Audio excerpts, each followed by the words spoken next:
The Lost Prince by Frances Hodgson Burnett. Recording by Susan Umpleby. Chapter 1. The New Lodgers at No. 7, Philibert Place. There are many dreary and dingy rows of ugly houses in certain parts of London, but there certainly could not be any row more ugly or dingier than Philibert Place. There were stories that it had once been more attractive, but that had been so long ago that no one remembered the time. It stood back in its gloomy, narrow strips of uncared-for, smoky gardens, whose broken iron railings were supposed to protect it from the surging traffic of a road which was always roaring with the rattle of buses, cabs, drays, and vans, and the passing of people who were shabbily dressed, and looked as if they were either going to hard work or coming from it, or hurrying to see if they could find some of it to do, to keep themselves from going hungry. The brick fronts of the houses were blackened with smoke. Their windows were nearly all dirty and hung with dingy curtains, or had no curtains at all. The strips of ground, which had once been intended to grow flowers in, had been trodden down into bare earth, in which even weeds had forgotten to grow. One of them was used as a stone-cutter's yard, and cheap monuments, crosses, and slates were set out for sale, bearing inscriptions beginning with, "Sacred to the memory of." Another had piles of old lumber in it. Another exhibited second-hand furniture, chairs with unsteady legs, sofas with horsehair stuffing bulging out of holes in their covering, mirrors with blotches or cracks in them. The insides of the houses were as gloomy as the outside. They were all exactly alike. In each, a dark entrance passage led to narrow stairs going up to bedrooms, and to narrow steps going down to a basement kitchen. The back bedroom looked out on small, sooty, flagged yards, where thin cats quarreled, or sat on the coping of the brick walls, hoping that sometime they might feel the sun. The front rooms looked over the noisy road, and through their windows came the roar and rattle of it. It was shabby and cheerless on the brightest days, and on foggy or rainy ones it was the most forlorn place in London. At least that was what one boy thought, as he stood near the iron railings watching the passers-by on the morning on which this story begins, which was also the morning after he had been brought by his father to live as a lodger in the back sitting-room of the house No. 7. He was a boy about 12 years old. His name was Marco Loristan, and he was the kind of boy people look at a second time when they have looked at him once. In the first place, he was a very big boy, tall for his years, and with a particularly strong frame. His shoulders were broad, and his arms and legs were long and powerful. He was quite used to hearing people say, as they glanced at him, "What a fine big lad!" And then they always looked again at his face. It was not an English face or an American one, and was very dark in coloring. His features were strong. His black hair grew on his head like a mat. His eyes were large and deep-set, and looked out between thick, straight, black lashes. He was as un-English a boy as one could imagine, and an observing person would have been struck at once by a sort of silent look expressed by his whole face, a look which suggested that he was not a boy who talked much. This look was specially noticeable this morning, as he stood before the iron railings. The things he was thinking of were of a kind likely to bring to the face of a 12-year-old boy an unboyish expression.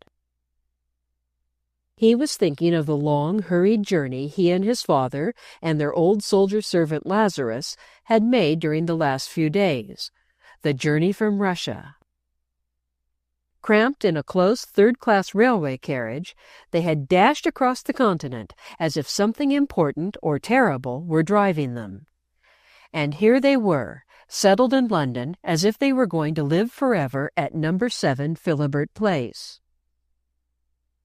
He knew, however, that though they might stay a year, It was just as probable that, in the middle of some night, his father or Lazarus might waken him from his sleep and say, "Get up, dress yourself quickly. We must go at once."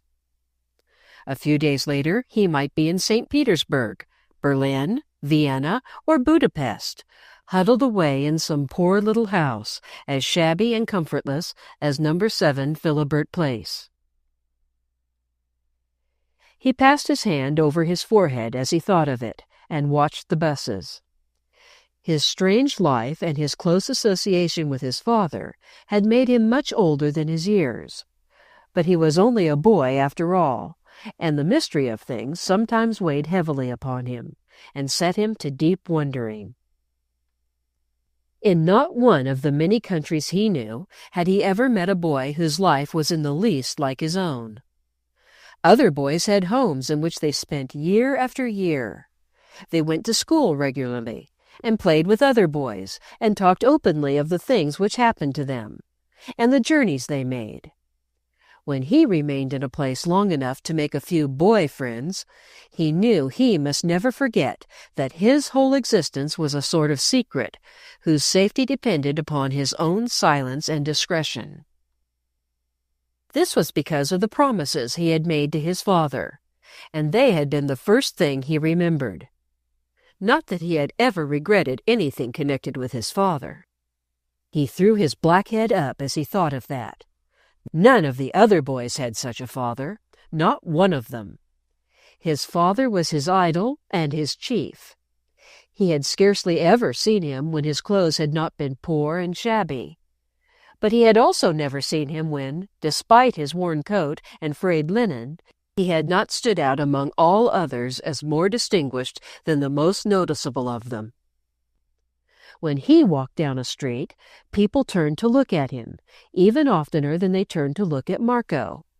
And the boy felt as if it was not merely because he was a big man with a handsome, dark face, but because he looked, somehow, as if he had been born to command armies, and as if no one would think of disobeying him. Yet Marco had never seen him command anyone, and they had always been poor and shabbily dressed, and often enough ill-fed. But whether they were in one country or another, and whatsoever dark place they seemed to be hiding in, the few people they saw treated him with a sort of deference, and nearly always stood when they were in his presence, unless he bade them sit down. "It is because they know he is a patriot, and patriots are respected," the boy had told himself. He himself wished to be a patriot, though he had never seen his own country of Samavia. He knew it well, however. His father had talked to him about it ever since that day when he had made the promises.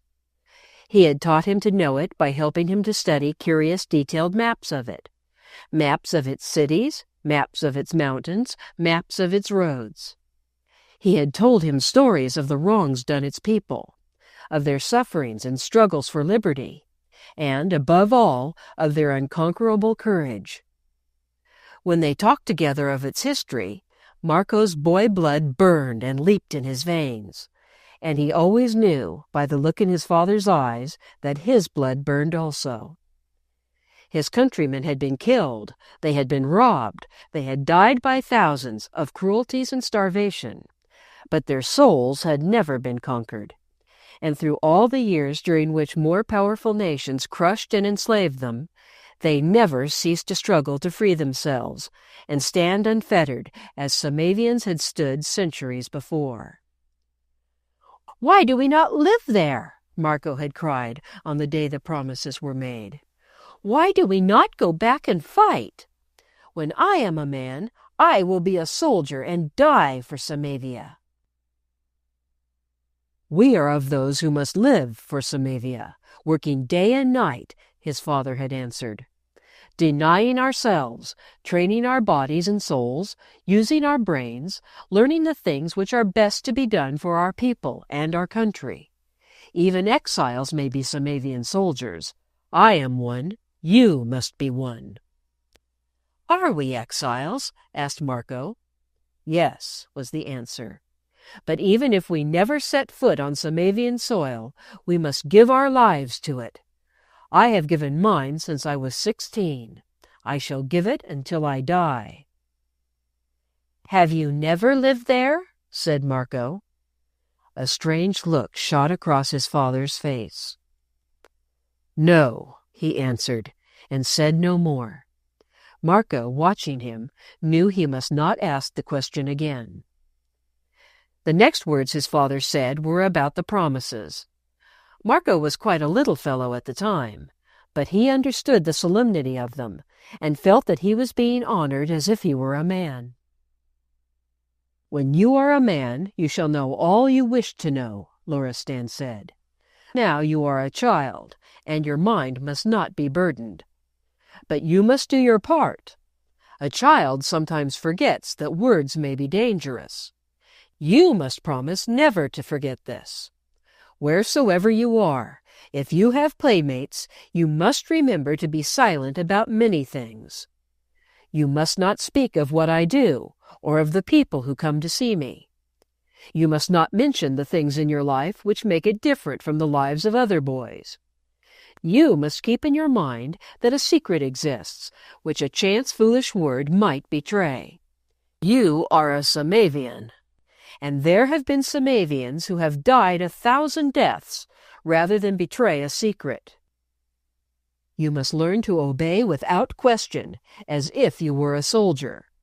Now you must take your oath of allegiance." He rose from his seat and went to a corner of the room. He knelt down, turned back the carpet, lifted a plank, and took something from beneath it. It was a sword, and as he came back to Marco, he drew it out from its sheath. The child's strong little body stiffened and drew itself up. His large, deep eyes flashed. He was to take his oath of allegiance upon a sword, as if he were a man. He did not know that his small hand opened and shut with a fierce, understanding grip, because those of his blood had for long centuries past carried swords and fought with them. Loristan gave him the big bared weapon and stood erect before him. "Repeat these words after me, sentence by sentence," he commanded.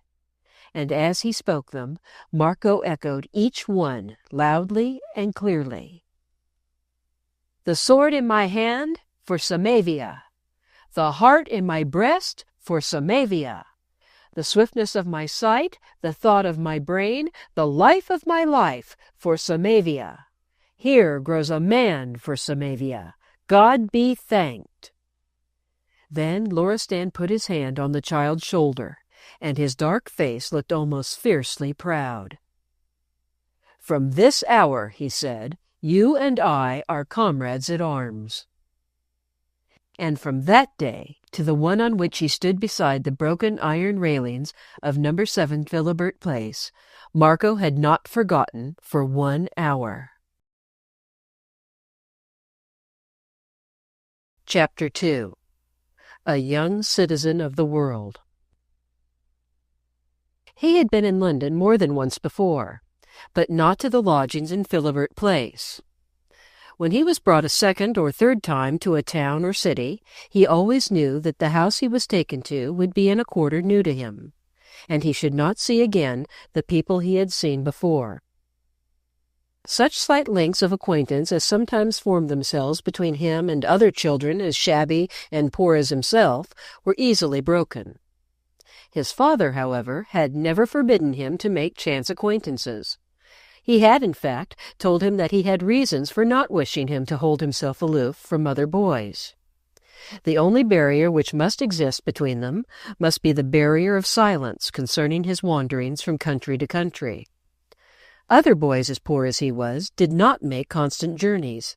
Therefore they would miss nothing from his boyish talk when he omitted all mention of his. When he was in Russia, he must speak only of Russian places and Russian people and customs. When he was in France, Germany, Austria, or England, he must do the same thing. When he had learned English, French, German, Italian, and Russian, he did not know. He had seemed to grow up in the midst of changing tongues, which all seemed familiar to him, as languages are familiar to children who have lived with them until one scarcely seems less familiar than another. He did remember, however, that his father had always been unswerving in his attention to his pronunciation and method of speaking the language of any country they chanced to be living in. "You must not seem a foreigner in any country," he had said to him. "It is necessary that you should not. But when you are in England, you must not know French or German or anything but English." Once, when he was 7 or 8 years old, a boy had asked him what his father's work was. "His own father is a carpenter, and he asked me if my father was one." Marco brought the story to Loristan. "I said you were not. Then he asked if you were a shoemaker, and another one said you might be a bricklayer or a tailor. And I didn't know what to tell them." He had been out playing in a London street, and he put a grubby little hand on his father's arm, and clutched, and almost fiercely shook it. "I wanted to say that you were not like their fathers, not at all. I knew you were not, though you were quite as poor. You are not a bricklayer or a shoemaker, but a patriot. You could not be only a bricklayer, you." He said it grandly, and with a queer indignation, his black head held up and his eyes angry. Loristan laid his hand against his mouth. "Hush, hush," he said. "Is it an insult to a man to think he may be a carpenter or make a good suit of clothes? If I could make our clothes, we should go better dressed. If I were a shoemaker, your toes would not be making their way into the world as they are now." He was smiling, but Marco saw his head held itself high too, and his eyes were glowing as he touched his shoulder. "I know you did not tell them I was a patriot," he ended. "What was it you said to them?" "I remembered that you were nearly always writing and drawing maps, and I said you were a writer. But I did not know what you wrote, and that you said it was a poor trade. I heard you say that once to Lazarus. Was that a right thing to tell them?" "Yes. You may always say it if you are asked. There are poor fellows enough who write 1,000 different things which bring them little money. There is nothing strange in my being a writer." So Loristan answered him, and from that time, if, by any chance, his father's means of livelihood were inquired into, it was simple enough and true enough to say that he wrote to earn his bread. In the first days of strangeness to a new place, Marco often walked a great deal. He was strong and untiring, and it amused him to wander through unknown streets and look at shops and houses and people. He did not confine himself to the great thoroughfares, but liked to branch off into the side streets and odd, deserted-looking squares, and even courts and alleyways. He often stopped to watch workmen and talk to them if they were friendly. In this way he made stray acquaintances in his strollings, and learned a good many things. He had a fondness for wandering musicians, and from an old Italian who had in his youth been a singer in opera, he had learned to sing a number of songs in his strong musical boy voice. He knew well many of the songs of the people in several countries. It was very dull this first morning, and he wished that he had something to do or someone to speak to. To do nothing whatever is a depressing thing at all times, but perhaps it is more especially so when one is a big, healthy boy 12 years old. London, as he saw it on the Marylebone Road, seemed to him a hideous place. It was murky and shabby-looking, and full of dreary-faced people. It was not the first time he had seen the same things, and they always made him feel that he wished he had something to do. Suddenly he turned away from the gate and went into the house to speak to Lazarus.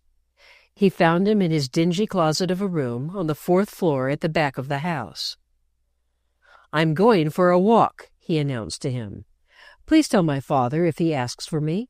He is busy, and I must not disturb him." Lazarus was patching an old coat, as he often patched things, even shoes sometimes.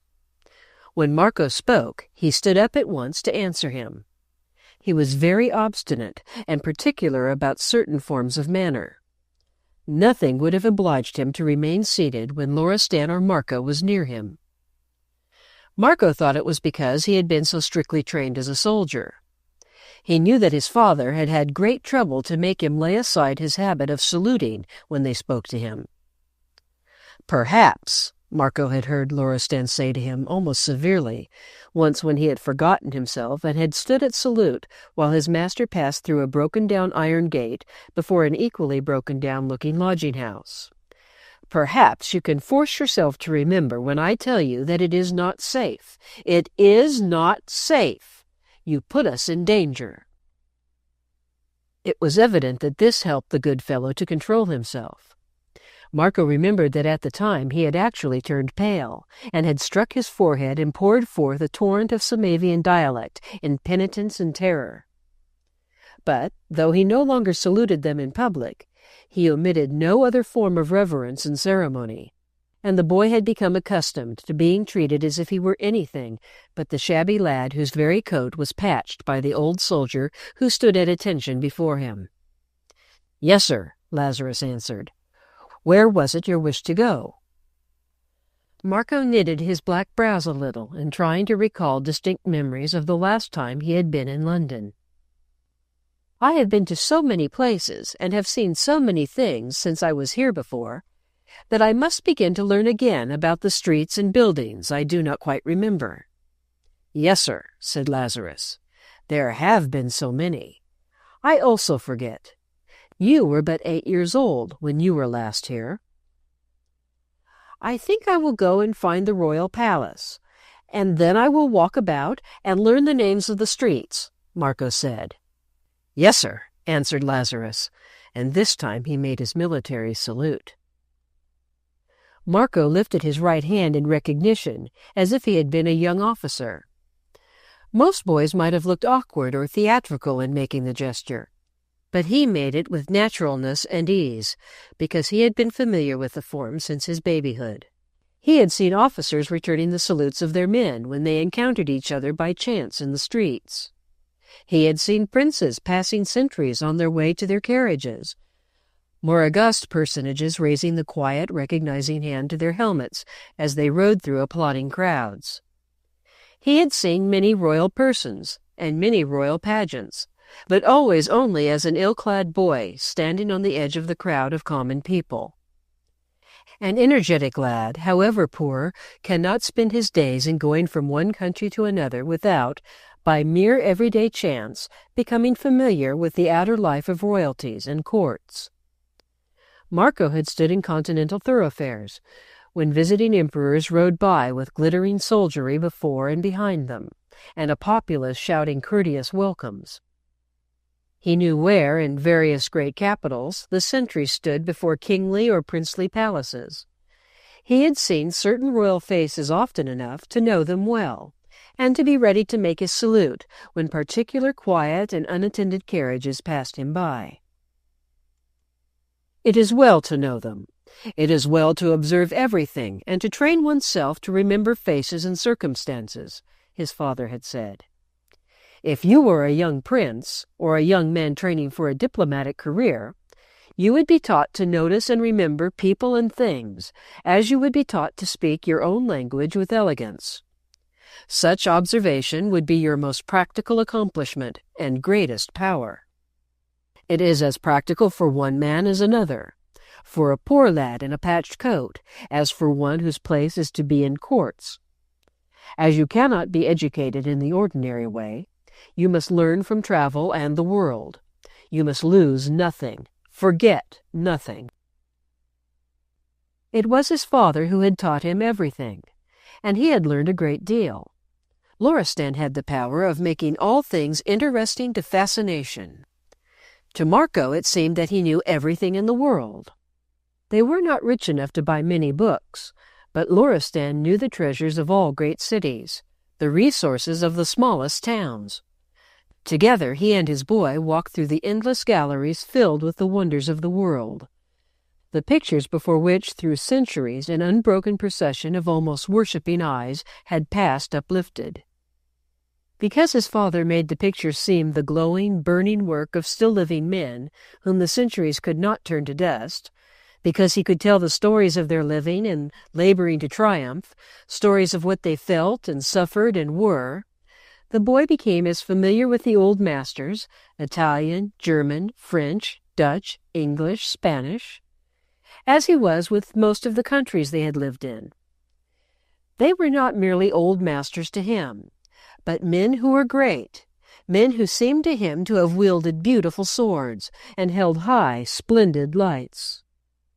His father could not go often with him, but he always took him for the first time to the galleries, museums, libraries, and historical places, which were richest in treasures of art, beauty, or story. Then, having seen them once through his eyes, Marco went again and again alone, and so grew intimate with the wonders of the world. He knew that he was gratifying a wish of his father's when he tried to train himself to observe all things and forget nothing. These palaces of marvels were his schoolrooms, and his strange but rich education was the most interesting part of his life. In time he knew exactly the places where the great Rembrandts, Van Dycks, Rubens, Raphaels, Tintorettos, or Frans Hals hung. He knew whether this masterpiece or that was in Vienna, in Paris, in Venice, or Munich, or Rome. He knew stories of splendid crown jewels, of old armor, of ancient crafts, and of Roman relics dug up from beneath the foundations of old German cities.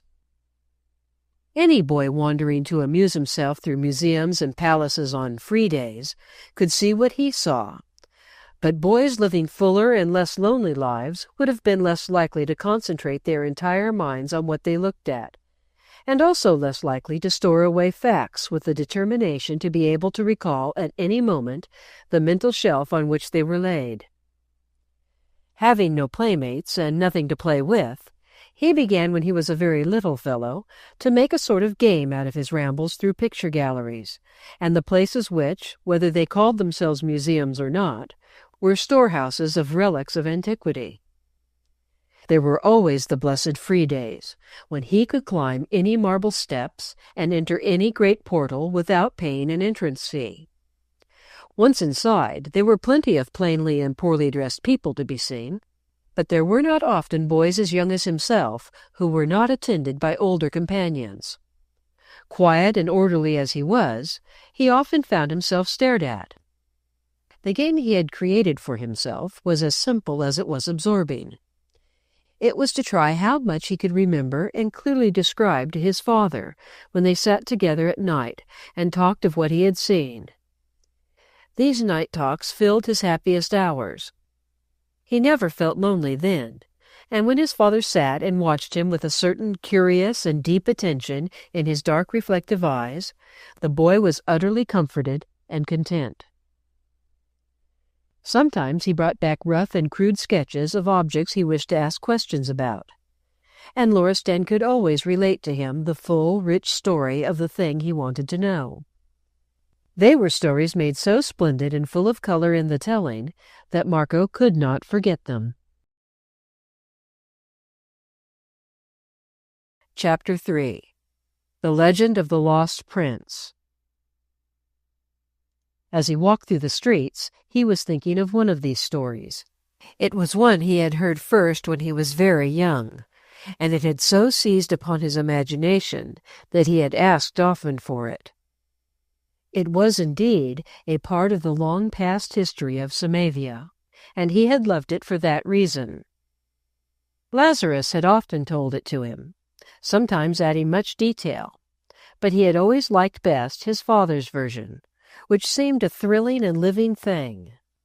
On their journey from Russia, during an hour when they had been forced to wait in a cold wayside station, and had found the time long, Loristan had discussed it with him.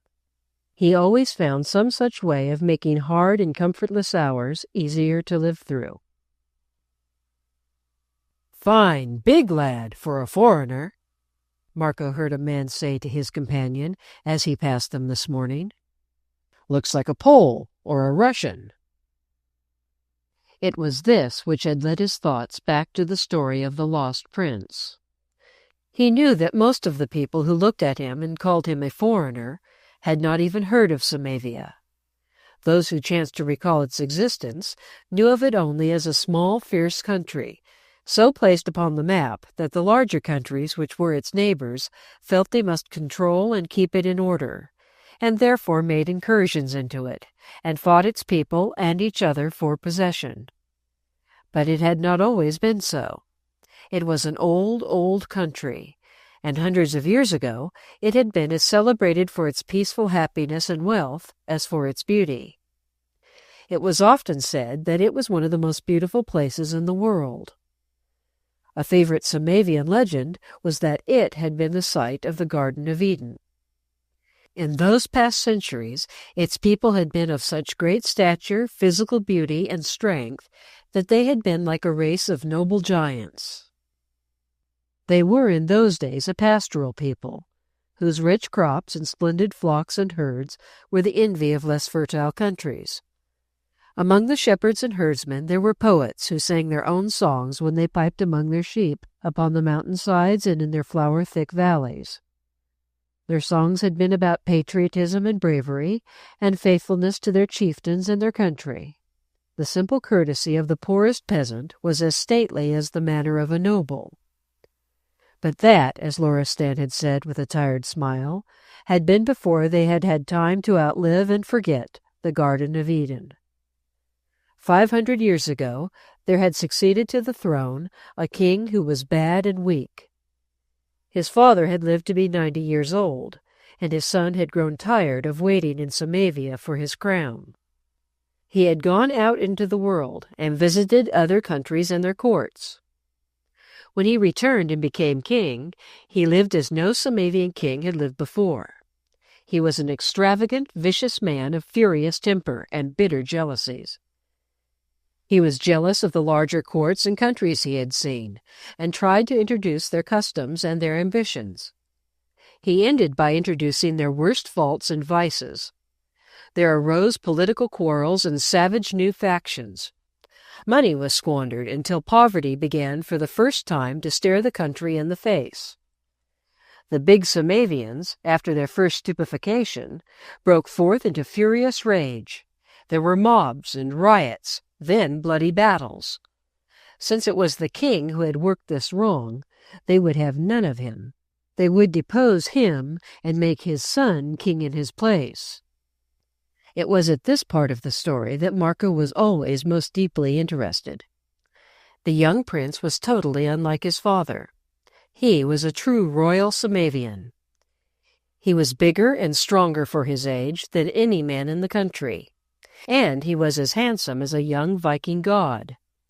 More than this, he had a lion's heart, and before he was 16, the shepherds and herdsmen had already begun to make songs about his young valor and his kingly courtesy and generous kindness. Not only the shepherds and herdsmen sang them, but the people in the streets. The king, his father, had always been jealous of him, even when he was only a beautiful, stately child whom the people roared with joy to see as he rode through the streets. When he returned from his journeyings and found him a splendid youth, he detested him. When the people began to clamor and demand that he himself should abdicate, he became insane with rage and committed such cruelties that the people ran mad themselves.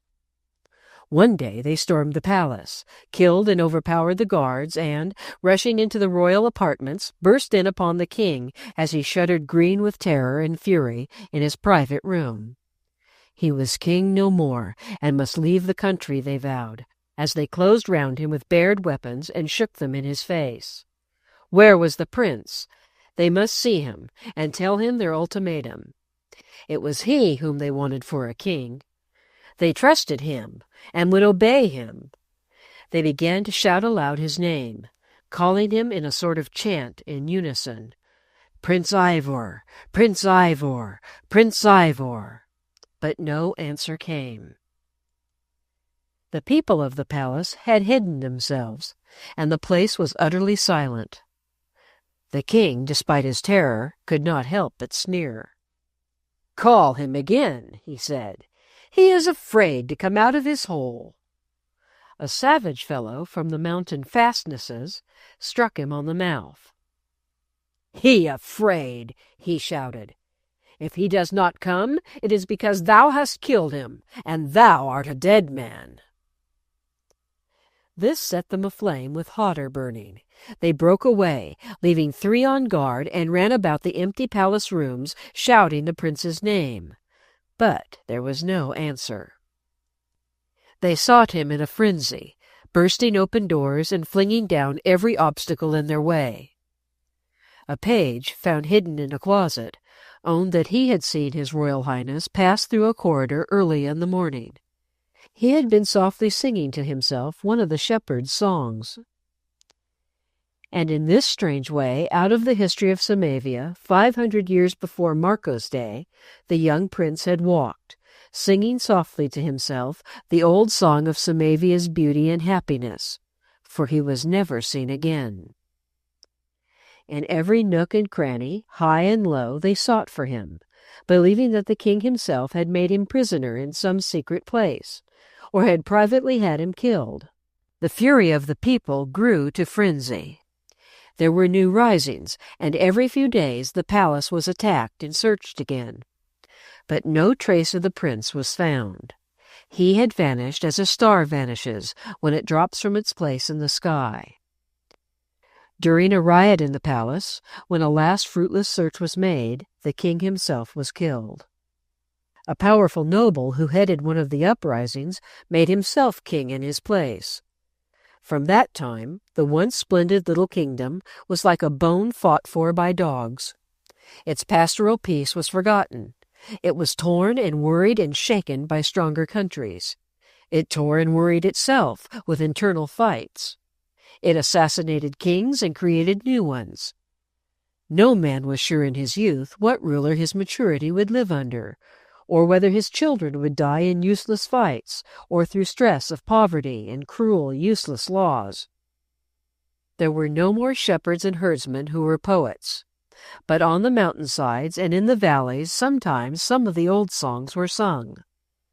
Those most beloved were songs about a lost prince whose name had been Ivor. If he had been king, he would have saved Samavia, the verses said, and all brave hearts believed that he would still return. In the modern cities, one of the jocular cynical sayings was, "Yes, that will happen when Prince Ivor comes again." In his more childish days, Marco had been bitterly troubled by the unsolved mystery. Where had he gone, the lost prince? Had he been killed, or had he been hidden away in a dungeon? But he was so big and brave, he would have broken out of any dungeon. The boy had invented for himself a dozen endings to the story. Did no one ever find his sword or his cap, or hear anything or guess anything about him ever, ever, ever? He would say restlessly again and again. One winter's night, as they sat together before a small fire in a cold room in a cold city in Austria, he had been so eager and asked so many searching questions that his father gave him an answer he had never given him before, and which was a sort of ending to the story, though not a satisfying one. Everybody guessed as you are guessing. A few very old shepherds in the mountains who like to believe ancient histories relate a story which most people consider a kind of legend. It is that almost 100 years after the prince was lost, an old shepherd told a story his long-dead father had confided to him in secret just before he died. The father had said that, going out in the early morning on the mountainside, he had found in the forest what he at first thought to be the dead body of a beautiful, boyish young huntsman. Some enemy had plainly attacked him from behind, and believed he had killed him. He was, however, not quite dead, and the shepherd dragged him into a cave, where he himself often took refuge from storms with his flocks.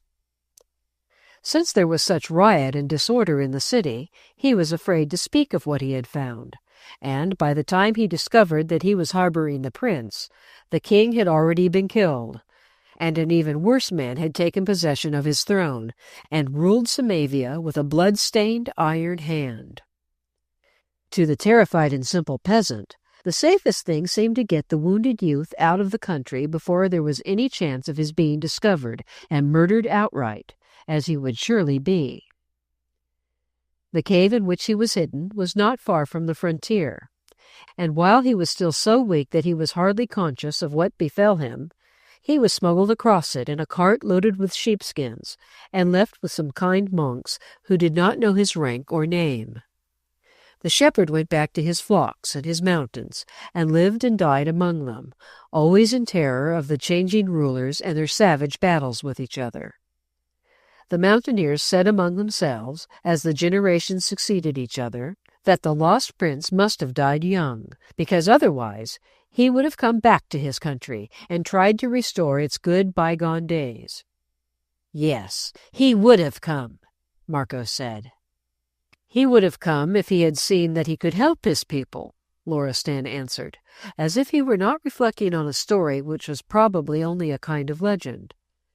But he was very young, and Samavia was in the hands of the new dynasty and filled with his enemies. He could not have crossed the frontier without an army. Still, I think he died young. It was of this story that Marco was thinking as he walked, and perhaps the thoughts that filled his mind expressed themselves in his face in some way which attracted attention. As he was nearing Buckingham Palace, a distinguished-looking, well-dressed man with clever eyes caught sight of him, and, after looking at him keenly, slackened his pace as he approached him from the opposite direction. An observer might have thought he saw something which puzzled and surprised him. Marco didn't see him at all, and still moved forward, thinking of the shepherds and the prince. The well-dressed man began to walk still more slowly. When he was quite close to Marco, he stopped and spoke to him, in the Samavian language. "What is your name?" he asked. Marco's training from his earliest childhood had been an extraordinary thing. His love for his father had made it simple and natural to him, and he had never questioned the reason for it. As he had been taught to keep silence, he had been taught to control the expression of his face and the sound of his voice, and above all, never to allow himself to look startled. But for this, he might have started at the extraordinary sound of the Samavian words, suddenly uttered in a London street by an English gentleman. He might even have answered the question in Samavian himself, but he did not. He courteously lifted his cap and replied in English. "Excuse me?" The gentleman's clever eyes scrutinized him keenly. Then he also spoke in English. "Perhaps you do not understand? I asked your name, because you are very like a Samavian I know," he said. "I am Marco Loristan," the boy answered him. The man looked straight into his eyes and smiled. "That is not the name," he said. "I beg your pardon, my boy." He was about to go on, and had indeed taken a couple of steps away, when he paused and turned to him again. "You may tell your father that you are a very well-trained lad. I wanted to find out for myself." And he went on. Marco felt that his heart beat a little quickly. This was one of several incidents which had happened during the last 3 years, and made him feel that he was living among things so mysterious that their very mystery hinted at danger. But he himself had never before seemed involved in them. Why should it matter that he was well-behaved? Then he remembered something. The man had not said well-behaved. He had said well-trained. Well-trained in what way? He felt his forehead prickle slightly as he thought of the smiling, keen look which set itself so straight upon him. Had he spoken to him in Samavian for an experiment, to see if he would be startled into forgetting that he had been trained to seem to know only the language of the country he was temporarily living in? But he had not forgotten. He had remembered well, and was thankful that he had betrayed nothing. "Even exiles may be Samavian soldiers. I am one. You must be one," his father had said on that day long ago, when he had made him take his oath. Perhaps remembering his training was being a soldier. Never had Samavia needed help as she needed it today. 2 years before, a rival claimant to the throne had assassinated the then reigning king and his sons, and since then bloody war and tumult had raged. The new king was a powerful man, and had a great following of the worst and most self-seeking of the people.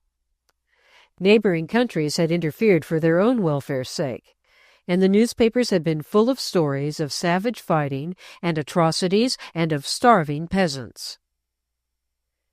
Marco had, late one evening, entered their lodgings to find Loristan walking to and fro like a lion in a cage, a paper crushed and torn in his hands, and his eyes blazing. He had been reading of cruelties wrought upon innocent peasants and women and children. Lazarus was standing staring at him with huge tears running down his cheeks. When Marco opened the door, the old soldier strode over to him, turned him about, and led him out of the room. "Pardon, sir, pardon," he sobbed. "No one must see him, not even you. He suffers so horribly." He stood by a chair in Marco's own small bedroom, where he half pushed, half led him. He bent his grizzled head and wept like a beaten child. "Dear God of those who are in pain, assuredly it is now the time to give back to us our lost prince," he said. And Marco knew the words were a prayer, and wondered at the frenzied intensity of it, because it seemed so wild a thing to pray for the return of a youth who had died 500 years before. When he reached the palace, he was still thinking of the man who had spoken to him. He was thinking of him even as he looked at the majestic gray stone building and counted the number of its stories and windows. He walked round it that he might make a note in his memory of its size and form and its entrances, and guess at the size of its gardens. This he did because it was part of his game and part of his strange training. When he came back to the front, he saw that in the great entrance court within the high iron railings, an elegant but quiet-looking closed carriage was drawing up before the doorway. Marco stood and watched with interest to see who would come out and enter it. He knew that kings and emperors who were not on parade looked merely like well-dressed private gentlemen, and often chose to go out as simply and quietly as other men.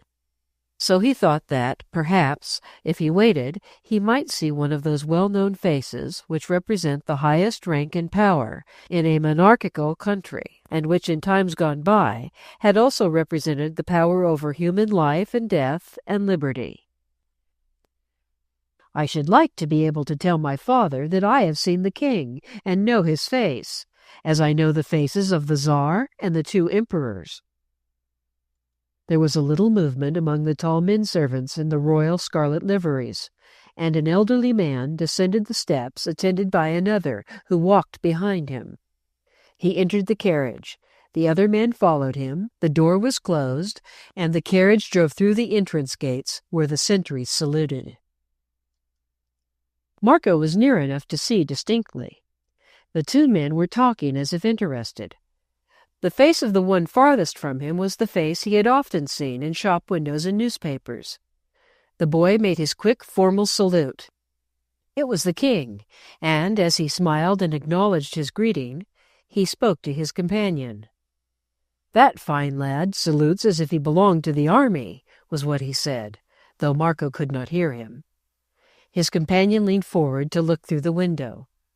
When he caught sight of Marco, a singular expression crossed his face. "He does belong to an army, sir," he answered, "though he does not know it. His name is Marco Loristan." Then Marco saw him plainly for the first time. He was the man with the keen eyes who had spoken to him in Samavian. Chapter 4. The Rat. Marco would have wondered very much if he had heard the words. But as he did not hear them, he turned toward home, wondering at something else. A man who is in intimate attendance on a king must be a person of importance. He no doubt knew many things, not only of his own ruler's country, but of the countries of other kings. But so few had really known anything of poor little Samavia until the newspapers had begun to tell them of the horrors of its war. And who but a Samavian could speak its language? It would be an interesting thing to tell his father, that a man who knew the king had spoken to him in Samavian, and had sent that curious message. Later he found himself passing a side street, and looked up it. It was so narrow, and on either side of it were such old, tall, and sloping-walled houses that it attracted his attention. It looked as if a bit of old London had been left to stand, while newer places grew up and hid it from view. This was the kind of street he liked to pass through for curiosity's sake. He knew many of them in the old quarters of many cities. He had lived in some of them. He could find his way home from the other end of it. Another thing than its queerness attracted him. He heard a clamor of boys' voices, and he wanted to see what they were doing. Sometimes, when he had reached a new place and had had that lonely feeling, he had followed some boyish clamor of play or wrangling, and had found a temporary friend or so. Halfway to the street's end there was an arched brick passage. The sound of the voices came from there, one of them high and thinner and shriller than the rest. Marco tramped up to the arch and looked down through the passage. It opened onto a gray flagged space, shut in by the railings of a black, deserted, and ancient graveyard behind a venerable church, which turned its face toward some other street. The boys were not playing, but listening to one of their number who was reading to them from a newspaper. Marco walked down the passage and listened also, standing in the dark arched outlet at its end, and watching the boy who read. He was a strange little creature, with a big forehead and deep eyes which were curiously sharp. But this was not all. He had a hunch back. His legs seemed small and crooked. He sat with them crossed before him on a rough wooden platform set on low wheels, on which he evidently pushed himself about. Near him were a number of sticks, stacked together as if they were rifles.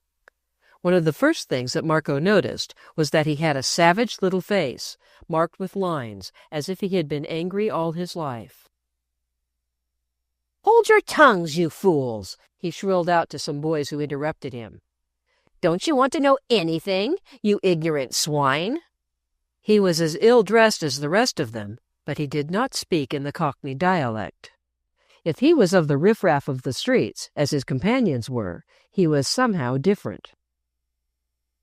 Then he, by chance, saw Marco, who was standing in the arched end of the passage. "What are you doing there listening?" he shouted, and at once stooped to pick up a stone and threw it at him. The stone hit Marco's shoulder, but it did not hurt him much. What he did not like was that another lad should want to throw something at him before they had even exchanged boy signs. He also did not like the fact that two other boys promptly took the matter up by bending down to pick up stones also. He walked forward straight into the group and stopped close to the hunchback. "What did you do that for?" he asked in his rather deep young voice. He was big and strong-looking enough to suggest that he was not a boy it would be easy to dispose of. But it was not that which made the group stand still a moment to stare at him. It was something in himself, half of it a kind of impartial lack of anything like irritation at the stone-throwing. It was as if it had not mattered to him in the least. It had not made him feel angry or insulted. He was only rather curious about it. Because he was clean, and his hair and his shabby clothes were brushed, the first impression given by his appearance as he stood in the archway was that he was a young toff, poking his nose where it was not wanted. But, as he drew near, they saw that the well-brushed clothes were worn, and there were patches on his shoes. "What did you do that for?" he asked, and he asked it merely as if he wanted to find out the reason. "I'm not going to have you swells dropping into my club as if it was your own," said the hunchback. "I'm not a swell, and I didn't know it was a club," Marco answered. "I heard boys, and I thought I'd come and look. When I heard you reading about Samavia, I wanted to hear." He looked at the reader with his silent, expressioned eyes. "You needn't have thrown a stone," he added. "They don't do it at men's clubs. I'll go away." He turned about as if he were going. But before he had taken 3 steps, the hunchback hailed him unceremoniously. "Hi!" he called out. "Hi, you!" "What do you want?" said Marco. "I bet you don't know where Samavia is, or what they're fighting about." The hunchback threw the words at him. "Yes, I do. It's north of Beltrazzo and east of Giardesia, and they are fighting because one party has assassinated King Marin, and the other will not let them crown Nikola Yarovitch. And why should they? He's a brigand, and hasn't a drop of royal blood in him." "Oh," reluctantly admitted the hunchback. "You do know that much, do you? Come back here." Marco turned back, while the boys still stared. It was as if 2 leaders or generals were meeting for the first time, and the rabble, looking on, wondered what would come of their encounter. "The Samavians of the Yarovitch party are a bad lot and want only bad things," said Marco, speaking first. "They care nothing for Samavia. They only care for money and the power to make laws which will serve them and crush everybody else. They know Nikola is a weak man, and that, if they can crown him king, they can make him do what they like." The fact that he spoke first, and that, though he spoke in a steady boyish voice, without swagger, he somehow seemed to take it for granted that they would listen, made his place for him at once. Boys are impressionable creatures, and they know a leader when they see him. The hunchback fixed glittering eyes on him.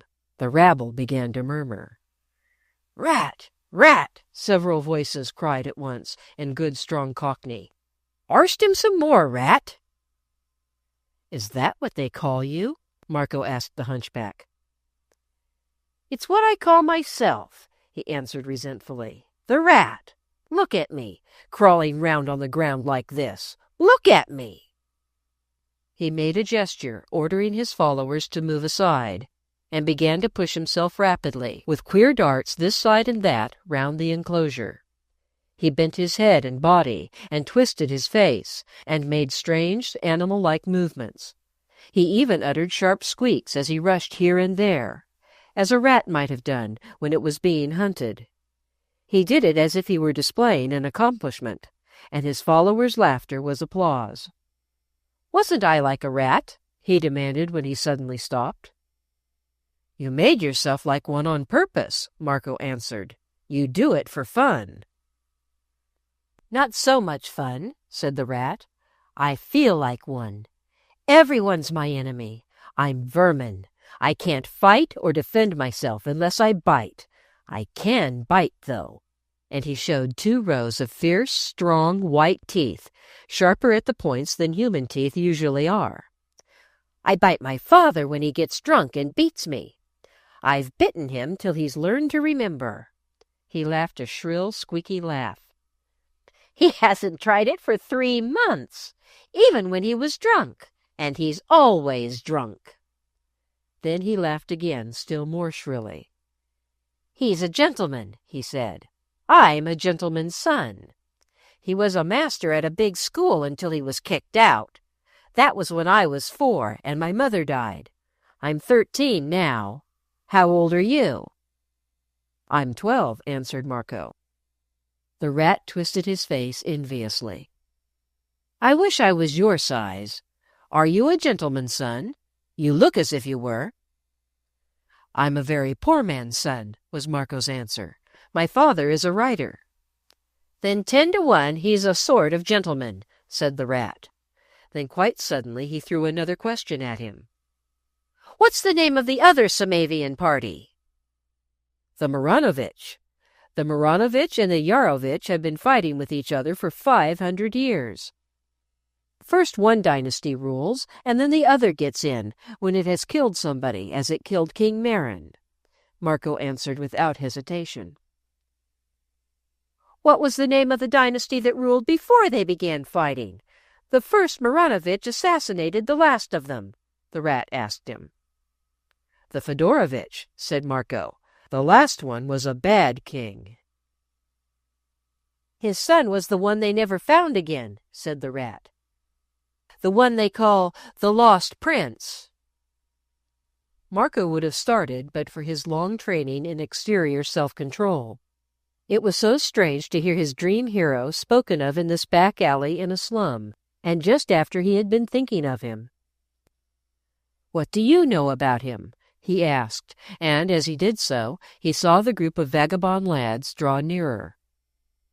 "Not much. I only read something about him in a torn magazine I found in the street," the rat answered. "The man that wrote about him said he was only part of a legend, and he laughed at people for believing in him. He said it was about time that he should turn up again if he intended to. I've invented things about him because these chaps like to hear me tell them. They're only stories." "We likes 'em," a voice called out, "because he was the right sort. He'd fight, he would, if he was in Samavia now." Marco rapidly asked himself how much he might say. He decided and spoke to them all. "He is not part of a legend. He's part of Samavian history," he said. "I know something about him, too." "How did you find it out?" asked the rat. "Because my father's a writer, he's obliged to have books and papers, and he knows things. I like to read, and I go into the free libraries. You can always get books and papers there. Then I ask my father questions. All the newspapers are full of things about Samavia just now." Marco felt that this was an explanation which betrayed nothing. It was true that no one could open a newspaper at this period without seeing news and stories of Samavia. The rat saw possible vistas of information opening up before him. "Sit down here," he said, "and tell us what you know about him. Sit down, you fellows." There was nothing to sit on but the broken flagged pavement, but that was a small matter. Marco himself had sat on flags or bare ground often enough before, and so had the rest of the lads. He took his place near the rat, and the others made a semicircle in front of them. The two leaders had joined forces, so to speak, and the followers fell into line at attention. Then the newcomer began to talk. It was a good story, that of the Lost Prince, and Marco told it in a way which gave it reality. How could he help it? He knew, as they could not, that it was real. He who had pored over maps of little Samavia since his 7th year, who had studied them with his father, knew it as a country he could have found his way to any part of if he had been dropped in any forest or any mountain of it. He knew every highway and byway, and in the capital city of Melzar could almost have made his way blindfolded. He knew the palaces and the forts, the churches, the poor streets, and the rich ones. His father had once shown him a plan of the royal palace, which they had studied together until the boy knew each apartment and corridor in it by heart. But this he did not speak of. He knew it was one of the things to be silent about. But of the mountains and the emerald velvet meadows climbing their sides and only ending where huge bare crags and peaks began, he could speak. He could make pictures of the wide, fertile plains where herds of wild horses fed, or raced and sniffed the air. He could describe the fertile valleys where clear rivers ran and flocks of sheep pastured on deep, sweet grass. He could speak of them because he could offer a good enough reason for his knowledge of them. It was not the only reason he had for his knowledge, but it was one which would serve well enough. "That torn magazine you found had more than one article about Samavia in it," he said to the rat. "The same man wrote 4. I read them all in a free library. He had been to Samavia and knew a great deal about it. He said it was one of the most beautiful countries he had ever traveled in, and the most fertile. That's what they all say of it." The group before him knew nothing of fertility or open country. They only knew London back streets and courts. Most of them had never traveled as far as the public parks, and in fact scarcely believed in their existence. They were a rough lot, and as they had stared at Marco at first sight of him, so they continued to stare at him as he talked. When he told of the tall Samavians who had been like giants centuries ago, and who had hunted the wild horses and captured and trained them to obedience by a sort of strong and gentle magic, their mouths fell open. This was the sort of thing to allure any boy's imagination. "Blimey, if I wouldn't have liked catching one of them horses," broke in one of the audience, and his exclamation was followed by a dozen of like nature from the others. Who wouldn't have liked catching one? When he told of the deep, endless-seeming forests, and of the herdsmen and shepherds who played on their pipes and made songs about high deeds and bravery, they grinned with pleasure, without knowing they were grinning.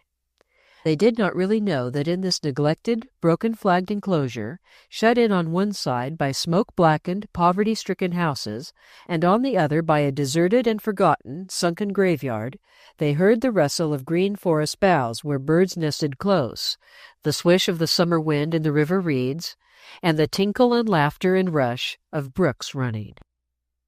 They heard more or less of it all through the Lost Prince story, because Prince Ivor had loved lowland woods and mountain forests and all out-of-door life. When Marco pictured him tall and strong-limbed and young, winning all the people when he rode smiling among them, the boys grinned again with unconscious pleasure. "Wished he hadn't got lost," someone cried out. When they heard of the unrest and dissatisfaction of the Samavians, they began to get restless themselves. When Marco reached the part of the story in which the mob rushed into the palace and demanded their prince from the king, they ejaculated scraps of bad language. "The old geezer had got him hidden somewhere in some dungeon, or he'd killed him out and out. That's what he'd been up to," they clamored. "Wished the lot of us had been there then. Wished we had. We'd have given him what for, anyway. And him walking out of the place so early in the morning, just singing like that. He had him follered and done for," they decided with various exclamations of boyish wrath.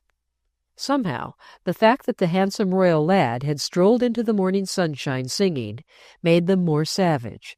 Their language was extremely bad at this point.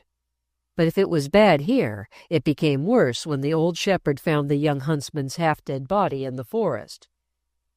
"He had been done for, in the back. He'd been give no charnst, grrr," they groaned in chorus. "Wished they'd been there when he'd been it. They'd have done for somebody themselves." It was a story which had a queer effect on them. It made them think they saw things. It fired their blood.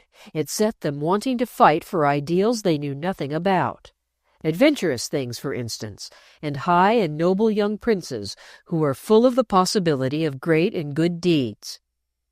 Sitting upon the broken flagstones of the bit of ground behind the deserted graveyard, they were suddenly dragged into the world of romance, and noble young princes and great and good deeds became as real as the sunken gravestones, and far more interesting.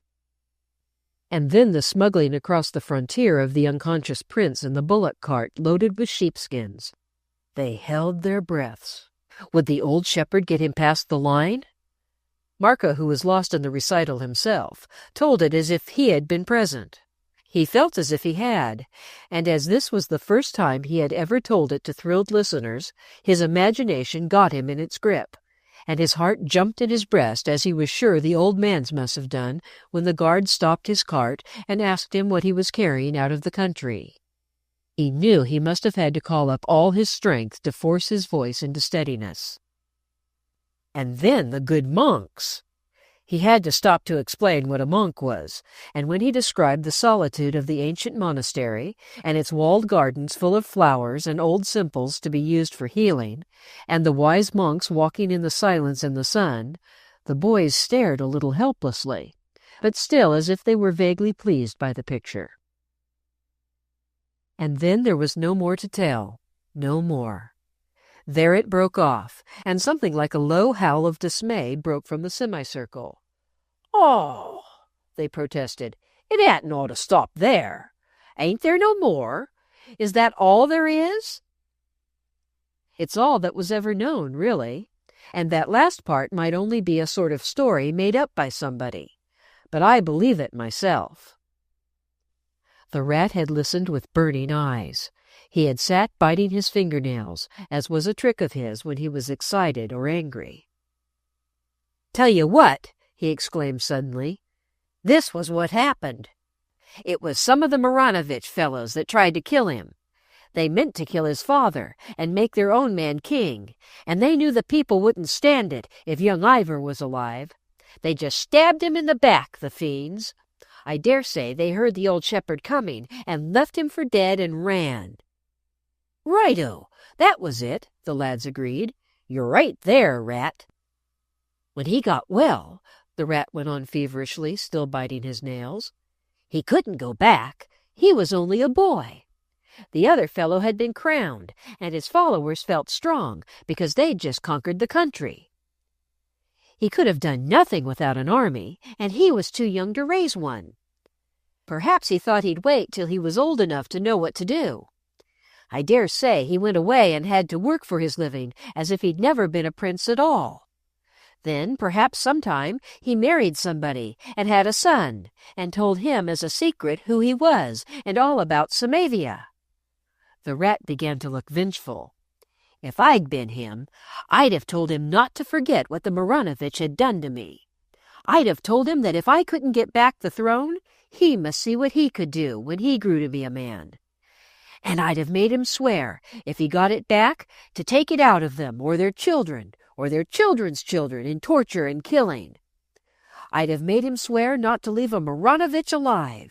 And I'd have told him that, if he couldn't do it in his life, he must pass the oath on to his son, and his son's son, as long as there was a Fedorovich on earth." "Wouldn't you?" he demanded hotly of Marco. Marco's blood was also hot, but it was a different kind of blood, and he had talked too much to a very sane man. "No," he said slowly. "What would have been the use?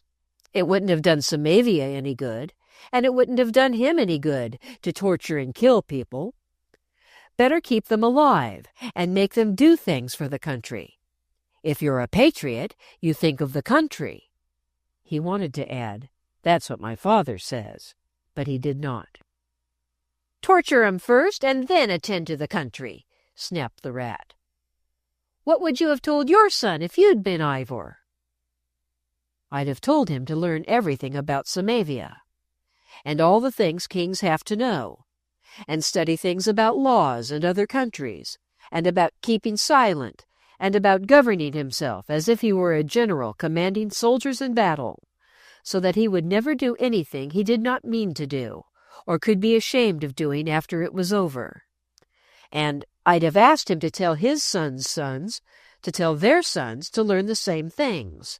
So, you see, however long the time was, there would always be a king getting ready for Samavia, when Samavia really wanted him, and he would be a real king." He stopped himself suddenly and looked at the staring semicircle. "I didn't make that up myself," he said. "I have heard a man who reads and knows things say it. I believe the lost prince would have had the same thoughts. If he had, and told them to his son, there has been a line of kings in training for Samavia for 500 years, and perhaps one is walking about the streets of Vienna, or Budapest, or Paris, or London now, and he'd be ready if the people found out about him and called him." "Wish they would!" someone yelled. "It would be a queer secret to know all the time when no one else knew it," the Rat communed with himself, as it were, "that you were a king, and you ought to be on a throne wearing a crown. I wonder if it would make a chap look different." He laughed his squeaky laugh, and then turned in his sudden way to Marco. "But he'd be a fool to give up the vengeance. What is your name?" "Marco Loristan. What's yours? It isn't the Rat, really." "It's Jim Ratcliffe. That's pretty near. Where do you live?" "Number 7 Philibert Place." "This club is a soldiers' club," said the Rat. "It's called the Squad. I'm the captain. 'Tention, you fellows. Let's show him." The semicircle sprang to its feet. There were about 12 lads altogether, and when they stood upright, Marco saw at once that for some reason they were accustomed to obeying the word of command with military precision. "Form in line," ordered the rat. They did it at once, and held their backs and legs straight, and their heads up amazingly well. Each had seized one of the sticks which had been stacked together like guns. The rat himself sat up straight on his platform. There was actually something military in the bearing of his lean body. His voice lost its squeak, and its sharpness became commanding. He put the dozen lads through the drill as if he had been a smart young officer, and the drill itself was prompt and smart enough to have done credit to practiced soldiers in barracks. It made Marco involuntarily stand very straight himself, and watch with surprised interest. "That's good!" he exclaimed when it was at an end. "How did you learn that?" The rat made a savage gesture. "If I'd had legs to stand on, I'd have been a soldier," he said. "I'd have enlisted in any regiment that would take me. I don't care for anything else." Suddenly his face changed, and he shouted a command to his followers. "Turn your backs," he ordered. And they did turn their backs, and looked through the railings of the old churchyard. Marco saw that they were obeying an order which was not new to them. The rat had thrown his arm up over his eyes and covered them. He held it there for several moments, as if he did not want to be seen. Marco turned his back as the rest had done. All at once he understood that, though the rat was not crying, yet he was feeling something which another boy would possibly have broken down under. "All right," he shouted presently, and dropped his ragged-sleeved arm and sat up straight again. "I want to go to war," he said hoarsely. "I want to fight. I want to lead a lot of men into battle, and I haven't got any legs. Sometimes it takes the pluck out of me." "You're not grown up yet," said Marco. "You might get strong. No one knows what is going to happen. How did you learn to drill the club?" "I hang about barracks. I watch and listen. I follow soldiers. If I could get books, I'd read about wars. I can't go to libraries as you can. I can do nothing but scuffle about like a rat." "I can take you to some libraries," said Marco. "There are places where boys can get in, and I can get some papers for my father." "Can you?" said the rat. "Do you want to join the club?" "Yes," Marco answered. "I'll speak to my father about it." He said it because the hungry longing for companionship in his own mind had found a sort of response in the queer, hungry look in the rat's eyes. He wanted to see him again. Strange creature as he was, there was attraction in him. Scuffling about on his low-wheeled platform, he had drawn this group of rough lads to him and made himself their commander. They obeyed him. They listened to his stories and harangues about war and soldiering. They let him drill them and give them orders. Marco knew that, when he told his father about him, he would be interested. The boy wanted to hear what Loristan would say. "I'm going home now," he said. "If you're going to be here tomorrow, I will try to come." "We shall be here," the rat answered. "It's our barracks." Marco drew himself up smartly and made his salute, as if to a superior officer. Then he wheeled about and marched through the brick archway, and the sound of his boyish tread was as regular and decided as if he had been a man keeping time with his regiment. "He's been drilled himself," said the rat. "He knows as much as I do." And he sat up and stared down the passage with new interest. Chapter 5. Silence is still the order. They were even poorer than usual just now, and the supper Marco and his father sat down to was scant enough. Lazarus stood upright behind his master's chair, and served him with strictest ceremony. Their poor lodgings were always kept with a soldierly cleanliness and order. When an object could be polished, it was forced to shine. No grain of dust was allowed to lie undisturbed, and this perfection was not attained through the ministrations of a lodging-house slavey. Lazarus made himself extremely popular by taking the work of caring for his master's rooms entirely out of the hands of the overburdened maids-of-all-work. He had learned to do many things in his young days in the barracks. He carried about with him coarse bits of tablecloths and towels, which he laundered as if they had been the finest linen. He mended, he patched, he darned, and in the hardest fight the poor must face, the fight with dirt and dinginess, he always held his own. They had nothing but dry bread and coffee this evening, but Lazarus had made the coffee, and the bread was good. As Marco ate, he told his father the story of the rat and his followers. Loristan listened, as the boy had known he would, with the far-off, intently thinking smile in his dark eyes. It was a look which always fascinated Marco, because it meant that he was thinking so many things. Perhaps he would tell some of them, and perhaps he would not. His spell over the boy lay in the fact that to him he seemed like a wonderful book of which one had only glimpses. It was full of pictures and adventures which were true, and one could not help continually making guesses about them. Yes, the feeling that Marco had was that his father's attraction for him was a sort of spell, and that others felt the same thing.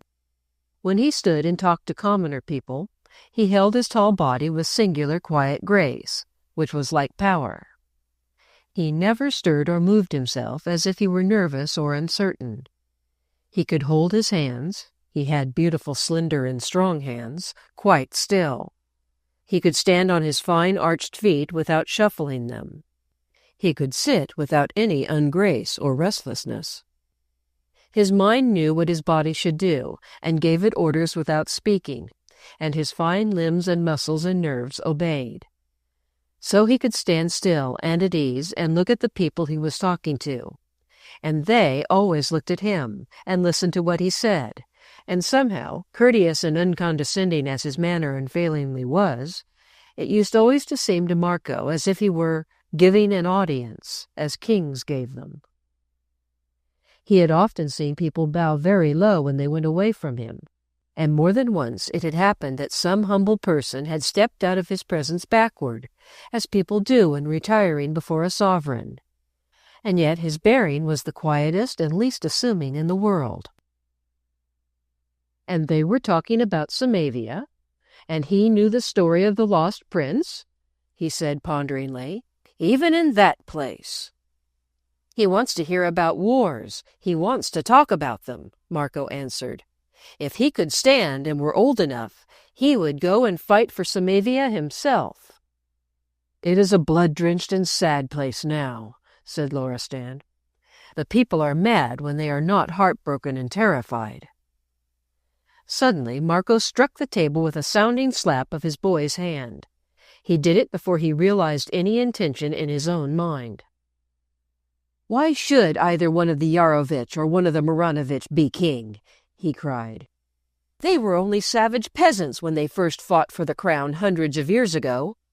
The most savage one got it, and they have been fighting ever since. Only the Fedorovitch were born kings. There is only one man in the world who has the right to the throne, and I don't know whether he is in the world or not, but I believe he is. I do. Loristan looked at his hot 12-year-old face with reflective curiousness. He saw that the flame which had leaped up in him had leaped without warning, just as a fierce heartbeat might have shaken him. "You mean?" he suggested softly.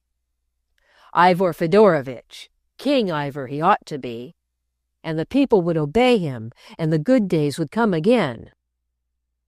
"It is 500 years since Ivor Fedorovitch left the good monks." Loristan still spoke softly. "But, father," Marco protested, "even the rat said what you said, that he was too young to be able to come back while the Maranovitch were in power. And he would have to work and have a home, and perhaps he is as poor as we are. But when he had a son, he would call him Ivor and tell him, and his son would call his son Ivor and tell him, and it would go on and on. They could never call their eldest sons anything but Ivor. And what you said about the training would be true. There would always be a king being trained for Samavia, and ready to be called." In the fire of his feelings, he sprang from his chair and stood upright. "Why, there may be a king of Samavia in some city now, who knows he is king, and, when he reads about the fighting among his people, his blood gets red hot. They're his own people, his very own. He ought to go to them. He ought to go and tell them who he is. Don't you think he ought, Father?" "It would not be as easy as it seems to a boy," Loristan answered. "There are many countries which would have something to say. Russia would have her word, and Austria, and Germany, and England never is silent. But if he were a strong man, and knew how to make strong friends in silence, he might sometime be able to declare himself openly." "But if he is anywhere, some Samavian, ought to go and look for him. It ought to be a Samavian who is very clever and a patriot." He stopped at a flash of recognition. "Father!" he cried out. "Father! You are the one who could find him if anyone in the world could. But perhaps—" And he stopped a moment again, because new thoughts rushed through his mind. "Have you ever looked for him?" he asked, hesitating. Perhaps he had asked a stupid question. Perhaps his father had always been looking for him. Perhaps that was his secret and his work. But Loristan did not look as if he thought him stupid. Quite the contrary. He kept his handsome eyes fixed on him, still in that curious way, as if he were studying him, as if he were much more than 12 years old, and he were deciding to tell him something. "Comrade-at-arms," he said, with the smile which always gladdened Marco's heart. "You have kept your oath of allegiance like a man. You were not 7 years old when you took it. You are growing older. Silence is still the order, but you are man enough to be told more." He paused and looked down, and then looked up again, speaking in a low tone. "I have not looked for him," he said, "because I believe I know where he is." Marco caught his breath. "Father!" He said only that word. He could say no more. He knew he must not ask questions. Silence is still the order. But as they faced each other in their dingy room at the back of the shabby house on the side of the roaring common road, as Lazarus stood stock-still behind his father's chair and kept his eyes fixed on the empty coffee cups and the dry bread plate, and everything looked as poor as things always did, there was a king of Samavia, an Ivor Fedorovitch with the blood of the lost prince in his veins, alive in some town or city this moment. And Marco's own father knew where he was. He glanced at Lazarus, but though the old soldier's face looked as expressionless as if it were cut out of wood, Marco realized that he knew this thing and had always known it. He had been a comrade-at-arms all his life. He continued to stare at the bread plate. Loristan spoke again, and in an even lower voice. "The Samavians who are patriots and thinkers," he said, "formed themselves into a secret party about 80 years ago. They formed it when they had no reason for hope, but they formed it because one of them discovered that an Ivor Fedorovitch was living. He was head forester on a great estate in the Austrian Alps. The nobleman he served had always thought him a mystery, because he had the bearing and speech of a man who had not been born a servant, and his methods in caring for the forests and game were those of a man who was educated and had studied his subject. But he was never familiar or assuming, and never professed superiority over any of his fellows. He was a man of great stature, and was extraordinarily brave and silent. The nobleman who was his master made a sort of companion of him when they hunted together. Once he took him with him when he traveled to Samavia to hunt wild horses. He found that he knew the country strangely well, and that he was familiar with Samavian hunting and customs. Before he returned to Austria, the man obtained permission to go to the mountains alone. He went among the shepherds and made friends among them, asking many questions. One night around a forest fire, he heard the songs about the lost prince, which had not been forgotten even after nearly 500 years had passed. The shepherds and herdsmen talked about Prince Ivor, and told old stories about him, and related the prophecy that he would come back and bring again Samavia's good days. He might come only in the body of one of his descendants, but it would be his spirit which came, because his spirit would never cease to love Samavia. One very old shepherd tottered to his feet and lifted his face to the myriad stars bestrewn like jewels in the blue sky above the forest trees, and he wept and prayed aloud that the great God would send their king to them. And the stranger huntsman stood upright also, and lifted his face to the stars. And though he said no word, the herdsman nearest to him saw tears on his cheeks, great, heavy tears. The next day the stranger went to the monastery, where the order of good monks lived who had taken care of the lost prince. When he had left Samavia, the secret society was formed, and the members of it knew that an Ivor Fedorovitch had passed through his ancestors' country as the servant of another man. But the secret society was only a small one, and though it has been growing ever since, and it has done good deeds and good work in secret, the huntsman died an old man before it was strong enough even to dare to tell Samavia what it knew.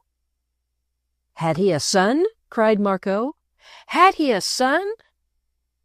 Yes, he had a son. His name was Ivor, and he was trained as I told you. That part I knew to be true, though I should have believed it was true, even if I had not known. There has always been a king ready for Samavia, even when he has labored with his hands and served others. Each one took the oath of allegiance. "As I did?" said Marco, breathless with excitement. When one is 12 years old, to be so near a lost prince who might end wars is a thrilling thing. "The same," answered Loristan. Marco threw up his hand in salute. "Here grows a man for Samavia, God be thanked," he quoted. "And he is somewhere? And you know?" Loristan bent his head in acquiescence. For years much secret work has been done, and the Fedorovitch party has grown until it is much greater and more powerful than the other parties dream. The larger countries are tired of the constant war and disorder in Samavia.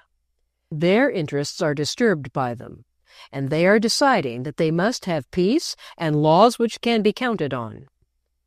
There have been Samavian patriots who have spent their lives in trying to bring this about by making friends in the most powerful capitals, and working secretly for the future good of their own land.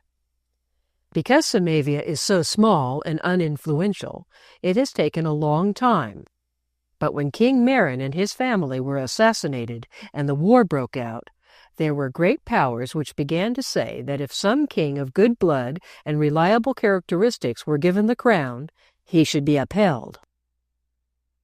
His blood. Marco's intensity made his voice drop almost to a whisper.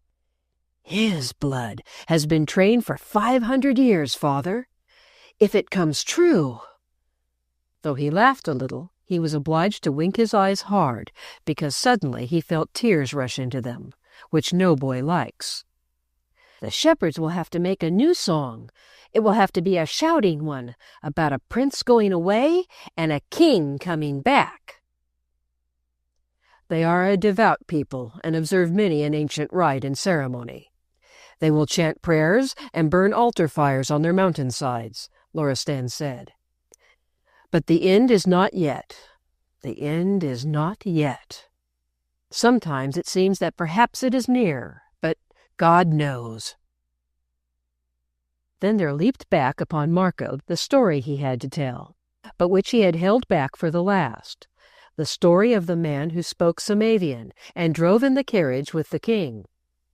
He knew now that it might mean some important thing, which he could not have before suspected. "There is something I must tell you," he said. He had learned to relate incidents in few but clear words when he related them to his father. It had been part of his training. Loristan had said that he might sometime have a story to tell when he had but few moments to tell it in, some story which meant life or death to someone. He told this one quickly and well. He made Loristan see the well-dressed man with the deliberate manner and the keen eyes, and he made him hear his voice when he said, "Tell your father that you are a very well-trained lad." "I am glad he said that. He is a man who knows what training is," said Loristan. "He is a person who knows what all Europe is doing, and almost all that it will do. He is an ambassador from a powerful and great country. If he saw that you were a well-trained and fine lad, it might even be good for Samavia." Would it matter that I was well-trained? Could it matter to Samavia? Marco cried out. Loristan paused for a moment, watching him gravely, looking him over, his big, well-built boy's frame, his shabby clothes, and his eagerly burning eyes. He smiled one of his slow, wonderful smiles. "Yes, it might even matter to Samavia," he answered. Chapter 6. The Drill and the Secret Party. Loristan did not forbid Marco to pursue his acquaintance with the rat and his followers. "You will find out for yourself whether they are friends for you or not," he said. "You will know in a few days, and then you can make your own decision. You have known lads in various countries, and you are a good judge of them, I think. You will soon see whether they are going to be men or mere rabble. The rat, now, how does he strike you?" And the handsome eyes held their keen look of questioning. "He'd be a brave soldier if he could stand," said Marco, thinking him over. "But he might be cruel." "A lad who might make a brave soldier cannot be disdained, but a man who is cruel is a fool. Tell him that from me," Loristan answered. "He wastes force, his own and the force of the one he treats cruelly. Only a fool wastes force." "May I speak of you sometimes?" asked Marco. "Yes, you will know how. You will remember the things about which silence is the order." "I never forget them," said Marco. "I have been trying not to for such a long time." "You have succeeded well, comrade," returned Loristan from his writing table to which he had gone and where he was turning over papers. A strong impulse overpowered the boy. He marched over to the table and stood very straight, making his soldierly young salute, his whole body glowing. "Father," he said, "you don't know how I love you. I wish you were a general, and I might die in battle for you. When I look at you, I long and long to do something for you a boy could not do. I would die of 1,000 wounds rather than disobey you or Samavia." He seized Loristan's hand and knelt on one knee and kissed it. An English or American boy could not have done such a thing from unaffected natural impulse. But he was of warm Southern blood. "I took my oath of allegiance to you, father, when I took it to Samavia. It seems as if you were Samavia, too," he said, and kissed his hand again. Loristan had turned toward him with one of the movements which were full of dignity and grace.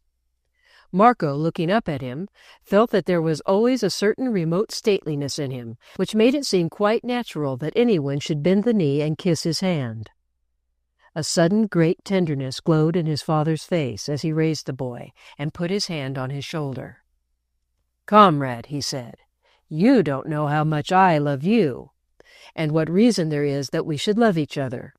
You don't know how I have been watching you, and thanking God each year that here grew a man for Samavia. That I know you are, a man, though you have lived but 12 years.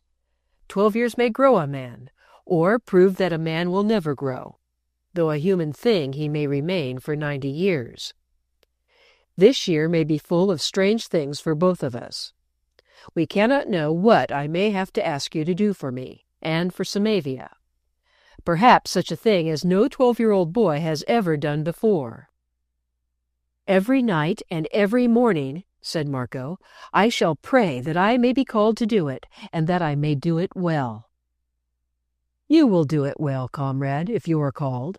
That I could make oath," Loristan answered him. The squad had collected in the enclosure behind the church when Marco appeared at the arched end of the passage.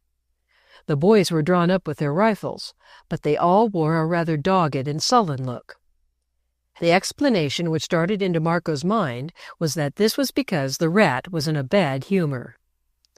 He sat crouched together on his platform, biting his nails fiercely, his elbows on his updrawn knees, his face twisted into a hideous scowl. He did not look around, or even look up from the cracked flagstone of the pavement on which his eyes were fixed. Marco went forward with military step, and stopped opposite to him with prompt salute. "Sorry to be late, sir," he said, as if he had been a private speaking to his colonel. "It's him, Rat." "Ease, come, Rat," the squad shouted. "Look at him." But the rat would not look, and did not even move. "What's the matter?" said Marco, with less ceremony than a private would have shown. "There's no use in my coming here if you don't want me." "He's got a grouch on 'cause you're late," called out the head of the line. "No doing nothing when he's got a grouch on." "I shan't try to do anything," said Marco, his boy face setting itself into good stubborn lines. "That's not what I came here for. I came to drill. I've been with my father. He comes first. I can't join the squad if he doesn't come first. We're not on active service, and we're not in barracks." Then the rat moved sharply and turned to look at him. "I thought you weren't coming at all," he snapped and growled at once. "My father said you wouldn't. He said you were a young swell for all your patched clothes. He said your father would think he was a swell, even if he was only a penny a liner on newspapers, and he wouldn't let you have anything to do with a vagabond and a nuisance. Nobody begged you to join. Your father can go to blazes." "Don't you speak in that way about my father," said Marco quite quietly, "because I can't knock you down." "I'll get up and let you," began the rat, immediately white and raging. "I can stand up with 2 sticks. I'll get up and let you." "No, you won't," said Marco. "If you want to know what my father said, I can tell you. He said I could come as often as I liked, till I found out whether we should be friends or not. He says I shall find that out for myself." It was a strange thing the rat did.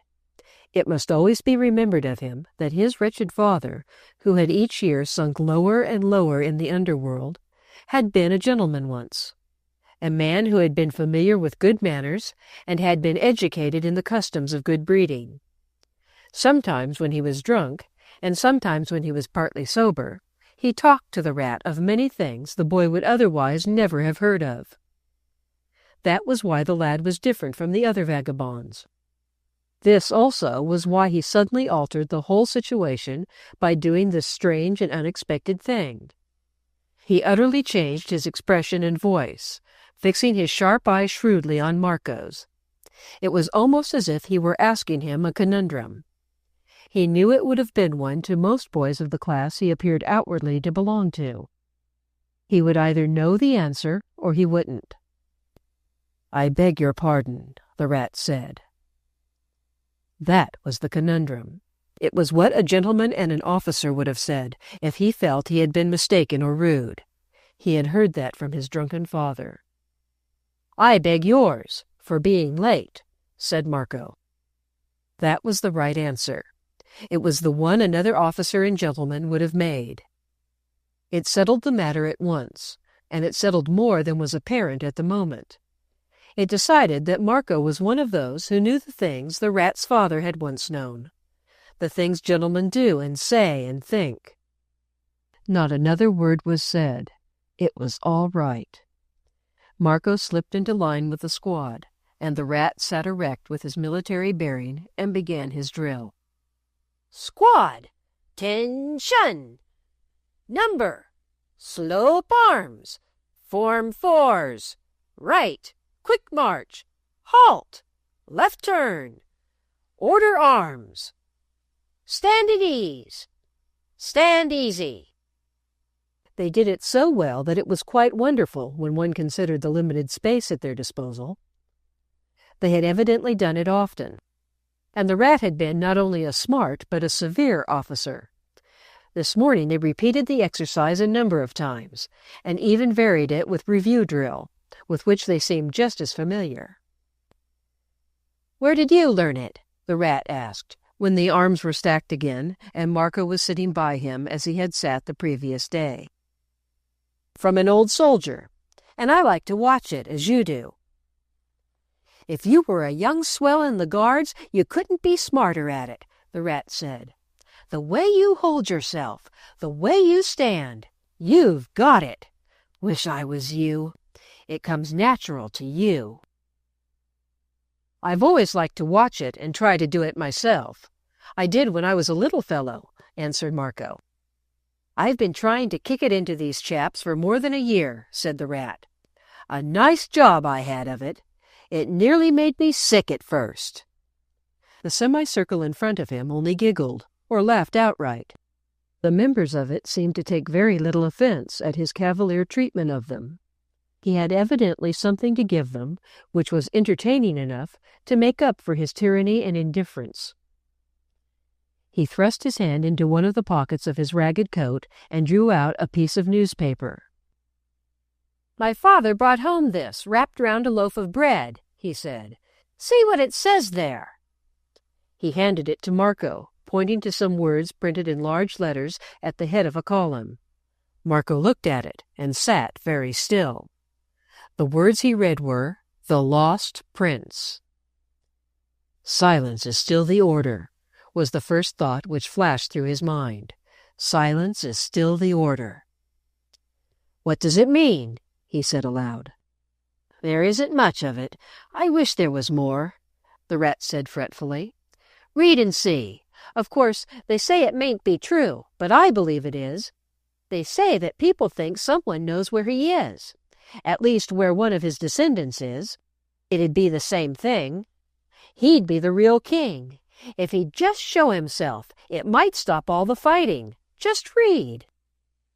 Marco read, and his skin prickled as the blood went racing through his body. But his face did not change. There was a sketch of the story of the Lost Prince to begin with. It had been regarded by most people, the article said, as a sort of legend. Now there was a definite rumor that it was not a legend at all, but a part of the long past history of Samavia. It was said that through the centuries there had always been a party secretly loyal to the memory of this worshipped and lost Fedorovitch. It was even said that from father to son, generation after generation after generation, had descended the oath of fealty to him and his descendants. The people had made a god of him, and now, romantic as it seemed, it was beginning to be an open secret that some persons believed that a descendant had been found, a Fedorovitch worthy of his young ancestor, and that a certain secret party also held that, if he were called back to the throne of Samavia, the interminable wars and bloodshed would reach an end. The Rat had begun to bite his nails fast. "Do you believe he's found?" he asked feverishly. "Don't you? I do." "I wonder where he is, if it's true.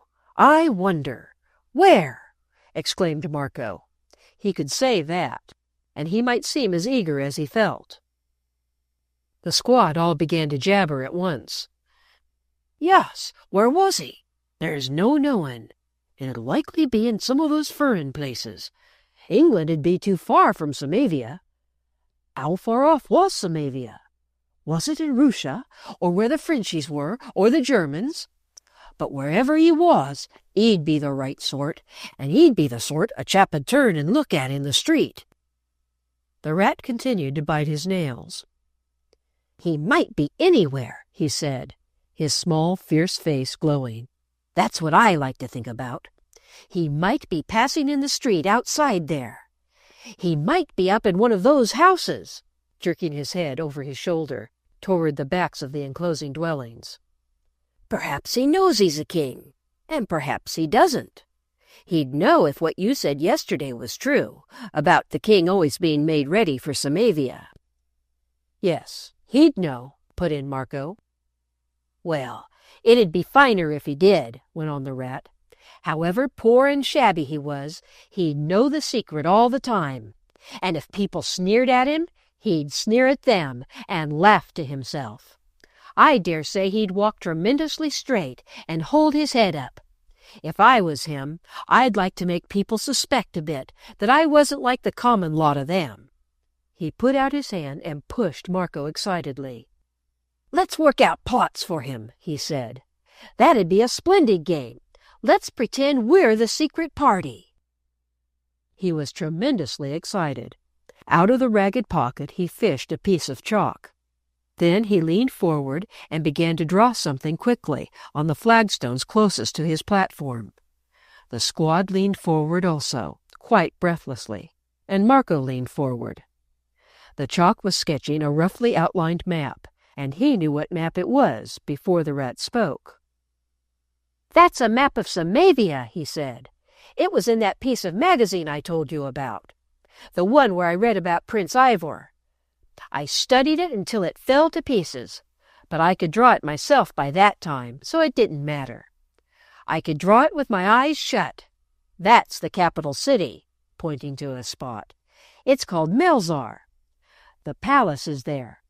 It's the place where the first of the Maranovich killed the last of the Fedorovich, the bad chap that was Ivor's father. It's the palace Ivor wandered out of singing the shepherd's song that early morning. It's where the throne is that his descendant would sit upon to be crowned. That he's going to sit upon. I believe he is. Let's swear he shall." He flung down his piece of chalk and sat up. "Give me 2 sticks. Help me to get up." 2 of the squad sprang to their feet and came to him. Each snatched one of the sticks from the stacked rifles, evidently knowing what he wanted. Marco rose too, and watched with sudden keen curiosity. He had thought that the Rat could not stand up, but it seemed that he could, in a fashion of his own, and he was going to do it. The boys lifted him by his arms, set him against the stone coping of the iron railings of the churchyard, and put a stick in each of his hands. They stood at his side, but he supported himself. "He could get about if he had the money to buy crutches," said the one whose name was Cad, and he said it quite proudly. The queer thing that Marco had noticed was that the ragamuffins were proud of the Rat, and regarded him as their lord and master. "He could get about and stand as well as anyone," added the other, and he said it in the tone of one who boasts. His name was Ben. "I'm going to stand now, and so are the rest of you," said the Rat. "Squad, 'tention! You at the head of the line," to Marco. They were in line in a moment, straight, shoulders back, chins up, and Marco stood at the head. "We're going to take an oath," said the Rat. "It's an oath of allegiance. Allegiance means faithfulness to a thing, a king or a country. Ours means allegiance to the king of Samavia. We don't know where he is, but we swear to be faithful to him, to fight for him, to plot for him, to die for him, and to bring him back to his throne." The way in which he flung up his head when he said the word die was very fine indeed. "We are the secret party. We will work in the dark and find out things, and run risks, and collect an army no one will know anything about until it is strong enough to suddenly rise at a secret signal, and overwhelm the Maranovich and Yarovich, and seize their forts and citadels. No one even knows we are alive. We are a silent, secret thing that never speaks aloud."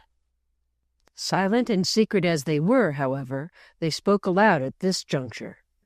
It was such a grand idea for a game, and so full of possible larks, that the squad broke into a howl of an exultant cheer. "Hooray!" they yelled. "Hooray for the oath of allegiance! Hooray! Hooray! Hooray!" "Shut up, you swine!" shouted the Rat. "Is that the way you keep yourself secret? You'll call the police in, you fools! Look at him! pointing to Marco. "He's got some sense." Marco, in fact, had not made any sound. "Come here, you Cad and Ben, and put me back on my wheels," raged the squad's commander. "I'll not make up the game at all. It's no use with a lot of fathead raw recruits like you." The line broke and surrounded him in a moment, pleading and urging. "Aw, Rat, we forgot. It's the primest game you've ever thought out. Rat, Rat, don't get a grouch on. We'll keep still, Rat. Primest lark of all'll be the sneaking about and keeping quiet. Aw, Rat, keep it up." "Keep it up yourselves," snarled the Rat.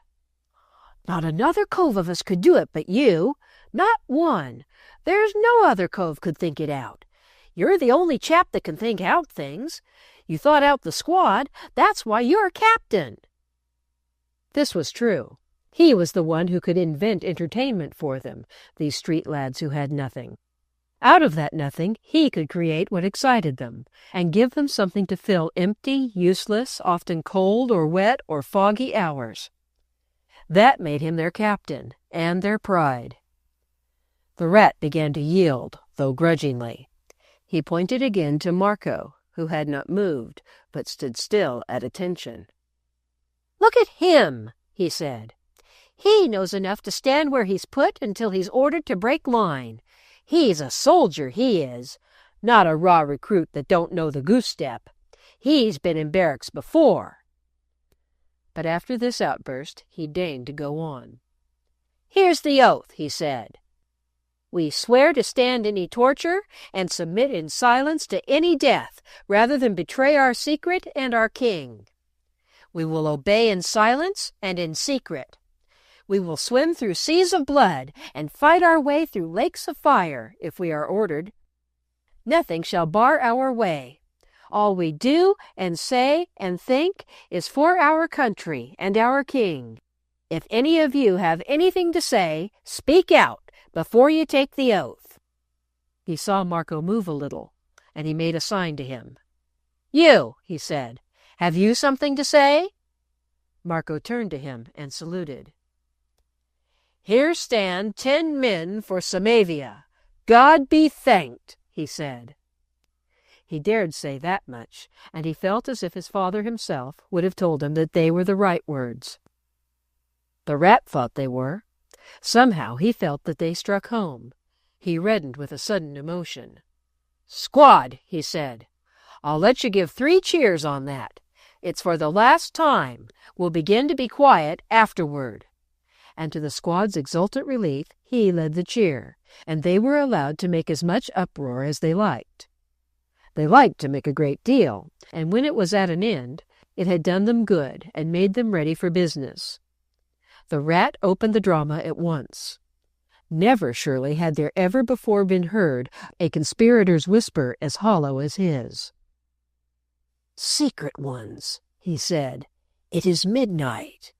We meet in the depths of darkness. We dare not meet by day. When we meet in the daytime, we pretend not to know each other. We are meeting now in a Samavian city, where there is a fortress. We shall have to take it when the secret sign is given, and we make our rising. We are getting everything ready so that, when we find the king, the secret sign can be given." "What is the name of the city we are in?" whispered Cad. "It is called Loristan. It is an important seaport. We must take it as soon as we rise.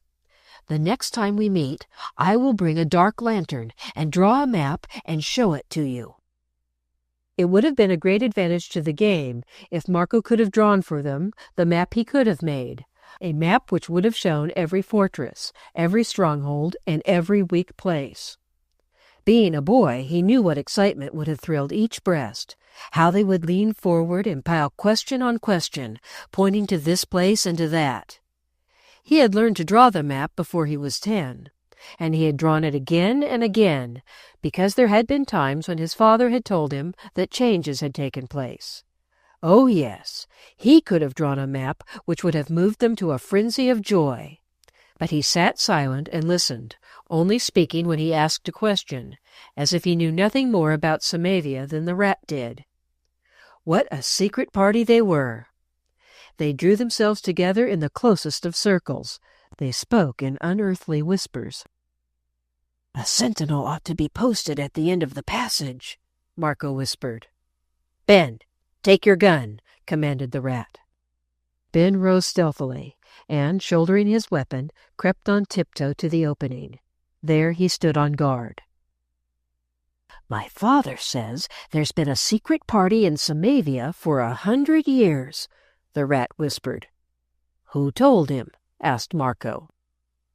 "A man who has been in Samavia," answered the rat.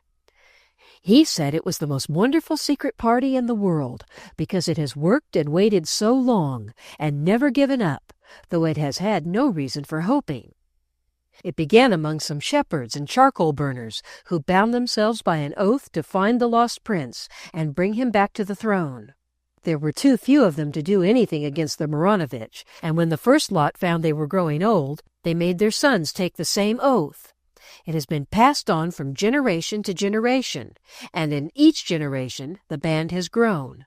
No one really knows how large it is now, but they say that there are people in nearly all the countries in Europe who belong to it in dead secret and are sworn to help it when they are called. They are only waiting. Some are rich people who will give money, and some are poor ones who will slip across the frontier to fight or to help to smuggle in arms. They even say that for all these years there have been arms made in caves in the mountains, and hidden there year after year. There are men who are called forgers of the sword, and they and their fathers and grandfathers and great-grandfathers have always made swords and stored them in caverns no one knows of, hidden caverns underground." Marco spoke aloud the thought which had come into his mind as he listened, a thought which brought fear to him. If the people in the streets talk about it, they won't be hidden long. It isn't common talk, my father says. Only very few have guessed, and most of them think it is part of the lost prince legend, said the rat. The Maranovich and Yarovich laugh at it. They have always been great fools. They're too full of their own swagger to think anything can interfere with them. "Do you talk much to your father?" Marco asked him. The rat showed his sharp white teeth in a grin. "I know what you're thinking of," he said. "You're remembering that I said he was always drunk. So he is, except when he's only half drunk. And when he's half drunk, he's the most splendid talker in London. He remembers everything he has ever learned or read or heard since he was born. I get him going and listen. He wants to talk and I want to hear. I found out almost everything I know in that way. He didn't know he was teaching me, but he was. He goes back into being a gentleman when he's half drunk. If you care about the Samavians, you'd better ask him not to tell people about the secret party and the forgers of the sword," suggested Marco. The rat started a little. "That's true," he said. "You're sharper than I am. It oughtn't to be blabbed about, or the Maranovich might hear enough to make them stop and listen. I'll get him to promise. There's one queer thing about him," he added very slowly, as if he were thinking it over. "I suppose it's part of the gentleman that's left in him. If he makes a promise, he never breaks it, drunk or sober." "Ask him to make one," said Marco. The next moment he changed the subject, because it seemed the best thing to do. "Go on and tell us what our own secret party is to do. We're forgetting," he whispered. The rat took up his game with renewed keenness. It was a game which attracted him immensely, because it called upon his imagination and held his audience spellbound, besides plunging him into war and strategy. "We're preparing for the rising," he said. "It must come soon. We've waited so long. The caverns are stacked with arms. The Maranovich and the Yarovich are fighting and using all their soldiers. And now is our time." He stopped and thought, his elbows on his knees. He began to bite his nails again. "The secret signal must be given," he said. Then he stopped again, and the squad held its breath and pressed nearer with a softly shuffling sound.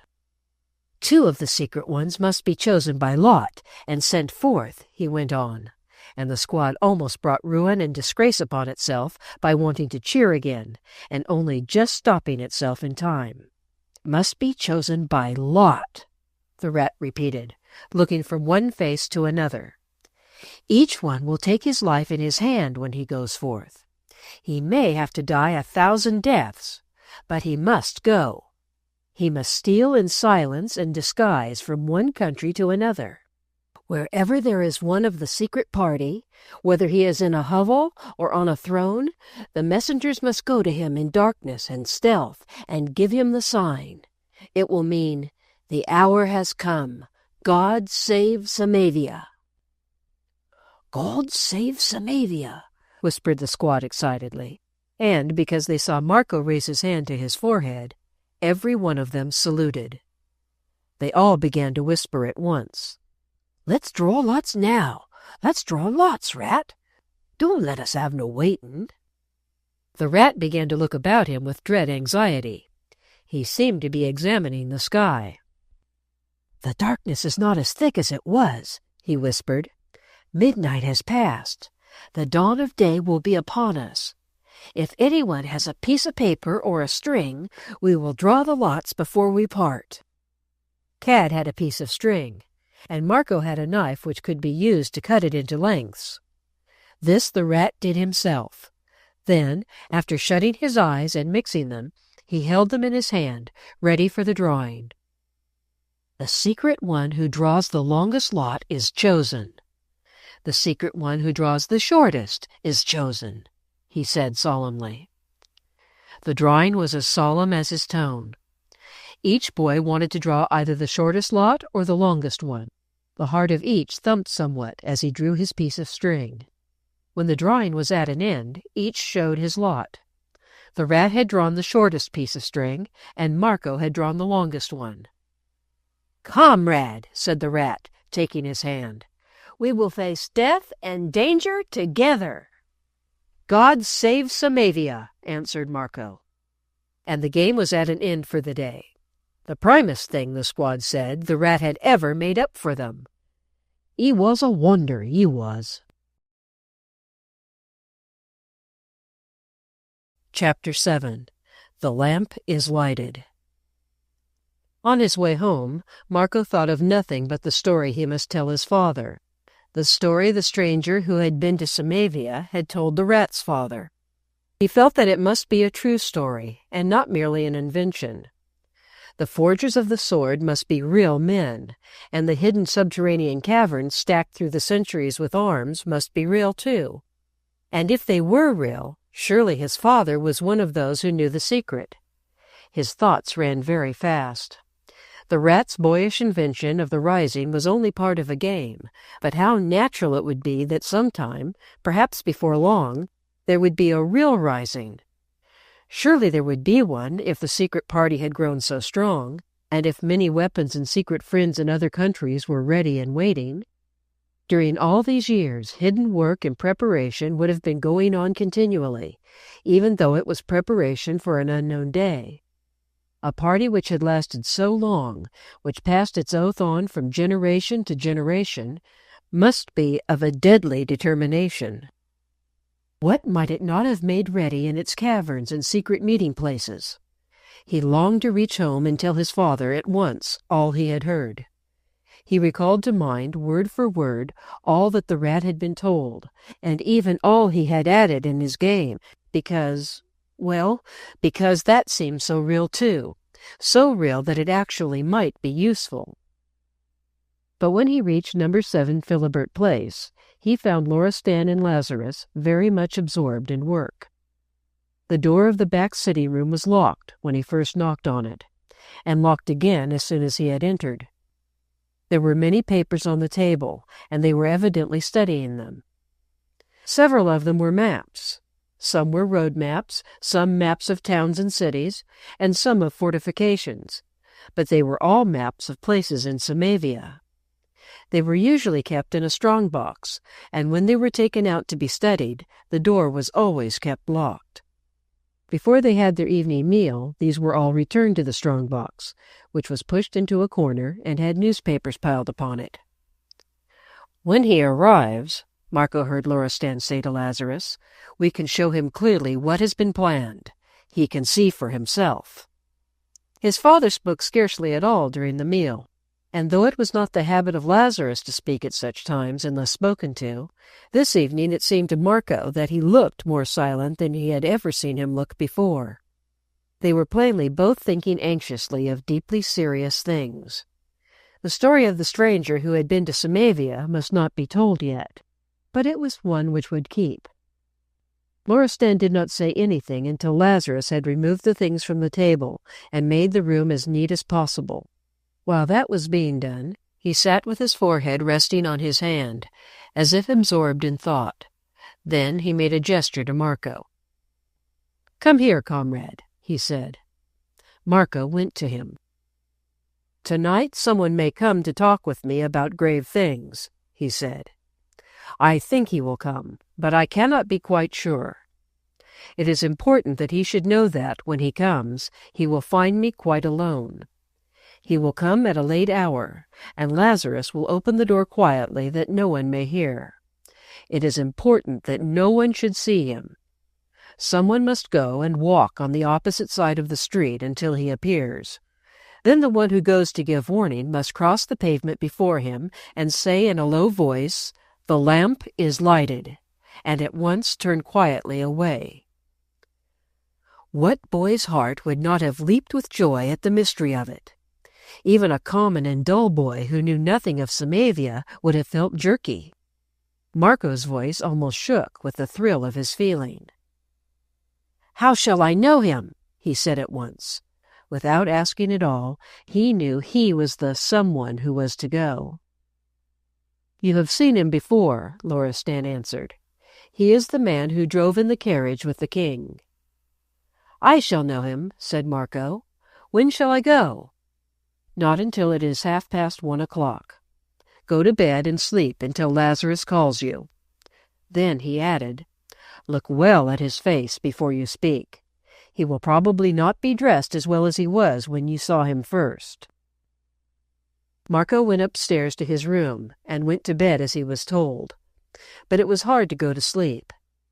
The rattle and roaring of the road did not usually keep him awake, because he had lived in the poorer quarter of too many big capital cities not to be accustomed to noise. But tonight it seemed to him that, as he lay and looked out at the lamplight, he heard every bus and cab which went past. He could not help thinking of the people who were in them and on top of them, and of the people who were hurrying along on the pavement outside the broken iron railings. He was wondering what they would think if they knew that things connected with the battles they read of in the daily papers were going on in one of the shabby houses they scarcely gave a glance to as they went by them. It must be something connected with the war, if a man who was a great diplomat and the companion of kings came in secret to talk alone with a patriot who was a Samavian. Whatever his father was doing was for the good of Samavia, and perhaps the secret party knew he was doing it. His heart almost beat aloud under his shirt as he lay on the lumpy mattress thinking it over. He must indeed look well at the stranger before he even moved toward him. He must be sure he was the right man. The game he had amused himself with so long, the game of trying to remember pictures and people and places clearly and in detail, had been a wonderful training. If he could draw, he knew he could have made a sketch of the keen-eyed, clever, aquiline face with the well-cut and delicately close mouth, which looked as if it had been shut upon secrets always. Always. If he could draw, he found himself saying again. He could draw, though perhaps only roughly. He had often amused himself by making sketches of things he wanted to ask questions about. He had even drawn people's faces, in his untrained way, and his father had said that he had a crude gift for catching a likeness. Perhaps he could make a sketch of this face, which would show his father that he knew and would recognize it. He jumped out of bed and went to a table near the window. There was paper and a pencil lying on it. A street lamp exactly opposite threw into the room quite light enough for him to see by. He half knelt by the table and began to draw. He worked for about 20 minutes steadily, and he tore up 2 or 3 unsatisfactory sketches. The poor drawing would not matter if he could catch that subtle look which was not slyness, but something more dignified and important. It was not difficult to get the marked aristocratic outline of the features. A common-looking man with less pronounced profile would have been less easy to draw in one sense. He gave his mind wholly to the recalling of every detail which had photographed itself on his memory through its trained habit. Gradually he saw that the likeness was becoming clearer. It was not long before it was clear enough to be a striking one. Anyone who knew the man would recognize it. He got up, drawing a long and joyful breath. He did not put on his shoes, but crossed his room as noiselessly as possible, and as noiselessly opened the door. He made no ghost of a sound when he went down the stairs. The woman who kept the lodging-house had gone to bed, and so had the other lodgers and the maid of all work. All the lights were out except the one he saw a glimmer of under the door of his father's room.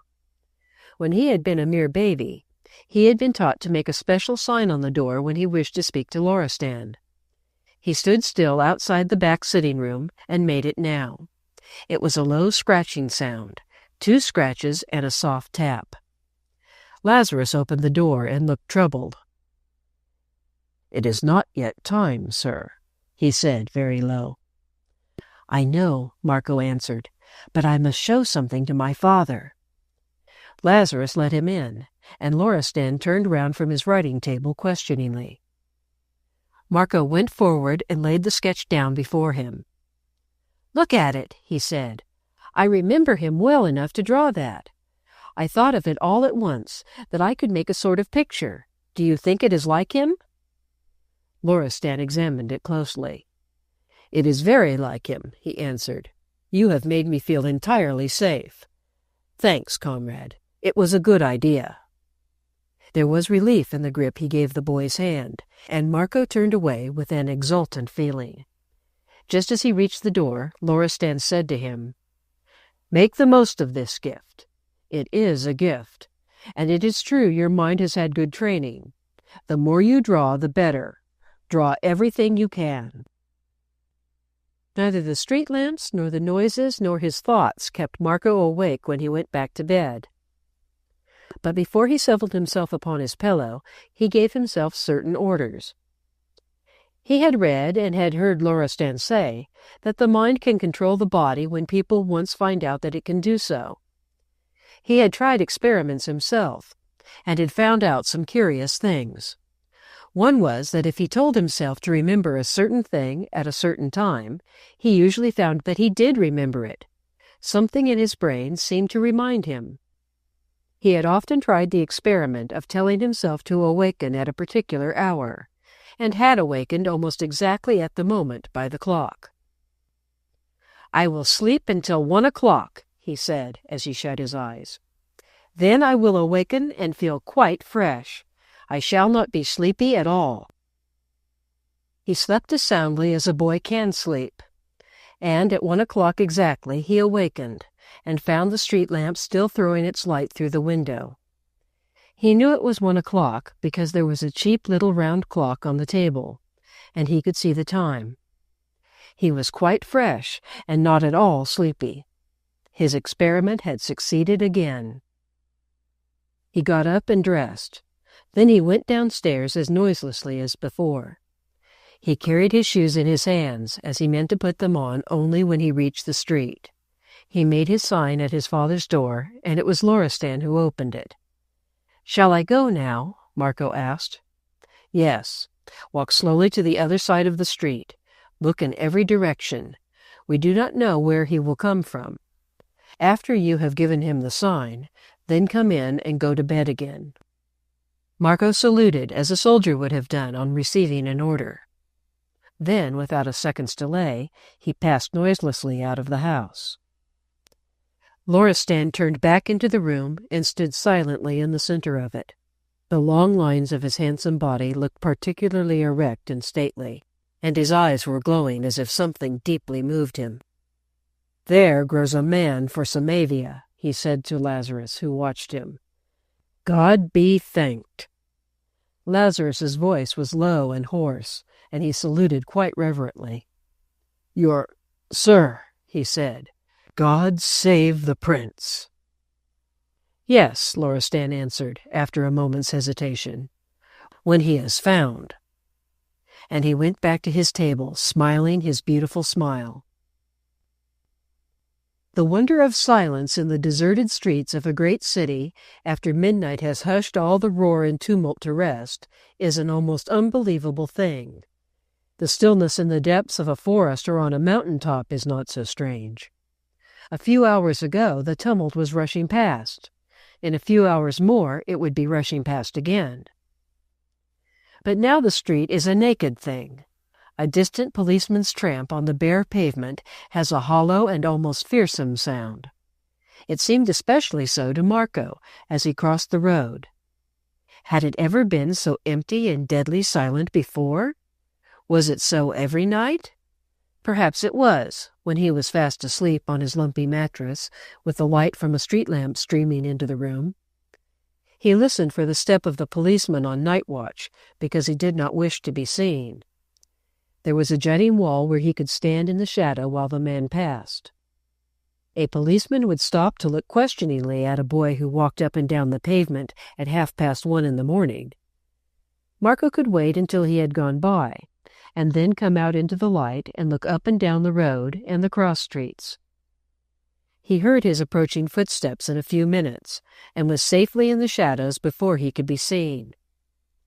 When the policeman passed, he came out and walked slowly down the road, looking on each side, and now and then looking back.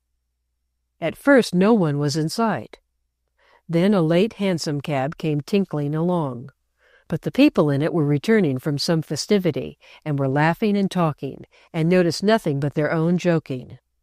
Then there was silence again, and for a long time, as it seemed to Marco, no one was to be seen. It was not really so long as it appeared, because he was anxious.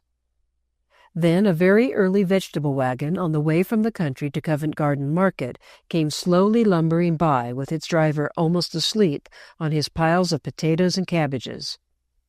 After it had passed, there was stillness and emptiness once more, until the policeman showed himself again on his beat, and Marco slipped into the shadow of the wall as he had done before. When he came out into the light, he had begun to hope that the time would not seem long to his father. It had not really been long, he told himself. It had only seemed so. But his father's anxiousness would be greater than his own could be. Loristan knew all that depended on the coming of this great man, who sat side by side with a king in his carriage, and talked to him as if he knew him well. It might be something which all Samavia is waiting to know. At least, all the secret party, Marco thought. The secret party is Samavia. He started at the sound of footsteps. "Someone is coming," he said. "It is a man." It was a man who was walking up the road on the same side of the pavement as his own. Marco began to walk toward him quietly, but rather rapidly. He thought it might be best to appear as if he were some boy sent on a midnight errand, perhaps to call a doctor. Then, if it was a stranger he passed, no suspicion would be aroused. Was this man as tall as the one who had driven with the king? Yes, he was about the same height, but he was too far away to be recognizable otherwise. He drew nearer, and Marco noticed that he also seemed slightly to hasten his footsteps. Marco went on. A little nearer, and he would be able to make sure. Yes, now he was near enough. Yes, this man was about the same height, and not unlike in figure, but he was much younger. He was not the one who had been in the carriage with His Majesty. He was not more than 30 years old. He began swinging his cane and whistling a music hall song softly, as Marco passed him without changing his pace. It was after the policeman had walked round his beat and disappeared for the third time that Marco heard footsteps echoing at some distance down a cross street. After listening to make sure that they were approaching instead of receding in another direction, he placed himself at a point where he could watch the length of the thoroughfare. Yes, someone was coming. It was a man's figure again.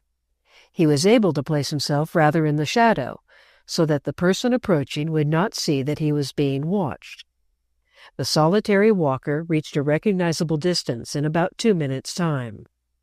He was dressed in an ordinary shop-made suit of clothes, which was rather shabby, and quite unnoticeable in its appearance.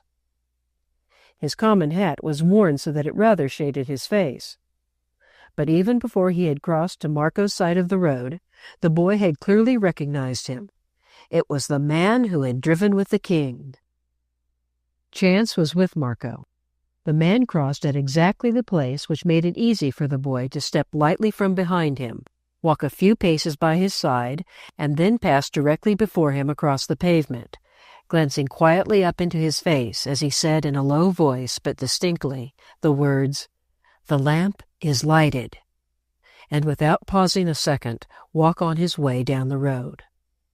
He did not slacken his pace or look back until he was some distance away. Then he glanced over his shoulder and saw that the figure had crossed the street and was inside the railings. It was all right. His father would not be disappointed. The great man had come. He walked for about 10 minutes, and then went home and to bed. But he was obliged to tell himself to go to sleep several times before his eyes closed for the rest of the night. Chapter 8. An Exciting Game. Loristan referred only once during the next day to what had happened. "You did your errand well. You were not hurried or nervous," he said. "The prince was pleased with your calmness." No more was said. Marco knew that the quiet mention of the stranger's title had been made merely as a designation. If it was necessary to mention him again in the future, he could be referred to as the prince. In various continental countries there were many princes who were not royal or even serene highnesses, who were merely princes as other nobles were dukes or barons. Nothing special was revealed when a man was spoken of as a prince. But though nothing was said on the subject of the incident, it was plain that much work was being done by Loristan and Lazarus. The sitting-room door was locked, and the maps and documents, usually kept in the iron box, were being used. Marco went to the Tower of London and spent part of the day in living again the stories which, centuries past, had been enclosed within its massive and ancient stone walls. In this way he had, throughout boyhood, become intimate with people who to most boys seemed only the unreal creatures who professed to be alive in schoolbooks of history. He had learned to know them as men and women, because he had stood in the places they had been born in, and had played in as children, had died in at the end. He had seen the dungeons they had been imprisoned in, the blocks on which they had laid their heads, the battlements on which they had fought to defend their fortress towers, the thrones they had sat upon, the crowns they had worn, and the jeweled scepters they had held. He had stood before their portraits and had gazed curiously at their robes of investiture, sewn with tens of thousands of seed pearls. To look at a man's face and feel his pictured eyes follow you as you move away from him, to see the strangely splendid garments he once warmed with his living flesh, is to realize that history is not a mere lesson in a schoolbook, but is a relation of the life stories of men and women who saw strange and splendid days, and sometimes suffered strange and terrible things. There were only a few people who were being led about sightseeing. The man in the ancient beefeater's costume, who was their guide, was good-natured and evidently fond of talking. He was a big and stout man, with a large face and a small, merry eye. He was rather like pictures of Henry VIII himself, which Marco remembered having seen. He was specially talkative when he stood by the tablet that marks the spot where stood the block on which Lady Jane Grey had laid her young head. One of the sightseers, who knew little of English history, had asked some questions about the reasons for her execution. If her father-in-law, the Duke of Northumberland, had left that young couple alone, her and her husband, Lord Guildford Dudley, they'd have kept their heads on. He was bound to make her a queen, and Mary Tudor was bound to be queen herself. The Duke wasn't clever enough to manage a conspiracy and work up the people. These Samavians we're reading about in the papers would have done it better, and they're half savages. They had a big battle outside Melzar yesterday, the sightseer standing next to Marco said to the young woman who was his companion. Thousands of 'em killed. I saw it in big letters on the boards as I rode on top of the bus. They're just slaughtering each other. That's what they're doing. The talkative beefeater heard him. They can't even bury their dead fast enough, he said. There'll be some sort of plague breaking out and sweeping into the countries nearest them.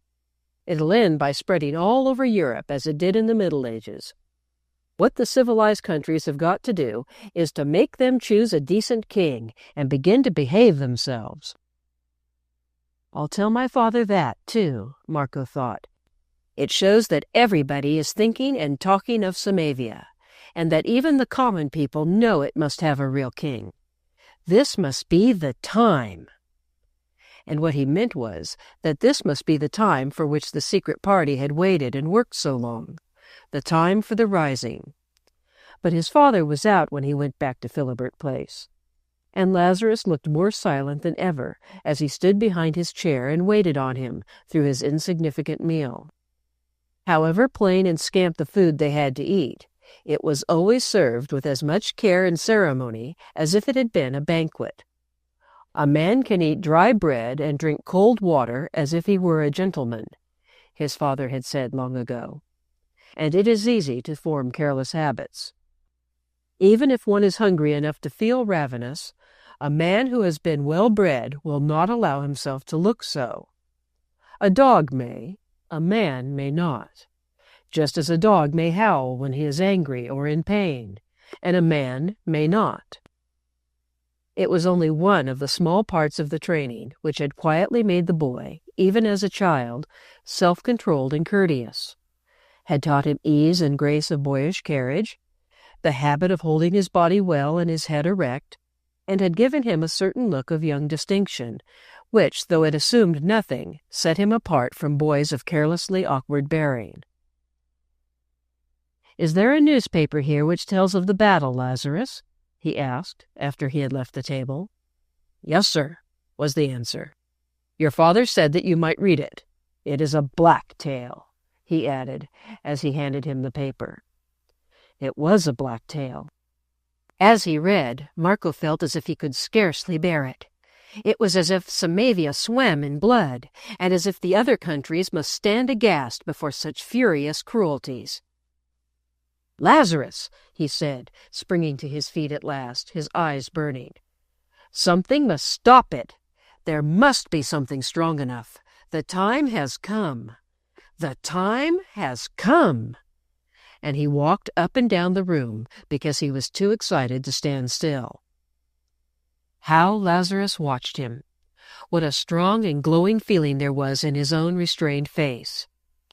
"Yes, sir, surely the time has come," he answered, but that was all he said, and he turned and went out of the shabby back sitting-room at once. It was as if he felt it were wiser to go before he lost power over himself and said more. Marco made his way to the meeting-place of the squad, to which the Rat had in the past given the name of the barracks. The Rat was sitting among his followers, and he had been reading the morning paper to them, the one which contained the account of the Battle of Melzar. The squad had become the secret party, and each member of it was thrilled with the spirit of dark plot and adventure. They all whispered when they spoke. "This is not the barracks now," the Rat said. "It is a subterranean cavern. Under the floor of it thousands of swords and guns are buried, and it is piled to the roof with them. There is only a small place left for us to sit and plot in. We crawl in through a hole, and the hole is hidden by bushes." To the rest of the boys, this was only an exciting game. But Marco knew that to the rat it was more. Though the rat knew none of the things he knew, he saw that the whole story seemed to him a real thing. The struggles of Samavia, as he had heard and read of them in the newspapers, had taken possession of him. His passion for soldiering and warfare, and his curiously mature brain, had led him into following every detail he could lay hold of. He had listened to all he had heard with remarkable results. He remembered things older people forgot after they had mentioned them. He forgot nothing. He had drawn on the flagstones a map of Samavia, which Marco saw was actually correct, and he had made a rough sketch of Melzar and the battle which had had such disastrous results. "The Maranovich had possession of Melzar," he explained with feverish eagerness, "and the Yarovich attacked them from here," pointing with his finger. "That was a mistake. I should have attacked them from a place where they would not have been expecting it. They expected attack on their fortifications, and they were ready to defend them.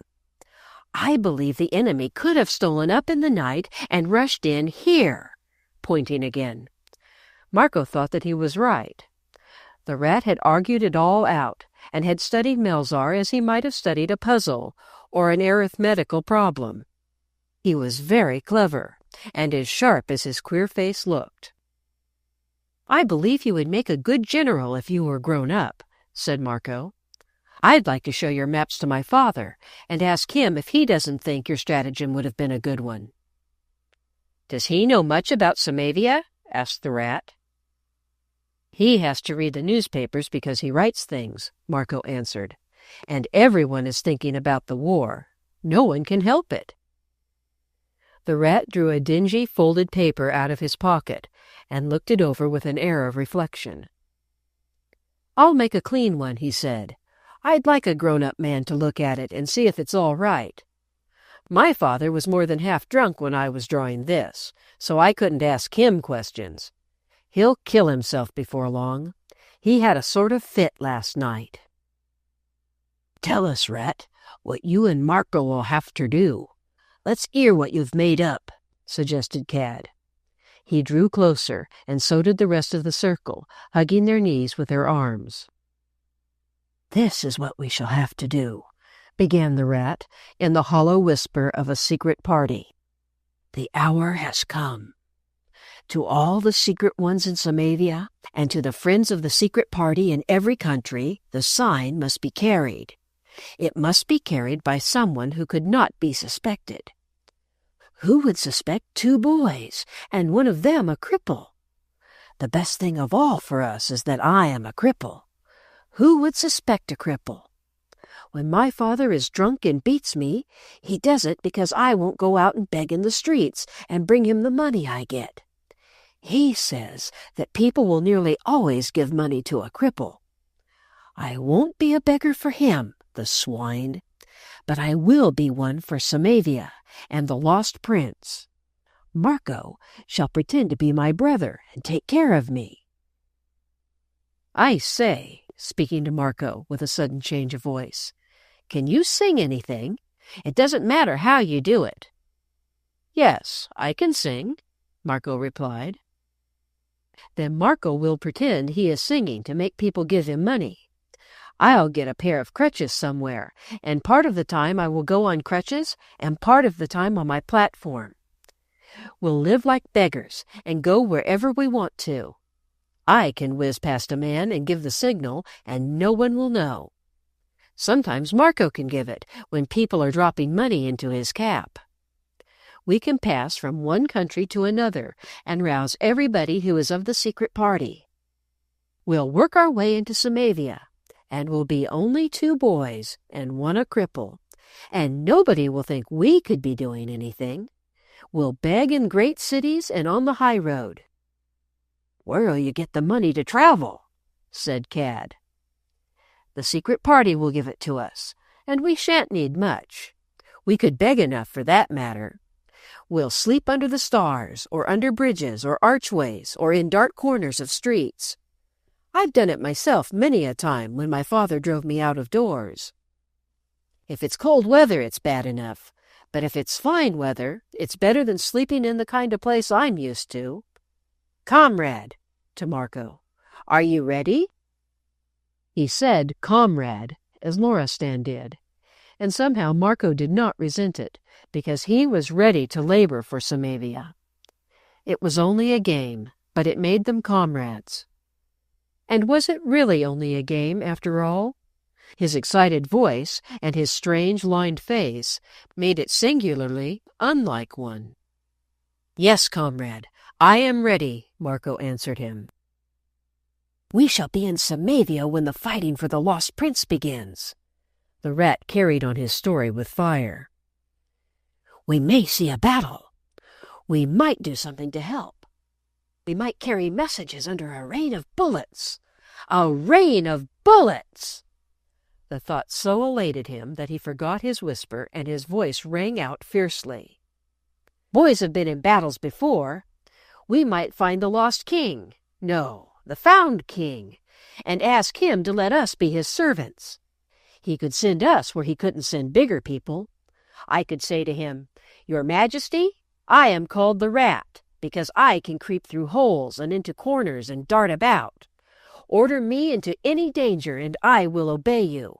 Let me die like a soldier, if I can't live like one. Suddenly he threw his ragged coat sleeve up across his eyes. He had wrought himself up tremendously with the picture of the rain of bullets, and he felt as if he saw the king who had at last been found. The next moment he uncovered his face. That's what we've got to do, he said. Just that, if you want to know. And a lot more. There's no end to it. Marco's thoughts were in a whirl. It ought not to be nothing but a game. He grew quite hot all over. If the secret party wanted to send messengers, no one would think of suspecting. Who could be more harmless-looking than two vagabond boys, wandering about picking up their living as best they could, not seeming to belong to anyone? And one a cripple! It was true. Yes, it was true, as the rat said, that his being a cripple made him look safer than anyone else. Marco actually put his forehead in his hands and pressed his temples. "What's the matter?" exclaimed the rat. "What are you thinking about?" "I am thinking what a general you would make. I'm thinking that it might all be real, every word of it. It mightn't be a game at all," said Marco. "No, it mightn't," the rat answered. "If I knew where the secret party was, I'd like to go and tell them about it." "What's that?" he said, suddenly turning his head toward the street. "What are they calling out?" Some newsboy with a particularly shrill voice was shouting out something at the topmost of his lungs. Tense and excited, no member of the circle stirred or spoke for a few seconds. The rat listened. Marco listened. The whole squad listened, pricking up their ears. "Startling news from Samavia," the newsboy was shrilling out. "Amazing story! Descendant of the lost prince found! Descendant of the lost prince found!" "Any chap got a penny?" snapped the rat, beginning to shuffle toward the arched passage. "I have," answered Marco, following him. "Come on," the rat yelled. "Let's go and get a paper." And he whizzed down the passage with his swiftest rat-like dart, while the squad followed him, shouting and tumbling over each other. Chapter 9. It is not a game. Loristan walked slowly up and down the back sitting room and listened to Marco, who sat by the small fire and talked. "Go on," he said, whenever the boy stopped. "I want to hear it all. He's a strange lad, and it's a splendid game." Marco was telling him the story of his second and third visits to the enclosure behind the deserted churchyard. He had begun at the beginning, and his father had listened with a deep interest. A year later, Marco recalled this evening as a thrilling memory, and as one which would never pass away from him throughout his life. He would always be able to call it all back: the small and dingy back room, the dimness of the one poor gas burner, which was all they could afford to light, the iron box pushed into the corner with its maps and plans locked safely in it, the erect bearing and actual beauty of the tall form, which the shabbiness of worn and mended clothes could not hide or dim. Not even rags and tatters could have made Loristan seem insignificant or undistinguished. He was always the same. His eyes seemed darker and more wonderful than ever in their remote thoughtfulness and interest as he spoke. "Go on," he said. "It is a splendid game. And it is curious. He has thought it out well.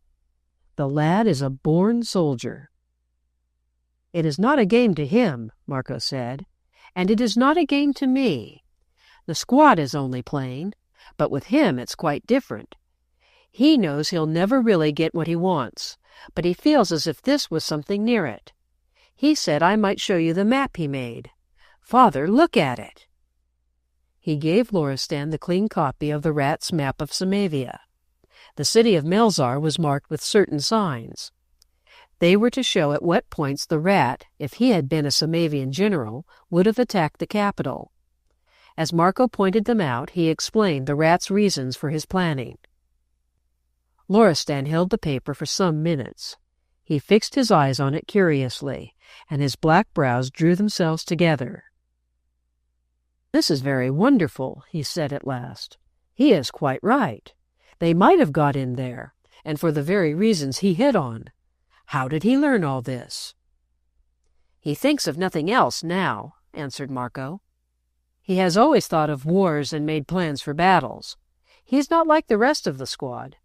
His father is nearly always drunk, but he is very well educated, and when he is only half drunk he likes to talk. The rat asks him questions then, and leads him on until he finds out a great deal. Then he begs old newspapers, and he hides himself in corners and listens to what people are saying. He says he lies awake at night thinking it out, and he thinks about it all the day.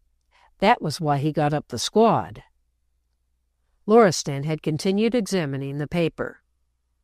"Tell him," he said, when he refolded and handed it back, "that I studied his map, and he may be proud of it. You may also tell him," and he smiled quietly as he spoke, "that in my opinion he is right. The Yarovitch would have held Melzar today if he had led them." Marco was full of exultation. "I thought you would say he was right. I felt sure you would. That is what makes me want to tell you the rest," he hurried on. "If you think he is right about the rest, too—" He stopped awkwardly because of a sudden wild thought which rushed upon him. I don't know what you will think," he stammered. "Perhaps it will seem to you as if that part of it could only be a game." He was so fervent in spite of his hesitation that Loristan began to watch him with sympathetic respect, as he always did when the boy was trying to express something he was not sure of. One of the great bonds between them was that Loristan was always interested in his boyish mental processes, in the way in which his thoughts led him to any conclusion.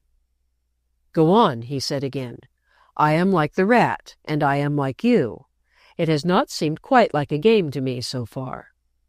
He sat down at the writing table, and Marco, in his eagerness, drew nearer and leaned against it, resting on his arms and lowering his voice, though it was always their habit to speak at such a pitch that no one outside the room they were in could distinguish what they said. "It is the rat's plan for giving the signal for a rising," he said. Loristan made a slight movement. "Does he think there will be a rising?" he asked.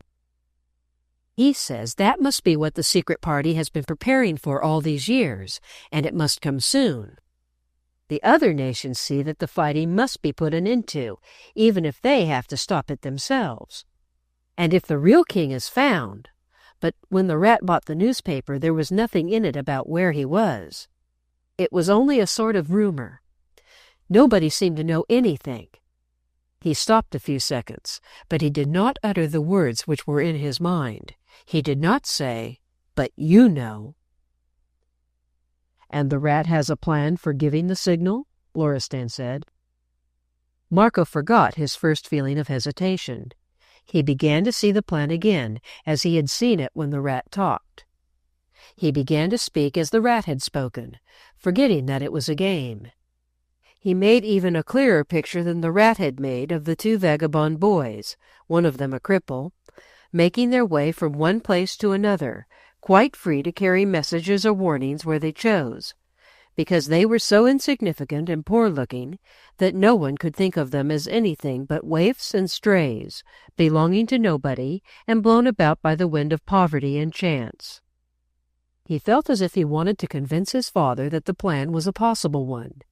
He did not quite know why he felt so anxious to win his approval of the scheme, as if it were real, as if it could actually be done.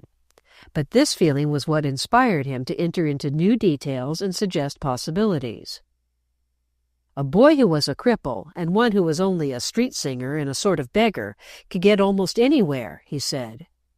Soldiers would listen to a singer if he sang good songs, and they might not be afraid to talk before him. A strolling singer and a cripple would perhaps hear a great many things it might be useful for the secret party to know. They might even hear important things. Don't you think so? Before he had gone far with his story, the faraway look had fallen upon Loristan's face, the look Marco had known so well all his life. He sat turned a little sidewise from the boy, his elbow resting on the table and his forehead on his hand. He looked down at the worn carpet at his feet, and so he looked as he listened to the end. It was as if some new thought were slowly growing in his mind as Marco went on talking and enlarging on the rat's plan. He did not even look up or change his position as he answered, "Yes, I think so." But because of the deep and growing thought in his face, Marco's courage increased. His first fear that this part of the planning might seem so bold and reckless that it would only appear to belong to a boyish game gradually faded away for some strange reason. His father had said that the first part of the rat's imaginings had not seemed quite like a game to him, and now, even now, he was not listening as if he were listening to the details of mere exaggerated fancies. It was as if the thing he was hearing was not wildly impossible.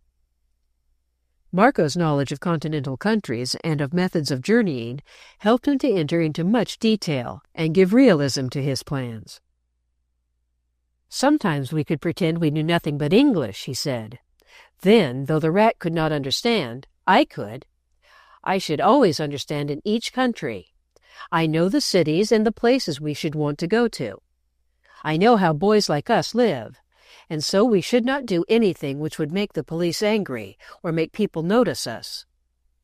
If anyone asked questions, I would let them believe that I had met the rat by chance, and we had made up our minds to travel together, because people gave more money to a boy who sang if he was with a cripple. There was a boy who used to play the guitar in the streets of Rome, and he always had a lame girl with him, and everyone knew it was for that reason. When he played, people looked at the girl and were sorry for her and gave her soldi. You remember?" "Yes, I remember. And what you say is true," Loristan answered.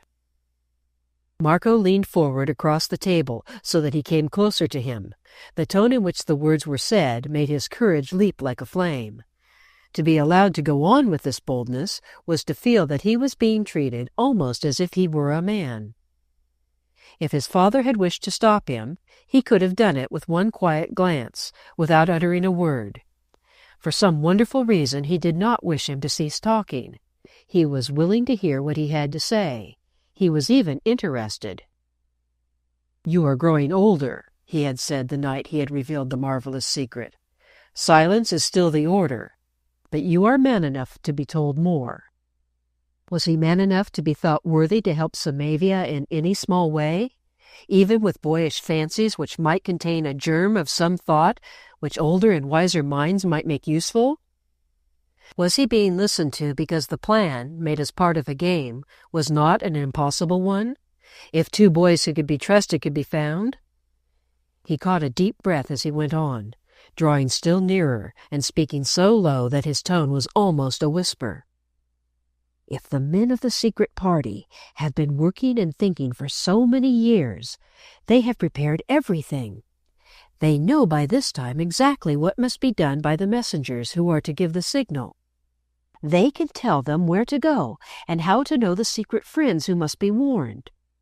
If the orders could be written and given to someone who has learned to remember things. He had begun to breathe so quickly that he stopped for a moment. Loristan looked up. He looked directly into his eyes. "Someone who has been trained to remember things?" he said. "Someone who has been trained," Marco went on, catching his breath again. "Someone who does not forget, who would never forget, never. That one, even if he were only 12, even if he were only 10, could go and do as he was told." Loristan put his hand on his shoulder. "Comrade," he said, "you are speaking as if you were ready to go yourself." Marco's eyes looked bravely straight into his, but he said not one word. "Do you know what it would mean, comrade?" his father went on.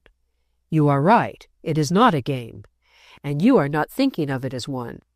But have you thought how it would be if something betrayed you, and you were set up against a wall to be shot?" Marco stood up quite straight. He tried to believe he felt the wall against his back. "If I were shot, I should be shot for Samavia," he said. "And for you, father." Even as he was speaking, the front doorbell rang, and Lazarus evidently opened it. He spoke to someone, and then they heard his footsteps approaching the back sitting room. "Open the door," said Loristan, and Marco opened it. "There is a boy who is a cripple here, sir," the old soldier said. "He asked to see Master Marco." "If it is the rat," said Loristan, "bring him in here. I wish to see him." Marco went down the passage to the front door. The rat was there, but he was not upon his platform. He was leaning upon an old pair of crutches, and Marco thought he looked wild and strange. He was white, and somehow the lines of his face seemed twisted in a new way. Marco wondered if something had frightened him, or if he felt ill. "Rat," he began, "my father—" "I've come to tell you about my father!" The rat broke in without waiting to hear the rest, and his voice was as strange as his pale face. "I don't know why I've come, but I just wanted to. He's dead." "Your father?" Marco stammered. He's dead," the rat answered shakily. "I told you he'd kill himself. He had another fit, and he died in it. I knew he would one of these days. I told him so. He knew he would himself. I stayed with him till he was dead, and then I got a bursting headache and I felt sick. And I thought about you." Marco made a jump at him, because he saw he was suddenly shaking as if he were going to fall. He was just in time, and Lazarus, who had been looking on from the back of the passage, came forward. Together they held him up. "I'm not going to faint," he said weakly, "but I felt as if I was. It was a bad fit, and I had to try and hold him. I was all by myself. The people in the other attic thought he was only drunk, and they wouldn't come in. He's lying on the floor there, dead." "Come and see my father," Marco said. "He'll tell us what to do. Lazarus, help him." "I can get on by myself," said the rat. "Do you see my crutches? I did something for a pawnbroker last night, and he gave them to me for pay." But though he tried to speak carelessly, he had plainly been horribly shaken and overwrought. His queer face was yellowish-white still, and he was trembling a little. Marco led the way into the back sitting-room. In the midst of its shabby gloom, and under the dim light, Loristan was standing in one of his still, attentive attitudes. He was waiting for them. "Father, this is the rat," the boy began. The rat stopped short and rested on his crutches, staring at the tall, reposeful figure with widened eyes. "Is that your father?" he said to Marco, and then added with a jerky half-laugh, "He's not much like mine, is he?" Chapter 10. The Rat and Samavia. What the rat thought when Loristan began to speak to him, Marco wondered. Suddenly he stood in an unknown world, and it was Loristan who made it so, because its poverty and shabbiness had no power to touch him. He looked at the boy with calm and clear eyes. He asked him practical questions gently, and it was plain that he understood many things without asking questions at all.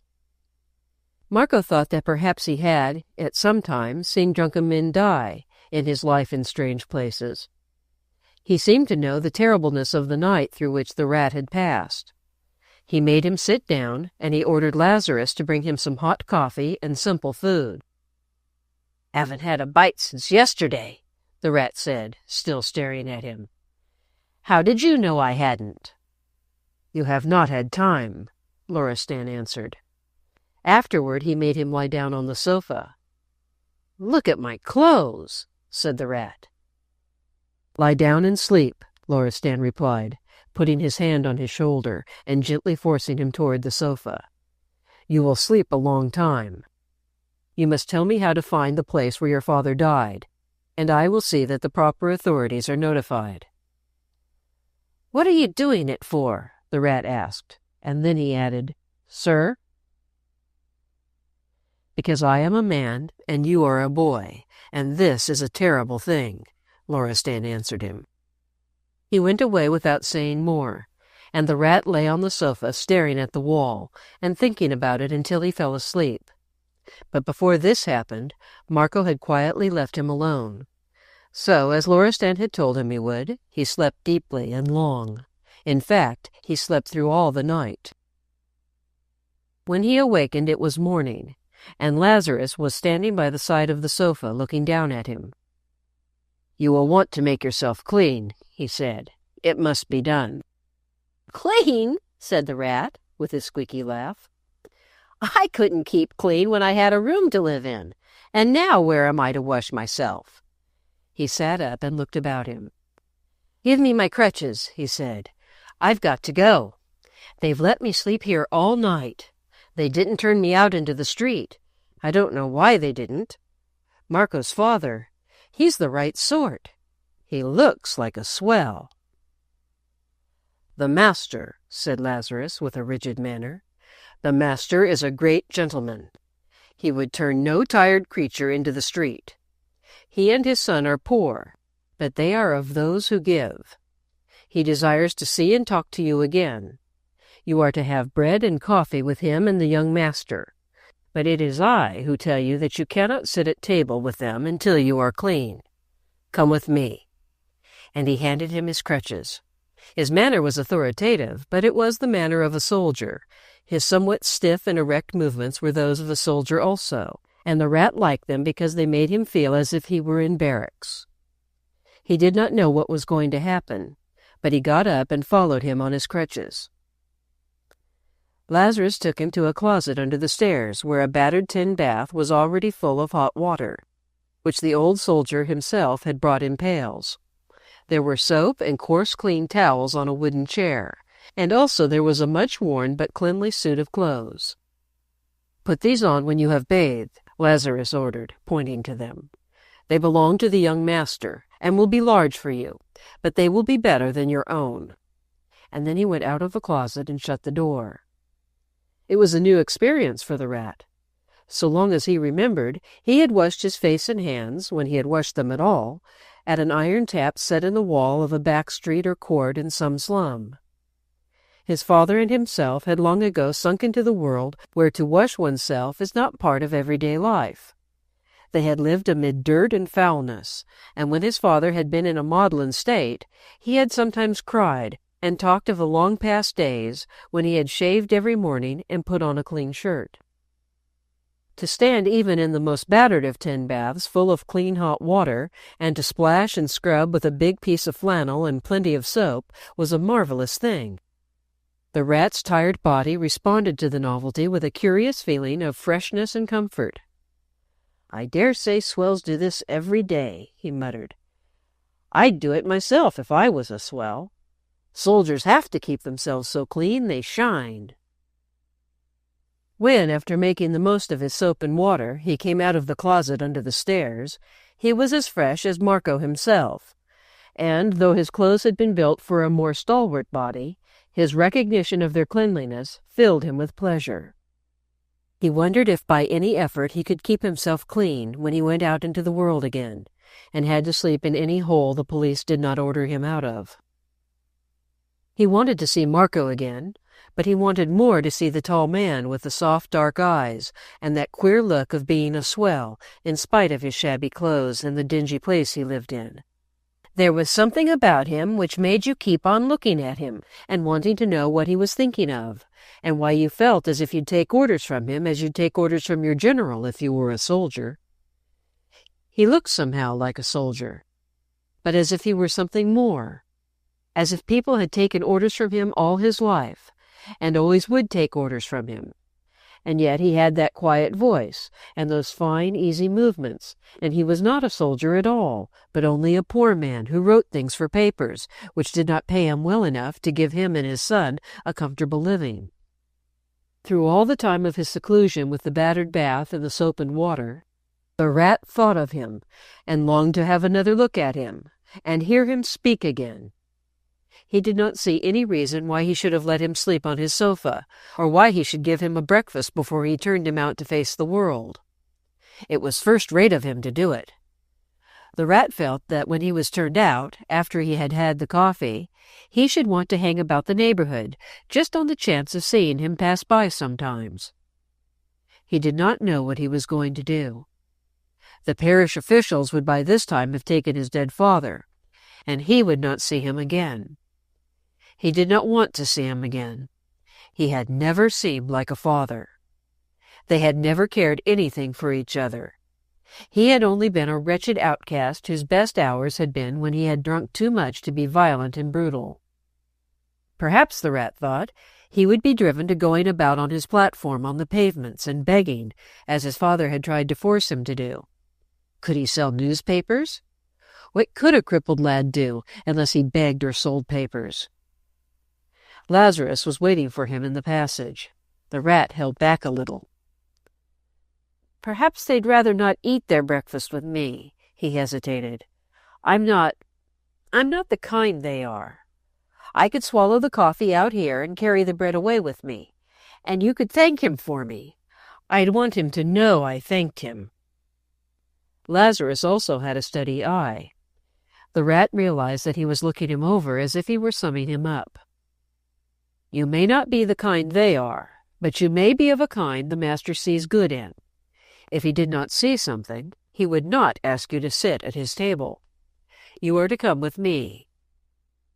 The squad had seen good in the rat, but no one else had. Policemen had moved him on whenever they set eyes on him. The wretched women of the slums had regarded him as they regarded his darting, thieving namesake. Loafing or busy men had seen in him a young nuisance to be kicked or pushed out of the way. The squad had not called good what they saw in him. They would have yelled with laughter if they had heard anyone else call it so. Goodness was not considered an attraction in their world. The rat grinned a little and wondered what was meant as he followed Lazarus into the back sitting-room. It was as dingy and gloomy as it had looked the night before, but by the daylight the rat saw how rigidly neat it was, how well swept and free from any speck of dust, how the poor windows had been cleaned and polished, and how everything was set in order. The coarse linen cloth on the table was fresh and spotless. So was the cheap crockery. The spoons shone with brightness. Loristan was standing on the hearth, and Marco was near him.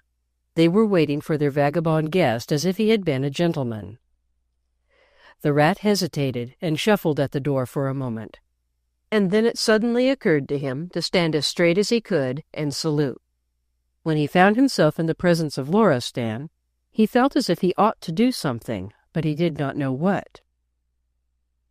Loristan's recognition of his gesture and his expression as he moved forward lifted from the rat's shoulders a load which he himself had not known lay there. Somehow he felt as if something new had happened to him, as if he were not mere vermin after all, as if he need not be on the defensive, even as if he need not feel so much in the dark, and like a thing there was no place in the world for. The mere straight and far-seeing look of this man's eyes seemed to make a place somewhere for what he looked at, And yet what he said was quite simple. "This is well," he said. "You have rested. We will have some food, and then we will talk together." He made a slight gesture in the direction of the chair at the right hand of his own place. The rat hesitated again. What a swell he was! With that wave of the hand, he made you feel as if you were a fellow like himself, and he was doing you some honor. "I'm not—" The rat broke off and jerked his head toward Marco. "He knows," he ended. "I've never sat at a table like this before."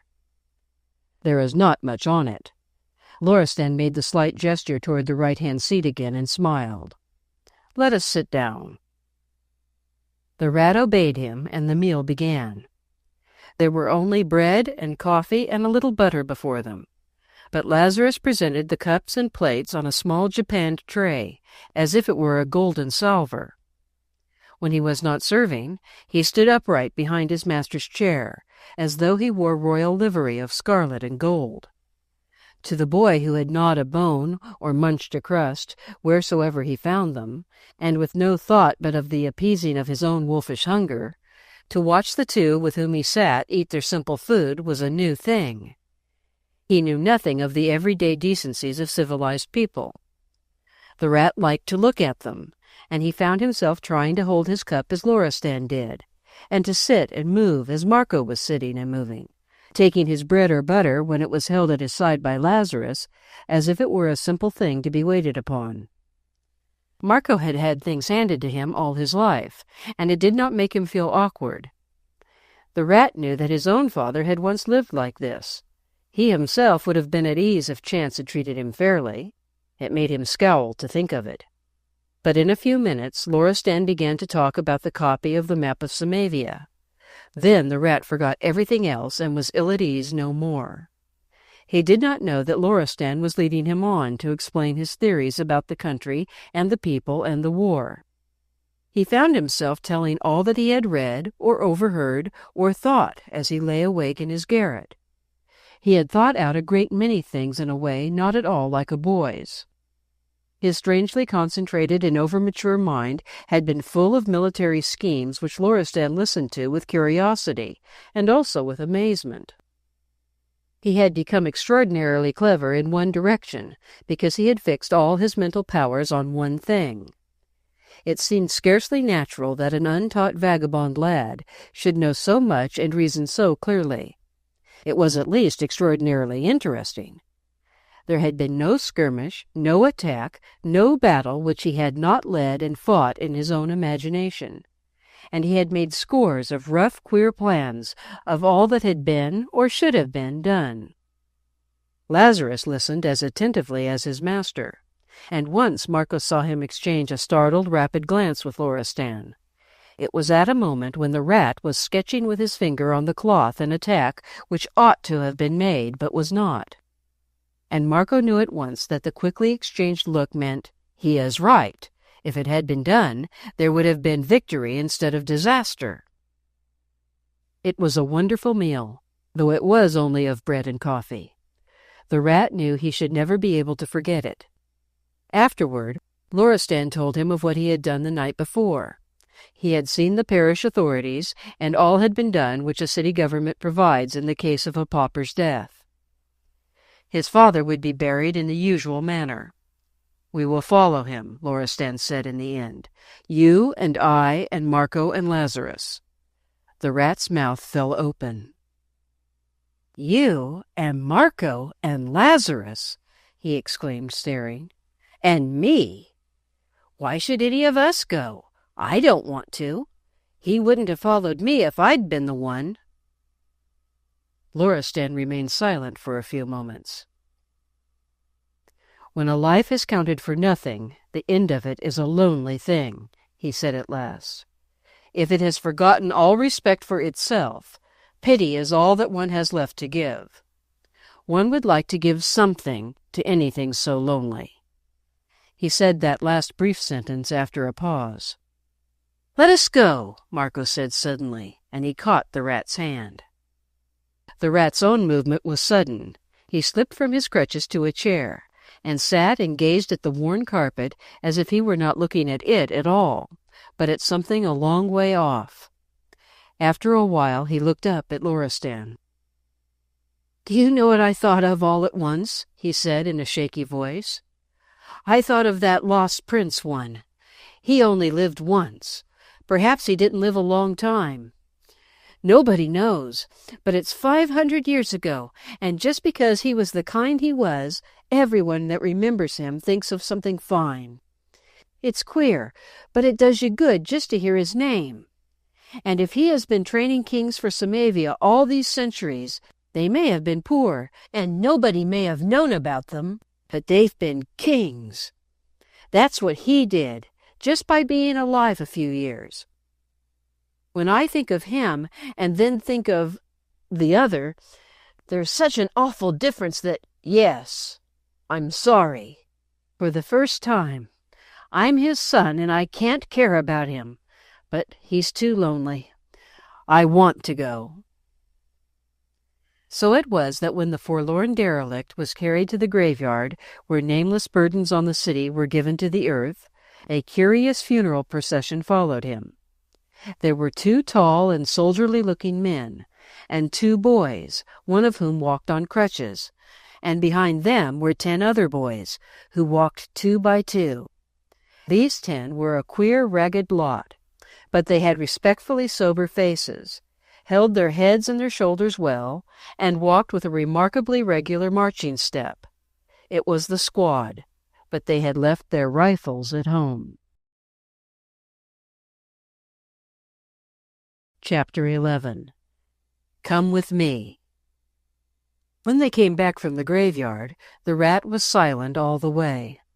He was thinking of what had happened, and of what lay before him. He was, in fact, thinking chiefly that nothing lay before him. Nothing. The certainty of that gave his sharp-lined face new lines, and sharpness which made it look pinched and hard. He had nothing before but a corner in a bare garret, in which he could find little more than a leaking roof over his head, when he was not turned out into the street. But if policemen asked him where he lived, he could say he lived in Bone Court with his father. Now he couldn't say it. He got along very well on his crutches, but he was rather tired when they reached the turn in the street which led in the direction of his old haunts. At any rate, they were haunts he knew, and he belonged to them more than he belonged elsewhere. The squad stopped at this particular corner because it led to such homes as they possessed. They stopped in a body and looked at the rat, and the rat stopped also. He swung himself to Loristan's side, touching his hand to his forehead. "Thank you, sir," he said. "Line and salute, you chaps." And the squad stood in line and raised their hands also. "Thank you, sir." "Thank you, Marco. Goodbye." "Where are you going?" Loristan asked. "I don't know yet," the rat answered, biting his lips.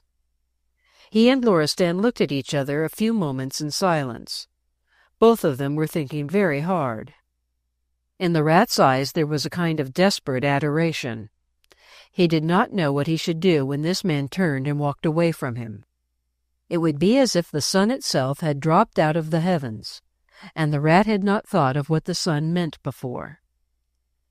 But Loristan did not turn and walk away. He looked deep into the lad's eyes as if he were searching to find some certainty.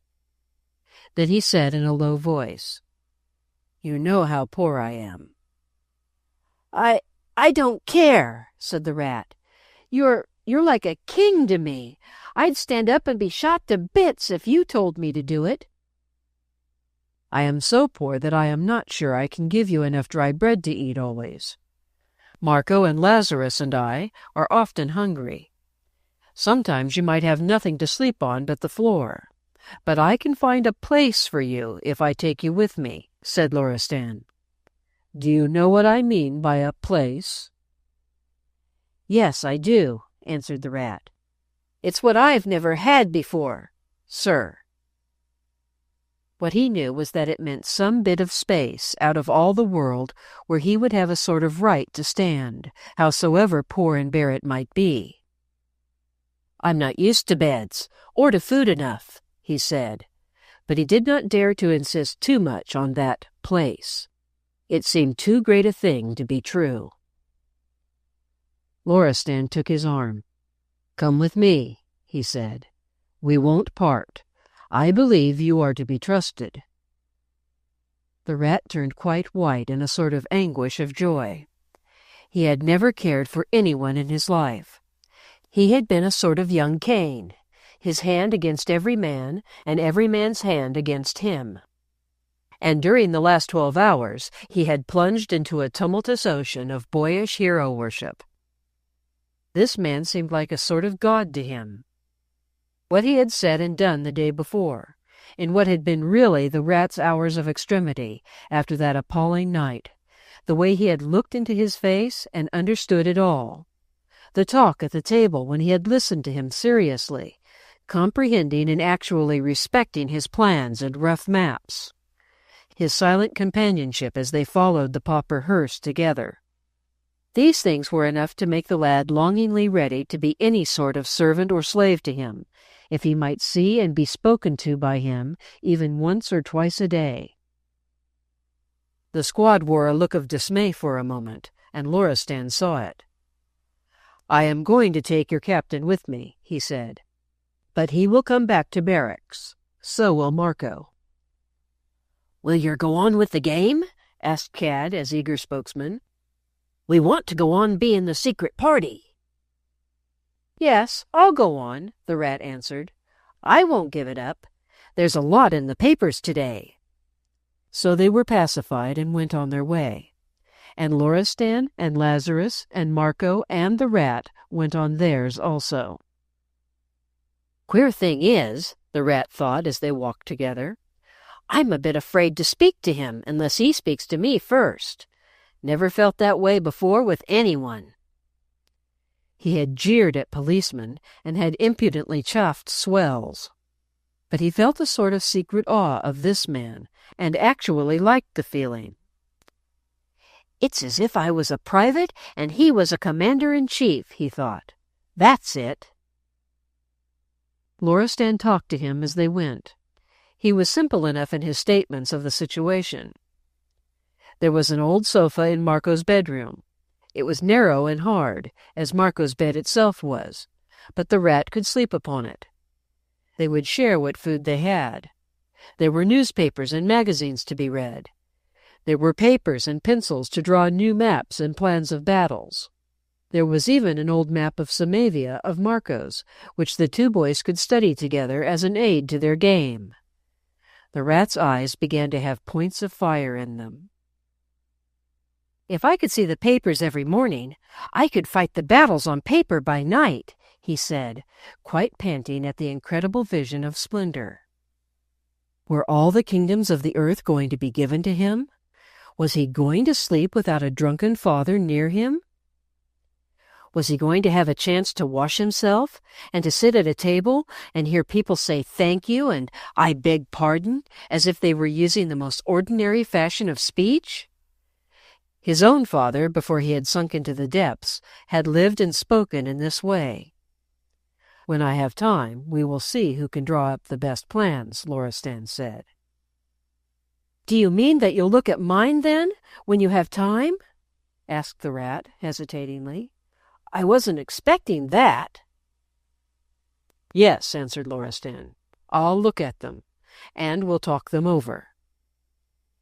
As they went on, he told him that he and Marco could do many things together. They could go to museums and galleries, and Marco could show him what he himself was familiar with. "My father said you wouldn't let him come back to barracks when you found out about it," the rat said, hesitating again and growing hot because he remembered so many ugly past days. But I swear I won't do him any harm, sir. I won't." "When I said I believed you could be trusted, I meant several things," Loristan answered him. "That was one of them. You're a new recruit. You and Marco are both under a commanding officer." He said the words because he knew they would elate him and stir his blood. Chapter 12. Only Two Boys. The words did elate him, and his blood was stirred by them every time they returned to his mind. He remembered them through the days and nights that followed. He sometimes, indeed, awakened from his deep sleep on the hard and narrow sofa in Marco's room, and found that he was saying them half aloud to himself. The hardness of the sofa did not prevent his resting as he had never rested before in his life. By contrast with the past he had known, this poor existence was comfort which verged on luxury. He got into the battered tin bath every morning. He sat at the clean table, and could look at Loristan and speak to him and hear his voice. His chief trouble was that he could hardly keep his eyes off him, and he was a little afraid he might be annoyed. But he could not bear to lose a look or a movement. At the end of the second day he found his way, at some trouble, to Lazarus's small back room at the top of the house. "Will you let me come in and talk a bit?" he said. When he went in, he was obliged to sit on the top of Lazarus's wooden box, because there was nothing else for him. "I want to ask you," he plunged into his talk at once, "do you think he minds me looking at him so much? I can't help it, but if he hates it, well, I'll try and keep my eyes on the table."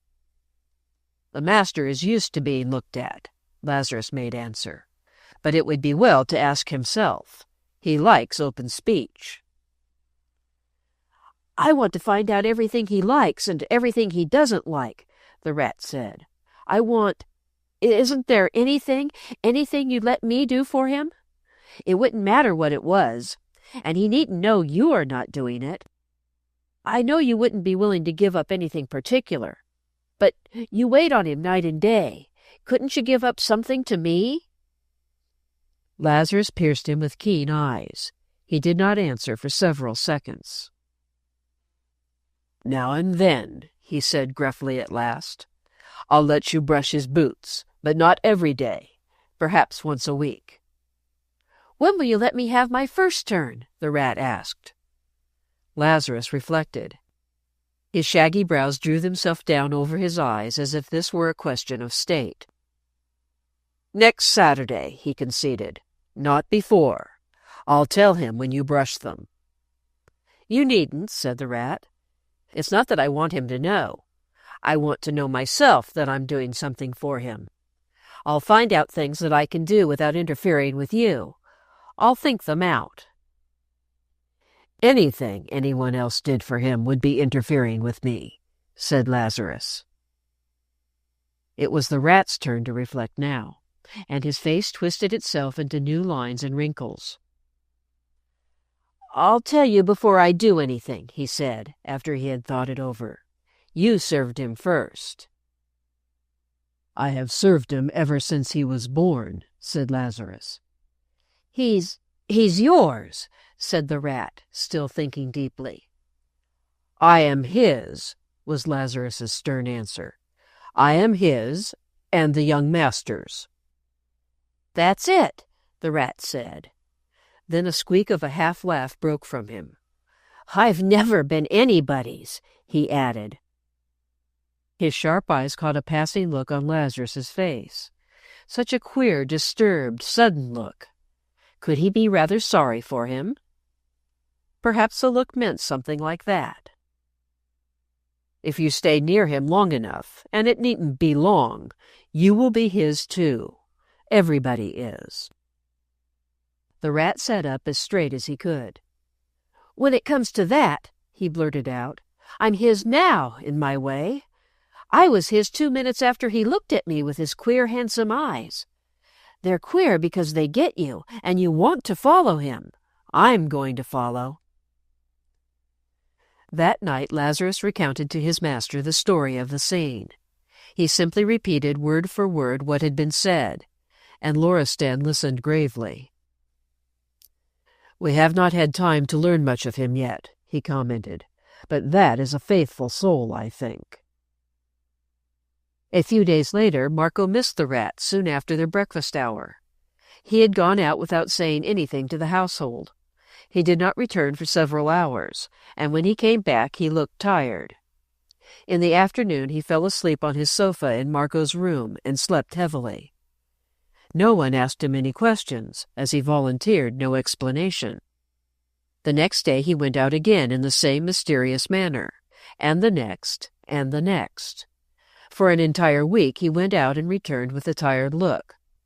But he did not explain until one morning, as he lay on his sofa before getting up, he said to Marco, "I'm practicing walking with my crutches. I don't want to go about like a rat any more. I mean to be as near like other people as I can. I walk farther every morning. I began with 2 miles. If I practice every day, my crutches will be like legs." "Shall I walk with you?" asked Marco. "Wouldn't you mind walking with a cripple?" "Don't call yourself that," said Marco. "We can talk together and try to remember everything we see as we go along." "I want to learn to remember things. I'd like to train myself in that way, too," the rat answered. "I'd give anything to know some of the things your father taught you. I've got a good memory. I remember a lot of things I don't want to remember. Will you go this morning?" That morning they went, and Loristan was told the reason for their walk. But though he knew one reason, he did not know all about it. When the rat was allowed his turn of the boot-brushing, he told more to Lazarus. "What I want to do," he said, "is not only walk as fast as other people do, but faster. Acrobats train themselves to do anything. It's training that does it. There might come a time when he might need someone to go on an errand quickly, and I'm going to be ready. I'm going to train myself until he needn't think of me as if I were only a cripple who can't do things and has to be taken care of. I want him to know that I'm really as strong as Marco, and where Marco can go, I can go." "He" was what he always said, and Lazarus always understood without explanation. "The master is your name for him," he had explained at the beginning, "and I can't call him just Mr. Loristan. It sounds like cheek. If he was called General or Colonel, I could stand it, though it wouldn't be quite right. Some day I shall find a name. When I speak to him, I say, 'Sir.'" The walks were taken every day, and each day were longer. Marco found himself silently watching the rat with amazement at his determination and endurance. He knew that he must not speak of what he could not fail to see as they walked. He must not tell him that he looked tired and pale and sometimes desperately fatigued. He had inherited from his father the tact which sees what people do not wish to be reminded of. He knew that for some reason of his own, the rat had determined to do this thing at any cost to himself. Sometimes his face grew white and worn and he breathed hard, but he never rested for more than a few minutes and never turned back or shortened a walk they had planned. "Tell me something about Samavia, something to remember," he would say when he looked his worst. "When I begin to try to remember, I forget other things." So, as they went on their way, they talked, and the rat committed things to memory. He was quick at it, and grew quicker every day. They invented a game of remembering faces they passed. Both would learn them by heart, and on their return home, Marco would draw them. They went to museums and galleries and learned things there, making from memory lists and descriptions, which at night they showed to Loristan, when he was not too busy to talk to them. As the days passed, Marco saw that the rat was gaining strength. This exhilarated him greatly. They often went to Hampstead Heath and walked in the wind and sun. There the rat would go through curious exercises, which he believed would develop his muscles. He began to look less tired during and after his journey. There were even fewer wrinkles on his face, and his sharp eyes looked less fierce. The talks between the two boys were long and curious. Marco soon realized that the rat wanted to learn. "Your father can talk to you almost as if you were 20 years old," he said once. "He knows you can understand what he's saying. If he were to talk to me, he'd always have to remember that I was only a rat that had lived in gutters and seen nothing else." They were talking in their room, as they nearly always did after they went to bed, and the street lamp shone in and lighted their bare little room. They often sat up clasping their knees, Marco on his poor bed, the rat on his hard sofa, but neither of them conscious either of the poorness or hardness, because to each one the long unknown sense of companionship was such a satisfying thing. Neither of them had ever talked intimately to another boy, and now they were together day and night. They revealed their thoughts to each other. They told each other things it had never before occurred to either to think of telling anyone. In fact, they found out about themselves as they talked, things they had not quite known before. Marco had gradually discovered that the admiration the rat had for his father was an impassioned and curious feeling which possessed him entirely. It seemed to Marco that it was beginning to be like a sort of religion. He evidently thought of him every moment.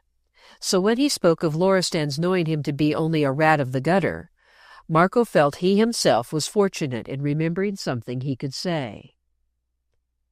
"My father said yesterday that you had a big brain and a strong will," he answered from his bed.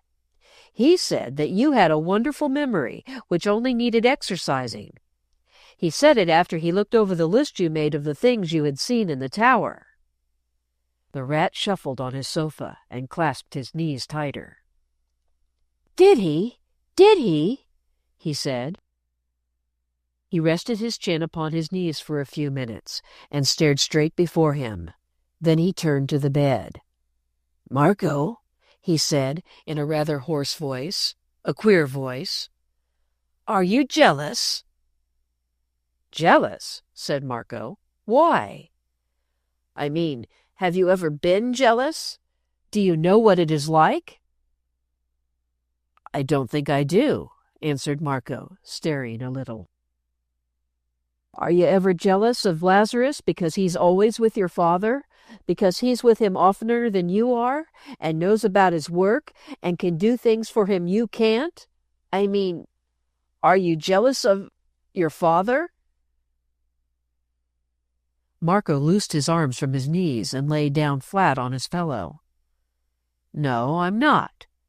The more people love and serve him, the better," he said. "The only thing I care for is him. I just care for him. Lazarus does too. Don't you?"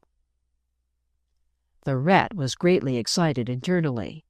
He had been thinking of this thing a great deal. The thought had sometimes terrified him. He might as well have it out now if he could. If he could get at the truth, everything would be easier. But would Marco really tell him? "Don't you mind?" he said, still hoarse and eager. "Don't you mind how much I care for him? Could it ever make you feel savage? Could it ever set you thinking I was nothing but what I am, and that it was cheek of me to push myself in and fasten on to a gentleman who only took me up for charity? Here's the living truth," he ended in an outburst.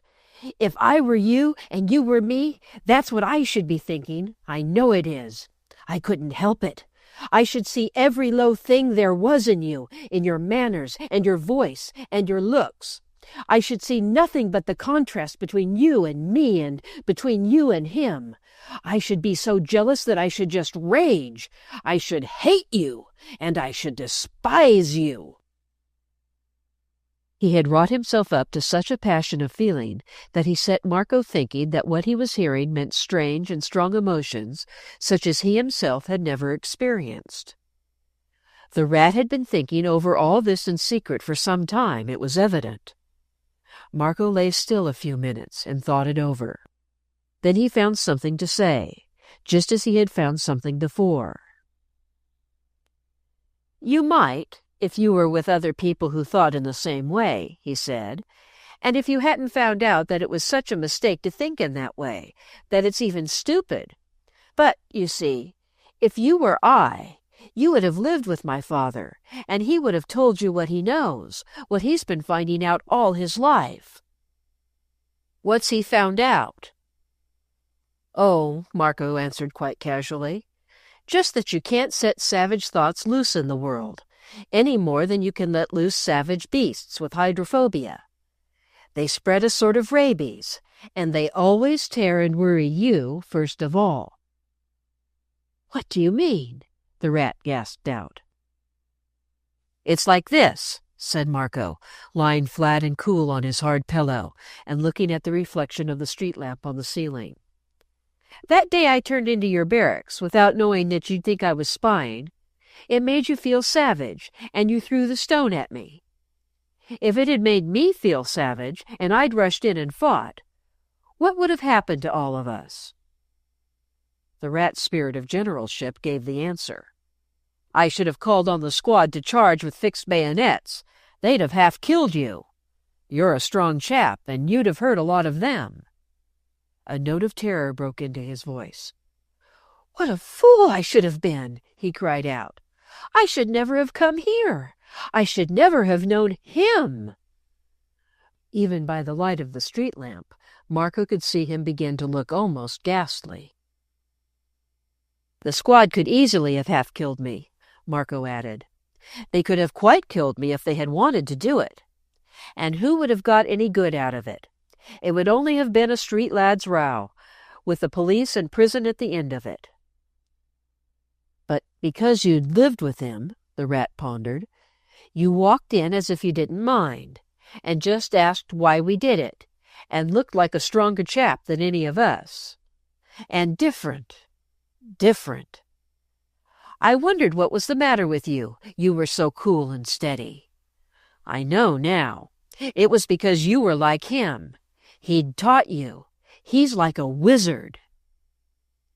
"He knows things that wizards think they know, but he knows them better," Marco said. "He says they're not queer and unnatural. They're just simple laws of nature. You have to be either on one side or the other, like an army. You choose your side. You either build up or tear down. You either keep in the light where you can see, or you stand in the dark and fight everything that comes near you, because you can't see and you think it's an enemy. No, you wouldn't have been jealous if you'd been I and I'd been you." "And you're not?" The rat's sharp voice was almost hollow. "You'll swear you're not?" "I'm not," said Marco. The rat's excitement even increased a shade as he poured forth his confession. "I was afraid," he said. "I've been afraid every day since I came here. I'll tell you straight out. It seemed just natural that you and Lazarus wouldn't stand me, just as I wouldn't have stood you. It seemed just natural that you'd work together to throw me out. I knew how I should have worked myself. Marco, I said I'd tell you straight out. I'm jealous of you. I'm jealous of Lazarus.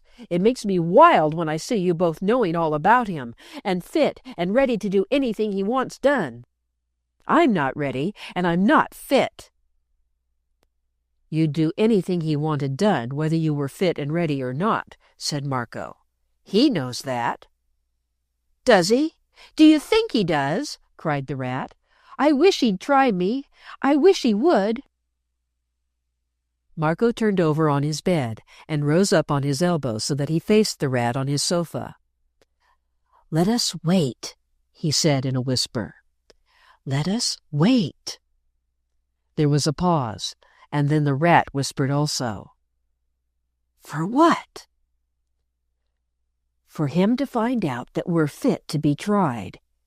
Don't you see what fools we should be if we spent our time in being jealous, either of us? We're only two boys. Suppose he saw we were only two silly fools. When you are jealous of me or of Lazarus, just go and sit down in a still place and think of him. Don't think about yourself or about us. He's so quiet that to think about him makes you quiet yourself. When things go wrong or when I'm lonely, he's taught me to sit down and make myself think of things I like. Pictures, books, monuments, splendid places. It pushes the other things out and sets your mind going properly. He doesn't know I nearly always think of him. He's the best thought himself. You try it. You're not really jealous. You only think you are. You'll find that out if you always stop yourself in time. Anyone can be such a fool if he lets himself. And he can always stop it if he makes up his mind. I'm not jealous. You must let that thought alone. You're not jealous yourself. Kick that thought into the street. The rat caught his breath and threw his arms up over his eyes. Oh, Lord, he said. If I'd lived near him always as you have. If I just had. We're both living near him now, said Marco, and here's something to think of, leaning more forward on his elbow. The kings who are being made ready for Samavia have waited all these years. We can make ourselves ready and wait so that if just 2 boys are wanted to do something, just 2 boys, we can step out of the ranks when the call comes and say, "Here." Now, let's lie down and think of it until we go to sleep. Chapter 13. Loristan attends a drill of the squad, and Marco meets a Samavian. The squad was not forgotten. It found that Loristan himself would have regarded neglect as a breach of military duty. "You must remember your men," he said, 2 or 3 days after the rat became a member of his household. "You must keep up their drill. Marco tells me it was very smart. Don't let them get slack." His men. The rat felt what he could not have put into words. He knew he had worked, and that the squad had worked in their hidden holes and corners. Only hidden holes and corners had been possible for them because they had existed in spite of the protest of their world and the vigilance of its policemen. They had tried many refuges before they found the barracks. No one but resented the existence of a troop of noisy vagabonds. But somehow this man knew that there had evolved from it something more than mere noisy play, that he, the rat, had meant order and discipline. His men! It made him feel as if he had had the Victoria Cross fastened on his coat. He had brain enough to see many things, and he knew that it was in this way that Loristan was finding him his place. He knew how. When they went to the barracks, the squad greeted them with a tumultuous welcome, which expressed a great sense of relief. Privately, the members had been filled with fears which they had talked over together in deep gloom. Marco's father, they decided, was too big a swell to let the 2 come back after he had seen the sort the squad was made up of. He might be poor just now. Toffs sometimes lost their money for a bit. But you could see what he was. And fathers like him weren't going to let their sons make friends with such as us. He'd stop the drill and the secret society game. That's what he'd do. But the rat came swinging in on his second-hand crutches, looking as if he had been made a general, and Marco came with him, and the drill the squad was put through was stricter and finer than any drill they had ever known. "I wish my father could have seen that," Marco said to the rat. The rat turned red and white and then red again, but he said not a single word. The mere thought was like a flash of fire passing through him. But no fellow could hope for a thing as big as that. The secret party, in its subterranean cavern, surrounded by its piled arms, sat down to read the morning paper. The war news was bad to read. The Maranovich held the day for the moment, and while they suffered and wrought cruelties in the capital city, the Yarovich suffered and wrought cruelties in the country outside. So fierce and dark was the record that Europe stood aghast. The rat folded his paper when he had finished and sat biting his nails. Having done this for a few minutes, he began to speak in his dramatic and hollow secret party whisper. "The hour has come," he said to his followers. "The messengers must go forth. They know nothing of what they go for. They only know that they must obey. If they were caught and tortured, they could betray nothing, because they know nothing, but that at certain places they must utter a certain word. They carry no papers. All commands they must learn by heart. When the sign is given, the secret party will know what to do, where to meet, and where to attack." He drew plans of the battle on the flagstones, and he sketched an imaginary route which the two messengers were to follow. But his knowledge of the map of Europe was not worth much, and he turned to Marco. "You know more about geography than I do. You know more about everything," he said. "I only know Italy is at the bottom, and Russia is at one side, and England's at the other. How would the secret messengers go to Samavia? Can you draw the countries they'd have to pass through?" Because any schoolboy who knew the map could have done the same thing, Marco drew them. He also knew the stations the Secret Two would arrive at and leave by when they entered a city, the streets they would walk through, and the very uniforms they would see. But of these things he said nothing. The reality his knowledge gave to the game was, however, a thrilling thing. He wished he could have been free to explain to the rat the things he knew. Together they could have worked out so many details of travel and possible adventure that it would have been almost as if they had set out on their journey in fact. As it was, the mere sketching of the route fired the rat's imagination. He forged ahead with the story of adventure, and filled it with such mysterious purport and design that the squad at times gasped for breath. In his glowing version, the Secret Two entered cities by midnight, and sang and begged at palace gates, where kings driving outward paused to listen, and were given the sign. Though it would not always be kings, he said. Sometimes it would be the poorest people. Sometimes they might seem to be beggars like ourselves, when they were only secret ones disguised. A great lord might wear poor clothes and pretend to be a workman, and we should only know him by the signs we had learned by heart. When we were sent to Samavia, we should be obliged to creep in through some back part of the country, where no fighting was being done, and where no one would attack. Their generals are not clever enough to protect the parts which are joined to friendly countries, and they have not forces enough. 2 boys could find a way in if they thought it out. He became possessed of the idea of thinking it out on the spot. He drew his rough map of Samavia on the flagstones with his chalk. "Look here," he said to Marco, who, with the elated and thrilled squad, bent over it in a close circle of heads.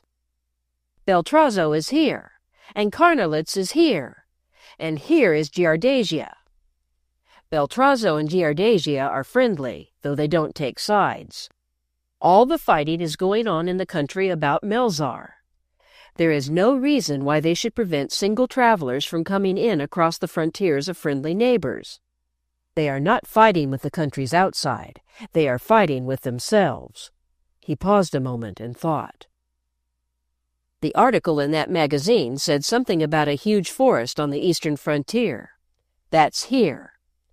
We could wander into a forest and stay there until we'd planned all we wanted to do. Even the people who had seen us would forget about us. What we have to do is to make people feel as if we were nothing. Nothing."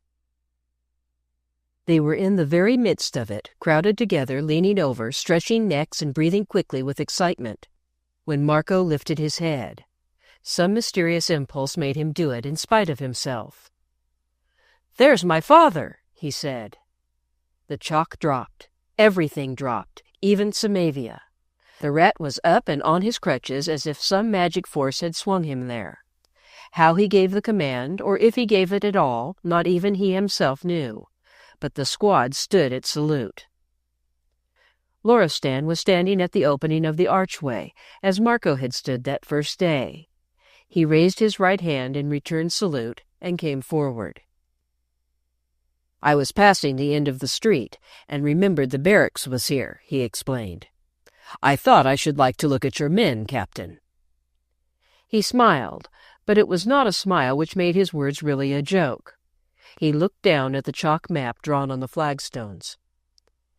"You know that map well," he said. "Even I can see that it is Samavia.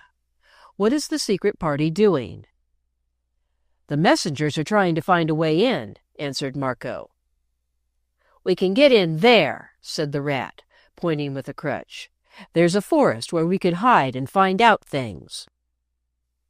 "Reconnoiter," said Loristan, looking down. "Yes, 2 stray boys could be very safe in a forest. It's a good game." That he should be there, that he should, in his own wonderful way, have given them such a thing as this, that he should have cared enough even to look up the barracks, was what the rat was thinking. A batch of ragamuffins they were, and nothing else, and he standing looking at them with his fine smile. There was something about him which made him seem even splendid.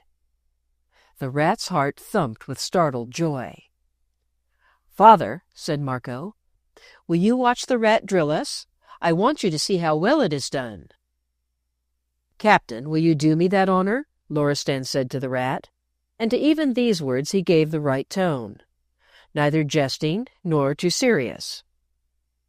Because it was so right a tone, the rat's pulses beat only with exultation. This god of his had looked at his maps, he had talked of his plans, he had come to see the soldiers who were his work. The rat began his drill as if he had been reviewing an army. What Loristan saw done was wonderful in its mechanical exactness. The squad moved like the perfect parts of a perfect machine. That they could so do it in such space, and that they should have accomplished such precision, was an extraordinary testimonial to the military efficiency and curious qualities of this one hunchbacked vagabond officer. "That was magnificent," the spectator said when it was over. "It could not be better done. Allow me to congratulate you." He shook the rat's hand as if it had been a man's, and after he had shaken it, he put his own hand lightly on the boy's shoulder and let it rest there as he talked a few minutes to them all. He kept his talk within the game, and his clear comprehension of it added a flavor which even the dullest member of the squad was elated by. Sometimes you couldn't understand toffs when they made a shy at being friendly, but you could understand him, and he stirred up your spirits.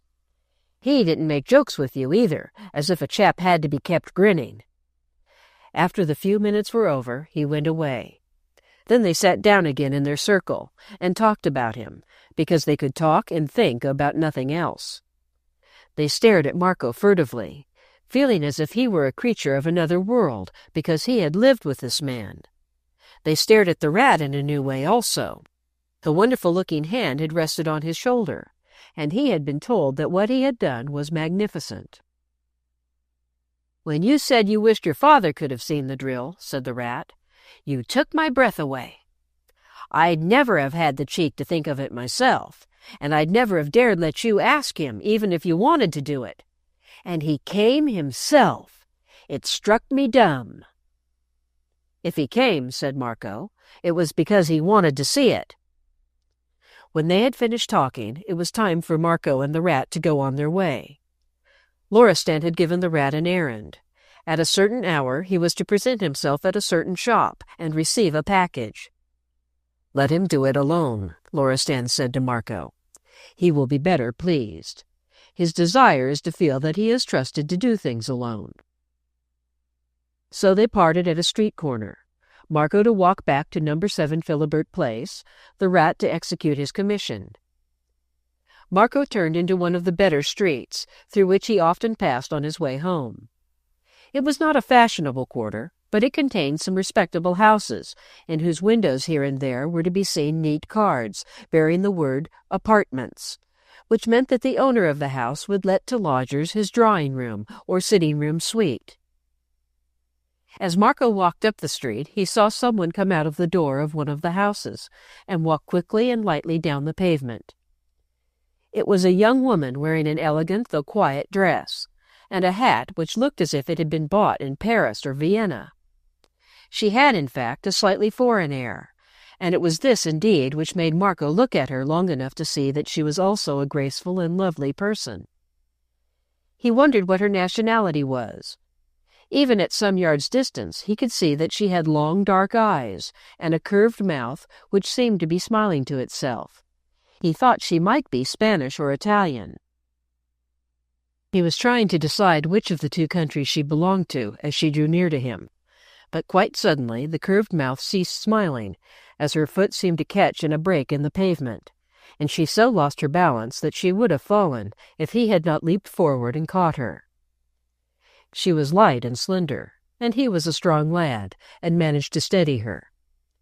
An expression of sharp, momentary anguish crossed her face. "I hope you are not hurt," Marco said.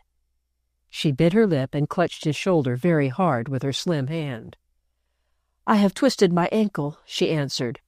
"I am afraid I have twisted it badly. Thank you for saving me. I should have had a bad fall." Her long dark eyes were very sweet and grateful. She tried to smile, but there was such distress under the effort that Marco was afraid she must have hurt herself very much. "Can you stand on your foot at all?" he asked. "I can stand a little now," she said, "but I might not be able to stand in a few minutes. I must get back to the house while I can bear to touch the ground with it. I am so sorry. I am afraid I shall have to ask you to go with me. Fortunately, it is only a few yards away." "Yes," Marco answered. "I saw you come out of the house. If you will lean on my shoulder, I can soon help you back. I am glad to do it. Shall we try now?" She had a gentle and soft manner which would have appealed to any boy. Her voice was musical, and her enunciation exquisite. Whether she was Spanish or Italian, it was easy to imagine her a person who did not always live in London lodgings, even of the better class. "If you please," she answered him. "It is very kind of you. You are very strong, I see. But I am glad to have only a few steps to go." She rested on his shoulder as well as on her umbrella, but it was plain that every movement gave her intense pain. She caught her lip with her teeth, and Marco thought she turned white. He could not help liking her. She was so lovely and gracious and brave. He could not bear to see the suffering in her face. "I am so sorry," he said as he helped her, and his boy's voice had something of the wonderful sympathetic tone of Loristan's. The beautiful lady herself remarked it, and thought how unlike it was to the ordinary boy voice. "I have a latchkey," she said, when they stood on the low step. She found the latchkey in her purse and opened the door. Marco helped her into the entrance hall. She sat down at once in a chair near the hat stand. The place was quite plain and old-fashioned inside. "Shall I ring the front doorbell to call someone?" Marco inquired. "I am afraid that the servants are out," she answered. "They had a holiday. Will you kindly close the door? I shall be obliged to ask you to help me into the sitting-room at the end of the hall. I shall find all I want there, if you will kindly hand me a few things. Someone may come in presently, perhaps one of the other lodgers, and even if I am alone for an hour or so, it will not really matter." "Perhaps I can find the landlady," Marco suggested. The beautiful person smiled. "She has gone to her sister's wedding. That is why I was going out to spend the day myself. I arranged the plan to accommodate her. How good you are! I shall be quite comfortable directly, really. I can get to my easy-chair in the sitting-room, now I have rested a little." Marco helped her to her feet, and her sharp involuntary exclamation of pain made him wince internally. Perhaps it was a worse sprain than she knew. The house was of the early Victorian London order. A front lobby with a dining-room on the right hand, and a back lobby after the foot of the stairs was passed, out of which opened the basement kitchen staircase, and a sitting-room looking out on a gloomy flagged backyard enclosed by high walls. The sitting-room was rather gloomy itself, but there were a few luxurious things among the ordinary furnishings. There was an easy-chair with a small table near it, and on the table were a silver lamp and some rather elegant trifles. Marco helped his charge to the easy-chair and put a cushion from the sofa under her foot. He did it very gently, and, as he rose after doing it, he saw that the long, soft, dark eyes were looking at him in a curious way. "I must go away now," he said, "but I do not like to leave you. May I go for a doctor?" "How dear you are!" she exclaimed. "But I do not want one, thank you. I know exactly what to do for a sprained ankle, and perhaps mine is not really a sprain. I am going to take off my shoe and see." "May I help you?" Marco asked, and he kneeled down again and carefully unfastened her shoe and withdrew it from her foot. It was a slender and delicate foot in a silk stocking, and she bent and gently touched and rubbed it. "No," she said, when she raised herself. "I do not think it is a sprain.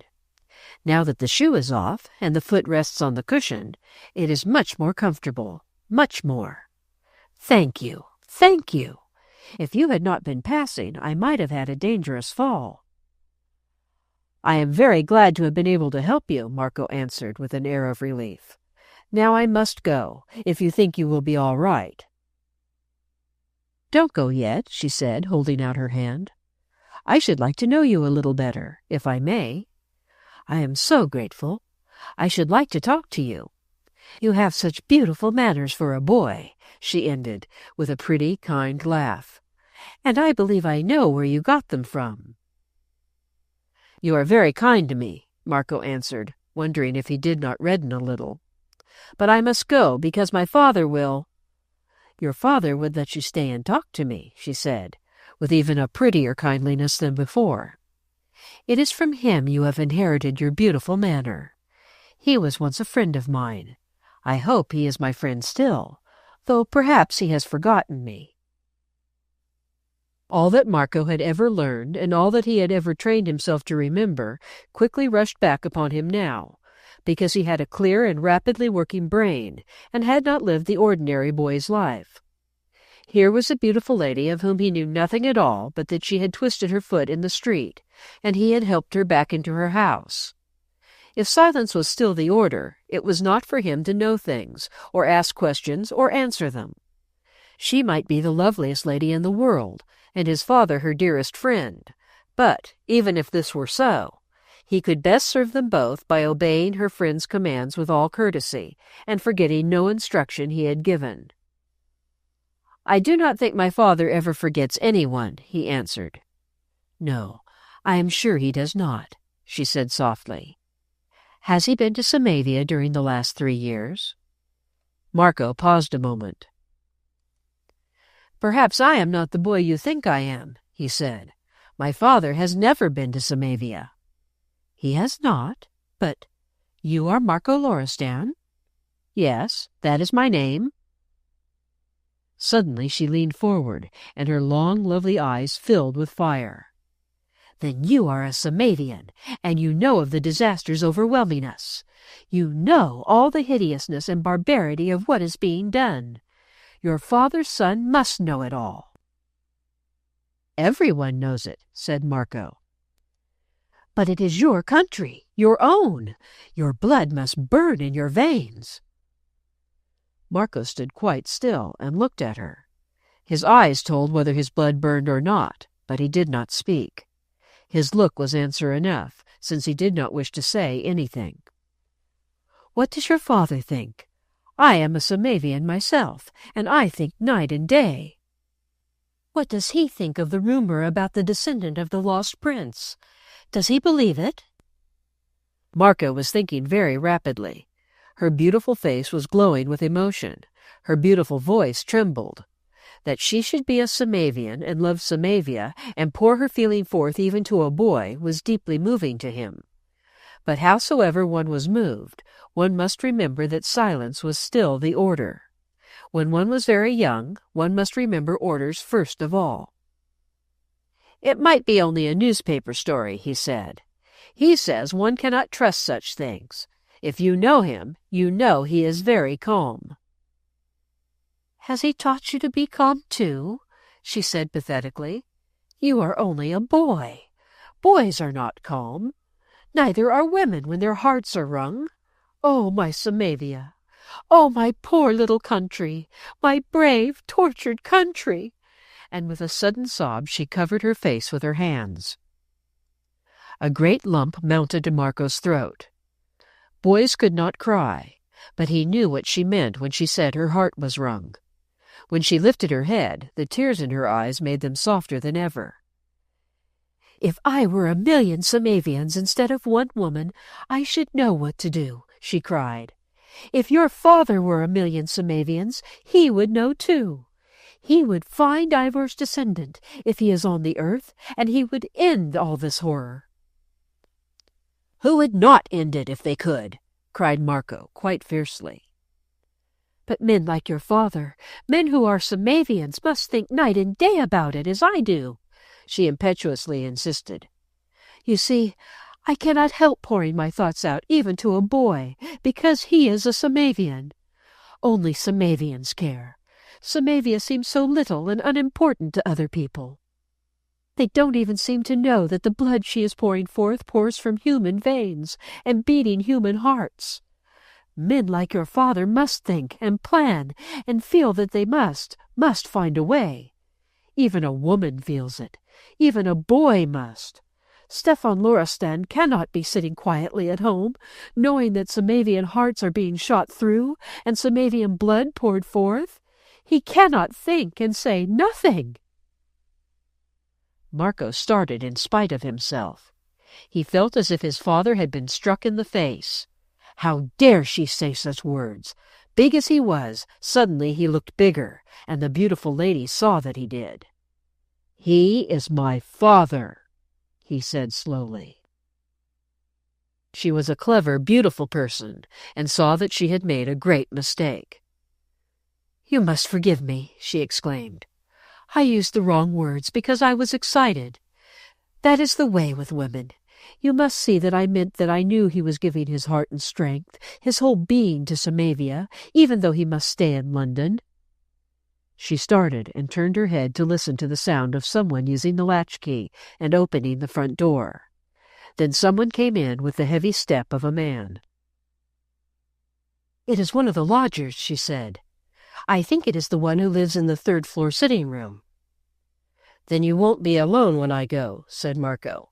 "I am glad someone has come. I will say good morning.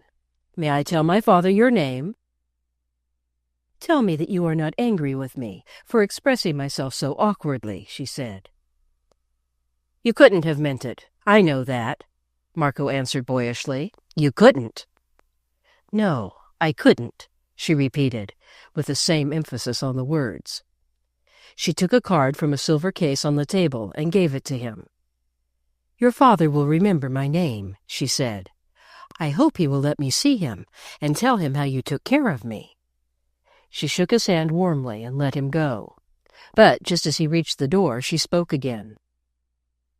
"Oh, may I ask you to do one thing more before you leave me?" she said suddenly.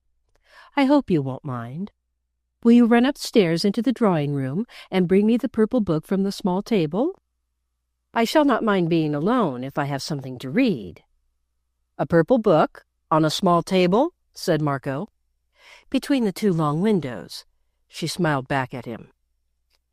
The drawing-room of such houses as these is always to be reached by one short flight of stairs. Marco ran up lightly. Chapter 14. Marco does not answer. By the time he turned the corner of the stairs, the beautiful lady had risen from her seat in the back room and walked into the dining room at the front. A heavily built, dark-bearded man was standing inside the door as if waiting for her. "I could do nothing with him," she said at once in her soft voice, speaking quite prettily and gently, as if what she said was the most natural thing in the world. "I managed the little trick of the sprained foot really well, and got him into the house. He is an amiable boy with perfect manners, and I thought it might be easy to surprise him into saying more than he knew he was saying. You can generally do that with children and young things. But he either knows nothing or has been trained to hold his tongue. He's not stupid, and he's of a high spirit. I made a pathetic little scene about Samavia because I saw he could be worked up. It did work him up. I tried him with the lost prince rumor, but if there is truth in it, he does not or will not know. I tried to make him lose his temper and betray something in defending his father, whom he thinks a god, by the way. But I made a mistake. I saw that. It's a pity. Boys can sometimes be made to tell anything." She spoke very quickly under her breath. The man spoke quickly, too.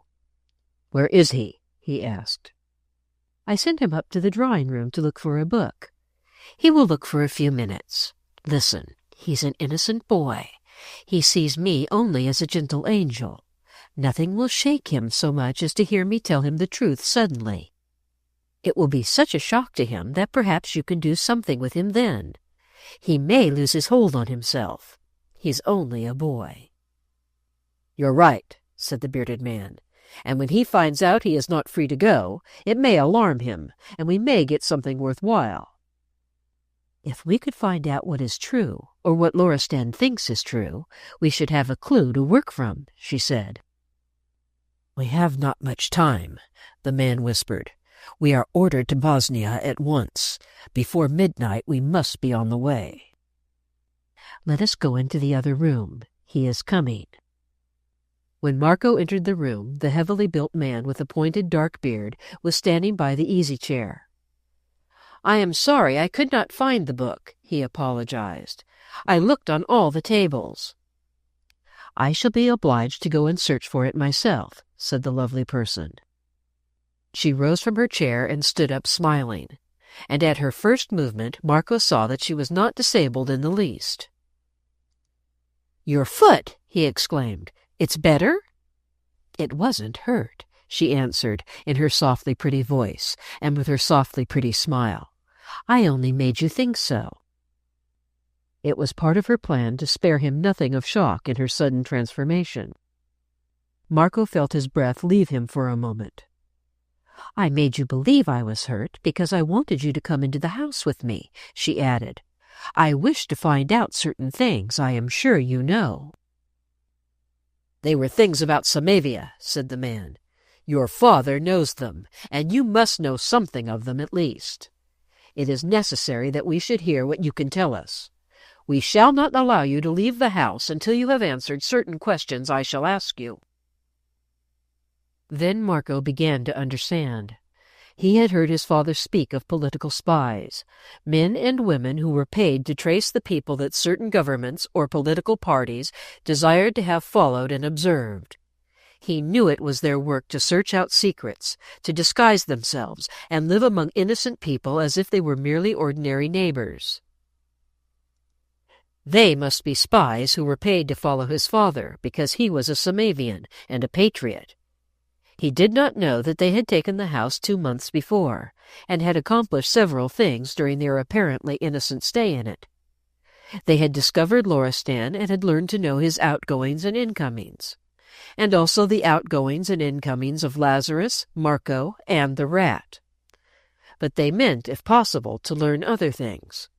If the boy could be startled and terrified into unconscious revelations, it might prove well worth their while to have played this bit of melodrama before they locked the front door behind them and hastily crossed the channel, leaving their landlord to discover for himself that the house had been vacated.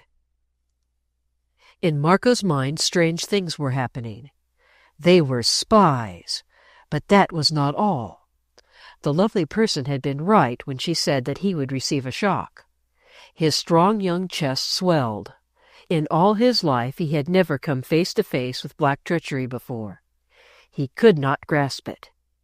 This gentle and friendly being, with a grateful soft voice and grateful soft eyes, had betrayed him.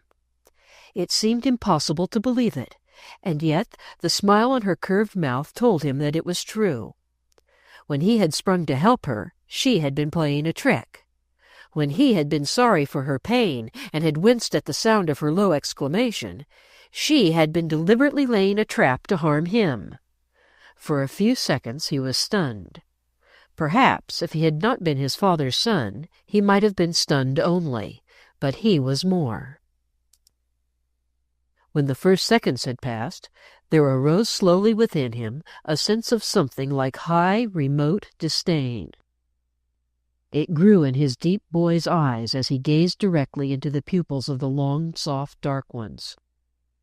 His body felt as if it were growing taller. "You are very clever," he said slowly. Then, after a second's pause, he added, "I was too young to know that there was anyone so clever in the world." The lovely person laughed, but she did not laugh easily. She spoke to her companion. "A grand seigneur," she said. "As one looks at him, one half believes it is true." The man with the beard was looking very angry. His eyes were savage, and his dark skin reddened. Marco thought that he looked at him as if he hated him, and was made fierce by the mere sight of him, for some mysterious reason. "2 days before you left Moscow," he said, 3 men came to see your father. They looked like peasants. They talked to him for more than an hour. They brought with them a roll of parchment. Is that not true?" "I know nothing," said Marco. "Before you went to Moscow, you were in Budapest. You went there from Vienna. You were there for 3 months, and your father saw many people. Some of them came in the middle of the night." "I know nothing," said Marco. "You have spent your life in traveling from one country to another," persisted the man. "You know the European languages as if you were a courier, or the portiere in a Viennese hotel. Do you not?" Marco did not answer. The lovely person began to speak to the man rapidly in Russian.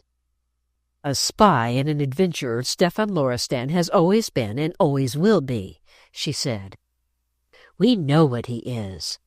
The police in every capital in Europe know him as a sharper and a vagabond as well as a spy. And yet, with all his cleverness, he does not seem to have money. What did he do with the bribe the Maranovich gave him for betraying what he knew of the old fortress? The boy doesn't even suspect him. Perhaps it's true that he knows nothing.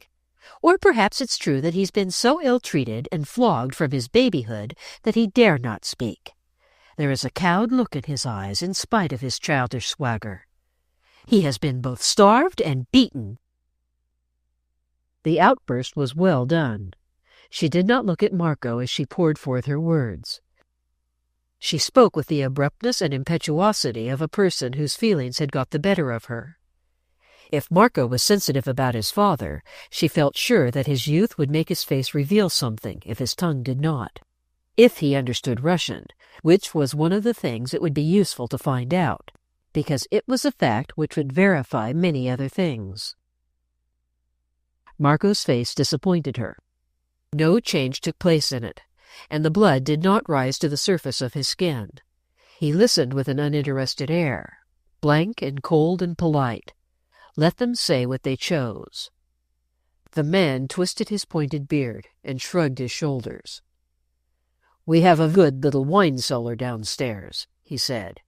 "You are going down into it, and you will probably stay there for some time if you do not make up your mind to answer my questions. You think that nothing can happen to you in a house in a London street where policemen walk up and down, but you are mistaken. If you yelled now, even if anyone chanced to hear you, they would only think that you were a lad getting a thrashing he deserved. You can yell as much as you like in the black little wine cellar, and no one will hear at all. We only took this house for 3 months, and we shall leave it tonight, without mentioning the fact to anyone.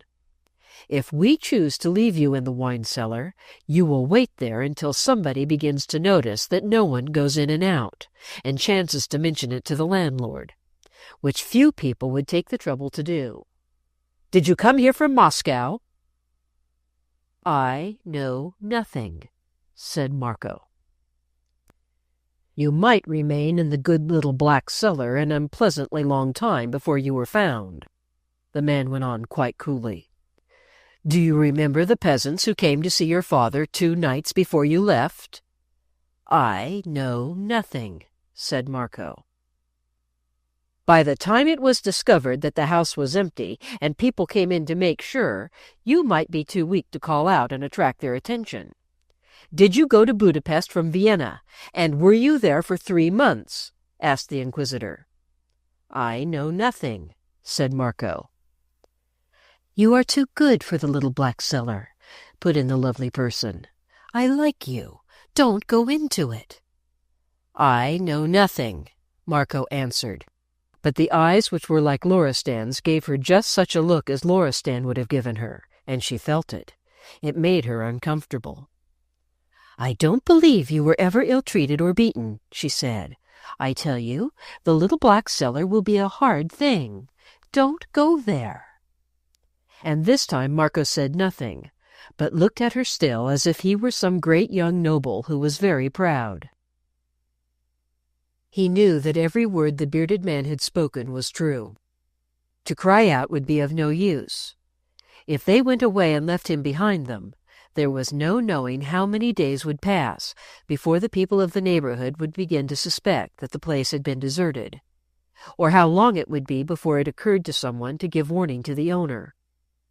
And in the meantime, neither his father nor Lazarus nor the rat would have the faintest reason for guessing where he was. And he would be sitting alone in the dark in the wine cellar. He did not know in the least what to do about this thing. He only knew that silence was still the order. "It is a jet-black little hole," the man said. "You might crack your throat in it, and no one would hear. Did men come to talk with your father in the middle of the night when you were in Vienna?" "I know nothing," said Marco. "He won't tell," said the lovely person. "I am sorry for this boy." "He may tell after he has sat in the good little black wine cellar for a few hours," said the man with the pointed beard. "Come with me." He put his powerful hand on Marco's shoulder and pushed him before him. Marco made no struggle. He remembered what his father had said about the game not being a game. It wasn't a game now, but somehow he had a strong, haughty feeling of not being afraid. He was taken through the hallway toward the rear and down the commonplace flagged steps which led to the basement. Then he was marched through a narrow, ill-lighted flagged passage to a door in the wall. The door was not locked and stood a trifle ajar. His companion pushed it farther open and showed part of a wine cellar which was so dark that it was only the shelves nearest the door that Marco could faintly see. His captor pushed him in and shut the door.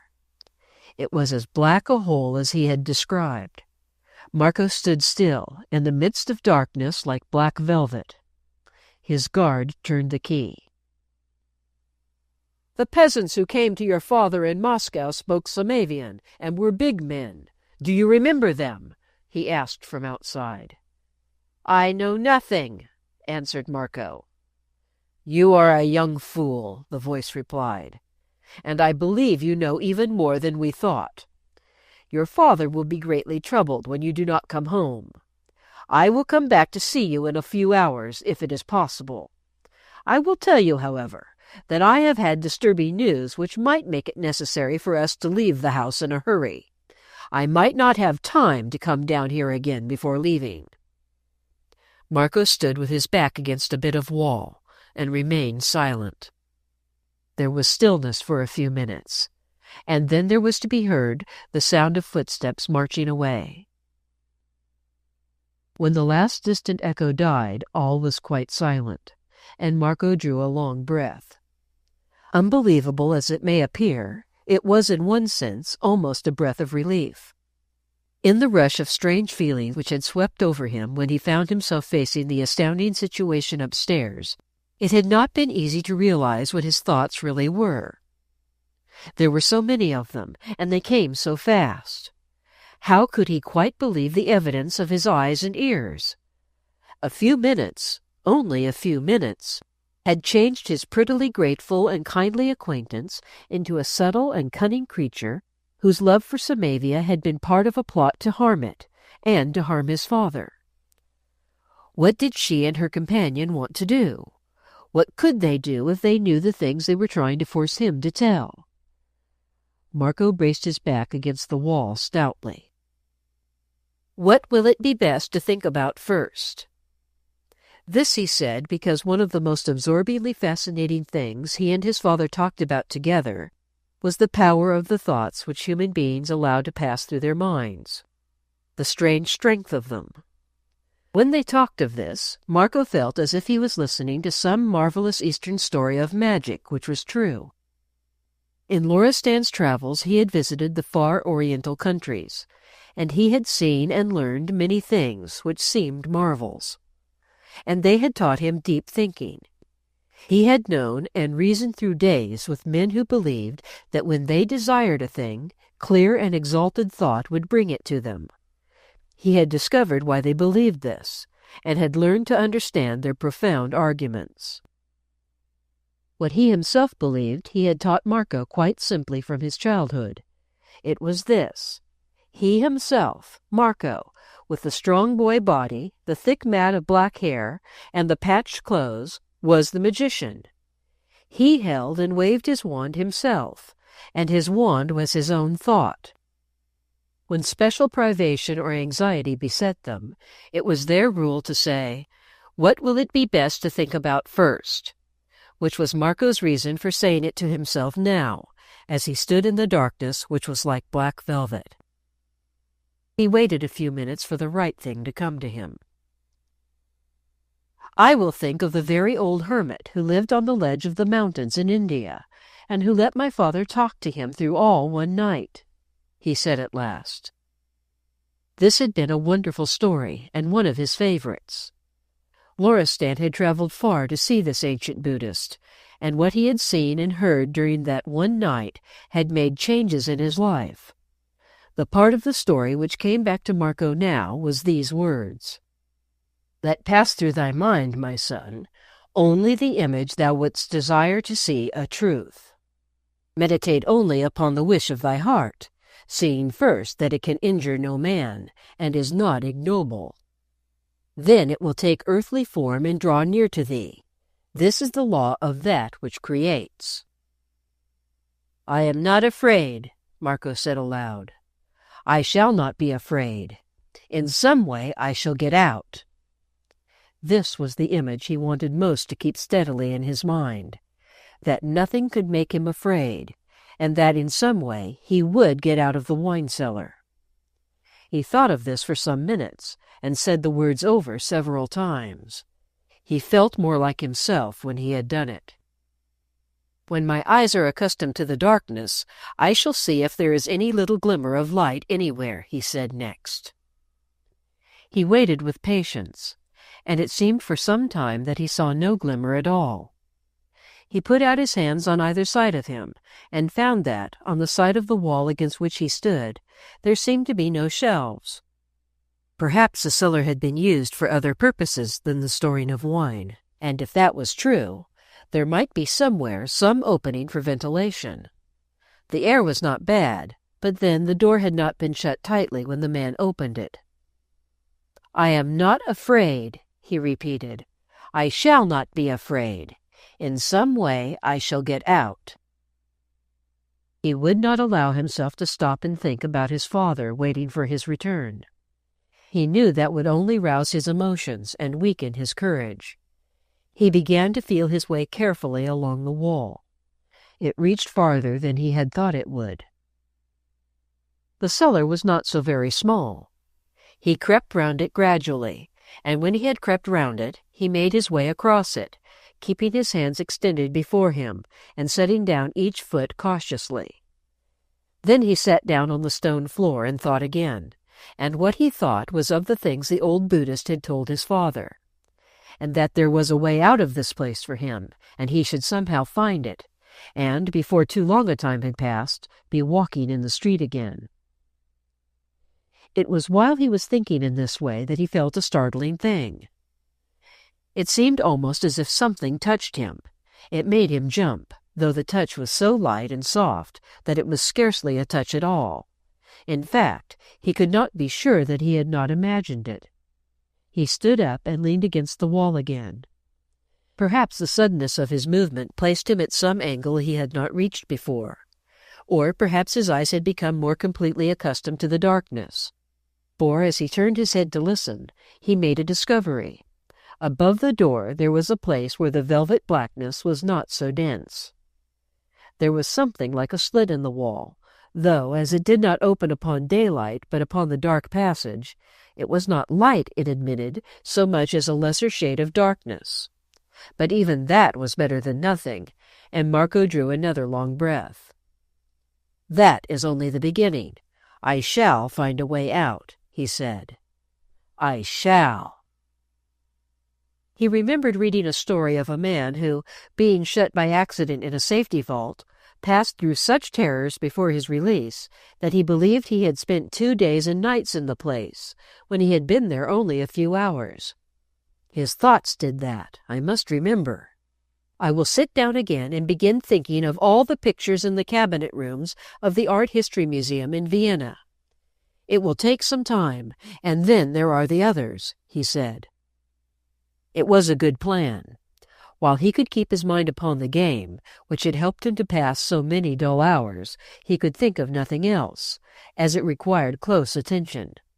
And perhaps, as the day went on, his captors would begin to feel that it was not safe to run the risk of doing a thing as desperate as this would be. They might think better of it before they left the house, at least. In any case, he had learned enough from Loristan to realize that only harm could come from letting one's mind run wild. A mind is either an engine with broken and flying gear, or a giant power under control, was the thing they knew. He had walked in imagination through 3 of the cabinet rooms, and was turning mentally into a 4th, when he found himself starting again quite violently. This time it was not at a touch, but at a sound. Surely it was a sound, and it was in the cellar with him. But it was the tiniest possible noise, a ghost of a squeak, and a suggestion of a movement. It came from the opposite side of the cellar, the side where the shelves were. He looked across in the darkness and saw a light which there could be no mistake about. It was a light, 2 lights indeed, 2 round phosphorescent greenish balls. They were 2 eyes staring at him. And then he heard another sound. Not a squeak this time, but something so homely and comfortable that he actually burst out laughing. It was a cat purring, a nice, warm cat. And she was curled up on one of the lower shelves, purring to some newborn kittens. He knew there were kittens because it was plain now what the tiny squeak had been, and it was made plainer by the fact that he heard another, much more distinct one, and then another. They had all been asleep when he had come into the cellar. If the mother had been awake, she had probably been very much afraid. Afterwards she had perhaps come down from her shelf to investigate, and had passed close to him.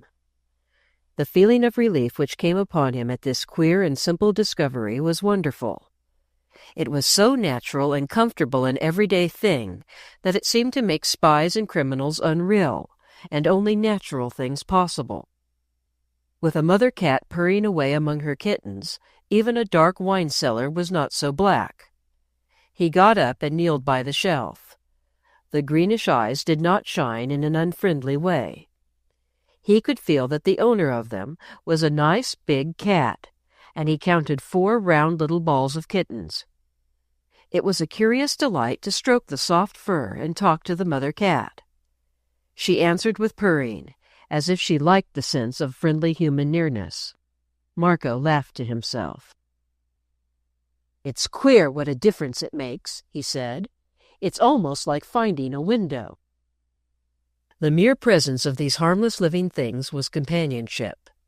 He sat down close to the low shelf and listened to the motherly purring, now and then speaking and putting out his hand to touch the warm fur. The phosphorescent light in the green eyes was a comfort in itself. "We shall get out of this, both of us," he said. "We shall not be here very long, Puss-cat." He was not troubled by the fear of being really hungry for some time. He was so used to eating scantily from necessity, and to passing long hours without food during his journeys, that he had proved to himself that fasting is not, after all, such a desperate ordeal as most people imagine. If you begin by expecting to feel famished, and by counting the hours between your meals, you will begin to be ravenous. But he knew better. The time passed slowly, but he had known it would pass slowly, and he had made up his mind not to watch it, nor ask himself questions about it. He was not a restless boy, but, like his father, could stand or sit or lie still. Now and then he could hear distant rumblings of carts and vans passing in the street. There was a certain degree of companionship in these also. He kept his place near the cat and his hand where he could occasionally touch her. He could lift his eyes now and then to the place where the dim glimmer of something like light showed itself. Perhaps the stillness, perhaps the darkness, perhaps the purring of the mother cat, probably all three, caused his thoughts to begin to travel through his mind slowly, and more slowly. At last they ceased, and he fell asleep. The mother cat purred for some time, and then fell asleep herself. Chapter 15.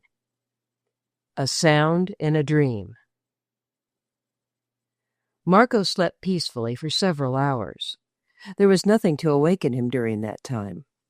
But at the end of it, his sleep was penetrated by a definite sound. He had dreamed of hearing a voice at a distance, and, as he tried in his dream to hear what it said, a brief metallic ringing sound awakened him outright. It was over by the time he was fully conscious, and at once he realized that the voice of his dream had been a real one, and was speaking still. It was the lovely person's voice, and she was speaking rapidly, as if she were in the greatest haste. She was speaking through the door. "You will have to search for it," was all he heard. "I have not a moment." And as he listened to her hurriedly departing feet, there came to him in their hastening echoes the words, "You are too good for the cellar. I like you." He sprang to the door and tried it, but it was still locked. The feet ran up the cellar steps and through the upper hall, and the front door closed with a bang. The two people had gone away, as they had threatened. The voice had been excited as well as hurried. Something had happened to frighten them, and they had left the house in great haste. Marco turned and stood with his back against the door. The cat had awakened, and she was gazing at him with her green eyes. She began to purr encouragingly. She really helped Marco to think. He was thinking with all his might and trying to remember. What did she come for? She came for something, he said to himself. What did she say? I only heard part of it because I was asleep. The voice in the dream was part of it. The part I heard was, "You will have to search for it. I have not a moment." And as she ran down the passage, she called back, "You are too good for the cellar. I like you." He said the words over and over again and tried to recall exactly how they had sounded, and also to recall the voice which had seemed to be part of a dream but had been a real thing. Then he began to try his favorite experiment. As he often tried the experiment of commanding his mind to go to sleep, so he frequently experimented on commanding it to work for him, to help him to remember, to understand, and to argue about things clearly. "Reason this out for me," he said to it now, quite naturally and calmly. "Show me what it means." What did she come for? It was certain that she was in too great a hurry to be able, without a reason, to spare the time to come. What was the reason? She had said she liked him. Then she came because she liked him. If she liked him, she came to do something which was not unfriendly. The only good thing she could do for him was something which would help him to get out of the cellar. She had said twice that he was too good for the cellar. If he had been awake, he would have heard all she said and have understood what she wanted him to do, or meant to do for him. He must not stop even to think of that. The first words he had heard, what had they been? They had been less clear to him than her last because he had heard them only as he was awakening. But he thought he was sure that they had been, "You will have to search for it." Search for it. For what? He thought and thought. What must he search for? He sat down on the floor of the cellar and held his head in his hands, pressing his eyes so hard that curious lights floated before them. "Tell me, tell me," he said to that part of his being which the Buddhist anchorite had said held all knowledge and could tell a man everything if he called upon it in the right spirit. and in a few minutes he recalled something which seemed so much a part of his sleep that he had not been sure that he had not dreamed it. The ringing sound! He sprang up on his feet with a little gasping shout. The ringing sound! It had been the ring of metal striking as it fell. Anything made of metal might have sounded like that. She had thrown something made of metal into the cellar. She had thrown it through the slit in the bricks near the door. She liked him, and said he was too good for his prison. She had thrown to him the only thing which could set him free. She had thrown him the key of the cellar. For a few minutes, the feelings which surged through him were so full of strong excitement that they set his brain in a whirl. He knew what his father would say. That would not do. If he was to think, he must hold himself still and not let even joy overcome him. The key was in the black little cellar, and he must find it in the dark. Even the woman who liked him enough to give him a chance of freedom knew that she must not open the door and let him out. There must be a delay. He would have to find the key himself, and it would be sure to take time. The chances were that they would be at a safe enough distance before he could get out. I will kneel down and crawl on my hands and knees, he said. I will crawl back and forth and go over every inch of the floor with my hands until I find it. If I go over every inch, I shall find it. So he kneeled down and began to crawl, and the cat watched him and purred. We shall get out, Puss-cat, he said to her. I told you we should. He crawled from the door to the wall at the side of the shelves, and then he crawled back again. The key might be quite a small one, and it was necessary that he should pass his hands over every inch, as he had said. The difficulty was to be sure, in the darkness, that he did not miss an inch. Sometimes he was not sure enough, and then he went over the ground again. He crawled backward and forward, and he crawled forward and backward. He crawled crosswise and lengthwise. He crawled diagonally, and he crawled round and round, but he did not find the key. If he had had only a little light, but he had none. He was so absorbed in his search that he did not know that he had been engaged in it for several hours, and that it was the middle of the night. But at last he realized that he must stop for a rest, because his knees were beginning to feel bruised, and the skin of his hands was sore as a result of the rubbing on the flags. The cat and her kittens had gone to sleep and awakened again 2 or 3 times. But it is somewhere, he said obstinately. It is inside the cellar. I heard something fall which was made of metal. That was the ringing sound which awakened me. When he stood up, he found his body ached, and he was very tired. He stretched himself and exercised his arms and legs. I wonder how long I have been crawling about, he thought. But the key is in the cellar. It is in the cellar. He sat down near the cat and her family, and, laying his arm on the shelf above her, rested his head on it. He began to think of another experiment. I am so tired. I believe I shall go to sleep again. Thought which knows all. He was quoting something the hermit had said to Loristan in their midnight talk. Thought which knows all. Show me this little thing. Lead me to it when I awake. And he did fall asleep, sound and fast. He did not know that he slept all the rest of the night, but he did. When he awakened, it was daylight in the streets, and the milk carts were beginning to jingle about, and the early postmen were knocking big double knocks at front doors. The cat may have heard the milk carts, but the actual fact was that she herself was hungry and wanted to go in search of food. Just as Marco lifted his head from his arm and sat up, she jumped down from her shelf and went to the door. She had expected to find it ajar, as it had been before. When she found it shut, she scratched at it and was disturbed to find this of no use.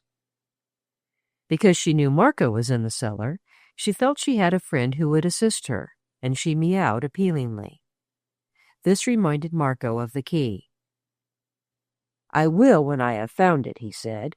"It is inside the cellar." The cat meowed again, this time very anxiously indeed. The kittens heard her and began to squirm and squeak piteously. "Lead me to this thing," said Marco, as if speaking to something in the darkness about him, and he got up. He put his hand out toward the kittens, and it touched something lying not far from them. It must have been lying near his elbow all night while he slept. It was the key. It had fallen upon the shelf, and not on the floor at all. Marco picked it up, and then stood still a moment. He made the sign of the cross. Then he found his way to the door and fumbled until he found the keyhole and got the key into it. Then he turned it and pushed the door open, and the cat ran out into the passage before him. Chapter 16. The Rat to the Rescue.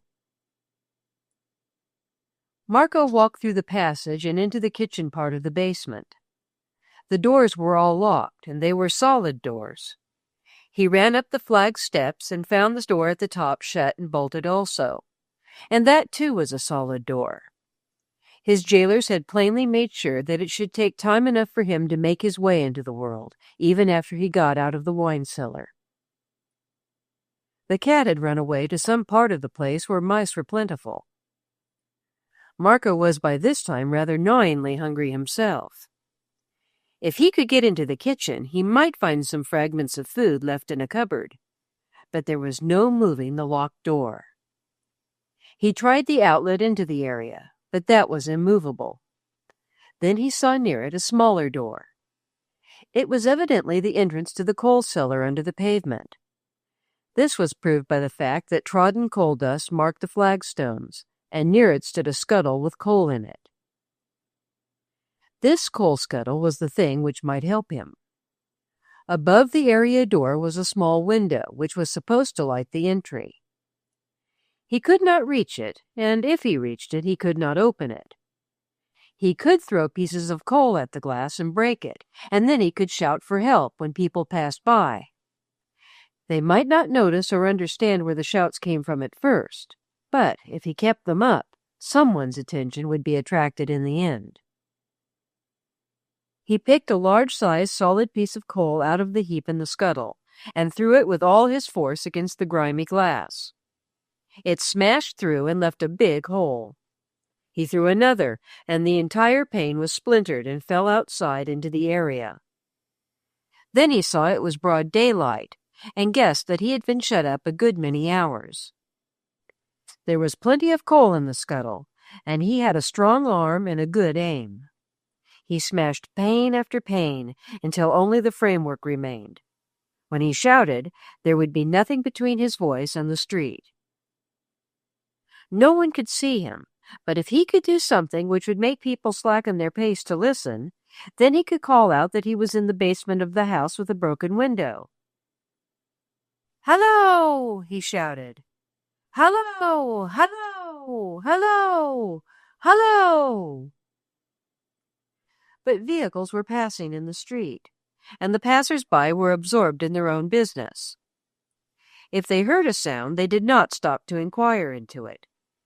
"Hello! Hello! I am locked in!" yelled Marco at the topmost power of his lungs. "Hello! Hello!" After half an hour's shouting, he began to think he was wasting his strength. "They only think it is a boy shouting," he said. "Someone will notice in time. At night, when the streets are quiet, I might make a policeman here. But my father does not know where I am. He will be trying to find me. So will Lazarus, so will the rat. One of them might pass through this very street as I did. What can I do?"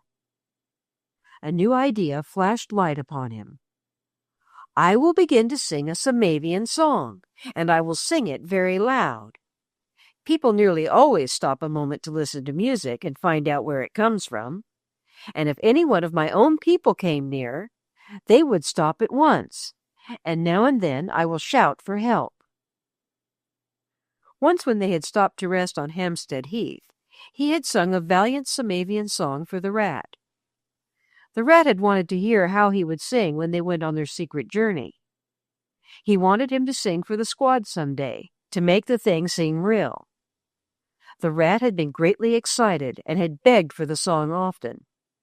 It was a stirring, martial thing, with a sort of trumpet call of a chorus. Thousands of Samavians had sung it together on their way to the battlefield hundreds of years ago. He drew back a step or so, and, putting his hands on his hips, began to sing, throwing his voice upward that it might pass through the broken window. He had a splendid and vibrant young voice, though he knew nothing of its fine quality. Just now, he wanted only to make it loud. In the street outside, very few people were passing. An irritable old gentleman who was taking an invalid walk quite jumped with annoyance when the song suddenly trumpeted forth. Boys had no right to yell in that manner. He hurried his step to get away from the sound. 2 or 3 other people glanced over their shoulders, but none had time to loiter. A few others listened with pleasure as they drew near and passed on. "There's a boy with a fine voice," said one. "What's he singing?" said his companion. "It sounds foreign." "Don't know," was the reply as they went by. But at last, a young man who was a music teacher going to give a lesson hesitated and looked about him. The song was very loud and spirited just at this moment. The music teacher could not understand where it came from, and paused to find out. The fact that he stopped attracted the attention of the next comer, who also paused. "Who's singing?" he asked. "Where is he singing?" "I can't make it out," the music teacher laughed. "Sounds as if it came out of the ground." And because it was queer that a sound should seem to be coming out of the ground, a costermonger stopped, and then a little boy, and then a working woman, and then a lady. There was quite a little group when another person turned the corner of the street. He was a shabby boy on crutches, and he had a frantic look on his face. And Marco actually heard, as he drew near to the group, the tap, tap, tap of crutches. It might be, he thought. It might be. And he sang the trumpet call of the chorus, as if it were meant to reach the skies, and he sang it again and again, and at the end of it shouted, "Hello! Hello! Hello! Hello! Hello!" The rat swung himself into the group and looked as if he had gone crazy. He hurled himself against the people.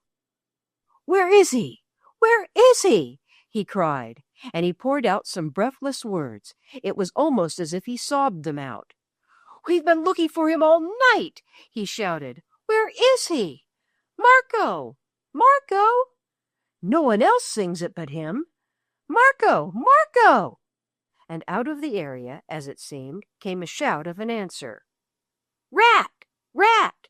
I'm here in the cellar, locked in. I'm here." And a big piece of coal came hurtling through the broken window and fell crashing on the area flags. The rat got down the steps into the area as if he had not been on crutches but on legs, and banged on the door, shouting back, "Marco! Marco! Here I am! Who locked you in? How can I get the door open?" Marco was close against the door inside. It was the rat! It was the rat! And he would be in the street again in a few minutes. "Call a policeman!" he shouted through the keyhole. "The people locked me in on purpose and took away the keys." Then the group of lookers-on began to get excited and press against the area railings and ask questions. They could not understand what had happened to cause the boy with the crutches to look as if he were crazy with terror and relief at the same time. And the little boy ran delightedly to fetch a policeman, and found one in the next street, and with some difficulty persuaded him that it was his business to come and get a door open in an empty house, where a boy who was a street singer had got locked up in a cellar. Chapter 17. It is a very bad sign. The policeman was not so much excited as out of temper. He did not know what Marco knew, or what the rat knew. Some common lad had got himself locked up in a house, and someone would have to go to the landlord and get a key from him. He had no intention of laying himself open to the law by breaking into a private house with his truncheon, as the rat expected him to do. He got himself in through some of his larks, and he'll have to wait till he's got out without smashing locks, he growled, shaking the area door. How did you get in there?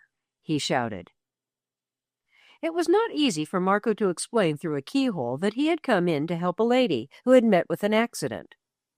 The policeman thought this mere boys' talk. As to the rest of the story, Marco knew that it could not be related at all without saying things which could not be explained to anyone but his father. He quickly made up his mind that he must let it be believed that he had been locked in by some queer accident. It must be supposed that the people had not remembered in their haste that he had not yet left the house. When the young clerk from the house agency came with the keys, he was much disturbed and bewildered after he got inside. They've made a bolt of it, he said. That happens now and then, but there's something queer about this. What did they lock those doors in the basement for, and the one on the stairs? What did they say to you? He asked Marco, staring at him suspiciously. They said they were obliged to go suddenly, Marco answered. What were you doing in the basement? The man took me down. And left you there and bolted? He must have been in a hurry. The lady said they had not a moment's time. Her ankle must have got well in short order, said the young man. I knew nothing about them, answered Marco. I had never seen them before. The police were after them, the young man said. That's what I should say. They paid 3 months' rent in advance, and they have only been here 2. Some of these foreign spies lurking about London, that's what they were. The rat had not waited until the keys arrived. He had swung himself at his swiftest pace back through the streets to No. 7 Philibert Place. People turned and stared at his wild, pale face as he almost shot past them. He had left himself barely breath enough to speak with when he reached the house and banged on the door with his crutch to save time. Both Loristan and Lazarus came to answer. The rat leaned against the door, gasping. He's found. He's all right, he panted. Someone had him locked in a house and left him. They've sent for the keys. I'm going back. Brandon Terrace, No. 10. Loristan and Lazarus exchanged glances. Both of them were at the moment as pale as the rat. Help him into the house, said Loristan to Lazarus. He must stay here and rest. We will go. The rat knew it was an order. He did not like it, but he obeyed. This is a bad sign, master, said Lazarus as they went out together. It is a very bad one, answered Loristan. God of the right defend us, Lazarus groaned. Amen, said Loristan. Amen. The group had become a small crowd by the time they reached Brandon Terrace. Marco had not found it easy to leave the place because he was being questioned.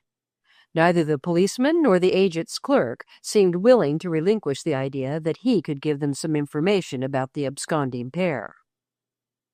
The entrance of Loristan produced its usual effect. The agent's clerk lifted his hat, and the policeman stood straight and made salute. Neither of them realized that the tall man's clothes were worn and threadbare. They felt only that a personage was before them, and that it was not possible to question his air of absolute and serene authority. He laid his hand on Marco's shoulder and held it there as he spoke. When Marco looked up at him and felt the closeness of his touch, it seemed as if it were an embrace, as if he had caught him to his breast. My boy knew nothing of these people, he said. That I can guarantee. He had seen neither of them before. His entering the house was the result of no boyish trick. He has been shut up in this place for nearly 24 hours and has had no food. I must take him home. This is my address. He handed the young man a card. Then they went home together, and all the way to Philibert Place, Loristan's firm hand held closely to his boy's shoulder, as if he could not endure to let him go. But on the way they said very little. "Father," Marco said rather hoarsely when they first got away from the house on the terrace, "I can't talk well in the street. For one thing, I am so glad to be with you again. It seemed as if it might turn out badly." "Beloved one," Loristan said the words in their own Samavian, "until you are fed and at rest, you shall not talk at all." Afterward, when he was himself again and was allowed to tell his strange story, Marco found that both his father and Lazarus had at once had suspicions when he had not returned. They knew no ordinary event could have kept him. They were sure that he must have been detained against his will, and they were also sure that, if he had been so detained, it could only have been for reasons they could guess at. "This was the card she gave me," Marco said, and he handed it to Loristan. "She said you would remember the name." Loristan looked at the lettering with an ironic half-smile. "I never heard it before," he replied. "She would not send me a name I knew. Probably I have never seen either of them, but I know the work they do. They are spies of the Maranovich, and suspect that I know something of the lost prince. They believed they could terrify you into saying things which would be a clue. Men and women of their class will use desperate means to gain their end." "Might they have left me as they threatened?" Marco asked him. "They would scarcely have dared, I think. Too great a hue and cry would have been raised by the discovery of such a crime. Too many detectives would have been set at work to track them." But the look in his father's eyes as he spoke, and the pressure of the hand he stretched out to touch him, made Marco's heart thrill.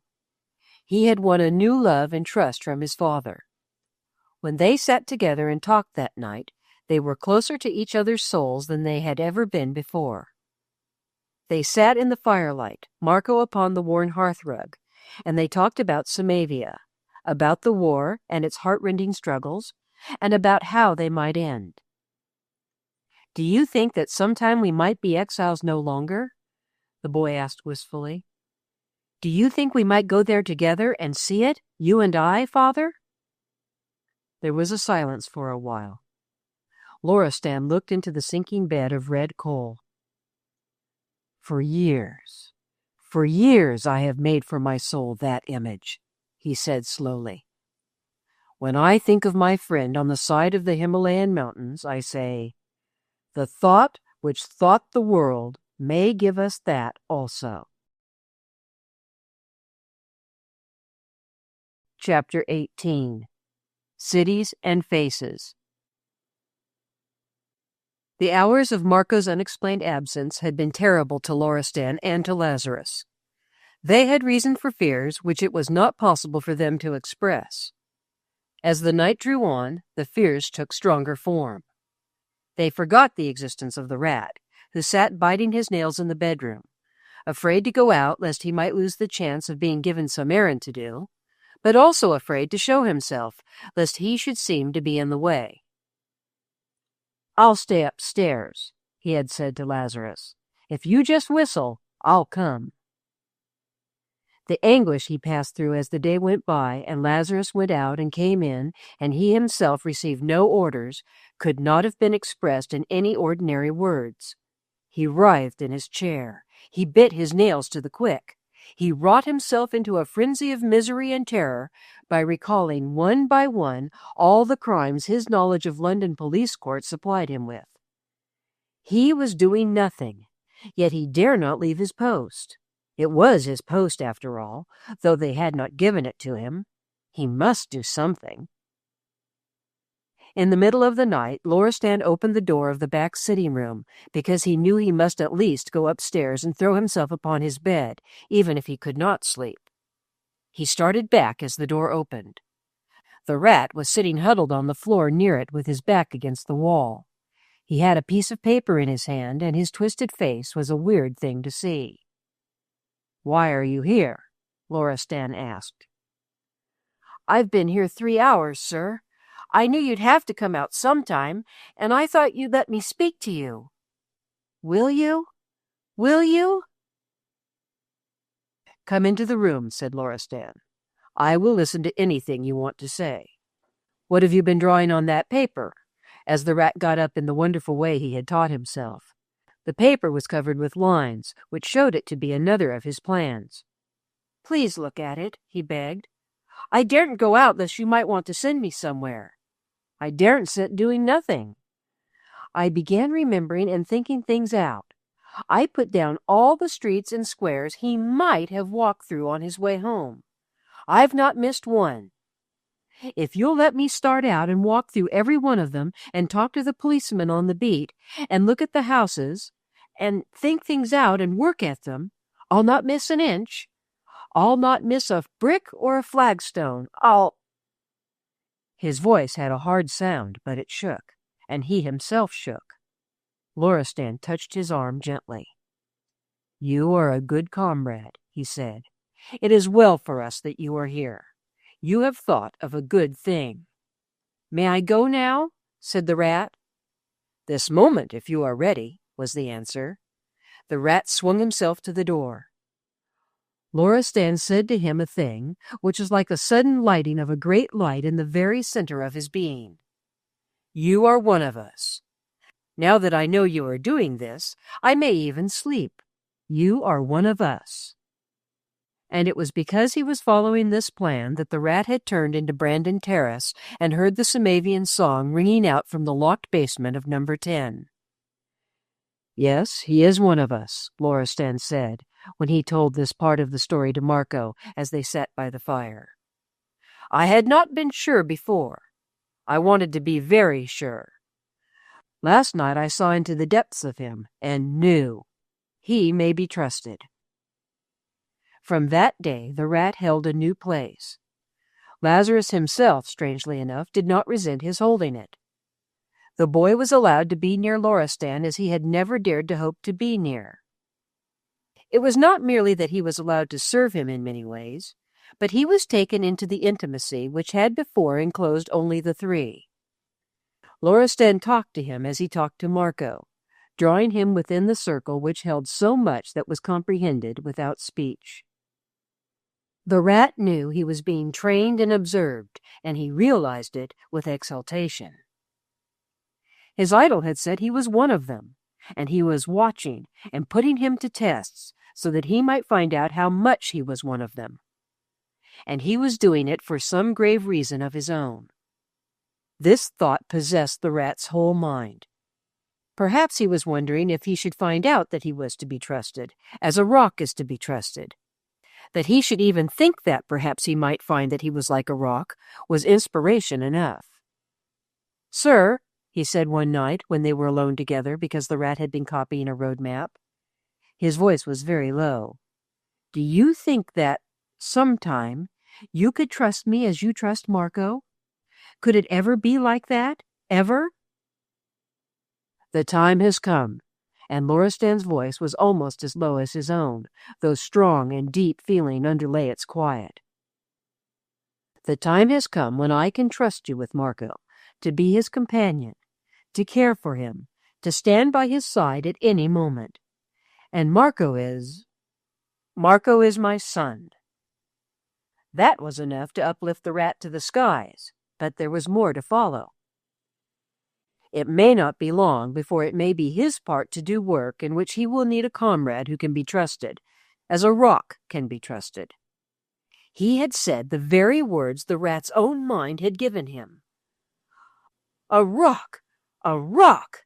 the boy broke out. "Let me show you, sir. Send me with him for a servant. The crutches are nothing. You've seen that they're as good as legs, haven't you? I've trained myself." I know, dear lad." Marco had told him all of it. He gave him a gracious smile, which seemed as if it held a sort of fine secret. "You shall go as his aide-de-camp. It shall be part of the game." He had always encouraged the game, and during the last weeks had even found time to help them in their plannings for the mysterious journey of the secret, too. He had been so interested that once or twice he had called on Lazarus as an old soldier and Samavian to give his opinions of certain routes, and of the customs and habits of people in towns and villages by the way. Here they would find simple pastoral folk who danced, sang after their day's work, and who would tell all they knew. Here they would find those who served or feared the Maranovich, and who would not talk at all. In one place they would meet with hospitality, in another with unfriendly suspicion of all strangers. Through talk and stories, the rat began to know the country almost as Marco knew it. That was part of the game, too, because it was always the game, they called it. Another part was the rat's training of his memory, and bringing home his proofs of advance at night when he returned from his walk, and could describe or recite or roughly sketch all he had seen in his passage from one place to another. Marco's part was to recall and sketch faces. Loristan one night gave him a number of photographs of people to commit to memory. Under each face was written the name of a place. "Learn these faces," he said, "until you would know each one of them at once, wheresoever you met it. Fix them upon your mind, so that it will be impossible for you to forget them. You must be able to sketch any one of them, and recall the city or town or neighborhood connected with it." Even this was still called the game, but Marco began to know in his secret heart that it was so much more that his hands sometimes trembled with excitement as he made his sketches over and over again. To make each one many times was the best way to embed it in his memory. The rat knew, too, though he had no reason for knowing but mere instinct. He used to lie awake in the night and think it over and remember what Loristan had said of the time coming when Marco might need a comrade in his work. What was his work to be? It was to be something like the game, and they were being prepared for it. And though Marco often lay awake on his bed when the rat lay awake on his sofa, neither boy spoke to the other of the thing his mind dwelt on. And Marco worked as he had never worked before. The game was very exciting when he could prove his prowess. The four gathered together at night in the back sitting room. Lazarus was obliged to be with them because a second judge was needed. Loristan would mention the name of a place, perhaps a street in Paris or a hotel in Vienna, and Marco would at once make a rapid sketch of the face under whose photograph the name of the locality had been written. It was not long before he could begin his sketch without more than a moment's hesitation.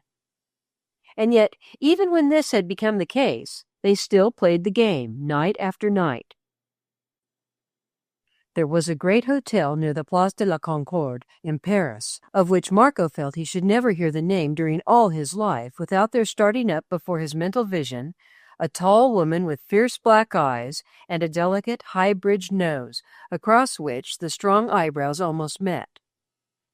In Vienna there was a palace which would always bring back at once a pale, cold-faced man with a heavy blonde lock which fell over his forehead. A certain street in Munich meant a stout, genial old aristocrat with a sly smile. A village in Bavaria, a peasant with a vacant and simple countenance. A curled and smoothed man who looked like a hairdresser brought up a place in an Austrian mountain town. He knew them all as he knew his own face and number 7 Philibert Place. But still, night after night, the game was played. Then came a night when, out of a deep sleep, he was awakened by Lazarus touching him. He had so long been secretly ready to answer any call that he sat up straight in bed at the first touch. "Dress quickly and come downstairs," Lazarus said. "The prince is here and wishes to speak with you." Marco made no answer, but got out of bed and began to slip on his clothes. Lazarus touched the rat. The rat was as ready as Marco and sat upright as he had done. "Come down with the young master," he commanded. "It is necessary that you should be seen and spoken to." And having given the order, he went away. No one heard the shoeless feet of the two boys as they stole down the stairs. An elderly man in ordinary clothes, but with an unmistakable face, was sitting quietly talking to Loristan, who with a gesture called both forward. "The prince has been much interested in what I have told him of your game," he said in his lowest voice. "He wishes to see you make your sketches, Marco." Marco looked very straight into the prince's eyes, which were fixed intently on him as he made his bow. "His Highness does me honor," he said, as his father might have said it. He went to the table at once and took from a drawer his pencils and pieces of cardboard. "I should know he was your son and a Samavian," the prince remarked. Then his keen and deep-set eyes turned themselves on the boy with the crutches. "This," said Loristan, "is the one who calls himself the Rat. He is one of us." The Rat saluted. "Please tell him, sir," he whispered, "that the crutches don't matter." "He has trained himself to an extraordinary activity," Loristan said. "He can do anything." The keen eyes were still taking the Rat in. "They are an advantage," said the prince at last. Lazarus had nailed together a light, rough easel, which Marco used in making his sketches when the game was played. Lazarus was standing in state at the door, and he came forward, brought the easel from its corner, and arranged the necessary drawing materials upon it. Marco stood near it and waited the pleasure of his father and his visitor. They were speaking together in low tones, and he waited several minutes. What the Rat noticed was what he had noticed before, that the big boy could stand still in perfect ease and silence. It was not necessary for him to say things or to ask questions, to look at people as if he felt restless if they did not speak to or notice him. He did not seem to require notice, and the Rat felt vaguely that, young as he was, this very freedom from any anxiety to be looked at or addressed made him somehow look like a great gentleman. Loristan and the prince advanced to where he stood. "L'Hôtel des Marigny," Loristan said. Marco began to sketch rapidly. He began the portrait of the handsome woman with the delicate high-bridged nose and the black brows which almost met. As he did it, the prince drew nearer and watched the work over his shoulder. It did not take very long, and, when it was finished, the inspector turned, and after giving Loristan a long and strange look, nodded twice. "It is a remarkable thing," he said. "In that rough sketch she is not to be mistaken." Loristan bent his head. Then he mentioned the name of another street in another place, and Marco sketched again. This time it was the peasant with a simple face. The prince bowed again. Then Loristan gave another name, and after that another and another, and Marco did his work until it was at an end, and Lazarus stood near with a handful of sketches which he had silently taken charge of as each was laid aside. "You would know these faces wheresoever you saw them?" said the prince. "If you passed one in Bond Street or in the Marylebone Road, you would recognize it at once?" "As I know yours, sir," Marco answered. Then followed a number of questions. Loristan asked them as he had often asked them before. They were questions as to the height and build of the originals of the pictures, and of the color of their hair and eyes, and the order of their complexions. Marco answered them all. He knew all but the names of these people, and it was plainly not necessary that he should know them, as his father had never uttered them. After this questioning was at an end, the prince pointed to the Rat, who had leaned on his crutches against the wall, his eyes fiercely eager like a ferret's. "And he," the prince said, "what can he do?" "Let me try," said the Rat. "Marco knows." Marco looked at his father. "May I help him to show you?" he asked. "Yes," Loristan answered, and then, as he turned to the prince, he said again in his low voice, "He is one of us." Then Marco began a new form of the game. He held up one of the pictured faces before the Rat, and the Rat named at once the city and place connected with it. He detailed the color of eyes and hair, the height, the build, all the personal details as Marco himself had detailed them. To these he added descriptions of the cities and points concerning the police system, the palaces, the people. His face twisted itself, his eyes burned, his voice shook, but he was amazing in his readiness of reply and his exactness of memory. "I can't draw," he said at the end, "but I can remember. I didn't want anyone to be bothered with thinking I was trying to learn it, so only Marco knew." This he said to Loristan with an appeal in his voice. "It was he who invented the game," said Loristan. "I showed you his strange maps and plans." "It is a good game," the prince answered, in the manner of a man extraordinarily interested and impressed. "They know it well. They can be trusted." "No such thing has ever been done before," Loristan said. "It is as new as it is daring and simple." "Therein lies its safety," the prince answered. "Perhaps only boyhood," said Loristan, "could have dared to imagine it." "The prince thanks you," he said, after a few more words spoken aside to his visitor. "We both thank you. You may go back to your beds." And the boys went. Chapter 19. That is One. A week had not passed before Marco brought to the Rat in their bedroom an envelope containing a number of slips of paper, on each of which was written something. "This is another part of the game," he said gravely. "Let us sit down together by the table and study it." They sat down and examined what was written on the slips. At the head of each was the name of one of the places with which Marco had connected a face he had sketched. Below were clear and concise directions as to how it was to be reached, and the words to be said when each individual was encountered. "This person is to be found at his stall in the market," was written of the vacant-faced peasant. "You will first attract his attention by asking the price of something. When he is looking at you, touch your left thumb lightly with the forefinger of your right hand. Then utter in a low, distinct tone the words, 'The lamp is lighted.' That is all you are to do."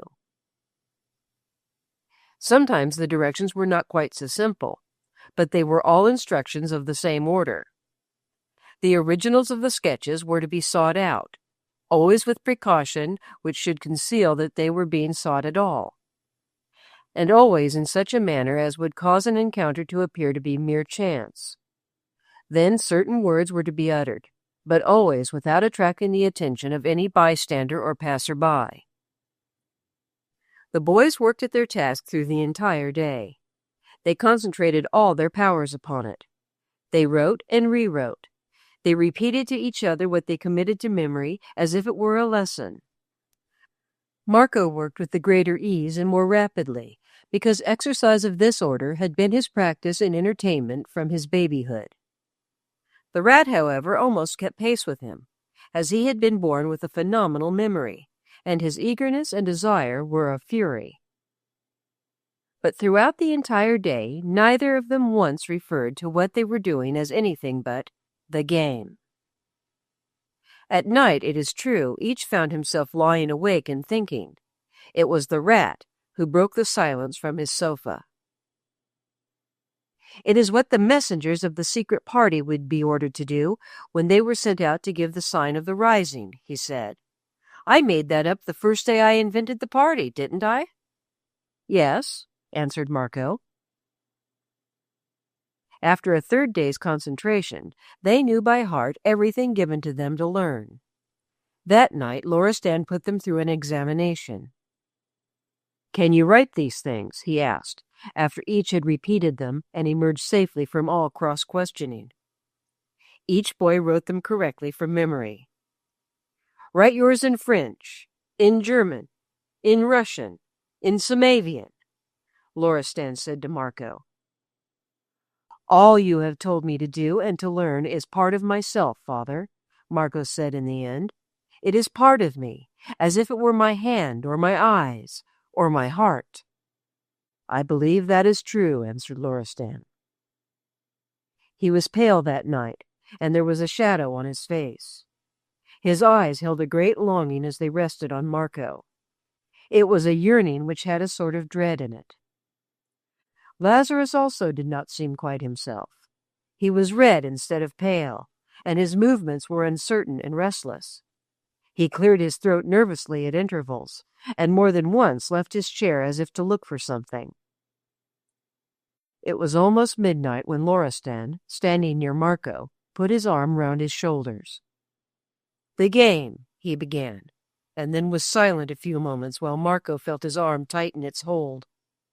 Both Marco and the rat felt a hard, quick beat in their breasts, and because of this, and because the pause seemed long, Marco spoke. "The game. Yes, father?" he said. "The game is about to give you work to do. Both of you," Loristan answered. Lazarus cleared his throat and walked to the easel in the corner of the room. But he only changed the position of a piece of drawing paper on it and then came back. "In 2 days you are to go to Paris, as you," to the rat, "planned in the game." "As I planned?" The rat barely breathed the words. "Yes," answered Loristan. "The instructions you have learned you will carry out. There is no more to be done than to manage to approach certain persons closely enough to be able to utter certain words to them." "Only 2 young strollers whom no man could suspect," put in Lazarus in an astonishingly rough and shaky voice. "They could pass near the Emperor himself without danger. The young master—" His voice became so hoarse that he was obligated to clear it loudly. "The young master must carry himself less finely. It would be well to shuffle a little and slouch as if he were of the common people." "Yes," said the rat hastily. "He must do that. I can teach him. He holds his head and his shoulders like a gentleman. He must look like a street lad." "I will look like one," said Marco with determination. "I will trust you to remind him," Loristan said to the rat, and he said it with gravity. "That will be your charge." As he lay upon his pillow that night, it seemed to Marco as if a load had lifted itself from his heart. It was the load of uncertainty and longing. He had so long borne the pain of feeling that he was too young to be allowed to serve in any way. His dreams had never been wild ones. They had, in fact, always been boyish and modest, howsoever romantic. But now no dream which could have passed through his brain would have seemed so wonderful as this, that the hour had come. The hour had come, and that he, Marco, was to be its messenger. He was to do no dramatic deed and be announced by no flourish of heralds. No one would know what he did. What he achieved could only be attained if he remained obscure and unknown and seemed to everyone only a common, ordinary boy who knew nothing whatever of important things. But his father had given to him a gift so splendid that he trembled with awe and joy as he thought of it. The game had become real. He and the rat were to carry with them the sign, and it would be like carrying a tiny lamp to set aflame lights, which would blaze from one mountain-top to another until half the world seemed on fire. As he had awakened out of his sleep when Lazarus touched him, so he awakened in the middle of the night again. But he was not aroused by a touch. When he opened his eyes, he knew it was a look which had penetrated his sleep, a look in the eyes of his father, who was standing by his side. In the road outside there was the utter silence he had noticed the night of the prince's first visit. The only light was that of the lamp in the street, but he could see Loristan's face clearly enough to know that the mere intensity of his gaze had awakened him. The rat was sleeping profoundly. Loristan spoke in Samavian and under his breath. "Beloved one," he said, "you are very young. Because I am your father, just at this hour I can feel nothing else. I have trained you for this through all the years of your life. I am proud of your young maturity and strength, but, beloved, you are a child. Can I do this thing?" For the moment his face and his voice were scarcely like his own. He kneeled by the bedside, and, as he did it, Marco, half sitting up, caught his hand and held it hard against his breast. "Father, I know," he cried under his breath also. It is true. I am a child. But am I not a man also? You yourself said it. I always knew that you were teaching me to be one, for some reason. It was my secret that I knew it. I learned well because I never forgot it. And I learned, did I not? He was so eager that he looked more like a boy than ever. But his young strength and courage were splendid to see. Loristan knew him through and through, and read every boyish thought of his. Yes, he answered slowly. You did your part, and now if I drew back, you would feel that I had failed you. Failed you. You. Marco breathed it proudly. You could not fail, even the weakest thing in the world. There was a moment's silence in which the two pairs of eyes dwelt on each other with the deepest meaning. And then Loristan rose to his feet. The end will be all that our hearts most wish, he said. Tomorrow you may begin the new part of the game. You may go to Paris. When the train which was to meet the boat that crossed from Dover to Calais steamed out of the noisy Charing Cross station, it carried in a third-class carriage 2 shabby boys. One of them would have been a handsome lad if he had not carried himself slouchingly and walked with a street lad's careless, shuffling gait. The other was a cripple who moved slowly and apparently with difficulty on crutches. There was nothing remarkable or picturesque enough about them to attract attention. They sat in the corner of the carriage, and neither talked much, nor seemed to be particularly interested in the journey or each other. When they went on board the steamer, they were soon lost among the commoner passengers, and in fact found for themselves a secluded place which was not advantageous enough to be wanted by anyone else. What can such a poor-looking pair of lads be going to Paris for? Someone asked his companion. Not for pleasure, certainly. Perhaps to get work, was the casual answer.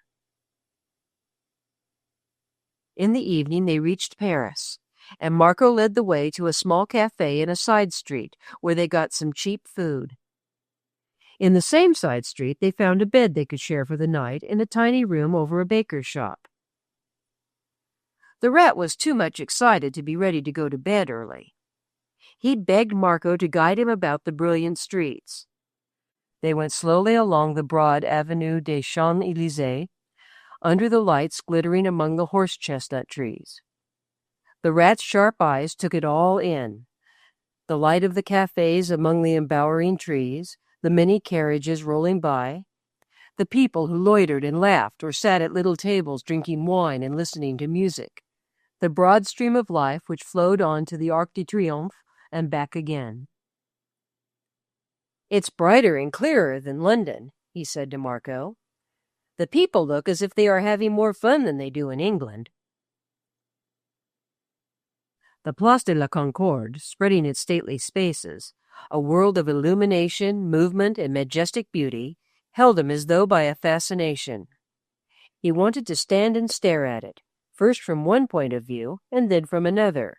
It was bigger and more wonderful than he had been able to picture it, when Marco had described it to him and told him of the part it had played in the days of the French Revolution, when the guillotine had stood in it, and the tumbrils had emptied themselves at the foot of its steps. He stood near the obelisk a long time without speaking. I can see it all happening, he said at last, and he pulled Marco away. Before they returned home, they found their way to a large house which stood in a courtyard. In the ironwork of the handsome gates which shut it in was wrought a gilded coronet. The gates were closed, and the house was not brightly lighted. They walked past it and round it without speaking, but when they neared the entrance for the second time, the rat said in a low tone, She is 5'7", has black hair, a nose with a high bridge, her eyebrows are black and almost meet across it. She has a pale olive skin and holds her head proudly. That is the one, Marco answered. They were a week in Paris, and each day passed this big house. There were certain hours when great ladies were more likely to go out and come in than they were at others. Marco knew this, and they managed to be within sight of the house or to pass it at these hours. For 2 days they saw no sign of the person they wished to see. But one morning the gates were thrown open and they saw flowers and palms being taken in. "She has been away and is coming back," said Marco. The next day they passed 3 times, once at the hour when fashionable women drive out to do their shopping, once at the time when afternoon visiting is most likely to begin, and once when the streets were brilliant with lights and the carriages had begun to roll by to dinner parties and theaters. Then, as they stood a little distance from the iron gates, a carriage drove through them and stopped before the big open door, which was thrown open by 2 tall footmen in splendid livery. "She is coming out," said the Rat. They would be able to see her plainly when she came, because the lights over the entrance were so bright. Marco slipped from under his coat sleeve a carefully made sketch. He looked at it, and the Rat looked at it. A footman stood erect on each side of the open door. The footman who sat with the coachman had got down and was waiting by the carriage. Marco and the Rat glanced again with furtive haste at the sketch. A handsome woman appeared upon the threshold. She paused and gave some order to the footman who stood on the right. Then she came out in the full light and got into the carriage, which drove out of the courtyard and quite near the place where the 2 boys waited. When it was gone, Marco drew a long breath as he tore the sketch into very small pieces indeed. He did not throw them away, but put them into his pocket. The Rat drew a long breath also. "Yes," he said positively. "Yes," said Marco. When they were safely shut up in their room over the baker's shop, they discussed the chances of their being able to pass her in such a way as would seem accidental. 2 common boys could not enter the courtyard. There was a back entrance for tradespeople and messengers. When she drove, she would always enter her carriage from the same place. Unless she sometimes walked, they could not approach her. What should be done? The thing was difficult. After they had talked some time, the Rat sat and gnawed his nails. "Tomorrow afternoon," he broke out at last, "we'll watch and see if her carriage drives in for her. Then, when she comes to the door, I'll go in and begin to beg. The servant will think I'm a foreigner and don't know what I'm doing. You can come after me to tell me to come away, because you know better than I do that I shall be ordered out. She may be a good-natured woman and listen to us, and you might get near her." "We might try it," Marco answered. "It might work." "We will try it." The Rat never failed to treat him as his leader. He had begged Loristan to let him come with Marco as his servant, and his servant he had been more than willing to be. When Loristan had said he should be his aide-de-camp, he had felt his trust lifted to a military dignity, which uplifted him with it. As his aide-de-camp, he must serve him, watch him, obey his lightest wish, make everything easy for him. Sometimes Marco was troubled by the way in which he insisted on serving him, this queer, once dictatorial and cantankerous lad who had begun by throwing stones at him. "You must not wait on me," he said to him. "I must wait upon myself." The Rat rather flushed. "He told me he would let me come with you as your aide-de-camp," he said. It's part of the game. It makes things easier if we keep up the game." It would have attracted attention if they had spent too much time in the vicinity of the big house. So it happened that the next afternoon the great lady evidently drove out at an hour when they were not watching for her. They were on their way to try if they could carry out their plan, when, as they walked together along the Rue Royale, the Rat suddenly touched Marco's elbow. "The carriage stands before the shop with lace in the windows," he whispered hurriedly. Marco saw and recognized it at once. The owner had evidently gone into the shop to buy something. This was a better chance than they had hoped for, and when they approached the carriage itself, they saw that there was another point in their favor. Inside were no less than 3 beautiful little Pekingese spaniels that looked exactly alike. They were all trying to look out of the window and were pushing against each other. They were so perfect and so pretty that few people passed by without looking at them. What better excuse could 2 boys have for lingering about a place? They stopped and, standing a little distance away, began to look at and discuss them and laugh at their excited little antics. Through the shop window, Marco caught a glimpse of the great lady. "She does not look much interested. She won't stay long," he whispered, and added aloud, "That little one is the master. See how he pushes the others aside. He's stronger than the other 2, though he is so small." "He can snap, too," said the rat. "She is coming now," warned Marco, and then laughed aloud, as if at the Pekingese, which, catching sight of their mistress at the shop door, began to leap and yelp for joy. Their mistress herself smiled, and was smiling as Marco drew near her. "May we look at them, madame?" he said in French. And, as she made an amiable gesture of acquiescence and moved toward the carriage with him, he spoke a few words, very low but very distinctly, in Russian. "The lamp is lighted," he said. The rat was looking at her keenly, but he did not see her face change at all. What he noticed most throughout their journey was that each person to whom they gave the sign had complete control over his or her countenance, if there were bystanders, and never betrayed by any change of expression that the words meant anything unusual. The great lady merely went on smiling and spoke only of the dogs, allowing Marco and himself to look at them through the window of the carriage as the footman opened the door for her to enter. "They are beautiful little creatures," Marco said, lifting his cap, and, as the footman turned away, he uttered his few Russian words once more and moved off without even glancing at the lady again. "That is 1, he said to the rat that night before they went to sleep, and with a match he burned the scraps of the sketch he had torn and put into his pocket. Chapter 20. Marco Goes to the Opera. Their next journey was to Munich, but the night before they left Paris an unexpected thing happened.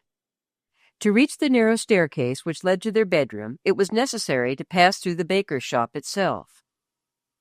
The baker's wife was a friendly woman who liked the 2 boy lodgers, who were so quiet and gave no trouble. More than once she had given them a hot roll or so, or a freshly baked little tartlet with fruit in the center.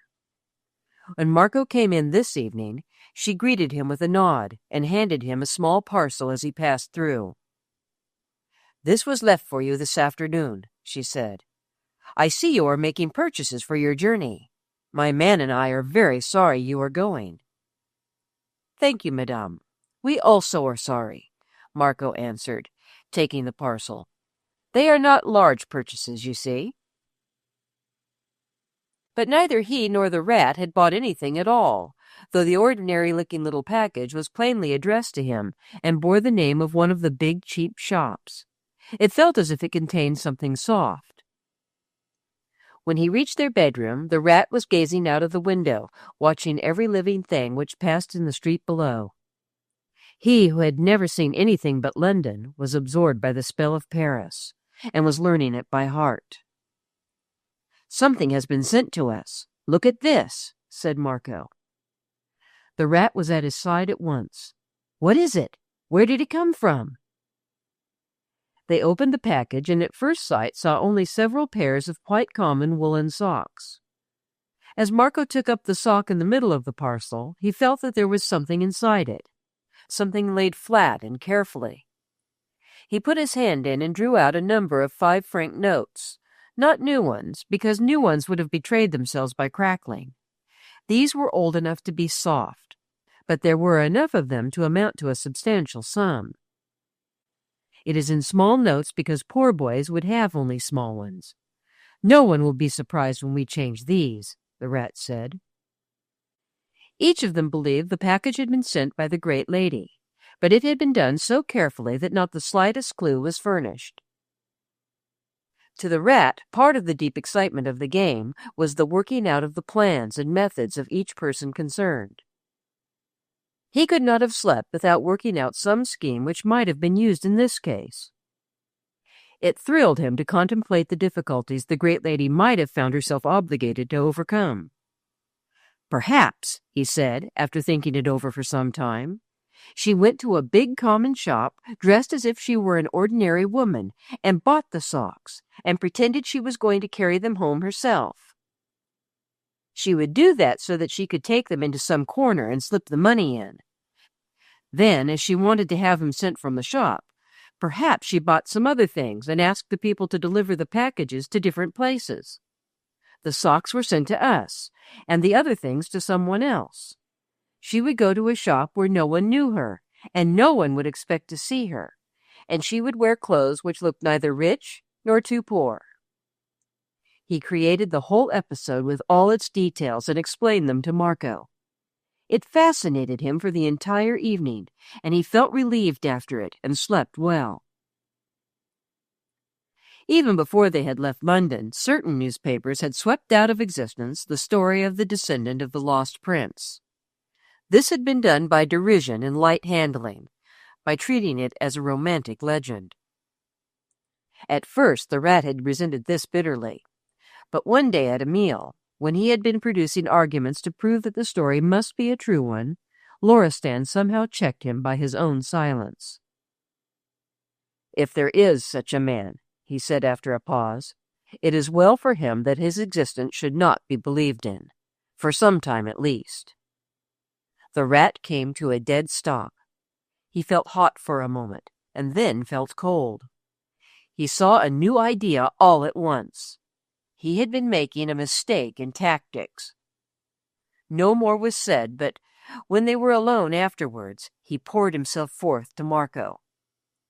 "I was a fool!" he cried out. "Why couldn't I see it for myself? Shall I tell you what I believe has been done? There is someone who has influence in England, and who is a friend of Samavia.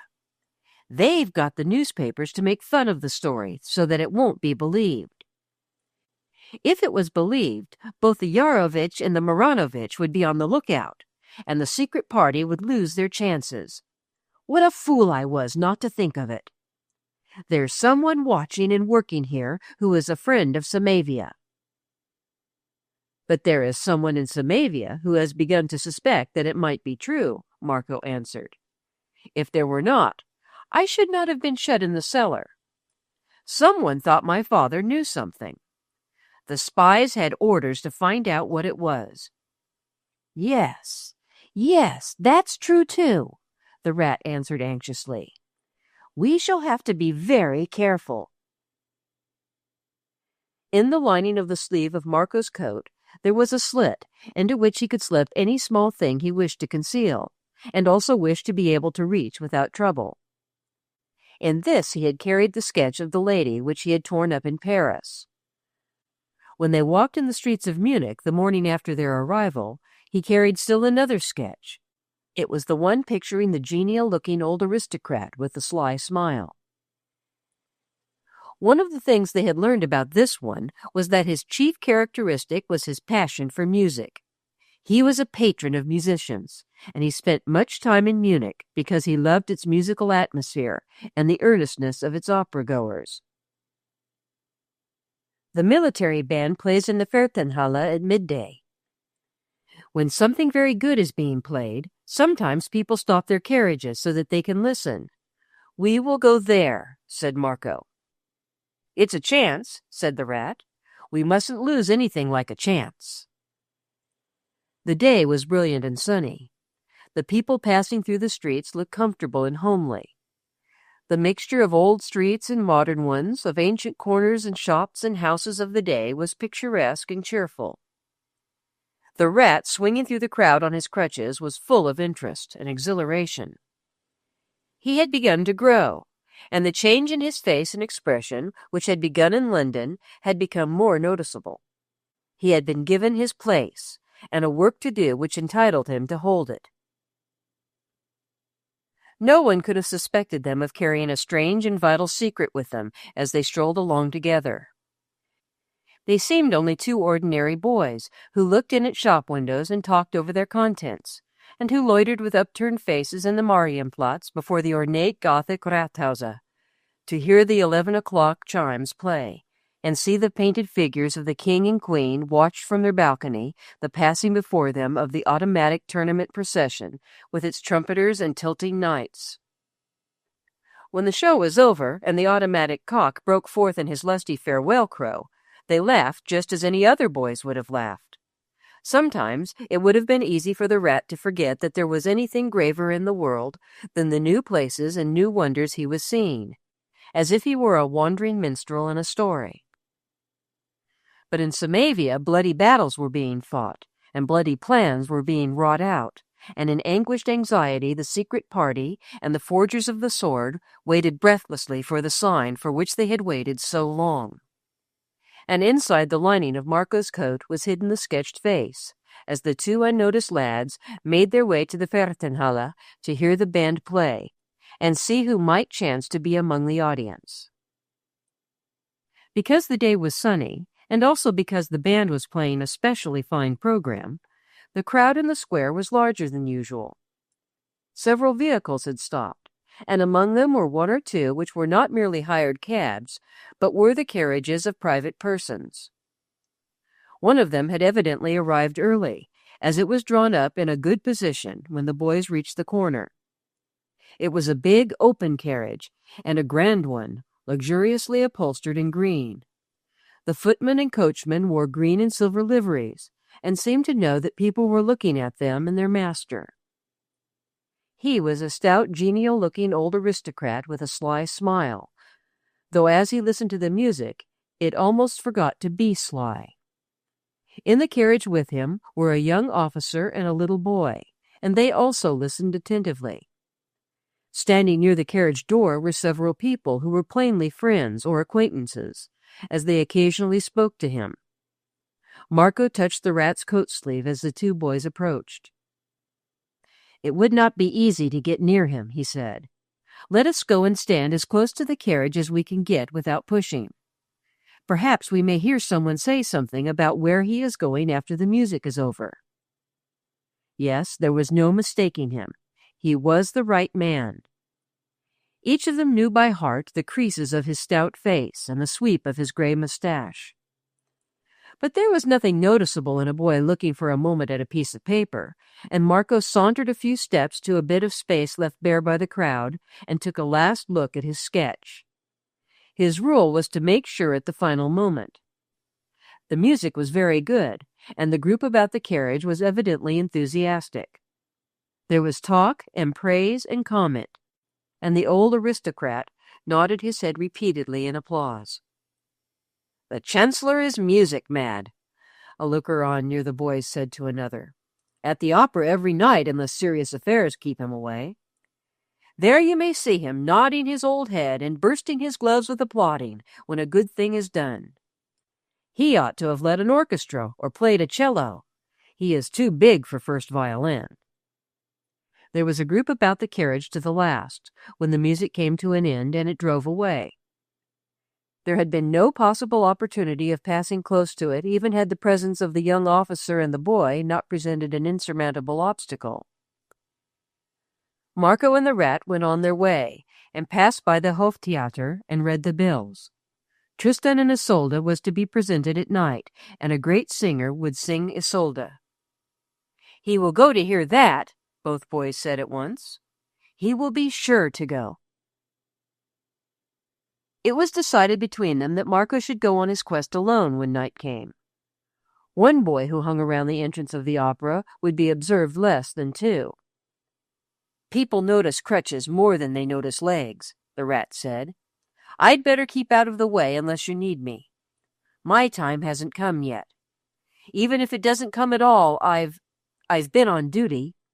I've gone with you, and I've been ready. That's what an aide-de-camp does." He stayed at home and read such English papers as he could lay hands on, and he drew plans and refought battles on paper. Marco went to the opera. Even if he had not known his way to the square near the place where the Hoftheater stood, he could easily have found it by following the groups of people in the streets, who all seemed walking in one direction.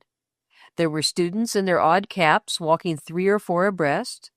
There were young couples and older ones, and here and there whole families. There were soldiers of all ages, officers and privates, and when talk was to be heard in passing, it was always talk about music. For some time Marco waited in the square and watched the carriages roll up and pass under the huge pillared portico to deposit their contents at the entrance and at once drive away in orderly sequence. He must make sure that the grand carriage with the green and silver liveries rolled up with the rest. If it came, he would buy a cheap ticket and go inside. It was rather late when it arrived. People in Munich are not late for the opera if it can be helped, and the coachman drove up hurriedly. The green and silver footman leaped to the ground and opened the carriage door almost before it stopped. The Chancellor got out looking less genial than usual because he was afraid that he might lose some of the overture. A rosy-cheeked girl in a white frock was with him, and she was evidently trying to soothe him. "I do not think we are really late, Father," she said. "Don't feel cross, dear. It will spoil the music for you." This was not a time in which a man's attention could be attracted quietly.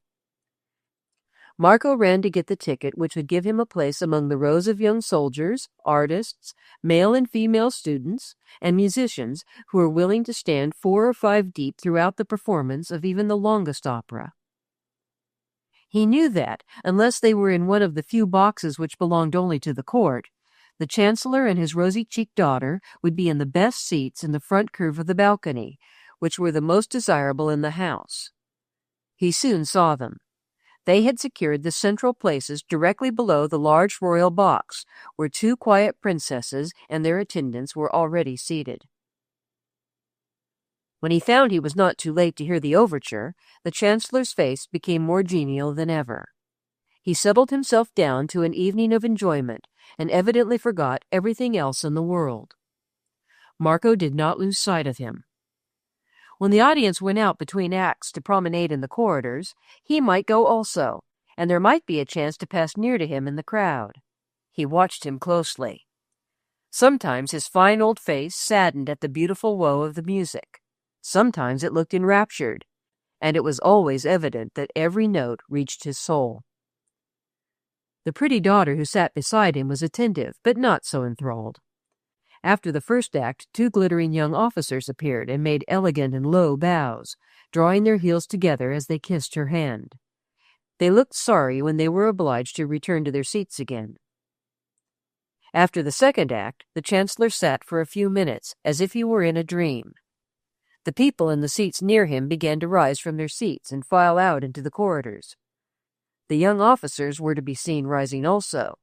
The rosy daughter leaned forward and touched her father's arm gently.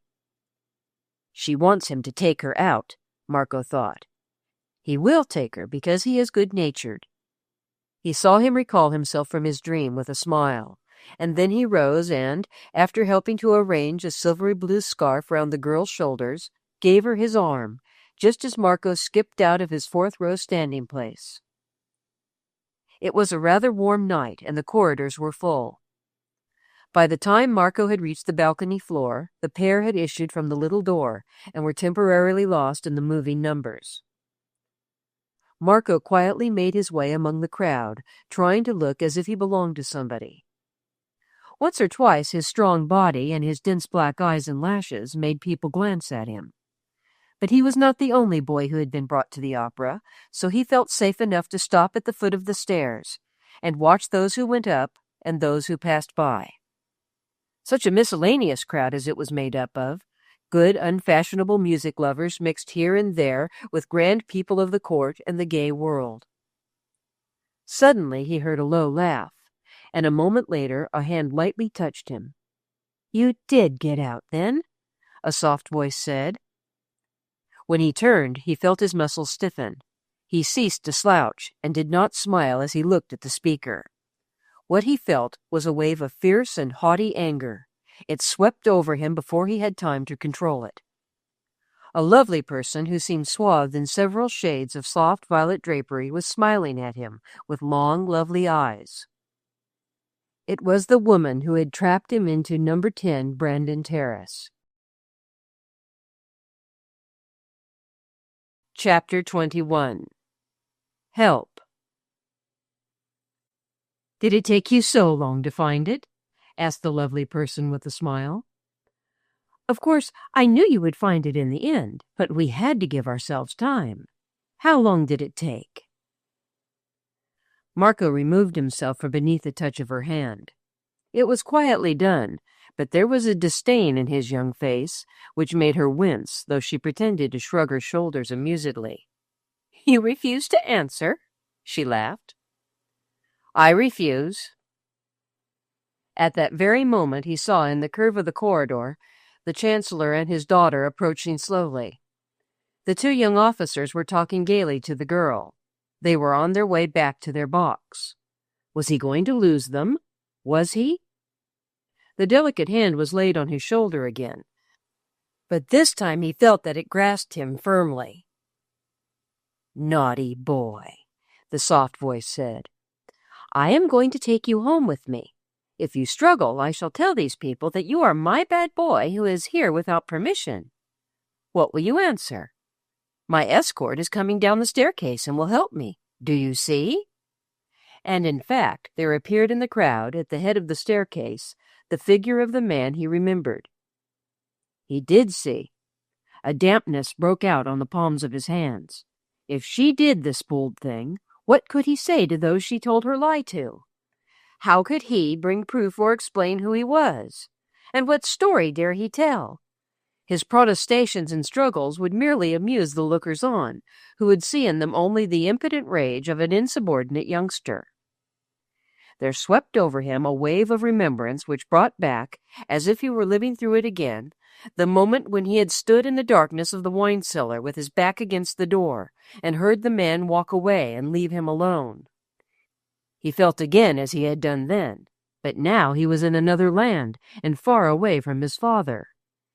He could do nothing to help himself, unless something showed him a way.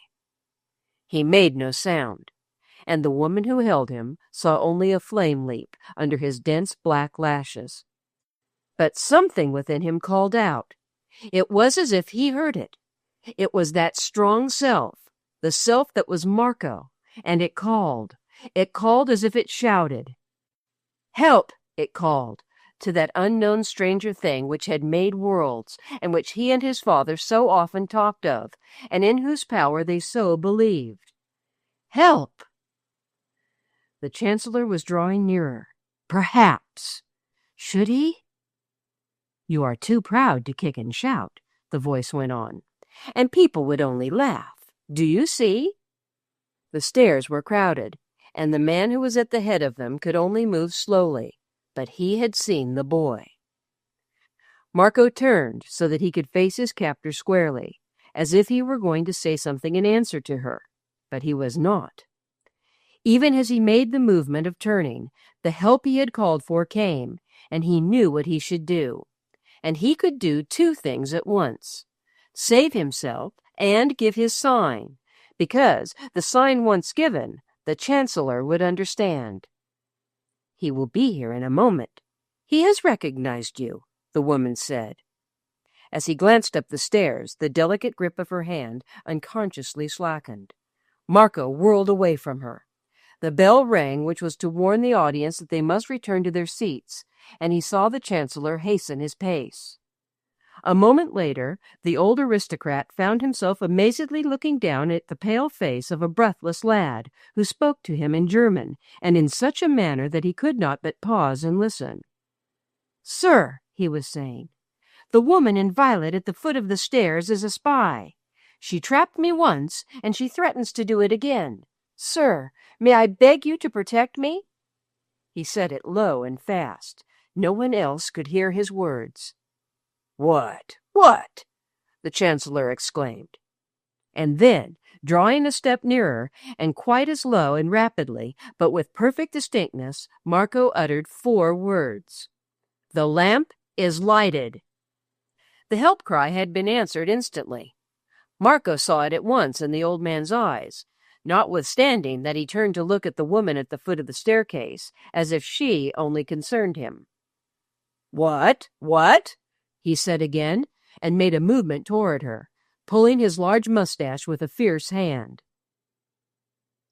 Then Marco recognized that a curious thing happened. The lovely person saw the movement and the gray mustache, and that instant her smile died away and she turned quite white. So white that under the brilliant electric light she was almost green, and scarcely looked lovely at all. She made a sign to the man on the staircase, and slipped through the crowd like an eel. She was a slim and flexible creature, and never was a disappearance more wonderful in its rapidity. Between stout matrons and their thin or stout escorts and families, she made her way and lost herself, but always making toward the exit. In 2 minutes there was no sight of her violet draperies to be seen. She was gone, and so, evidently, was her male companion. It was plain to Marco that to follow the profession of a spy was not by any means a safe thing. The Chancellor recognized her. She had recognized the Chancellor, who turned looking ferociously angry and spoke to one of the young officers. "She and the man with her are 2 of the most dangerous spies in Europe. She is a Romanian, and he is a Russian. What they wanted of this innocent lad I don't pretend to know. What did she threaten?" to Marco. Marco was feeling rather cold and sick, and had lost his healthy color for the moment. "She said she meant to take me home with her, and would pretend I was her son who had come here without permission," he answered. "She believes I know something I do not." He made a hesitating but grateful bow. "The 3rd act, sir. I must not keep you. Thank you. Thank you." The Chancellor moved toward the entrance door of the balcony seats, but he did it with his hand on Marco's shoulder. "See that he gets home safely," he said to the younger of the 2 officers. "Send a messenger with him. He's young to be attacked by creatures of that kind." Polite young officers naturally obey the commands of chancellors and such dignitaries. This one found without trouble a young private who marched with Marco through the deserted streets to his lodgings. He was a stolid young Bavarian peasant, and seemed to have no curiosity or even any interest in the reason for the command given him.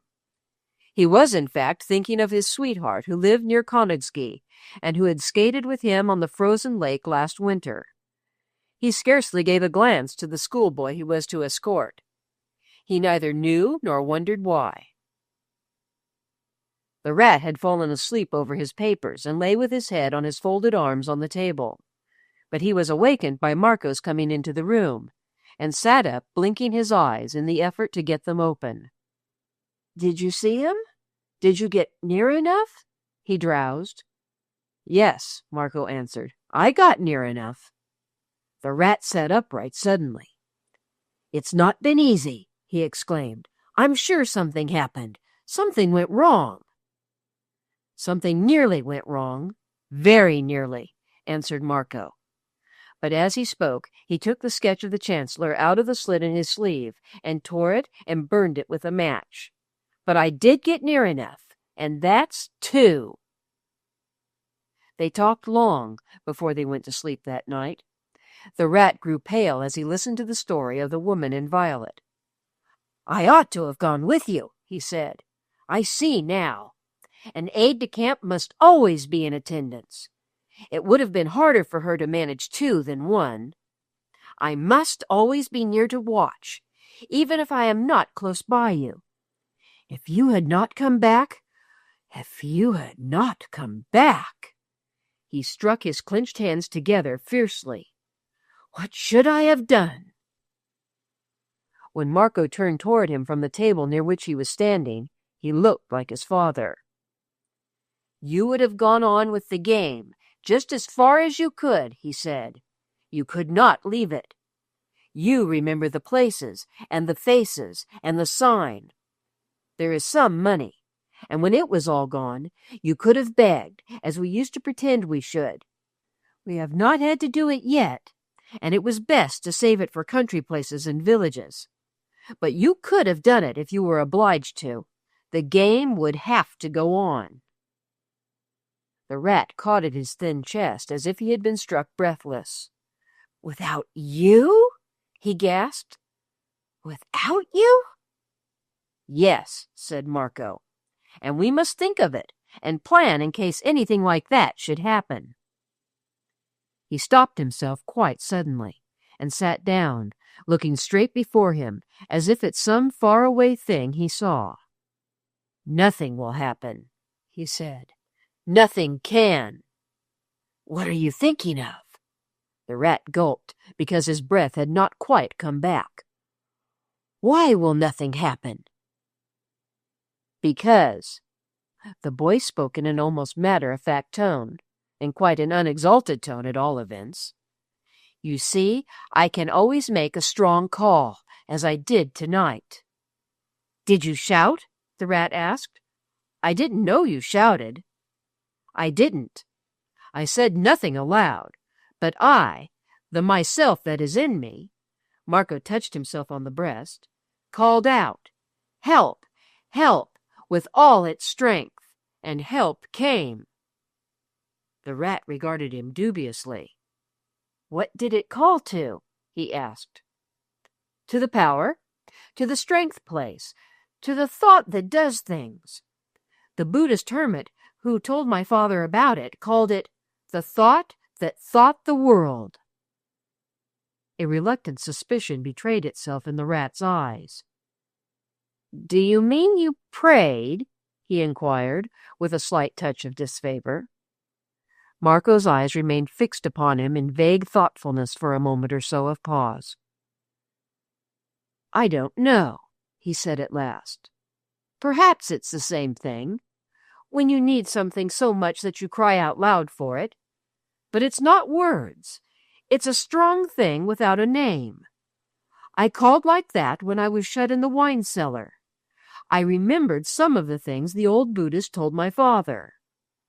The rat moved restlessly. "The help came that time," he admitted.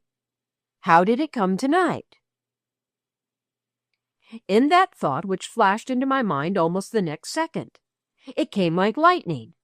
All at once I knew if I ran to the Chancellor and said the woman was a spy, it would startle him into listening to me, and that then I could give him the sign, and that when I gave him the sign, he would know I was speaking the truth and would protect me." "It was a splendid thought," the rat said, "and it was quick, but it was you who thought of it." "All thinking is part of the big thought," said Marco slowly. "It knows. It knows. And the outside part of us somehow broke the chain that linked us to it, and we are always trying to mend the chain without knowing it. That is what our thinking is, trying to mend the chain. But we shall find out how to do it sometime. The old Buddhist told my father so, just as the sun was rising from behind a high peak of the Himalayas." Then he added hastily, "I am only telling you what my father told me, and he only told me what the old hermit told him." "Does your father believe what he told him?" The rat's bewilderment had become an eager and restless thing. "Yes, he believes it. He always thought something like it himself. That is why he is so calm and knows so well how to wait." "Is that it?" breathed the rat. "Is that why? Has he mended the chain?" And there was awe in his voice because of this one man to whom he felt any achievement was possible. "I believe he has," said Marco. "Don't you think so yourself?" "He has done something," the rat said. He seemed to be thinking things over before he spoke again, and then even more slowly than Marco. "If he could mend the chain," he said almost in a whisper, "he could find out where the descendant of the lost prince is. He would know what to do for Samavia." He ended the words with a start, and his whole face glowed with a new, amazed light. "Perhaps he does know," he cried. "If the help comes like thoughts, as yours did, perhaps his thought of letting us give the sign was part of it.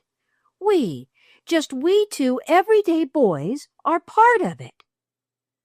The old Buddhist said, began Marco. "Look here," broke in the rat. "Tell me the whole story. I want to hear it." It was because Loristan had heard it, and listened, and believed it, that the rat had taken fire. His imagination seized upon the idea, as it would have seized on some theory of necromancy proved true and workable. With his elbows on the table and his hands in his hair, he leaned forward, twisting a lock with restless fingers. His breath quickened. "Tell it," he said. "I want to hear it all." "I shall have to tell it in my own words," Marco said, "and it won't be as wonderful as it was when my father told it to me. This is what I remember.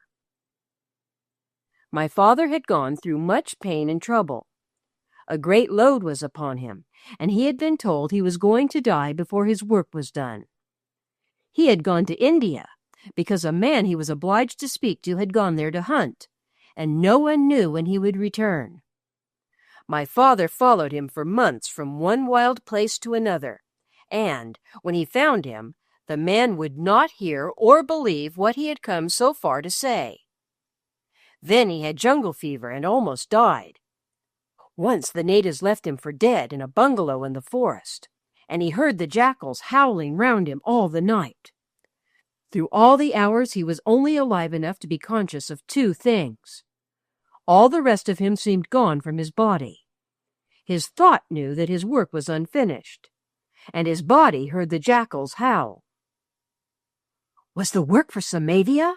the rat put in quickly.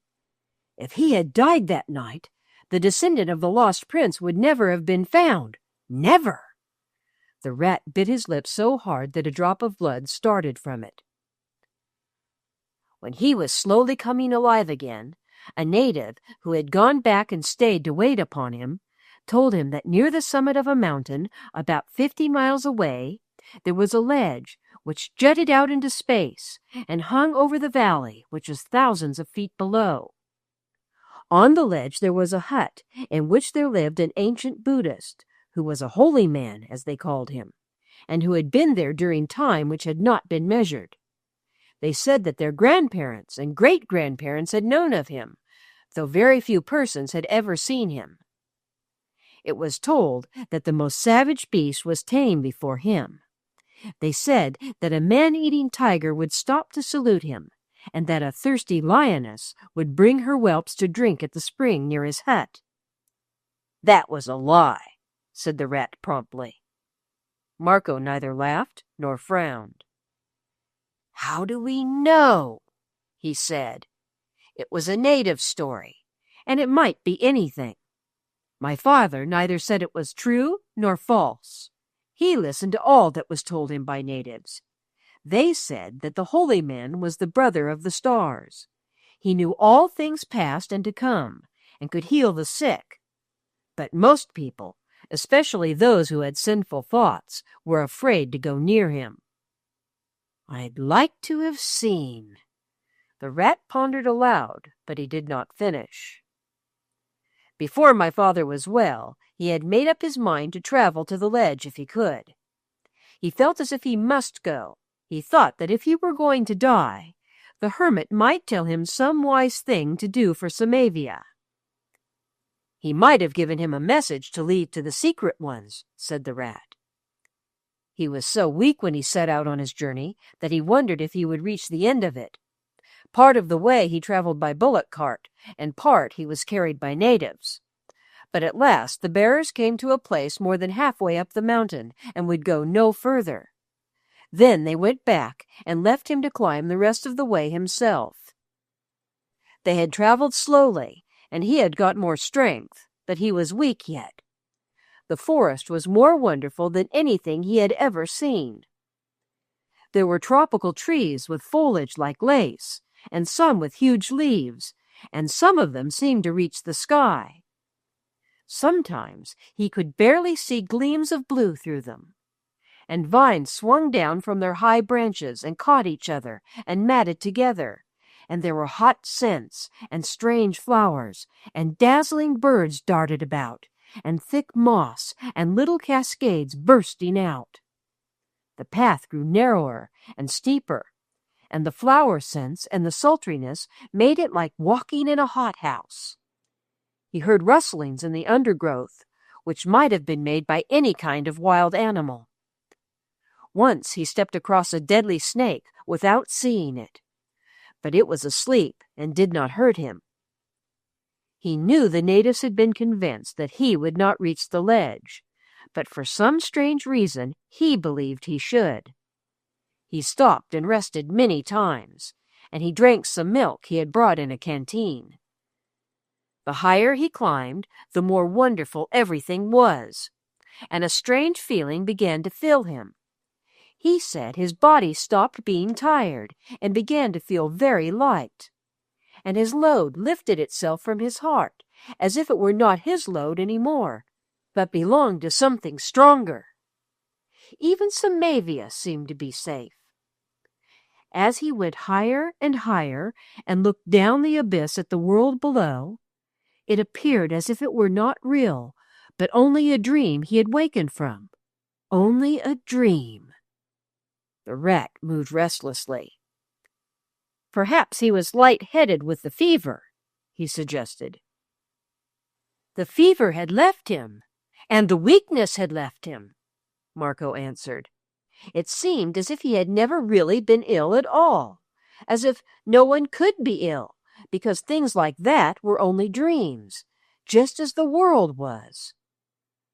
I wish I had been with him.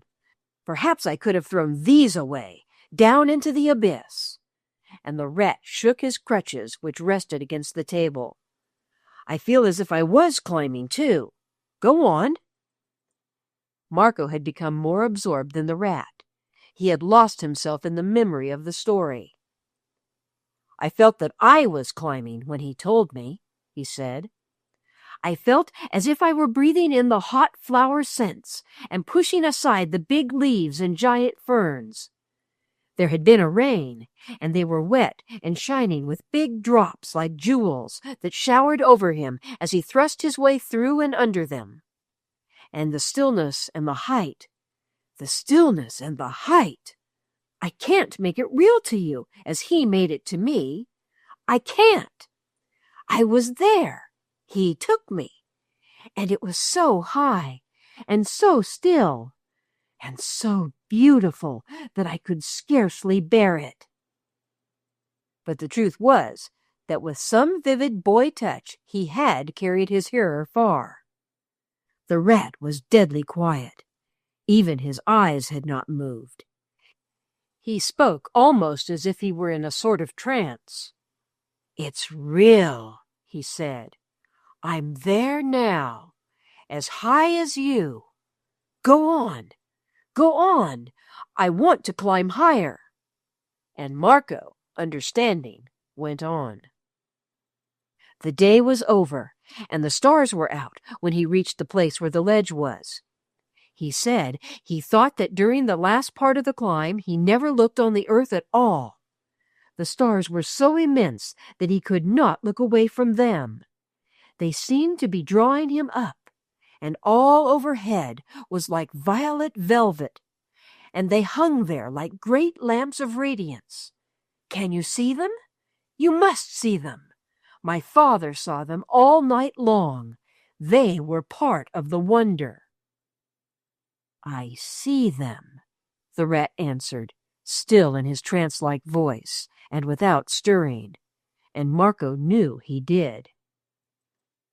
And there, with the huge stars watching it, was the hut on the ledge.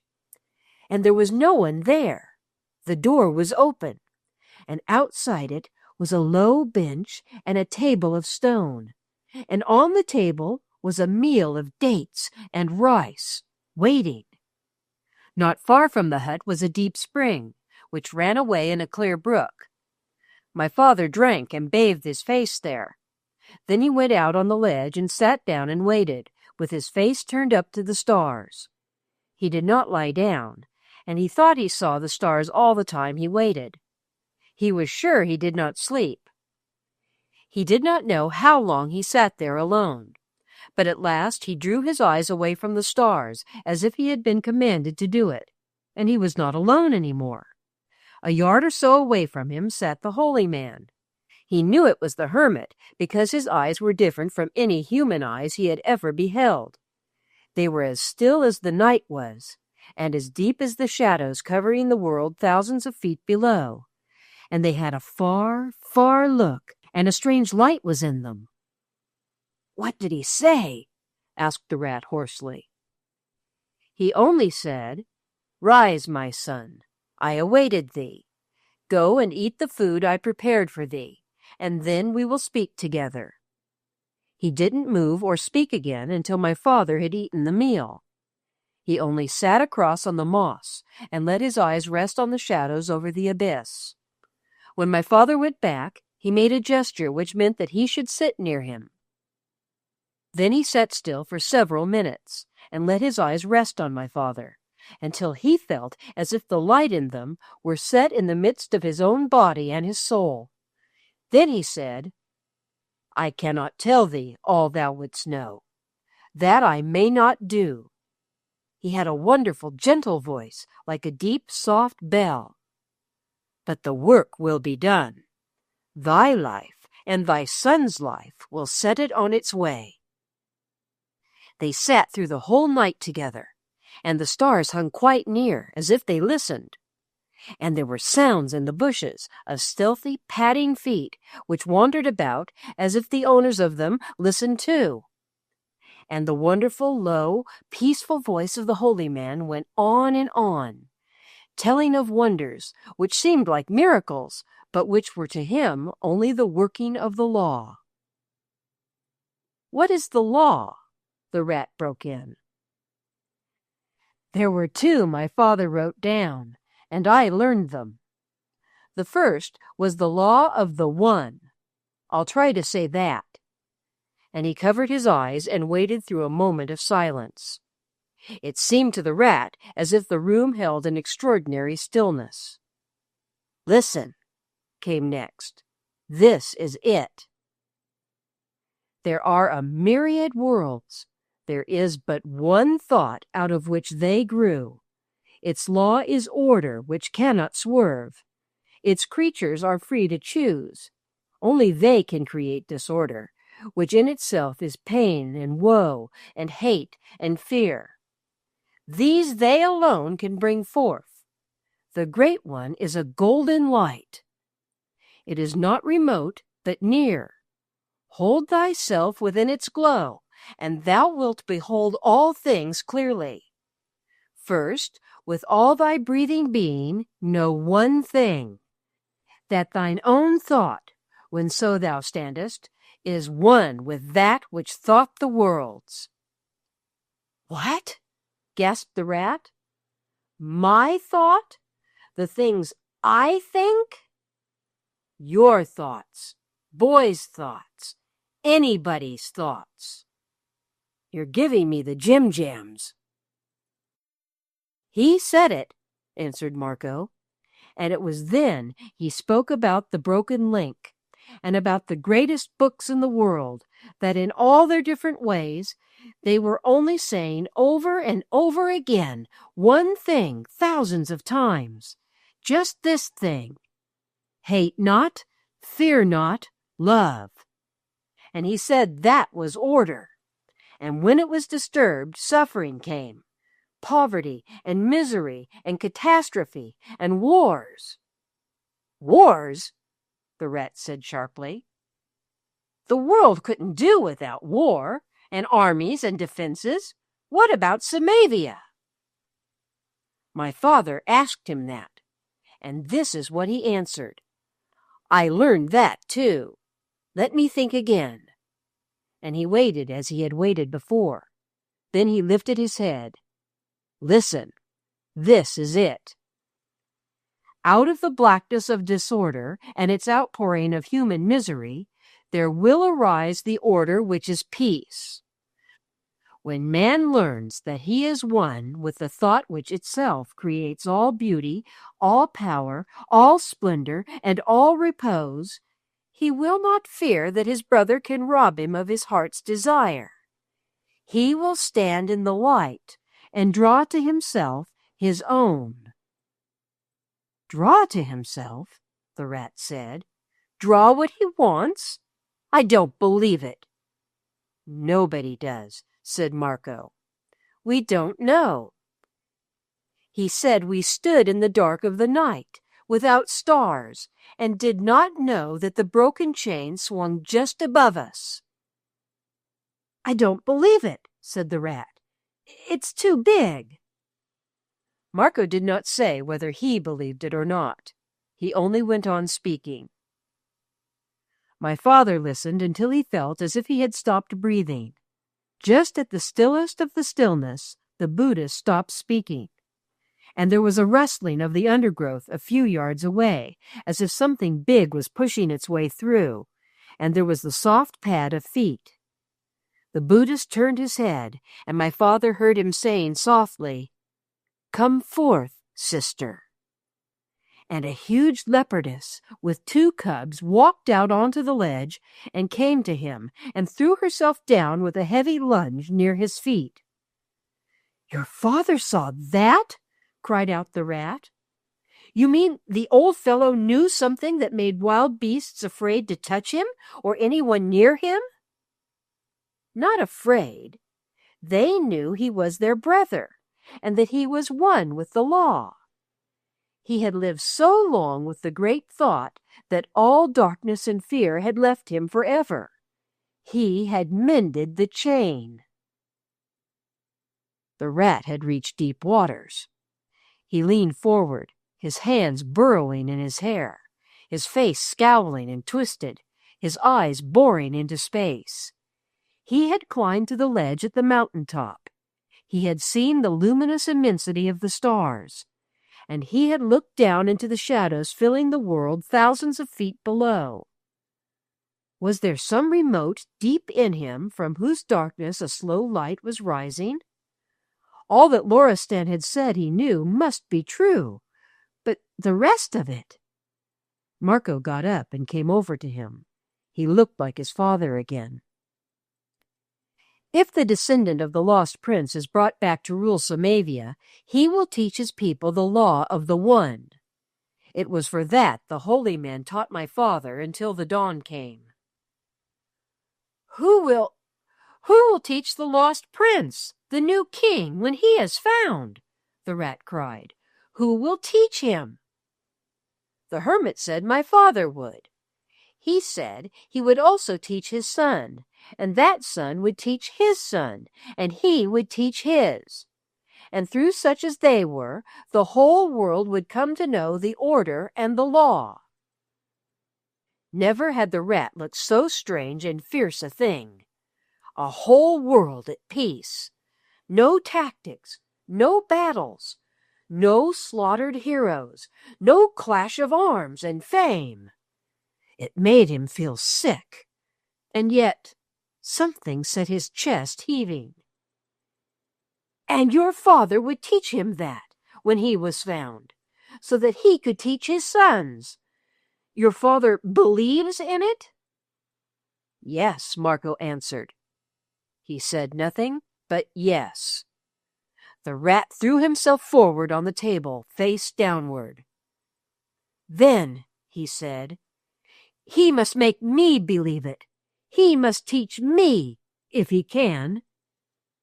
They heard a clumping step upon the staircase, and when it reached the landing, it stopped at their door. Then there was a solid knock. When Marco opened the door, the young soldier who had escorted him from the Hoftheater was standing outside. He looked as uninterested and stolid as before, as he handed in a small flat package. "You must have dropped it near your seat at the opera," he said. "I was to give it into your own hands. It is your purse." After he had clumped down the staircase again, Marco and the rat drew a quick breath at one and the same time. "I had no seat, and I had no purse," Marco said. "Let us open it." There was a flat, limp leather note-holder inside. In it was a paper, at the head of which were photographs of the lovely person and her companion. Beneath were a few lines which stated that they were the well-known spies Eugenia Karovna and Paul Verrill. and that the bearer must be protected against them. It was signed by the chief of police. On a separate sheet was written the command, "Carry this with you as protection." "That is help," the rat said. "It would protect us even in another country.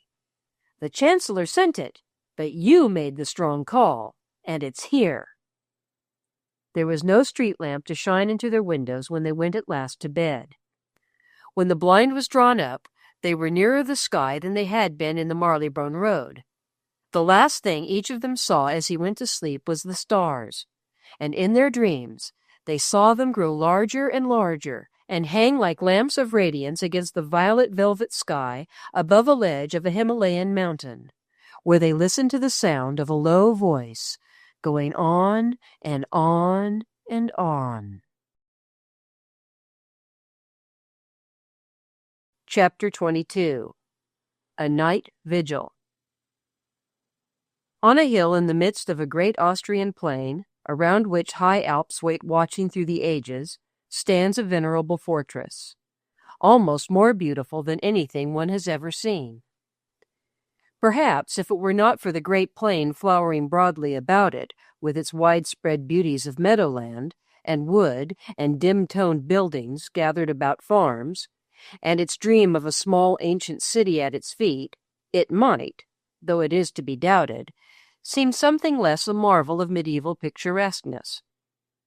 But out of the plain rises the low hill, and surrounding it, at a stately distance, stands guard the giant majesty of Alps, with shoulders in the clouds and godlike heads above them, looking on, always looking on, sometimes themselves ethereal clouds of snow whiteness, sometimes monster bare crags which pierce the blue, and whose unchanging silence seems to know the secret of the everlasting. And on the hill, which this august circle holds in its embrace, as though it enclosed a treasure, stands the old, old towered fortress, built as a citadel for the prince-archbishops, who were kings in their domain in the long-past centuries, when the splendor and power of ecclesiastical princes was among the greatest upon earth. And as you approach the town, and as you leave it, and as you walk through its streets, the broad, calm, empty-looking ones, or the narrow thoroughfares whose houses seem so near to each other, whether you climb or descend, or cross bridges, or gaze at churches, or step out on your balcony at night to look at the mountains and the moon, always it seems that from some point you can see it gazing down at you, the citadel of Hohensalzburg. It was to Salzburg they went next, because at Salzburg was to be found the man who looked like a hairdresser, and who worked in a barber's shop. Strange as it might seem, to him also must be carried the sign. There may be people who come to him to be shaved, soldiers or men who know things. The rat worked it out. And he can speak to them when he is standing close to them. It will be easy to get near him. You can go and have your hair cut. The journey from Munich was not a long one, and during the latter part of it they had the wooden-seated third-class carriage to themselves. Even the drowsy old peasant who nodded and slept in one corner got out with his bundles at last. To Marco the mountains were long-known wonders which could never grow old. They had always and always been so old. Surely they had been the first of the world. Surely they had been standing there waiting when it was said, "Let there be light." The light had known it would find them there.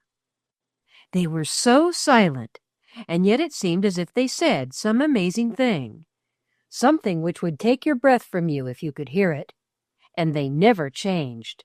The clouds changed, they wreathed them, and hid them, and trailed down them, and poured out storm torrents on them, and thundered against them, and darted forked lightnings round them. But the mountains stood there afterwards as if such things had not been and were not in the world. Winds roared and tore at them, centuries passed over them, centuries of millions of lives, of changing of kingdoms and empires, of battles and worldwide fame which grew and died and passed away. And temples crumbled, and kings' tombs were forgotten, and cities were buried, and others built over them after hundreds of years. And perhaps a few stones fell from a mountainside, or a fissure was worn, which the people below could not even see. And that was all. There they stood, and perhaps their secret was that they had been there forever and ever. That was what the mountain said to Marco, which was why he did not want to talk much, but sat and gazed out of the carriage window. The rat had been very silent all the morning. He had been silent when they got up, and he had scarcely spoken when they made their way to the station at Munich and sat waiting for their train. It seemed to Marco that he was thinking so hard that he was like a person who was far away from the place he stood in. His brows were drawn together, and his eyes did not seem to see the people who passed by. Usually he saw everything and made shrewd remarks on almost all he saw. But today he was somehow otherwise absorbed. He sat in the train with his forehead against the window and stared out. He moved and gasped when he found himself staring at the Alps, but afterwards he was even more strangely still. It was not until after the sleepy old peasant had gathered his bundles and got out at a station that he spoke, and he did it without turning his head. "You only told me one of the two laws," he said. "What was the other one?" Marco brought himself back from his dream of reaching the highest mountain top and seeing clouds float beneath his feet in the sun. He had to come back a long way. "Are you thinking of that? I wondered what you had been thinking about all the morning," he said. "I couldn't stop thinking of it. What was the second one?" said the rat, but he did not turn his head. "It was called the law of earthly living. It was for every day," said Marco. "It was for the ordering of common things, the small things we think don't matter, as well as the big ones. I always remember that one without any trouble. This was it. Let pass through thy mind, my son, only the image thou wouldst desire to see become a truth. Meditate only upon the wish of thy heart, seeing first that it is such as can wrong no man and is not ignoble. Then will it take earthly form and draw near to thee. This is the law of that which creates." Then the rat turned round. He had a shrewdly reasoning mind. "That sounds as if you could get anything you wanted if you think about it long enough and in the right way," he said.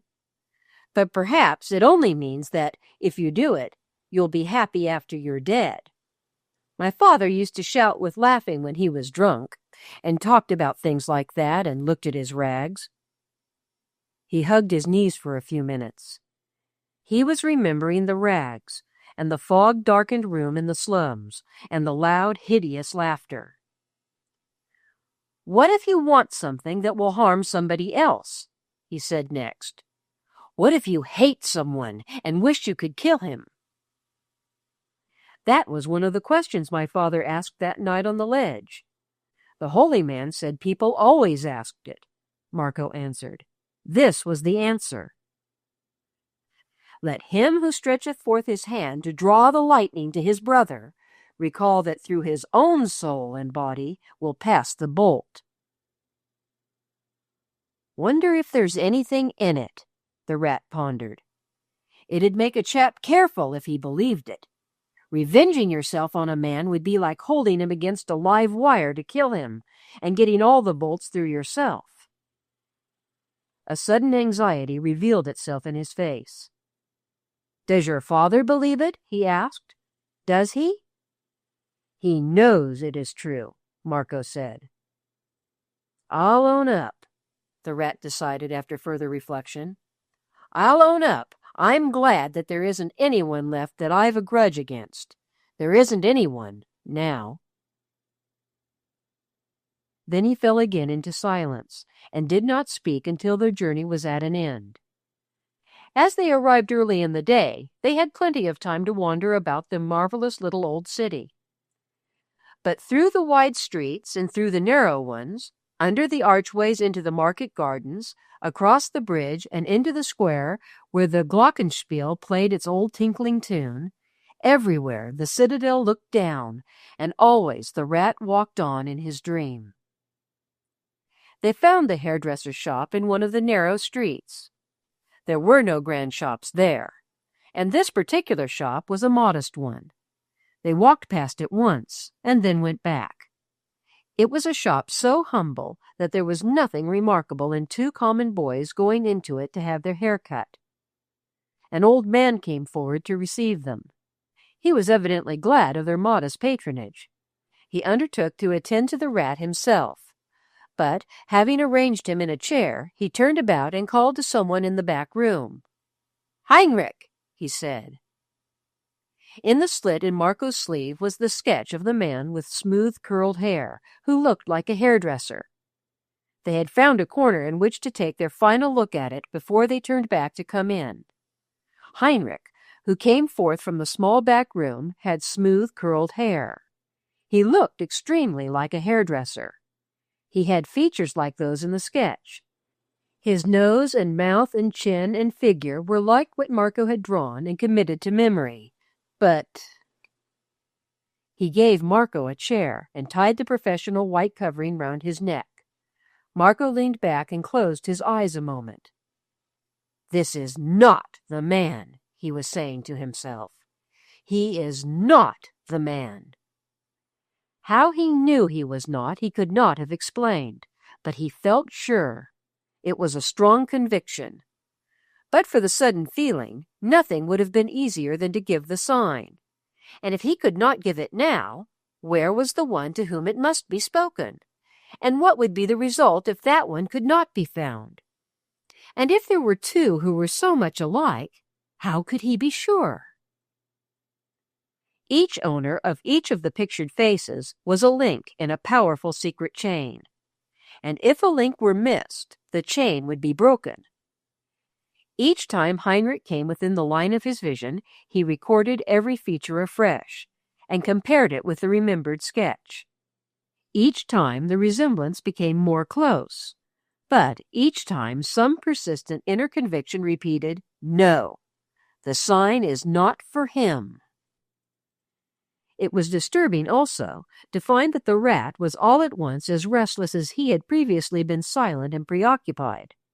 He moved in his chair, to the great discomfort of the old hairdresser. He kept turning his head to talk. He asked Marco to translate diverse questions he wished him to ask the two men. They were questions about the citadel, about the Monksberg, the residence, the glockenspiel, the mountains. He added one query to another and could not sit still. "The young gentleman will get an ear snipped," said the old man to Marco, "and it will not be my fault." "What shall I do?" Marco was thinking. "He is not the man." He did not give the sign. He must go away and think it out, though where his thoughts would lead him he did not know. This was a more difficult problem than he had ever dreamed of facing. There was no one to ask advice of, only himself and the rat, who was nervously wriggling and twisting in his chair. "You must sit still," he said to him. "The hairdresser is afraid you will make him cut you by accident." "But I want to know who lives at the residence," said the rat. "These men can tell us things if you ask them." "It is done now," said the old hairdresser with a relieved air. "Perhaps the cutting of his hair makes the young gentleman nervous. It is sometimes so." The rat stood close to Marco's chair and asked questions until Heinrich had also done his work. Marco could not understand his companion's change of mood. He realized that, if he had wished to give the sign, he had been allowed no opportunity. He could not have given it. The restless questioning had so directed the older man's attention to his son and Marco that nothing could have been said to Heinrich without his observing it. "I could not have spoken if he had been the man," Marco said to himself. Their very exit from the shop seemed a little hurried. When they were fairly in the street, the rat made a clutch at Marco's arm. "You didn't give it," he whispered breathlessly. "I kept talking and talking to prevent you." Marco tried not to feel breathless, and he tried to speak in a low and level voice with no hint of exclamation in it. "Why did you say that?" he asked. The rat drew closer to him. "That was not the man," he whispered. "It doesn't matter how much he looks like him, he isn't the right one." He was pale and swinging along swiftly as if he were in a hurry. "Let's get into a quiet place," he said. "Those queer things you've been telling me have got hold of me. How did I know? How could I know? Unless it's because I've been trying to work that second law. I've been saying to myself that we should be told the right things to do, for the game and your father, and so that I could be the right sort of aide-de-camp. I've been working at it, and when he came out, I knew he was not the man in spite of his looks. And I couldn't be sure you knew, and I thought, if I kept on talking and interrupting you with silly questions, you could be prevented from speaking. There's a place not far away where we can get a look at the mountains. Let's go there and sit down," said Marco. I knew it was not the right one, too. It's the help over again. "Yes, it's the help. It's the help. It must be," muttered the rat, walking fast and with a pale, set face. "It could not be anything else." They got away from the streets and the people and reached the quiet place where they could see the mountains. There they sat down by the wayside. The rat took off his cap and wiped his forehead. But it was not only the quick walking which had made it damp. "The queerness of it gave me a kind of fright," he said. "When he came out, and he was near enough for me to see him, a sudden strong feeling came over me. It seemed as if I knew he wasn't the man. Then I said to myself, but he looks like him, and I began to get nervous. And then I was sure again. And then I wanted to try to stop you from giving him the sign. And then it all seemed foolishness. And the next second, all the things you had told me rushed back to me at once, and I remembered what I had been thinking ever since. And I said, perhaps it's the law beginning to work, and the palms of my hands got moist." Marco was very quiet. He was looking at the farthest and highest peaks and wondering about many things. "It was the expression of his face that was different," he said, "and his eyes. They were rather smaller than the right man's are. The light in the shop was poor, and it was not until the last time he bent over me that I found out what I had not seen before. His eyes are gray. The other ones are brown." "Did you see that?" the rat exclaimed. "Then we're sure. We're safe." "We're not safe till we've found the right man," Marco said. "Where is he? Where is he? Where is he?" He said the words dreamily and quietly, as if he were lost in thought, but also rather as if he expected an answer. And he still looked at the far-off peaks. The rat, after watching him a moment or so, began to look at them also. They were like a lodestone to him, too. There was something stilling about them, and when your eyes had rested upon them a few moments, they did not want to move away. "There must be a ledge up there somewhere," he said at last. "Let's go up and look for it, and sit there, and think about finding the right man." There seemed nothing fantastic in this to Marco. To go into some quiet place and sit and think about the thing he wanted to remember or to find out was an old way of his. To be quiet was always the best thing, his father had taught him. It was like listening to something which could speak without words. "There is a little train which goes up the Geisberg," he said. "When you are at the top, a world of mountains spreads around you. Lazarus went once, and he told me. And we can lie out on the grass all night. Let us go, aide-de-camp." So they went, each one thinking the same thought, and each boy mind holding its own vision. Marco was the calmer of the two, because his belief that there was always help to be found was an accustomed one, and had ceased to seem to partake of the supernatural. He believed quite simply that it was the working of a law, not the breaking of one, which gave answer, and led him in his quests. The Rat, who had known nothing of laws other than those administered by police courts, was at once awed and fascinated by the suggestion of crossing some borderland of the unknown. The law of the one had baffled and overthrown him, with its sweeping away of the enmities of passions which created wars and called for armies. But the law of earthly living seemed to offer practical benefits if you could hold on to yourself enough to work it. "You wouldn't get everything for nothing, as far as I can make out," he had said to Marco. "You'd have to sweep all the rubbish out of your mind. Sweep it as if you did it with a broom. And then keep on thinking straight and believing you were going to get things and working for them, and they'd come." Then he had laughed a short, ugly laugh, because he recalled something. "There was something in the Bible that my father used to jeer about.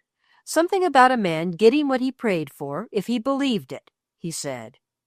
"Oh, yes, it's there," said Marco, "that if a man pray believing he shall receive what he asks, it shall be given him. All the books say something like it. It has been said so often, it makes you believe it."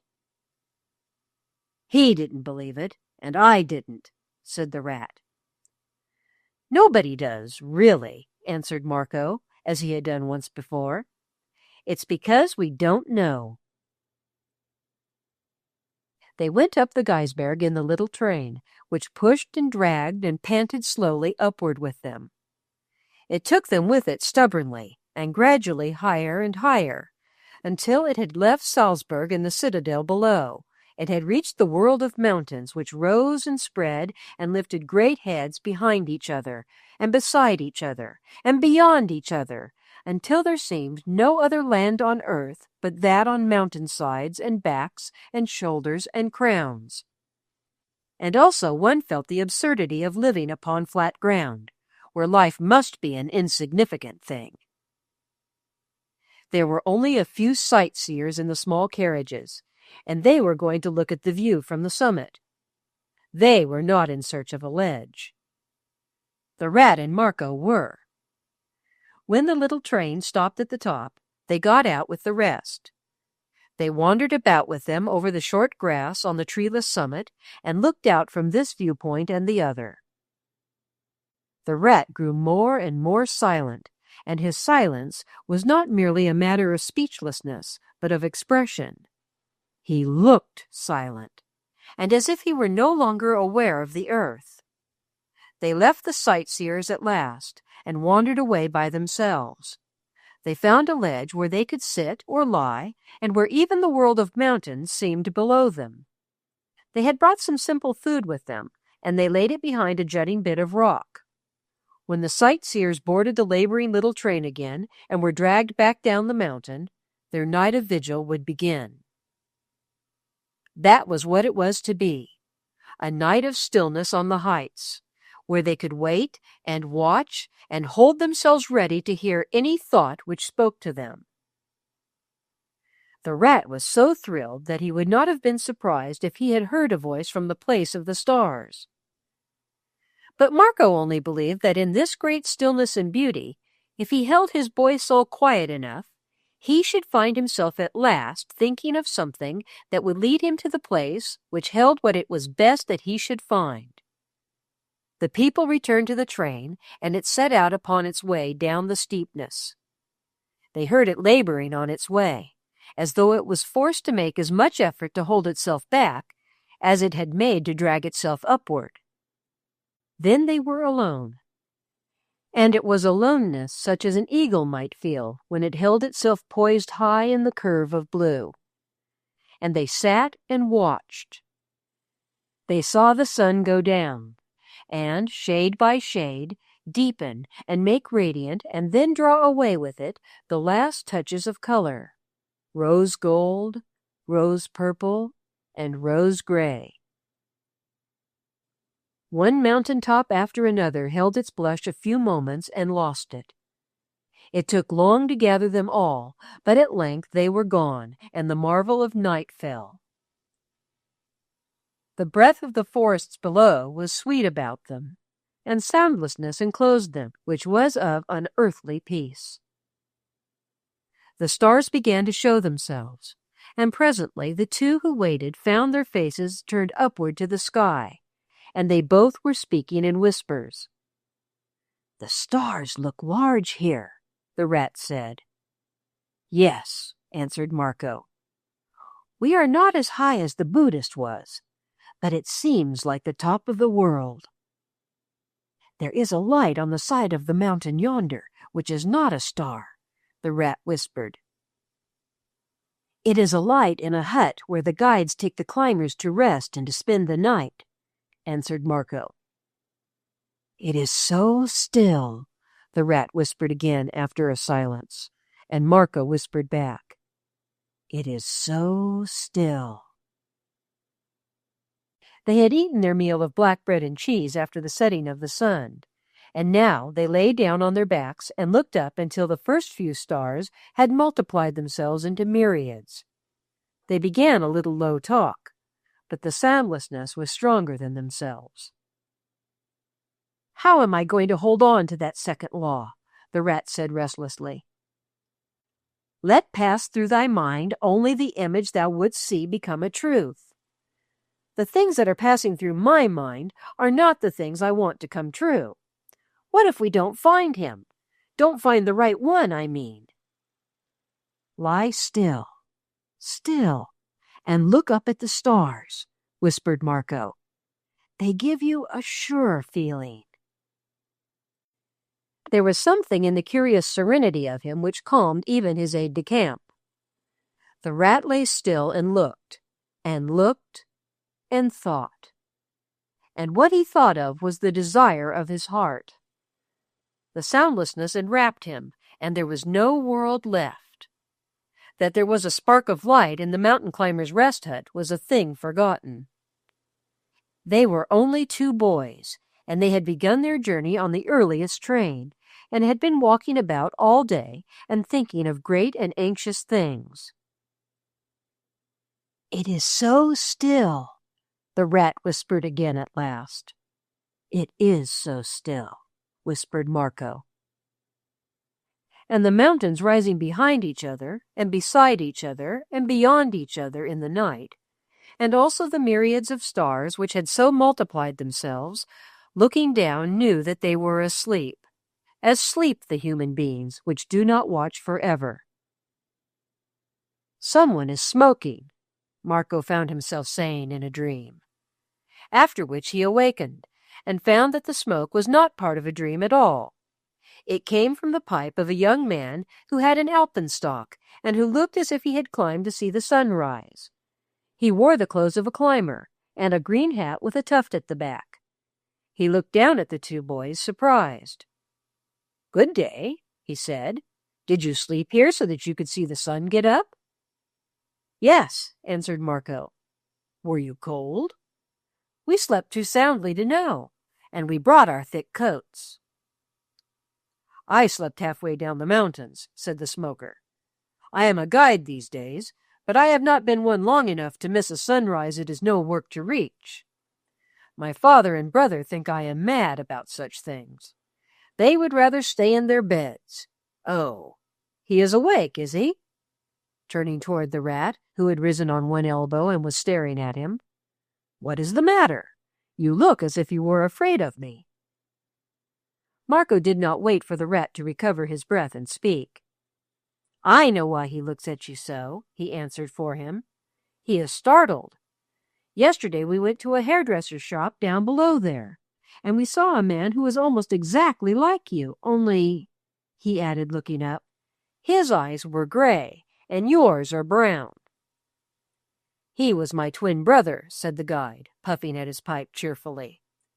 "My father thought he could make hairdressers of us both, and I tried it for 4 years. But I always wanted to be climbing the mountains, and there were not holidays enough. So I cut my hair and washed the pomade out of it and broke away. I don't look like a hairdresser now, do I?" He did not. Not at all. But Marco knew him. He was the man. There was no one on the mountaintop but themselves, and the sun was just showing a rim of gold above the farthest and highest giant's shoulders. One need not be afraid to do anything, since there was no one to see or hear. Marco slipped the sketch out of the slit in his sleeve. He looked at it, and he looked at the guide, and then he showed it to him. "That is not your brother. It is you," he said. The man's face changed a little. More than any other face had changed when its owner had been spoken to. On a mountaintop, as the sun rises, one is not afraid. "The lamp is lighted," said Marco. "The lamp is lighted." "God be thanked," burst forth the man, and he took off his hat and bared his head. Then the rim behind the mountain's shoulder leaped forth into a golden torrent of splendor, and the rat stood up, resting his weight on his crutches in utter silence, and stared and stared. "That is 3, said Marco. Chapter 23. The Silver Horn. During the next week, which they spent in journeying towards Vienna, they gave the sign to 3 different persons at places which were on the way. In a village across the frontier in Bavaria, they found a giant of an old man, sitting on a bench under a tree before his mountain gasthouse, or inn. And when the 4 words were uttered, he stood up and bared his head, as the guide had done. When Marco gave the sign in some quiet place to a man who was alone, he noticed that they all did this, and said their "God be thanked" devoutly, as if it were part of some religious ceremony. In a small town a few miles away, he had to search some hours before he found a stalwart young shoemaker, with bright red hair and a horseshoe-shaped scar on his forehead. He was not in his workshop when the boys first passed it, because, as they found out later, he had been climbing a mountain the day before, and had been detained in the descent because his companion had hurt himself. When Marco went in and asked him to measure him for a pair of shoes, he was quite friendly, and told them all about it. "There are some good fellows who should not climb," he said. "When they find themselves standing on a bit of rock jutting out over emptiness, their heads begin to whirl around, and then, if they don't turn head over heels a few thousand feet, it is because some comrade is near enough to drag them back. There can be no ceremony then, and they sometimes get hurt, as my friend did yesterday." "Did you never get hurt yourself?" the rat asked. "When I was 8 years old, I did that," said the young shoemaker, touching the scar on his forehead. "But it was not much. My father was a guide, and took me with him. He wanted me to begin early. There is nothing like it, climbing. I shall be at it again. This won't do for me. I tried shoemaking because I was in love with a girl who wanted me to stay at home. She married another man. I am glad of it. Once a guide, always a guide." He knelt down to measure Marco's foot, and Marco bent a little forward. "The lamp is lighted," he said. There was no one in the shop, but the door was open, and people were passing in the narrow street, so the shoemaker did not lift his red head. He went on measuring. "God be thanked," he said in a low voice. "Do you want these shoes really, or did you only want me to take your measure?" "I cannot wait until they are made," Marco answered. "I must go on." "Yes, you must go on," answered the shoemaker. "But I'll tell you what I'll do. I'll make them and keep them. Some great day might come when I shall show them to people and swagger about them." He glanced round cautiously, and then ended, still bending over his measuring. "They will be called the shoes of the bearer of the sign, and I shall say, 'He was only a lad. This was the size of his foot.'" Then he stood up with a great smile. "There'll be climbing enough to be done now," he said, "and I look to see you again somewhere." When the boys went away, they talked it over. The hairdresser didn't want to be a hairdresser, and the shoemaker didn't want to make shoes, said the rat. They both wanted to be mountain climbers. There are mountains in Samavia and mountains on the way to it. You showed them to me on the map. Yes, and secret messengers who can climb anywhere and cross dangerous places and reconnoiter from points no one else can reach, can find out things and give signals other men cannot, said Marco. That's what I thought out, the rat answered. That was what he meant when he said, there will be climbing enough to be done now.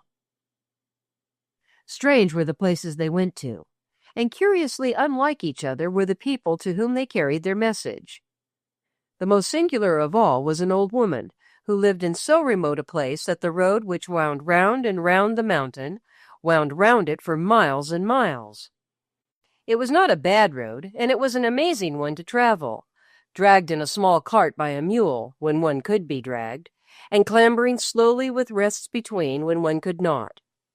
The tree-covered precipices one looked down, the tossing whiteness of waterfalls, or the green foaming of rushing streams, and the immensity of farm and village-scattered plains spreading themselves to the feet of other mountains, shutting them in, were breathtaking beauties to look down on, as the road mounted and wound round and round, higher and higher. "How can anyone live higher than this?" said the rat, as they sat on the thick moss by the wayside after the mule and cart had left them. "Look at the bare crags looming up above there. Let us look at her again. Her picture looked as if she were 100 years old." Marco took out his hidden sketch. It seemed surely one of the strangest things in the world that a creature as old as this one seemed could reach such a place, or, having reached it, could ever descend to the world again to give aid to any person or thing. Her old face was crossed and recrossed with 1,000 wrinkles. Her profile was splendid yet, and she had been a beauty in her day. Her eyes were like an eagle's, and not an old eagle's, and she had a long neck which held her old head high. "How could she get here?" exclaimed the rat. "Those who sent us know, though we don't," said Marco. "Will you sit here and rest while I go on further?" "No," the rat answered stubbornly. "I didn't train myself to stay behind. But we shall come to bare rock climbing soon, and then I shall be obliged to stop." And he said the last bitterly. He knew that, if Marco had come alone, he would have ridden in no cart, but would have trudged upward and onward sturdily to the end of his journey. But they did not reach the crags, as they had thought must be inevitable. Suddenly, halfway to the sky, as it seemed, they came to a bend in the road, and found themselves mounting into a new green world. An astonishing marvel of a world, with green velvet slopes, and soft meadows, and thick woodland, and cows feeding in velvet pastures.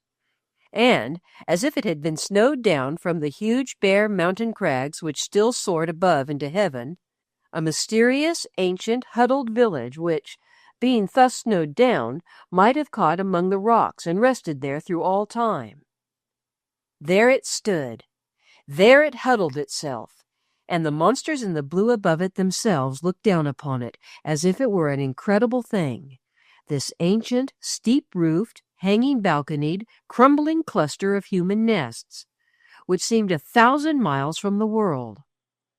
Marco and the rat stood and stared at it. Then they sat down and stared at it. "How did it get here?" the rat cried. Marco shook his head. He certainly could see no explanation of its being there. Perhaps some of the oldest villagers could tell stories of how its first chalets had gathered themselves together. An old peasant driving a cow came down a steep path. He looked with a dull curiosity at the rat and his crutches, but when Marco advanced and spoke to him in German, he did not seem to understand, but shook his head, saying something in a sort of dialect Marco did not know. "If they all speak like that, we shall have to make signs when we want to ask anything," the rat said. "What will she speak?" "She will know the German for the sign, or we should not have been sent here," answered Marco. "Come on." They made their way to the village, which huddled itself together, evidently with the object of keeping itself warm when through the winter months the snows strove to bury it and the winds roared down from the huge mountain crags and tried to tear it from among its rocks. The doors and windows were few and small, and glimpses of the inside of the houses showed earthen floors and dark rooms. It was plain that it was counted a more comfortable thing to live without light than to let in the cold. It was easy enough to reconnoiter. The few people they saw were evidently not surprised that strangers who discovered their unexpected existence should be curious and want to look at them in their houses. The boys wandered about as if they were casual explorers, who, having reached the place by chance, were interested in all they saw. They went into the little gasthouse and got some black bread and sausage and some milk. The mountaineer owner was a brawny fellow who understood some German. He told them that few strangers knew of the village, but that bold hunters and climbers came for sport. In the forests on the mountainsides were bears, and, in the high places, chamois. Now and again some great gentlemen came with parties of the daring kind. Very great gentlemen indeed, he said, shaking his head with pride. There was one who had castles in other mountains, but he liked best to come here.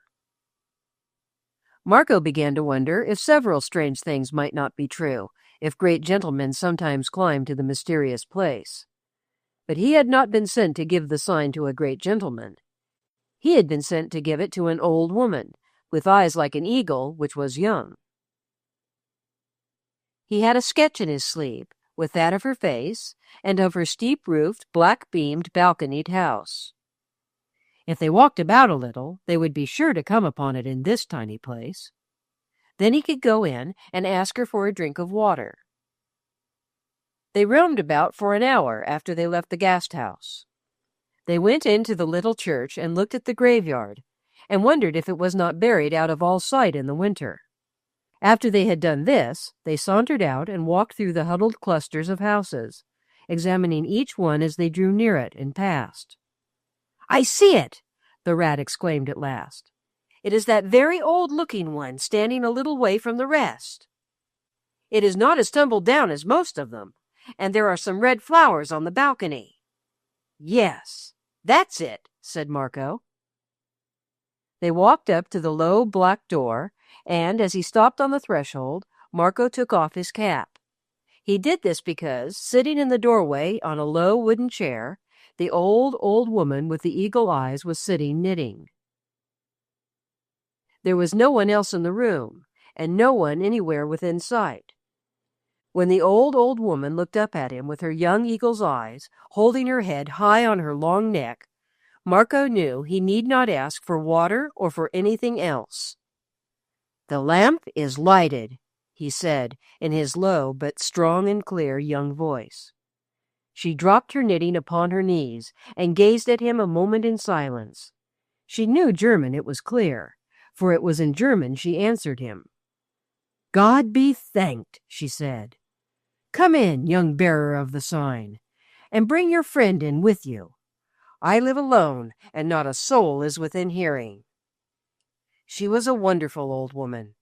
Neither Marco nor the rat would live long enough to forget the hours they spent in her strange dark house. She kept them and made them spend the night with her. "It is quite safe," she said. "I live alone since my man fell into the crevasse and was killed because his rope broke when he was trying to save his comrade. So I have 2 rooms to spare, and sometimes climbers are glad to sleep in them. Mine is a good warm house, and I am well known in the village. You are very young," she added, shaking her head. "You are very young. You must have good blood in your veins to be trusted with this." "I have my father's blood," answered Marco. "You are like someone I once saw," the old woman said, and her eagle eyes set themselves hard upon him. "Tell me your name." There was no reason why he should not tell it to her. "It is Marco Loristan," he said. "What? It is that?" she cried out, not loud, but low. To Marco's amazement, she got up from her chair and stood before him, showing what a tall old woman she really was.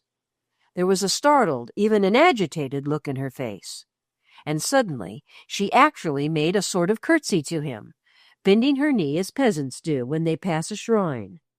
"It is that," she said again, "and yet they dare let you go on a journey like this.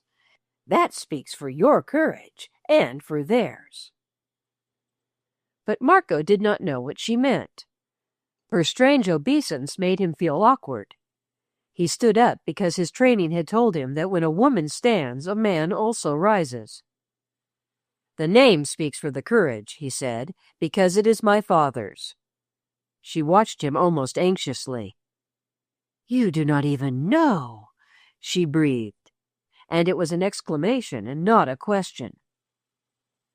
"I know what I have been told to do," he answered, "and I do not ask anything else." "Who is that?" she asked, pointing to the rat. "He is the friend my father sent with me," said Marco, smiling. He called him my aide-de-camp. It was a sort of joke, because we had played soldiers together. It seemed as if she were obliged to collect her thoughts. She stood with her hand at her mouth, looking down at the earth floor. "God guard you," she said at last. "You are very, very young." "But all his years," the rat broke in, "he has been in training for just this thing. He did not know it was training, but it was. A soldier who had been trained for 13 years would know his work." He was so eager that he forgot she could not understand English. Marco translated what he said into German and added, "What he says is true."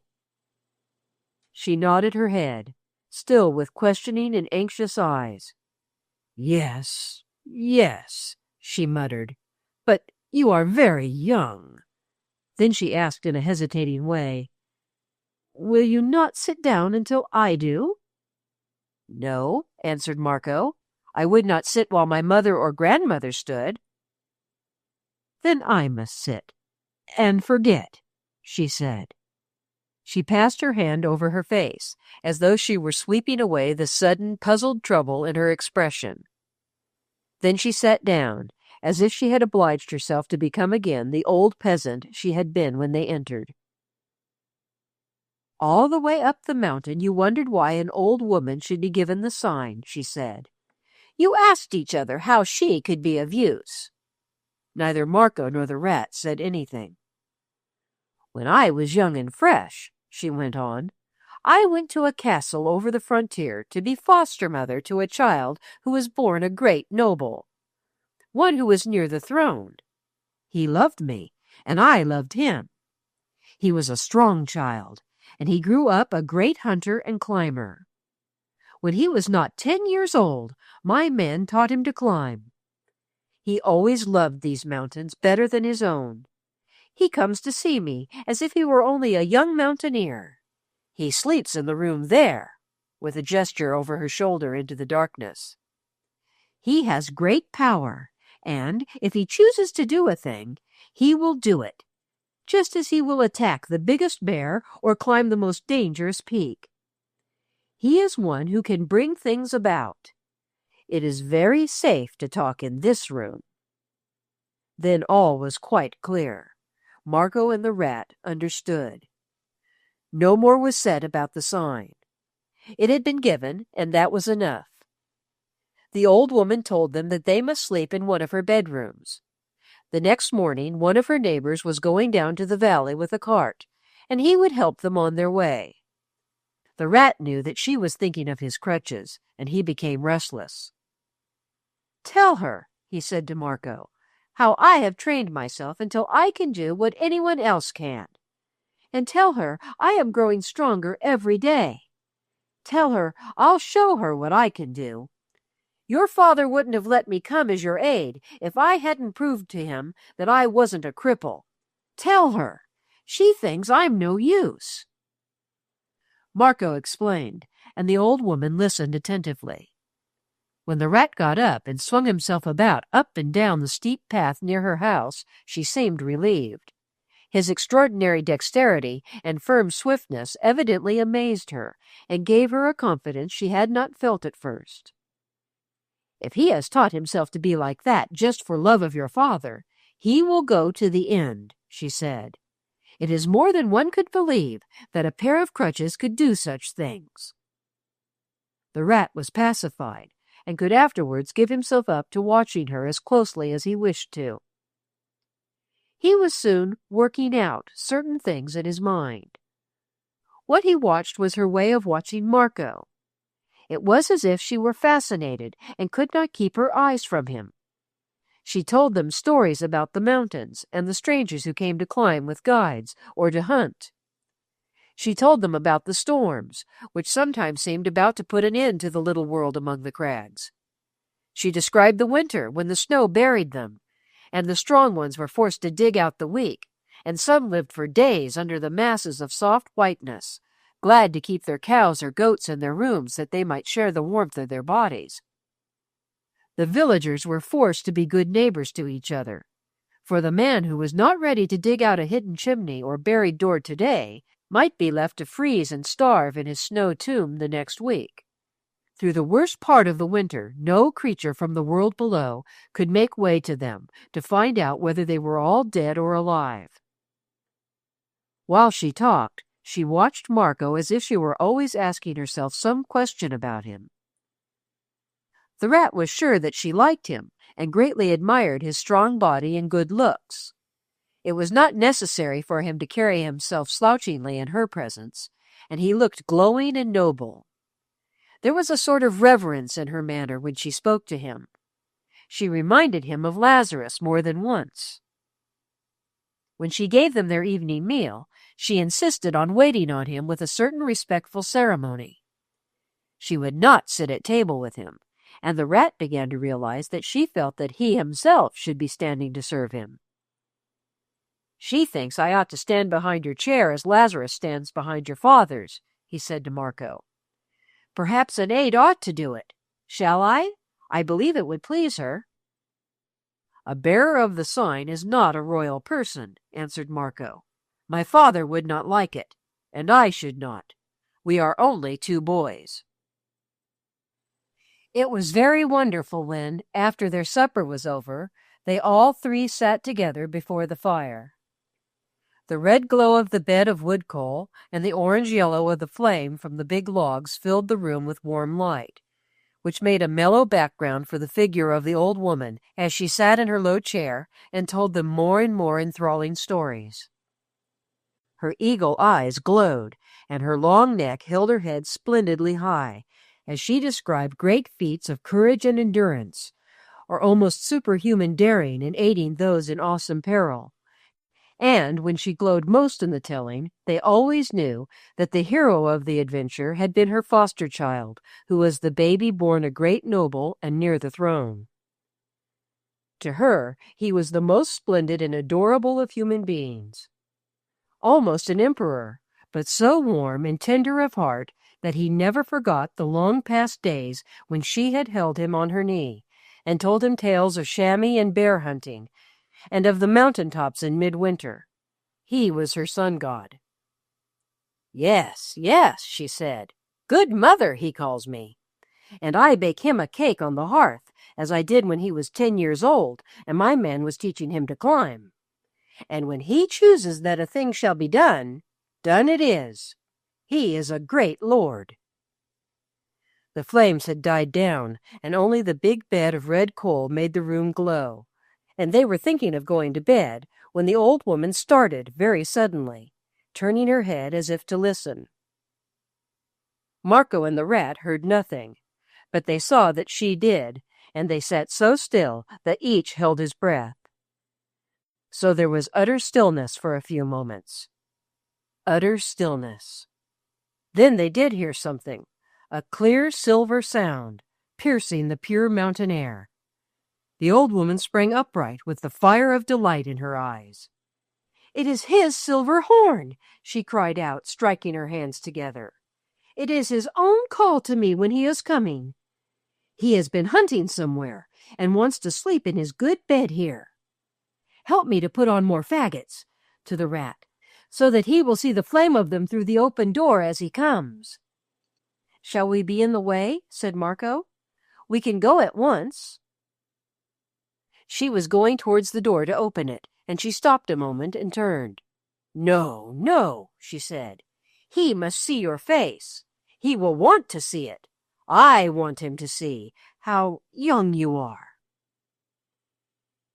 She threw the door wide open, and they heard the silver horn send out its gay call again. The brushwood and faggots the rat had thrown on the coals crackled and sparkled and roared into fine flames, which cast their light into the road, and threw out in fine relief the old figure which stood on the threshold and looked so tall. And in but a few minutes her great lord came to her. And in his green hunting suit, with its green hat and eagle's feather, he was as splendid as she had said he was. He was big and royal-looking and laughing, and he bent and kissed her as if he had been her own son. Yes, good mother, they heard him say, I want my warm bed and one of your good suppers. I sent the others to the Gasthouse. He came into the redly glowing room, and his head almost touched the blackened rafters. Then he saw the two boys. Who are these, good mother? He asked. She lifted his hand and kissed it. They are the bearers of the sign, she said rather softly. The lamp is lighted. Then his whole look changed. His laughing face became quite grave, and for a moment looked even anxious. Marco knew it was because he was startled to find them only boys. He made a step forward to look at them more closely. The lamp is lighted, and you two bear the sign, he exclaimed. Marco stood out in the fire glow that he might see him well. He saluted with respect.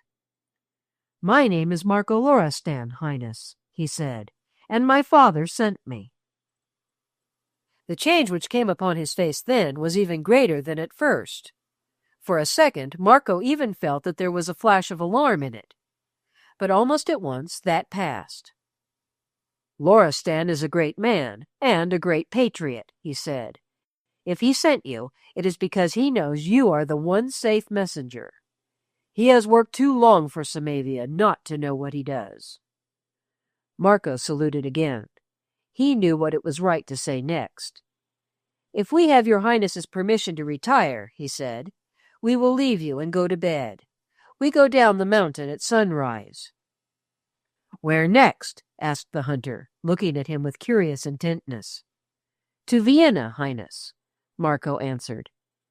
His questioner held out his hand, still with the intent interest in his eyes. Good night, fine lad, he said.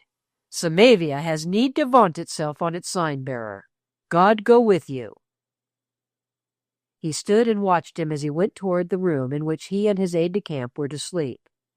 The rat followed him closely. At the little back door the old woman stood, having opened it for them. As Marco passed and bade her good night, he saw that she again made the strange obeisance, bending the knee as he went by. Chapter 24. How shall we find him? In Vienna they came upon a pageant. In celebration of a century-past victory, the emperor drove in state and ceremony to attend at the great cathedral and to do honor to the ancient banners and laurel-wreathed statue of a long-dead soldier prince. The broad pavements of the huge chief thoroughfare were crowded with a cheering populace, watching the martial pomp and splendor as it passed by with marching feet, prancing horses, and glitter of scabbard and chain, which all seemed somehow part of music in triumphant bursts. The rat was enormously thrilled by the magnificence of the imperial place. Its immense spaces, the squares and gardens, reigned over by statues of emperors and warriors and queens, made him feel that all things on earth were possible. The palaces and stately piles of architecture, whose surmounting equestrian bronzes ramped high in the air, clear-cut and beautiful against the sky, seemed to sweep out of his world all atmosphere but that of splendid cities down whose broad avenues emperors rode, with waving banners, tramping, jangling soldiery before and behind, and golden trumpets blaring forth. It seemed as if it must always be like this, that lances and cavalry and emperors would never cease to ride by. "I should like to stay here a long time," he said, almost as if he were in a dream. "I should like to see it all." He leaned on his crutches in the crowd and watched the glitter of the passing pageant. Now and then he glanced at Marco, who watched also with a steady eye which, the rat saw, nothing would escape. How absorbed he always was in the game! How impossible it was for him to forget it, or to remember it only as a boy would! Often it seemed that he was not a boy at all, and the game, the rat knew in these days, was a game no more, but a thing of deep and deadly earnest, a thing which touched kings and thrones, and concerned the ruling and swaying of great countries. And they, two lads pushed about by the crowd as they stood and stared at the soldiers, carried with them that which was even now lighting the lamp. The blood in the rat's veins ran quickly and made him feel hot as he remembered certain thoughts which had forced themselves into his mind during the past weeks. As his brain had the trick of working things out, it had, during the last fortnight at least, been following a wonderful, even if rather fantastic and feverish fancy. A mere trifle had set it at work, but its labor once begun, things which might once have seemed to be trifles appeared so no longer. When Marco was asleep, the rat lay awake through thrilled and sometimes almost breathless midnight hours, looking backward and recalling every detail of their lives since they had known each other. Sometimes it seemed to him that almost everything he remembered, the game from first to last above all, had pointed to but one thing. And then again, he would all at once feel that he was a fool and had better keep his head steady. Marco, he knew, had no wild fancies. He had learned too much, and his mind was too well balanced. He did not try to work out things. He only thought of what he was under orders to do. "But," said the rat, more than once in these midnight hours, "if it ever comes to a draw whether he is to be saved or I am, he is the one that must come to no harm. Killing can't take long, and his father sent me with him." This thought passed through his mind as the tramping feet went by. As a sudden splendid burst of approaching music broke upon his ear, a queer look twisted his face. He realized the contrast between this day and that first morning behind the churchyard, when he had sat on his platform among the squad and looked up and saw Marco in the arch at the end of the passage. And because he had been good-looking and had held himself so well, he had thrown a stone at him. Yes, blind, gutter-bred fool that he'd been, his first greeting to Marco had been a stone, just because he was what he was. As they stood here in the crowd in this far-off foreign city, it did not seem as if it could be true that it was he who had done it. He managed to work himself closer to Marco's side. "Isn't it splendid?" he said. "I wish I was an emperor myself. I'd have these fellows out like this every day." He said it only because he wanted to say something, to speak, as a reason for getting closer to him. He wanted to be near enough to touch him and feel that they were really together, and that the whole thing was not a sort of magnificent dream from which he might awaken to find himself lying on his heap of rags in his corner of the room in Bone Court. The crowd swayed forward in its eagerness to see the principal feature of the pageant, the emperor in his carriage. The rat swayed forward with the rest, to look as it passed. A handsome, white-haired and mustached personage in splendid uniform decorated with jeweled orders and with a cascade of emerald-green plumes nodding in his military hat, gravely saluted the shouting people on either side. By him sat a man uniformed, decorated, and emerald-plumed also, but many years younger. Marco's arm touched the rat's almost at the same moment that his touched Marco. Under the nodding plumes, each saw the rather tired and cynical pale face, a sketch of which was hidden in the slit in Marco's sleeve. "Is the one who sits with the Emperor an archduke?" Marco asked the man nearest to him in the crowd. The man answered amiably enough. No, he was not, but he was a certain prince, a descendant of the one who was the hero of the day. He was a great favorite of the Emperor's, and was also a great personage, whose palace contained pictures celebrated throughout Europe. "He pretends it is only pictures he cares for," he went on, shrugging his shoulders and speaking to his wife, who had begun to listen. "But he is a clever one, who amuses himself with things he professes not to concern himself about, big things. It's his way to look bored and interested in nothing. But it's said he's a wizard for knowing dangerous secrets." "Does he live at the Hofburg with the Emperor?" asked the woman, craning her neck to look after the imperial carriage. "No, but he's often there. The Emperor is lonely, and bored, too, no doubt, and this one has ways of making him forget his troubles.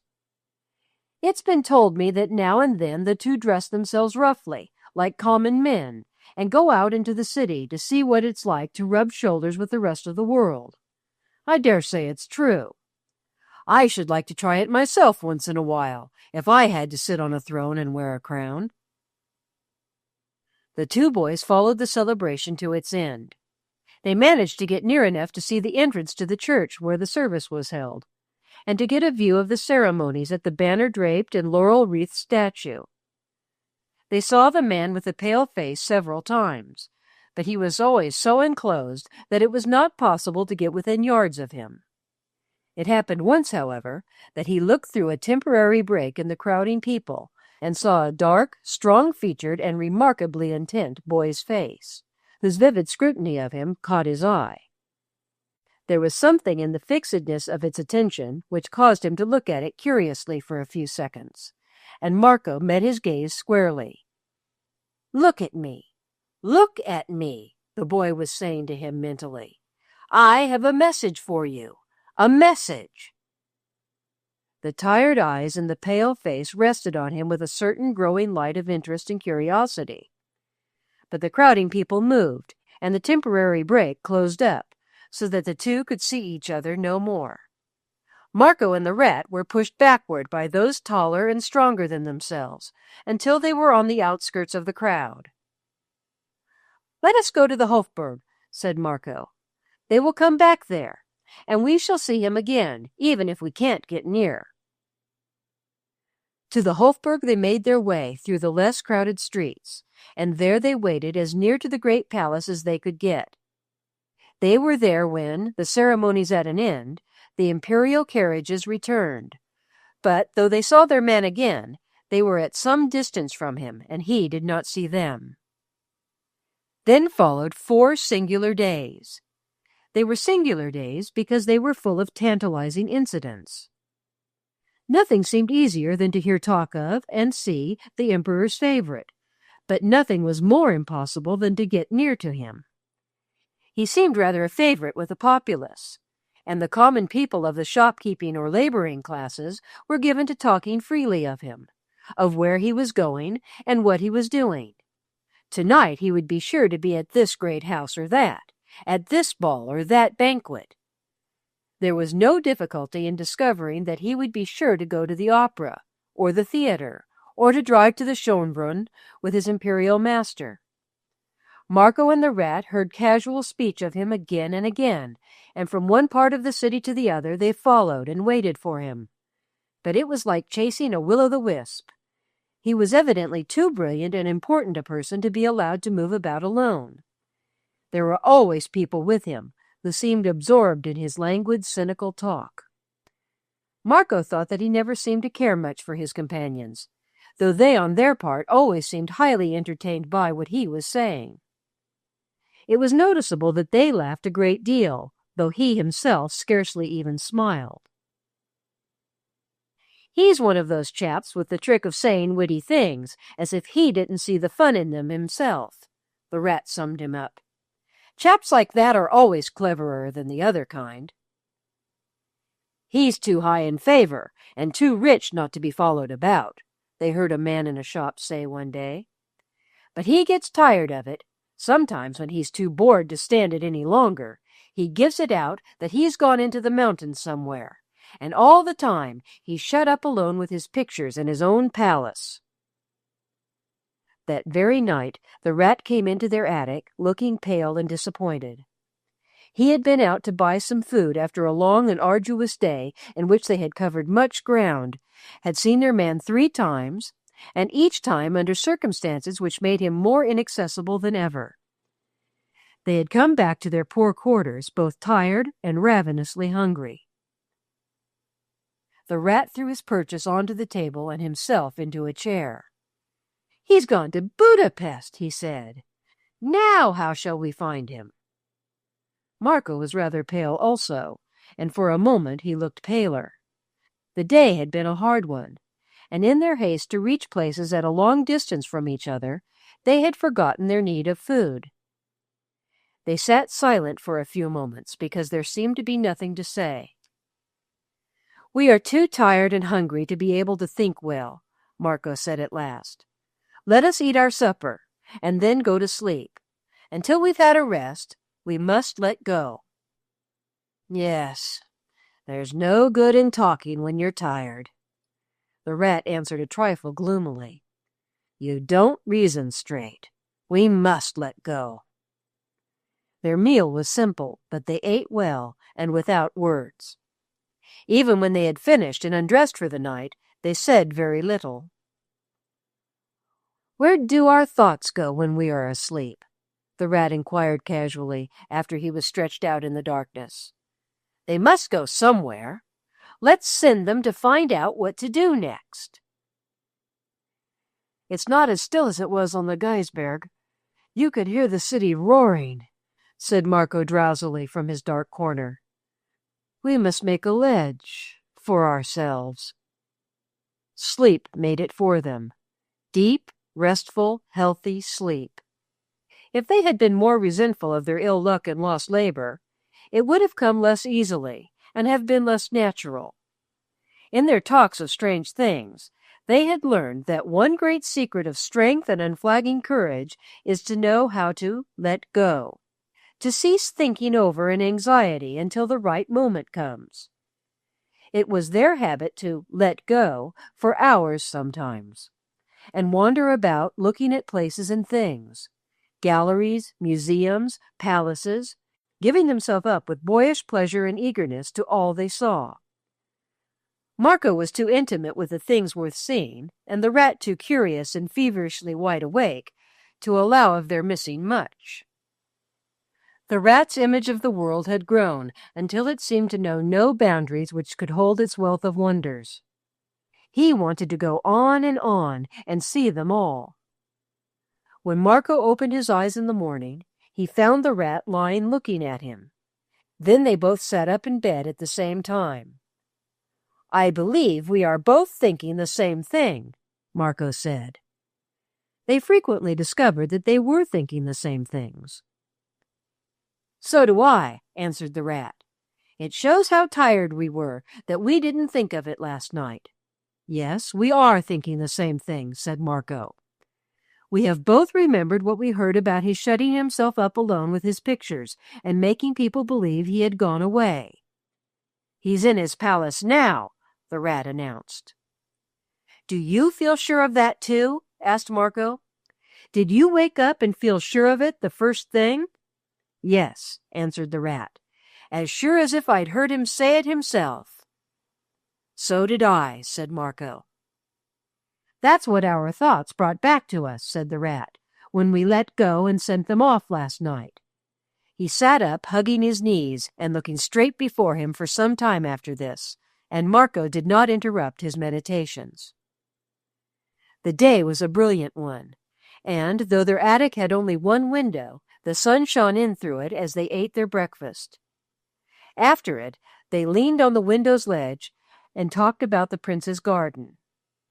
They talked about it because it was a place open to the public, and they had walked round it more than once. The palace, which was not a large one, stood in the midst of it. The prince was good-natured enough to allow quiet and well-behaved people to saunter through. It was not a fashionable promenade, but a pleasant retreat for people who sometimes took their work or books and sat on the seats placed here and there among the shrubs and flowers.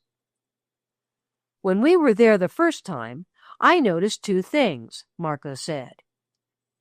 "There is a stone balcony which juts out from the side of the palace which looks on the fountain garden. That day there were chairs on it, as if the prince and his visitors sometimes sat there. Near it there was a very large evergreen shrub, and I saw that there was a hollow place inside it.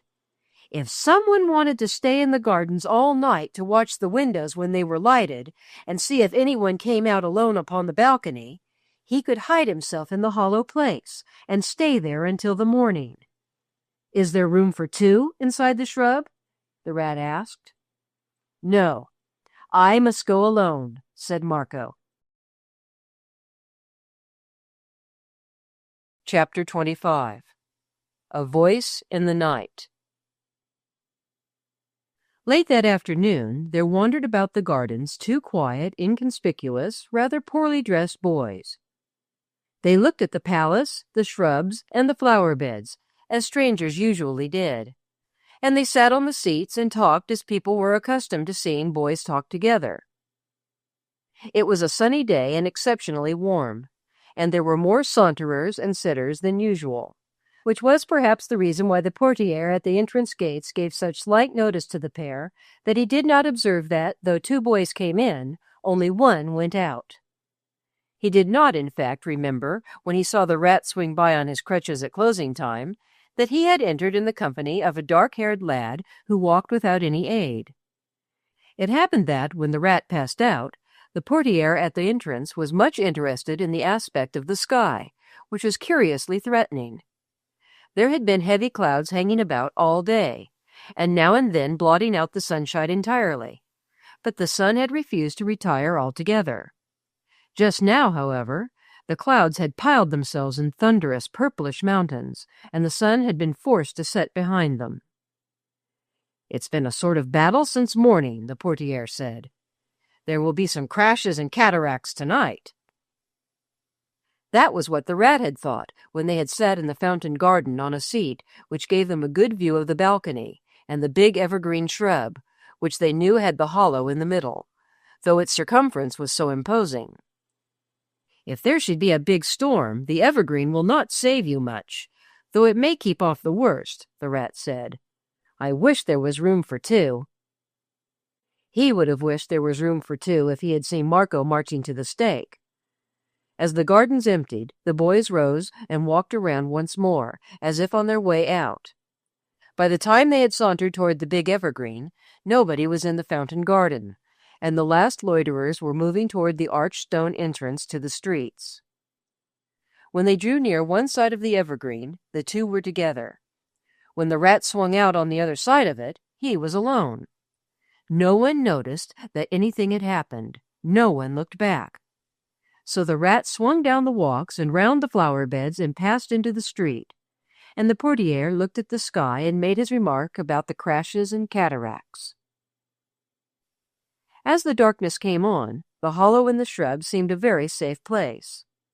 It was not in the least likely that anyone would enter the closed gardens, and if by rare chance some servant passed through, he would not be in search of people who wished to watch all night in the middle of an evergreen instead of going to bed and to sleep. The hollow was well enclosed with greenery, and there was room to sit down when one was tired of standing. Marco stood for a long time, because by doing so, he could see plainly the windows opening on the balcony if he gently pushed aside some flexible young boughs. He had managed to discover in his first visit to the gardens that the windows overlooking the fountain garden were those which belonged to the prince's own suite of rooms. Those which opened onto the balcony lighted his favorite apartment, which contained his best-loved books and pictures, and in which he spent most of his secluded leisure hours. Marco watched these windows anxiously. If the prince had not gone to Budapest, if he were really only in retreat and hiding from his gay world among his treasures, he would be living in his favorite rooms, and lights would show themselves. and if there were lights, he might pass before a window because, since he was enclosed in his garden, he need not fear being seen. The twilight deepened into darkness, and because of the heavy clouds, it was very dense. Faint gleams showed themselves in the lower part of the palace, but none was lighted in the windows Marco watched. He waited so long that it became evident that none was to be lighted at all.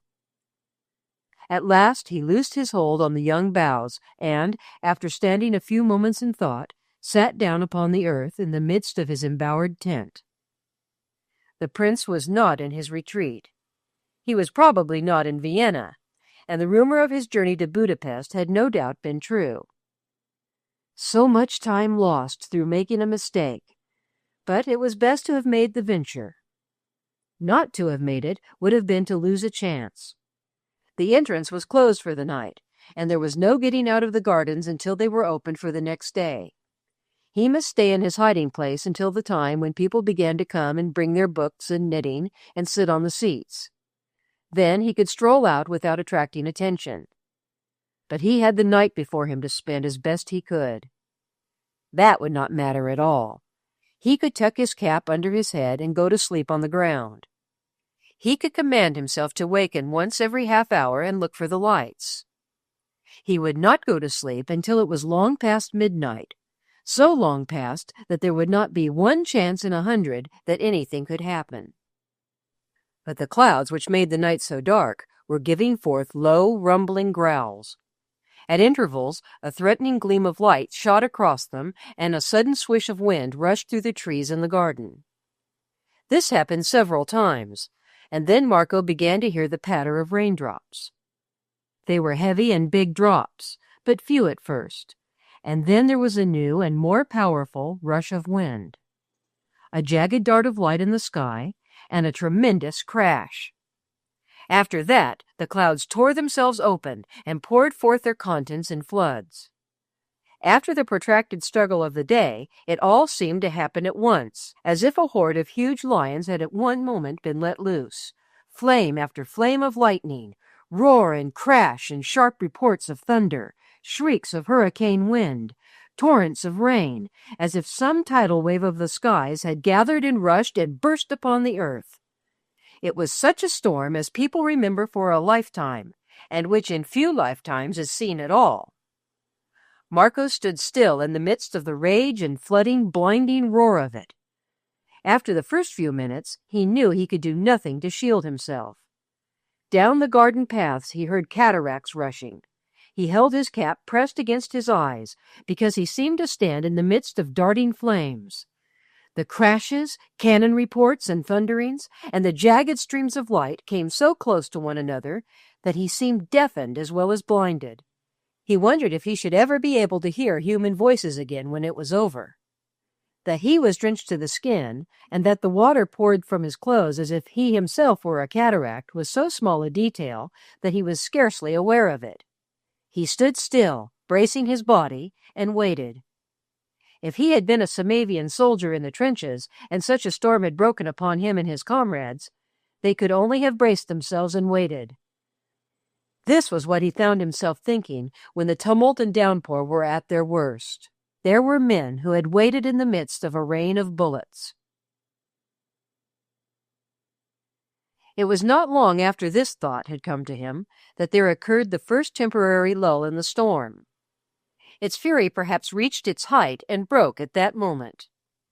A yellow flame had torn its jagged way across the heavens, and an earth-rending crash had thundered itself into rumblings, which actually died away before breaking forth again. Marco took his cap from his eyes and drew a long breath. He drew 2 long breaths. It was as he began drawing a third, and realizing the strange feeling of the almost stillness about him, that he heard a new kind of sound at the side of the garden nearest his hiding place. It sounded like the creak of a door opening somewhere in the wall behind the laurel hedge. Someone was coming into the garden by a private entrance. He pushed aside the young boughs again and tried to see, but the darkness was too dense. Yet he could hear if the thunder would not break again. There was the sound of feet on the wet gravel, the footsteps of more than one person coming toward where he stood, but not as if afraid of being heard, merely as if they were at liberty to come in by what entrance they chose. Marco remained very still. A sudden hope gave him a shock of joy. If the man with the tired face chose to hide himself from his acquaintances, he might choose to go in and out by a private entrance. The footsteps drew near, crushing the wet gravel, passed by, and seemed to pause somewhere near the balcony.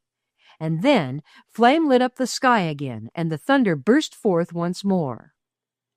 But this was its last great peal. The storm was at an end. Only fainter and fainter rumblings and mutterings and paler darts followed. Even they were soon over, and the cataracts in the paths had rushed themselves silent. But the darkness was still deep. It was deep to blackness in the hollow of the evergreen. Marco stood in it, streaming with rain, but feeling nothing because he was full of thought. He pushed aside his greenery and kept his eyes on the place in the blackness where the windows must be, though he could not see them. It seemed that he waited a long time, but he knew it only seemed so, really. He began to breathe quickly because he was waiting for something. Suddenly he saw exactly where the windows were, because they were all lighted. His feeling of relief was great, but it did not last very long. It was true that something had been gained in the certainty that his man had not left Vienna. But what next? It would not be so easy to follow him if he chose only to go out secretly at night. What next? To spend the rest of the night watching a lighted window was not enough. Tomorrow night it might not be lighted. But he kept his gaze fixed upon it. He tried to fix all his will and thought power on the person inside the room. Perhaps he could reach him and make him listen, even though he would not know that anyone was speaking to him. He knew that thoughts were strong things. If angry thoughts in one man's mind will create anger in the mind of another, why should not sane messages cross the line? I must speak to you. I must speak to you, he found himself saying in a low, intense voice. I am outside here waiting. Listen, I must speak to you. He said it many times, and kept his eyes fixed upon the window which opened onto the balcony.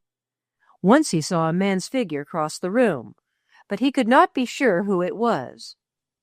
The last distant rumblings of thunder had died away, and the clouds were breaking.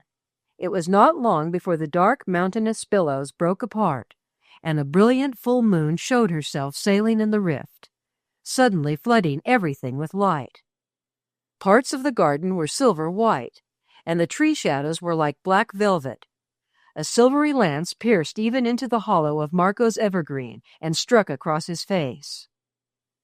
Perhaps it was this sudden change which attracted the attention of those inside the balconied room. A man's figure appeared at the long windows. Marco saw now that it was the prince. He opened the windows and stepped out onto the balcony. It is all over, he said quietly, and he stood with his face lifted, looking at the great, white, sailing moon. He stood very still, and seemed for the moment to forget the world and himself. It was a wonderful, triumphant queen of a moon. But something brought him back to earth. A low but strong and clear boy voice came up to him from the garden path below. The lamp is lighted.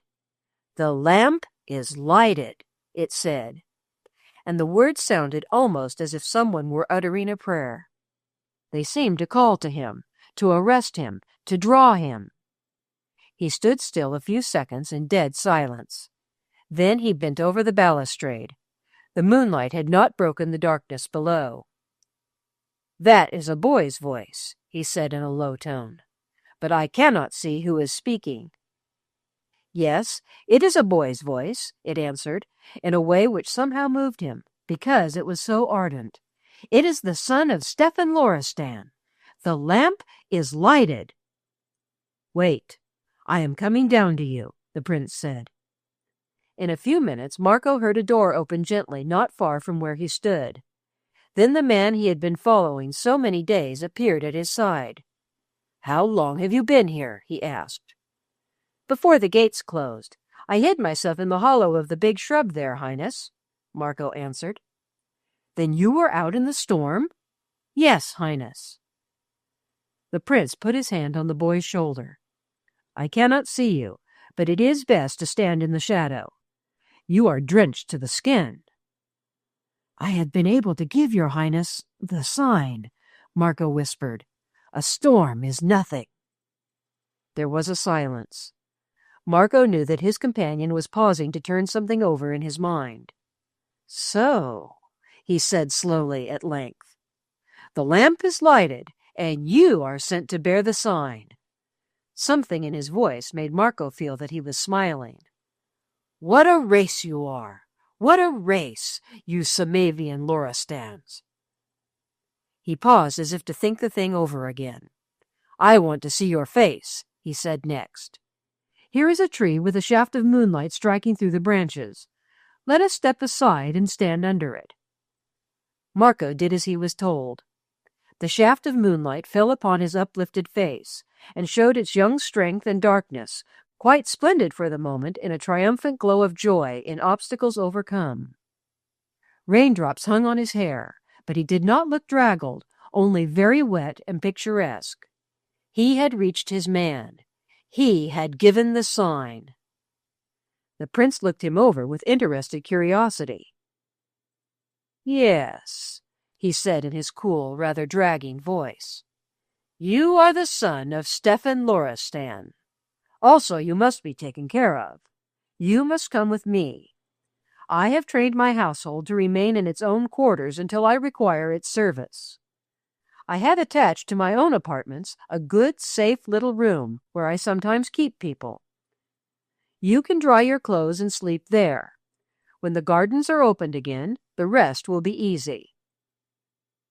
But though he stepped out from under the trees and began to move toward the palace in the shadow, Marco noticed that he moved hesitatingly, as if he had not quite decided what he should do. He stopped rather suddenly and turned again to Marco, who was following him. There is someone in the room I just now left, he said, an old man, whom it might interest to see you. It might also be a good thing for him to feel interest in you. I choose that he shall see you, as you are. I am at your command, Highness, Marco answered. He knew his companion was smiling again. You have been in training for more centuries than you know, he said, and your father has prepared you to encounter the unexpected without surprise. They passed under the balcony and paused at a low stone doorway hidden behind shrubs. The door was a beautiful one, Marco saw when it was opened, and the corridor disclosed was beautiful also, though it had an air of quiet and aloofness which was not so much secret as private. A perfect though narrow staircase mounted from it to the next floor. After ascending it, the prince led the way through a short corridor and stopped at the door at the end of it. We are going in here, he said. It was a wonderful room, the one which opened onto the balcony. Every piece of furniture in it, the hangings, the tapestries, and the pictures on the wall, were all such as might well have found themselves adorning a museum. Marco remembered the common report of his escort's favorite amusement of collecting wonders and furnishing his house with the things others exhibited only as marvels of art and handicraft. The place was rich and mellow with exquisitely chosen beauties. In a massive chair upon the hearth sat a figure with bent head. It was a tall old man with white hair and mustache. His elbows rested upon the arm of his chair, and he leaned his forehead on his hand, as if he were weary. Marco's companion crossed the room and stood beside him, speaking in a lowered voice. Marco could not at first hear what he said. He himself stood quite still, waiting. The white-haired man lifted his head and listened. It seemed as though, almost at once, he was singularly interested. The lowered voice was slightly raised at last, and Marco heard the last two sentences. The only son of Stefan Loristan. Look at him. The old man in the chair turned slowly and looked, steadily, and with questioning curiosity touched with grave surprise. He had keen and clear blue eyes. Then Marco, still erect and silent, waited again. The prince had merely said to him, "An old man whom it might interest to see you." He had plainly intended that, whatsoever happened, he must make no outward sign of seeing more than he had been told he would see, an old man. It was for him to show no astonishment or recognition. He had been brought here not to see, but to be seen. The power of remaining still under scrutiny, which the rat had often envied him, stood now in good stead, because he had seen the white head and tall form not many days before, surmounted by brilliant emerald plumes and hung with jeweled decorations, in the royal carriage, escorted by banners and helmets, and following troops whose tramping feet kept time to bursts of military music, while the populace bared their heads and cheered. "He is like his father," this personage said to the prince. "But if anyone but Loristan had sent him—" "His looks please me." Then, suddenly to Marco, "You were waiting outside while the storm was going on?" "Yes, sir," Marco answered. Then the two exchanged some words, still in the lowered voice. "You read the news as you made your journey?" he was asked. "You know how Samavia stands?" "She does not stand," said Marco. "The Yarovitch and the Maranovitch have fought as hyenas fight, until each has torn the other into fragments, and neither has blood or strength left." The two glanced at each other. "A good simile," said the older person. "You are right. If a strong party rose, and a greater power chose not to interfere, the country might see better days." He looked at him a few moments longer, and then waved his hand kindly. "You are a fine Samavian," he said. "I am glad of that. You may go. Good night." Marco bowed respectfully, and the man with the tired face led him out of the room. It was just before he left him in the small, quiet chamber in which he was to sleep that the prince gave him a final curious glance. "I remember now," he said. "In the room when you answered the question about Samavia, I was sure I had seen you before. It was the day of the celebration. There was a break in the crowd, and I saw a boy looking at me. It was you." "Yes," said Marco. "I have followed you each time you have gone out since then, but I could never get near enough to speak. Tonight seemed only one chance in 1,000. "You are doing your work more like a man than a boy," was the next speech, and it was made reflectively. "No man could have behaved more perfectly than you did just now, when discretion and composure were necessary." Then, after a moment's pause, "He was deeply interested and deeply pleased. Good night." When the gardens had been thrown open the next morning and people were passing in and out again, Marco passed out also. He was obliged to tell himself 2 or 3 times that he had not awakened from an amazing dream. He quickened his pace after he had crossed the street because he wanted to get home to the attic and talk to the rat. There was a narrow side street it was necessary for him to pass through if he wished to make a shortcut. As he turned into it, he saw a curious figure leaning on crutches against a wall. It looked damp and forlorn, and he wondered if it could be a beggar. It was not. It was the rat, who suddenly saw who was approaching and swung forward. His face was pale and haggard, and he looked worn and frightened. He dragged off his cap and spoke in a voice which was as hoarse as a crow's. "God be thanked," he said. "God be thanked," as people always said it when they received the sign alone. But there was a kind of anguish in his voice as well as relief. "Aide de camp!" Marco cried out. The rat had begged him to call him so. "What have you been doing? How long have you been here?" "Ever since I left you last night," said the rat, clutching tremblingly at his arm as if to make sure he was real. "If there was not room for 2 in the hollow, there was room for 1 in the street.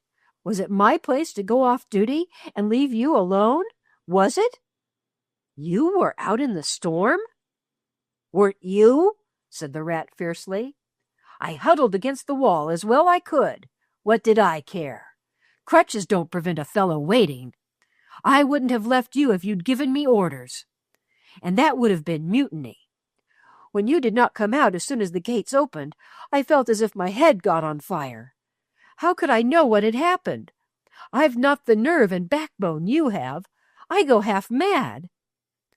For a second or so, Marco did not answer.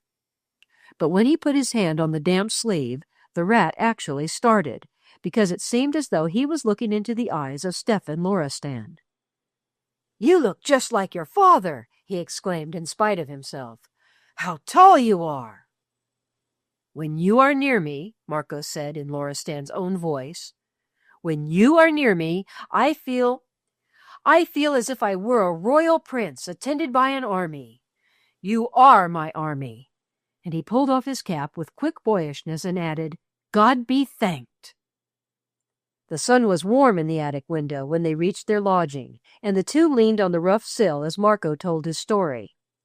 It took some time to relate, and when he ended, he took an envelope from his pocket and showed it to the rat. It contained a flat package of money. "He gave it to me just before he opened the private door," Marco explained, "and he said to me, 'It will not be long now. After Samavia, go back to London as quickly as you can. As quickly as you can.'" "I wonder what he meant," the rat said slowly. A tremendous thought had shot through his mind, but it was not a thought he could speak of to Marco. "I cannot tell. I thought it was for some reason he did not expect me to know," Marco said. "We will do as he told us, as quickly as we can." They looked over the newspapers as they did every day. All that could be gathered from any of them was that the opposing armies of Samavia seemed each to have reached the culmination of disaster and exhaustion. Which party had the power left to take any final step which could call itself a victory, it was impossible to say. Never had a country been in a more desperate case. "It is the time," said the rat, glowering over his map. "If the secret party rises suddenly now, it could take Melzar almost without a blow. It can sweep through the country and disarm both armies. They're weakened, they're half-starved, they're bleeding to death. They want to be disarmed. Only the Yarovich and the Maranovich keep on with the struggle because each is fighting for the power to tax the people and make slaves of them. If the secret party does not rise, the people will, and they'll rush on the palaces and kill every Maranovich and Yarovich they find, and serve them right." "Let us spend the rest of the day in studying the road map again," said Marco. "Tonight we must be on the way to Samavia." Chapter 26. Across the Frontier. That one day, a week later, two tired and travel-worn boy mendicants should drag themselves with slow and weary feet across the frontier line between Giardasia and Samavia was not an incident to awaken suspicion, or even to attract attention. War and hunger and anguish had left the country stunned and broken. Since the worst had happened, no one was curious as to what would befall them next. If Giardasia herself had become a foe instead of a friendly neighbor, and had sent across the border galloping hordes of soldiery, there would only have been more shrieks and home burnings, and slaughter which no one dare resist. But so far, Giardasia had remained peaceful. The two boys, one of them on crutches, had evidently traveled far on foot. Their poor clothes were dusty and travel-stained, and they stopped and asked for water at the first hut across the line. The one who walked without crutches had some coarse bread in a bag slung over his shoulder, and they sat on the roadside and ate it as if they were hungry. The old grandmother, who lived alone in the hut, sat and stared at them without any curiosity.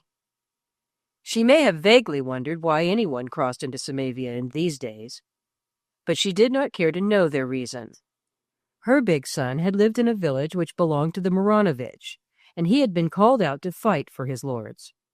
He had not wanted to fight, and had not known what the quarrel was about, but he was forced to obey. He had kissed his handsome wife and 4 sturdy children, blubbering aloud when he left them. His village and his good crops and his house must be left behind. Then the Yarovich swept through the pretty little cluster of homesteads which belonged to their enemy.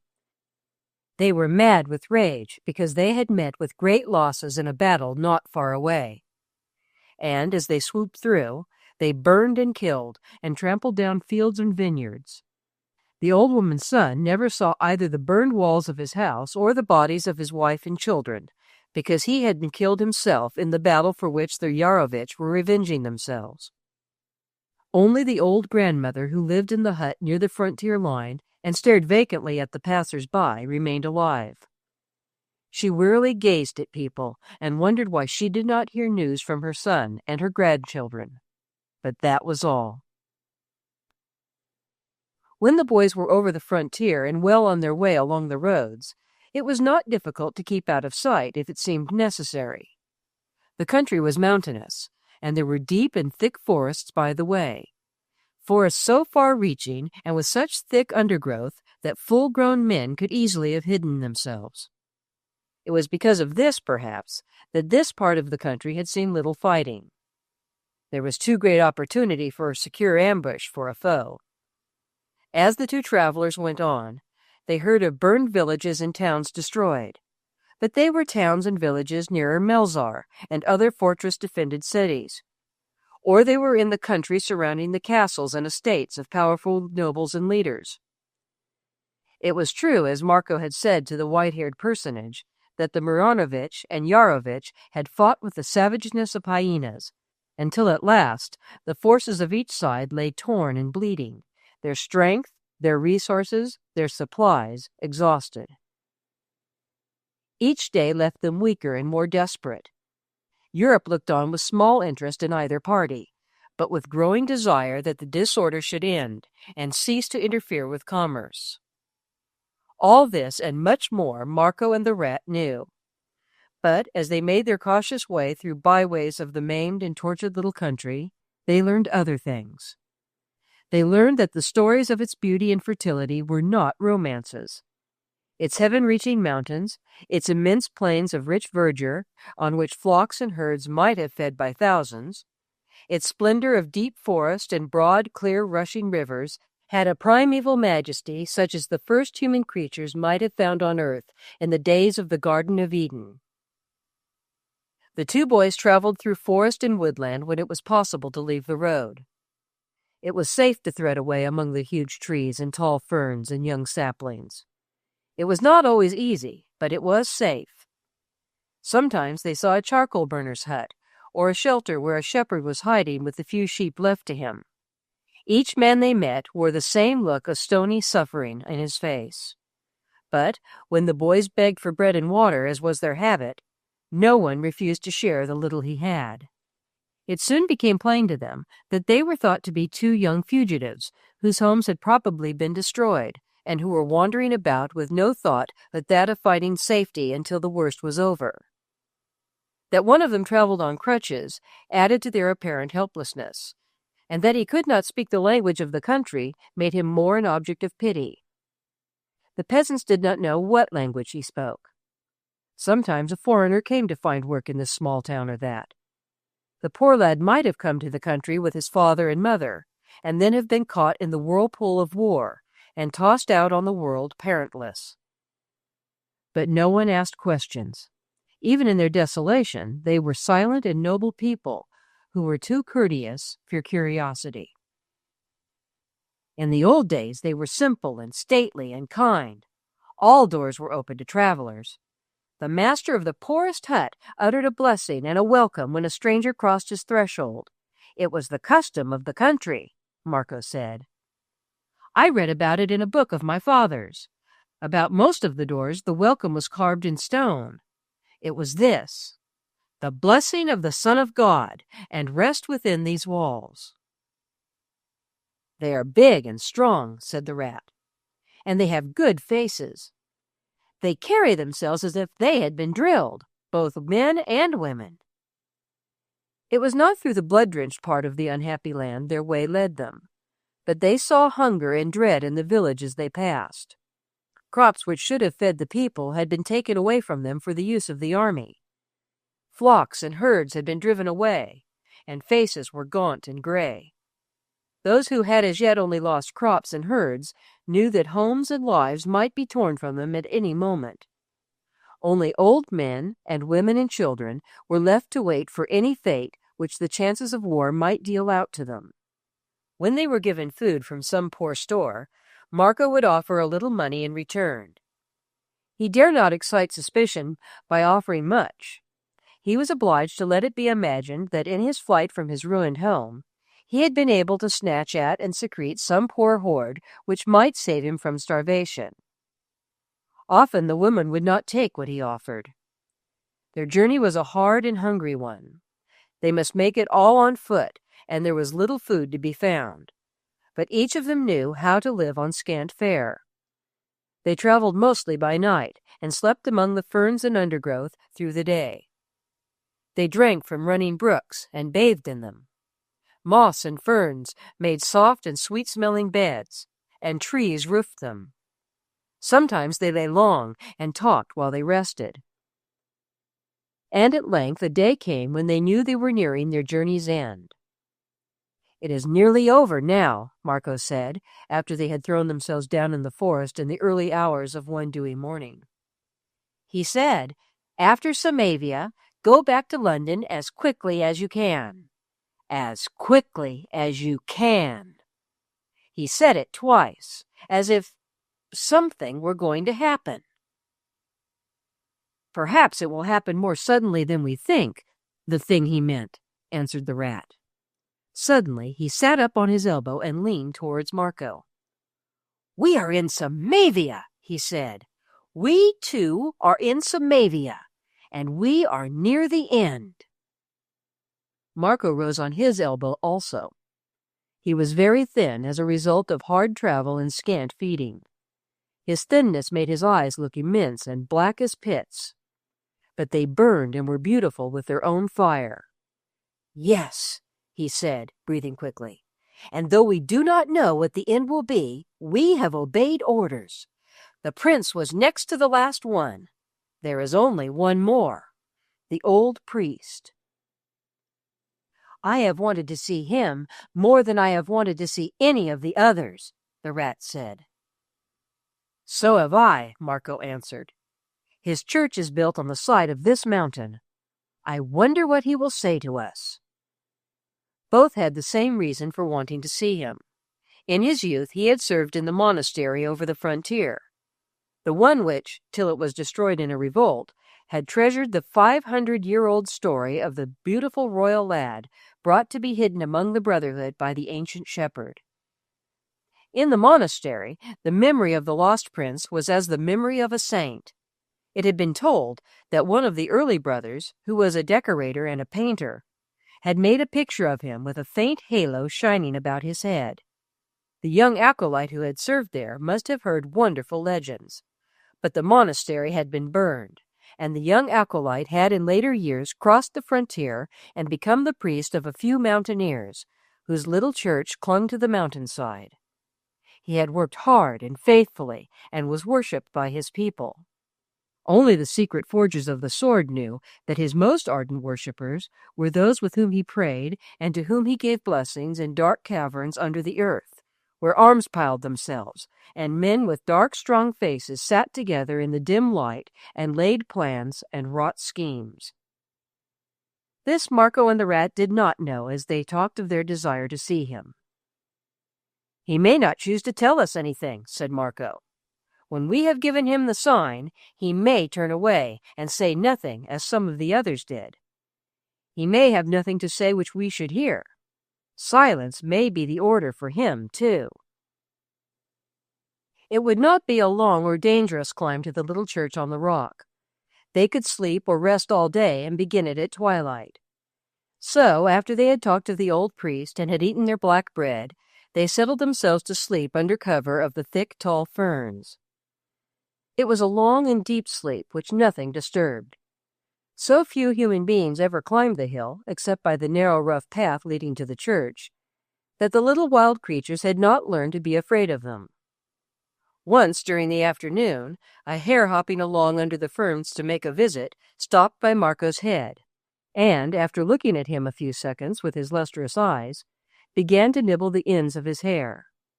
He only did it from curiosity and because he wondered if it might be a new kind of grass.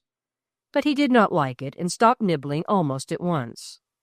after which he looked at it again, moving the soft, sensitive end of his nose rapidly for a second or so, and then hopped away to attend to his own affairs.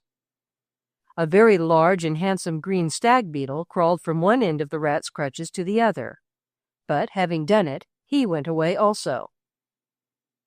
2 or 3 times a bird, searching for his dinner under the ferns, was surprised to find the 2 sleeping figures. But as they lay so quietly, there seemed nothing to be frightened about. A beautiful little field mouse running past discovered that there were crumbs lying about, and ate all she could find on the moss. After that, she crept into Marco's pocket and found some excellent ones and had quite a feast. But she disturbed nobody, and the boys slept on. It was a bird's evening song which awakened them both.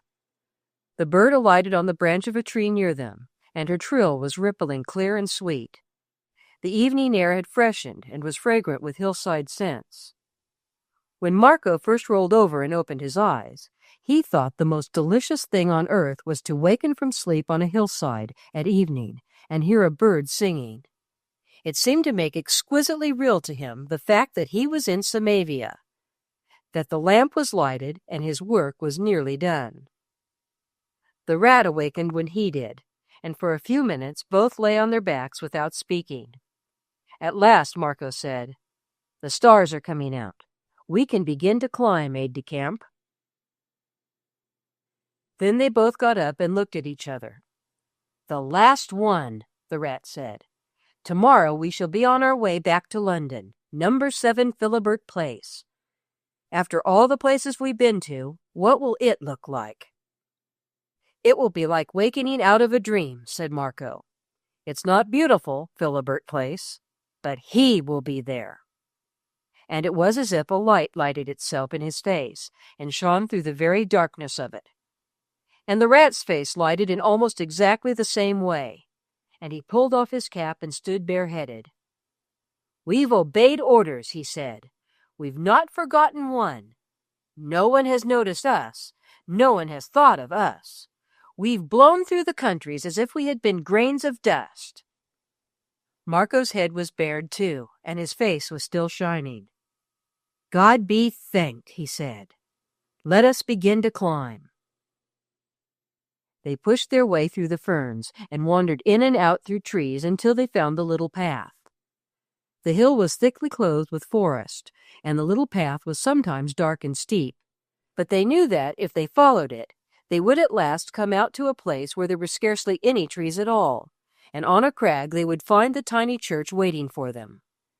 The priest might not be there. They might have to wait for him, but he would be sure to come back for morning mass and for vespers, wheresoever he wandered between times. There were many stars in the sky when at last a turn of the path showed them the church above them. It was little and built of rough stone. It looked as if the priest himself and his scattered flock might have broken and carried or rolled bits of the hill to put it together. It had the small, round, mosque-like summit the Turks had brought into Europe in centuries past. It was so tiny that it would hold but a very small congregation, and close to it was a shed-like house, which was, of course, the priest's. The boys stopped on the path to look at it. "There is a candle burning in one of the little windows," said Marco. "There is a well near the door, and someone is beginning to draw water," said the rat next. "It is too dark to see who it is. Listen." They listened, and heard the bucket descend on the chains and splash in the water. Then it was drawn up, and it seemed someone drank long.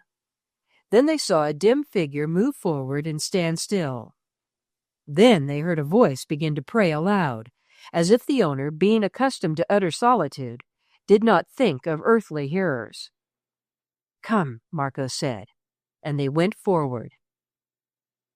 Because the stars were so many and the air so clear, the priest heard their feet on the path and saw them almost as soon as he heard them. He ended his prayer and watched them coming. A lad on crutches who moved as lightly and easily as a bird, and a lad who, even yards away, was noticeable for a bearing of his body which was neither haughty nor proud, but set him somehow aloof from every other lad one had ever seen. A magnificent lad, though, as he drew near, the starlight showed his face thin and his eyes hollow, as if with fatigue or hunger. "And who is this one?" the old priest murmured to himself. "Who?" Marco drew up before him and made a respectful reverence. Then he lifted his black head, squared his shoulders, and uttered his message for the last time. "The lamp is lighted, Father," he said. "The lamp is lighted." The old priest stood quite still and gazed into his face. The next moment he bent his head so that he could look at him closely. It seemed almost as if he were frightened and wanted to make sure of something. At the moment, it flashed through the rat's mind that the old woman on the mountain-top had looked frightened in something the same way. "I am an old man," he said. "My eyes are not good. If I had a light—" and he glanced towards the house. It was the rat who, with one whirl, swung through the door and seized the candle. He guessed what he wanted. He held it himself so that the flare fell on Marco's face. The old priest drew nearer and nearer. He gasped for breath. "You are the son of Stefan Loristan," he cried. "It is his son who brings the sign." He fell upon his knees and hid his face in his hands. Both the boys heard him sobbing and praying and sobbing at once. They glanced at each other. The rat was bursting with excitement, but he felt a little awkward also, and wondered what Marco would do. An old fellow on his knees, crying, made a chap feel as if he didn't know what to say. Must you comfort him, or must you let him go on? Marco only stood quite still and looked at him with understanding and gravity. "Yes, Father," he said, "I am the son of Stefan Loristan, and I have given the sign to all. You are the last one. The lamp is lighted. I could weep for gladness too." The priest's tears and prayers ended. He rose to his feet, a rugged-faced old man with long and thick white hair which fell on his shoulders, and smiled at Marco while his eyes were still wet. "You have passed from one country to another with the message?" he said. "You were under orders to say those 4 words?" "Yes, Father," answered Marco. "That was all? You were to say no more?" "I know no more.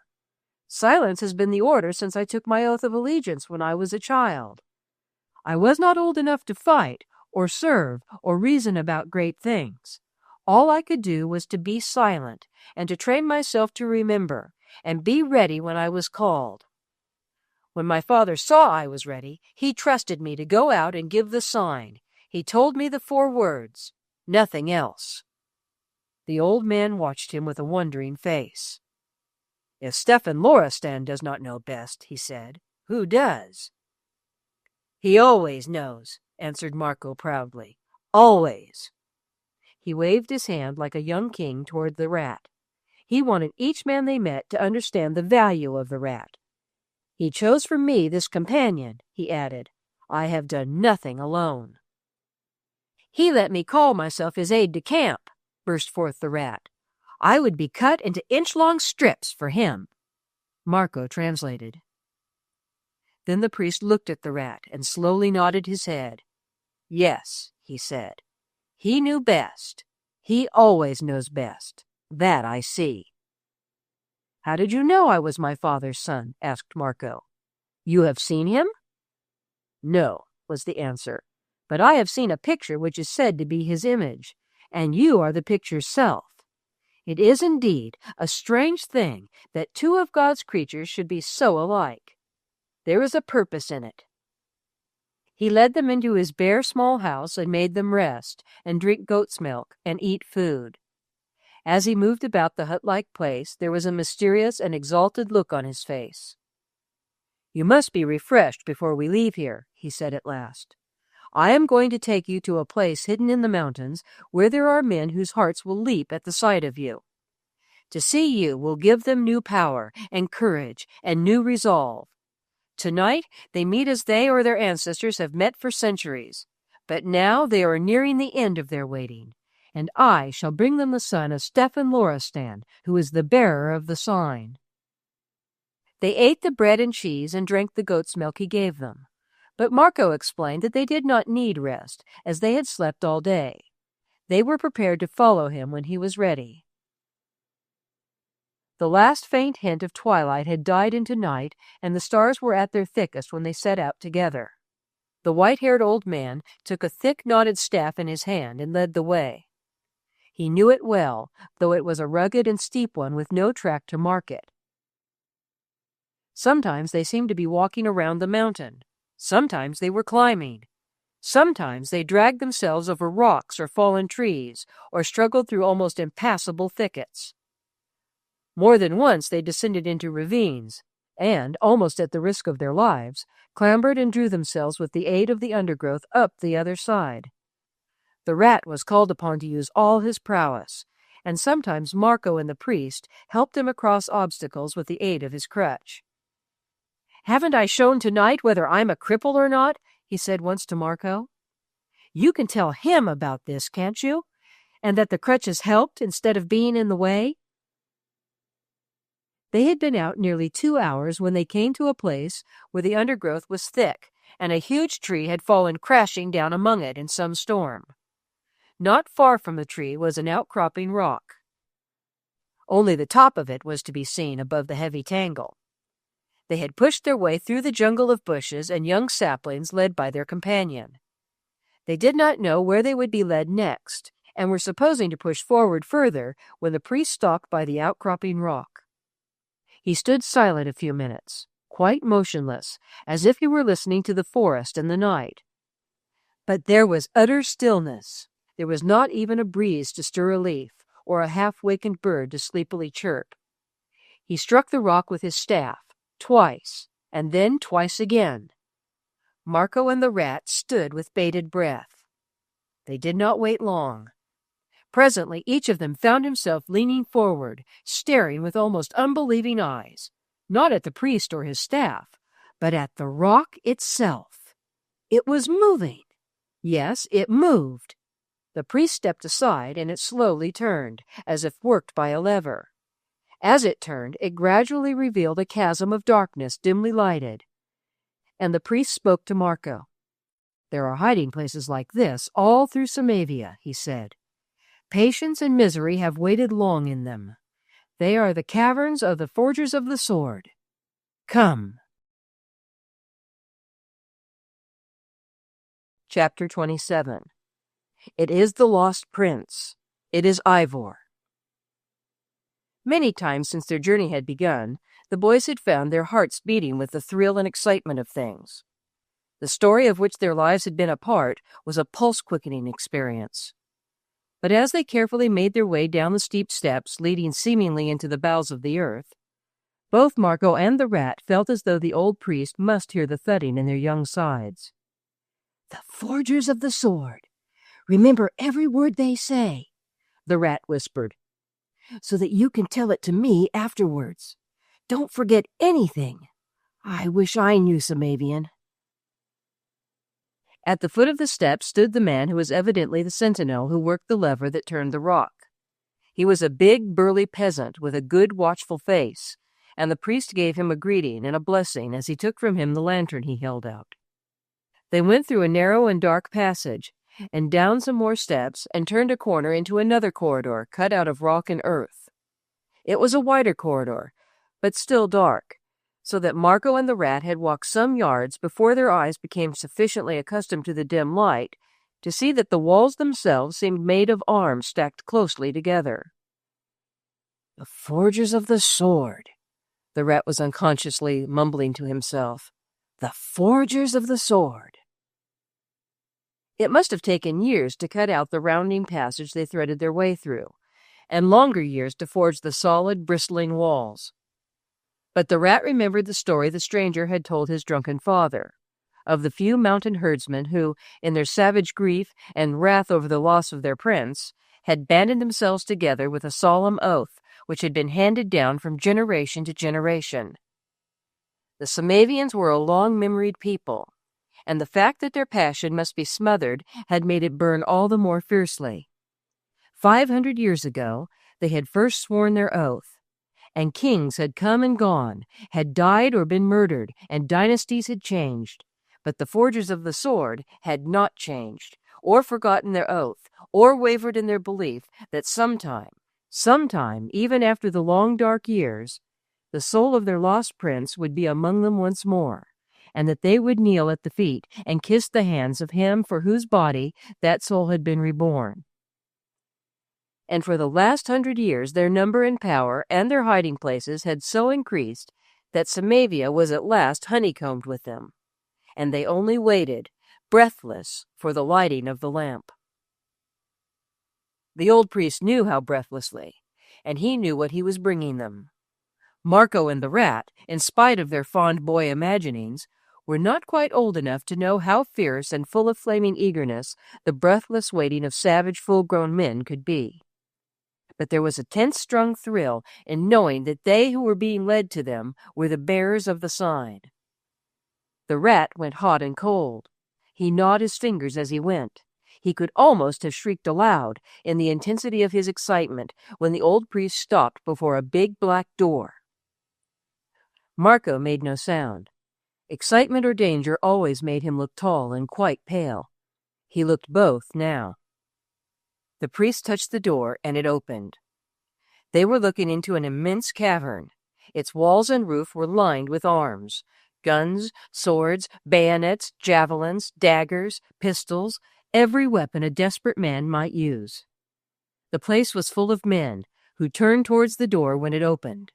They all made obeisance to the priest, but Marco realized almost at the same instant that they started on seeing that he was not alone. They were a strange and picturesque crowd as they stood under their canopy of weapons in the lurid torchlight. Marco saw at once that they were men of all classes, though all were alike roughly dressed. They were huge mountaineers, and plainsmen, young and mature in years. Some of the biggest were men with white hair, but with bodies of giants, and with determination in their strong jaws. There were many of these, Marco saw, and in each man's eyes, whether he were young or old, glowed a steady, unconquered flame. They had been beaten so often, they had been oppressed and robbed, but in the eyes of each one was this unconquered flame, which throughout all the long tragedy of years had been handed down from father to son.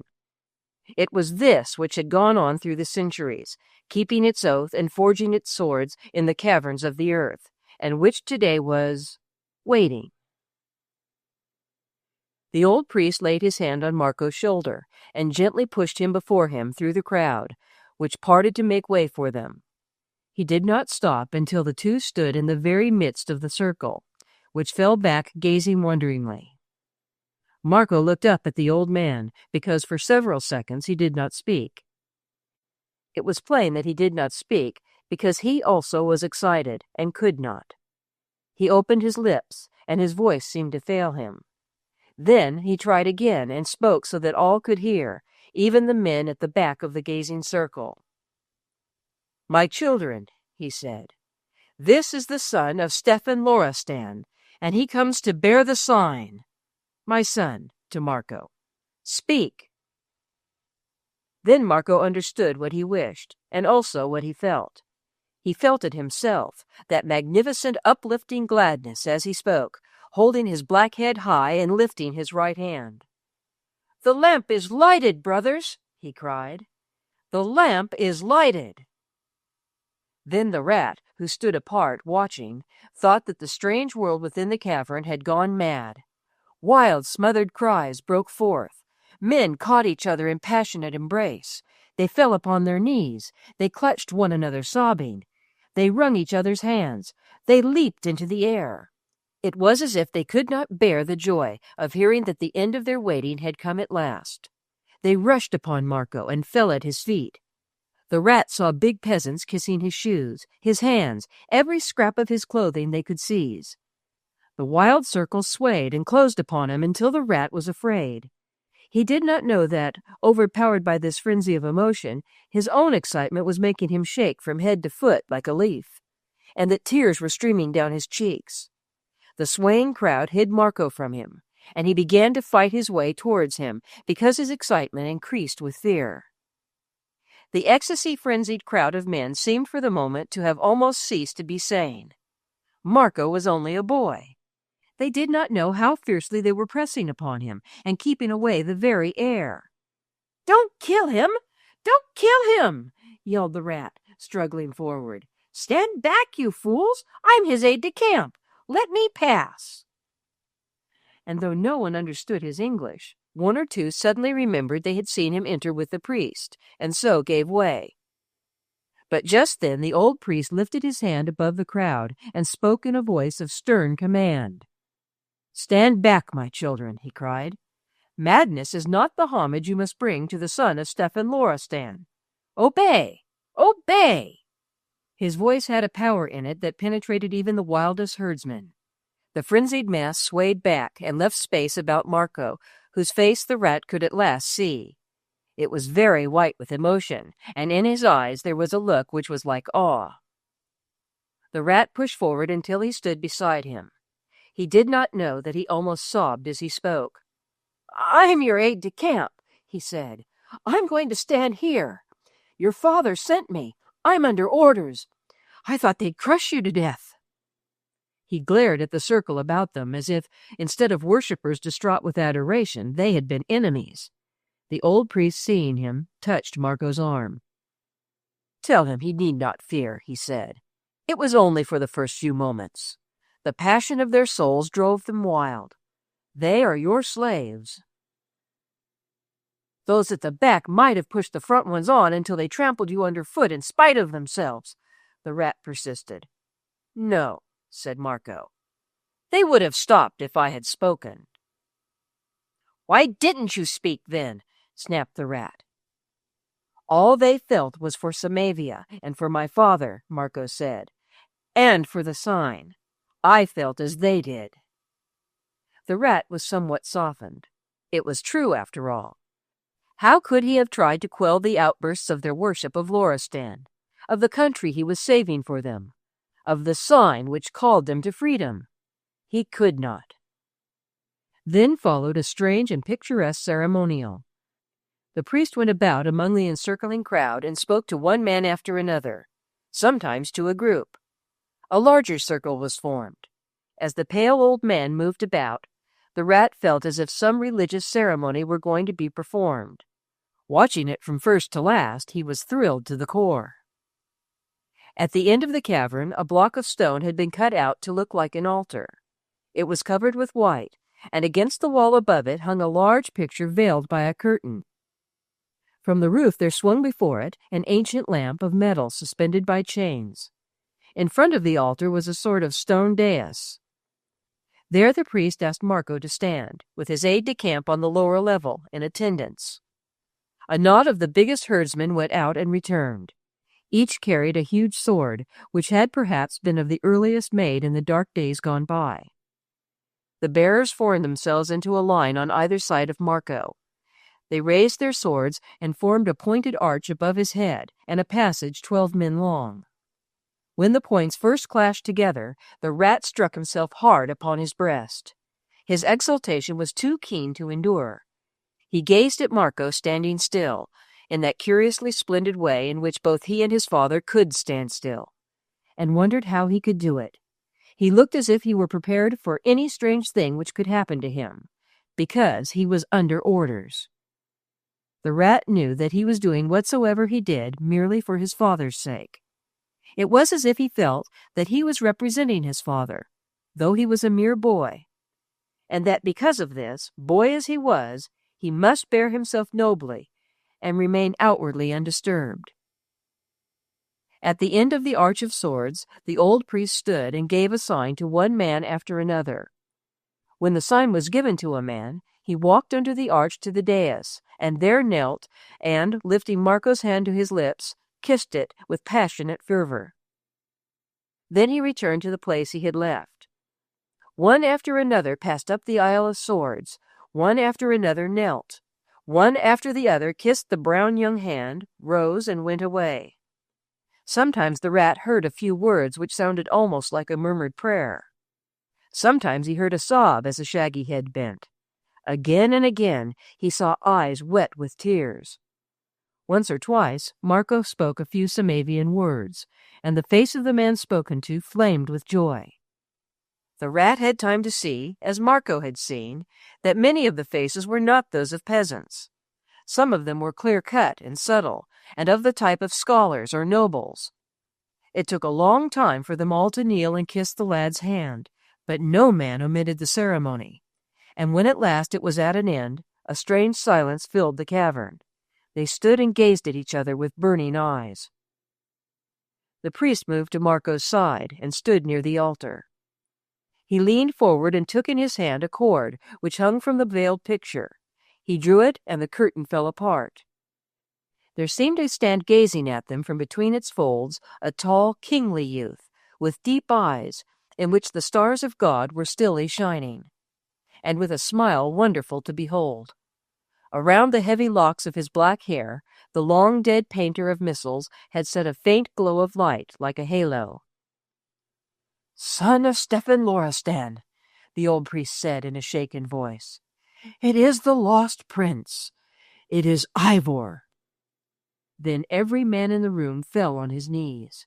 Even the men who upheld the archway of swords dropped their weapons with a crash and knelt also. He was their saint, this boy. Dead for 500 years, he was their saint still. "Ivor, Ivor," the voices broke into a heavy murmur. "Ivor, Ivor," as if they chanted a litany. Marco started forward, staring at the picture, his breath caught in his throat, his lips apart. But, he stammered, "but if my father were as young as he is, he would be like him." "When you are as old as he is, you will be like him. You," said the priest, and he let the curtain fall. The rat stood staring with wide eyes, from Marco to the picture, and from the picture to Marco, and he breathed faster and faster and gnawed his finger ends. But he did not utter a word. He could not have done it if he tried.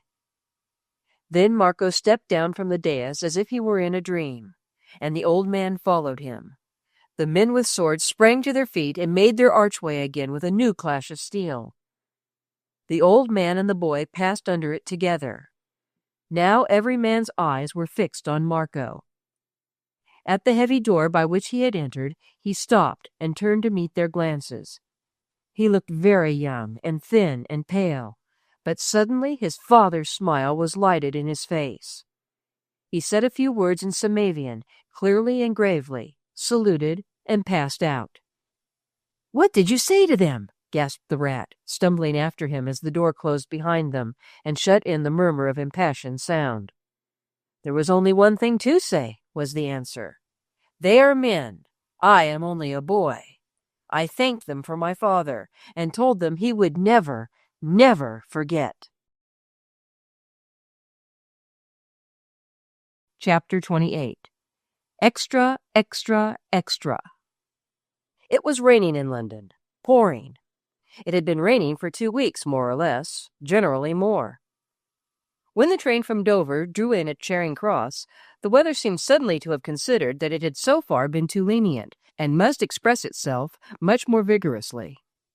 So it had gathered together its resources and poured them forth in a deluge which surprised even Londoners.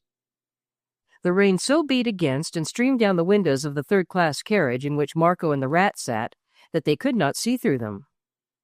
They had made their homeward journey much more rapidly than they had made the one on which they had been outward bound. It had, of course, taken them some time to tramp back to the frontier, but there had been no reason for stopping anywhere after they had once reached the railroads. They had been tired sometimes, but they had slept heavily on the wooden seats of the railway carriages. Their one desire was to get home. Number 7 Philibert Place rose before them in its noisy dinginess as the one desirable spot on earth. To Marco it held his father, and it was Loristan alone that the rat saw when he thought of it. Loristan as he would look when he saw him come into the room with Marco and stand up and salute and say, "I have brought him back, sir. He has carried out every single order you gave him, every single one. So have I." So he had. He had been sent as his companion and attendant, and he had been faithful in every thought. If Marco would have allowed him, he would have waited upon him like a servant and have been proud of the service. But Marco would never let him forget that they were only 2 boys, and that one was of no more importance than the other. He had secretly even felt this attitude to be a sort of grievance. It would have been much more like a game if one of them had been the mere servitor of the other, and if that other had blustered a little and issued commands and demanded sacrifices. If the faithful vassal could have been wounded or cast into a dungeon for his young commander's sake, the adventure would have been more complete.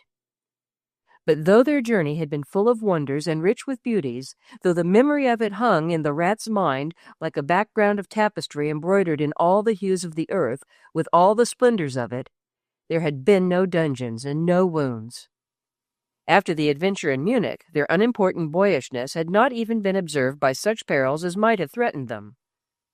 As the rat had said, they had blown like grains of dust through Europe, and had been as nothing. And this was what Loristan had planned. This was what his grave thought had wrought out. If they had been men, they would not have been so safe. From the time they had left the old priest on the hillside to begin their journey back to the frontier, they both had been given to long silences as they tramped side by side or lay on the moss in the forests. Now that their work was done, a sort of reaction had set in. There were no more plans to be made, and no more uncertainties to contemplate. They were on their way back to No. 7 Philibert Place. Marco to his father, the rat to the man he worshipped. Each of them was thinking of many things. Marco was full of longing to see his father's face and hear his voice again. He wanted to feel the pressure of his hand on his shoulder, to be sure that he was real and not a dream. This last was because during this homeward journey, everything that had happened often seemed to be a dream. It had all been so wonderful. The climbers standing looking down at them the morning they awakened on the Geisborg. The mountaineer shoemaker measuring his foot in the small shop. The old woman and her noble lord. The prince with his face turned upward as he stood on the balcony looking at the moon. The old priest kneeling and weeping for joy. The great cavern with the yellow light upon the crowd of passionate faces. The curtain which fell apart and showed the still eyes and the black hair with the halo about it. Now that they were left behind, they all seemed like things he had dreamed. But he had not dreamed them. He was going back to tell his father about them. And how good it would be to feel his hand on his shoulder. The rat gnawed his finger ends a great deal. His thoughts were more wild and feverish than Marco's. They leaped forward in spite of him. It was no use to pull himself up and tell himself that he was a fool. Now that all was over, he had time to be as great a fool as he was inclined to be. But how he longed to reach London and stand face to face with Loristan. The sign was given. The lamp was lighted. What would happen next? His crutches were under his arms before the train drew up. "We're there! We're there!" he cried restlessly to Marco. They had no luggage to delay them. They took their bags and followed the crowd along the platform. The rain was rattling like bullets against the high glassed roof. People turned to look at Marco, seeing the glow of exultant eagerness in his face. They thought he must be some boy coming home for the holidays and going to make a visit at a place he delighted in. The rain was dancing on the pavements when they reached the entrance. "A cab won't cost much," Marco said, "and it will take us quickly." They called one and got into it. Each of them had flushed cheeks, and Marco's eyes looked as if he were gazing at something a long way off, gazing at it and wondering. "We've come back," said the rat in an unsteady voice. "We've been, and we've come back."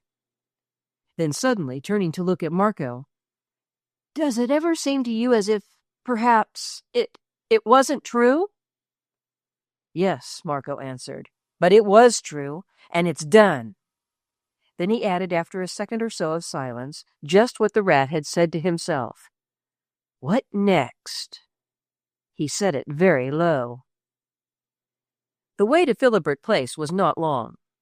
When they turned into the roaring, untidy road, where the buses and drays and carts struggled past each other with their loads, and the tired-faced people hurried in crowds along the pavement, They looked at them all, feeling that they had left their dream far behind indeed, but they were at home.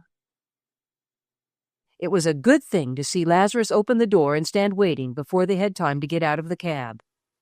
Cabs stopped so seldom before houses in Philibert Place that the inmates were always prompt to open their doors. When Lazarus had seen this one stop at the broken iron gate, he had known whom it brought. He had kept an eye on the windows faithfully for many a day, even when he knew that it was too soon, even if all was well, for any travelers to return. He bore himself with an air more than usually military, and his salute when Marco crossed the threshold was formal stateliness itself. But his greeting burst from his heart. "God be thanked," he said in his deep growl of joy. "God be thanked."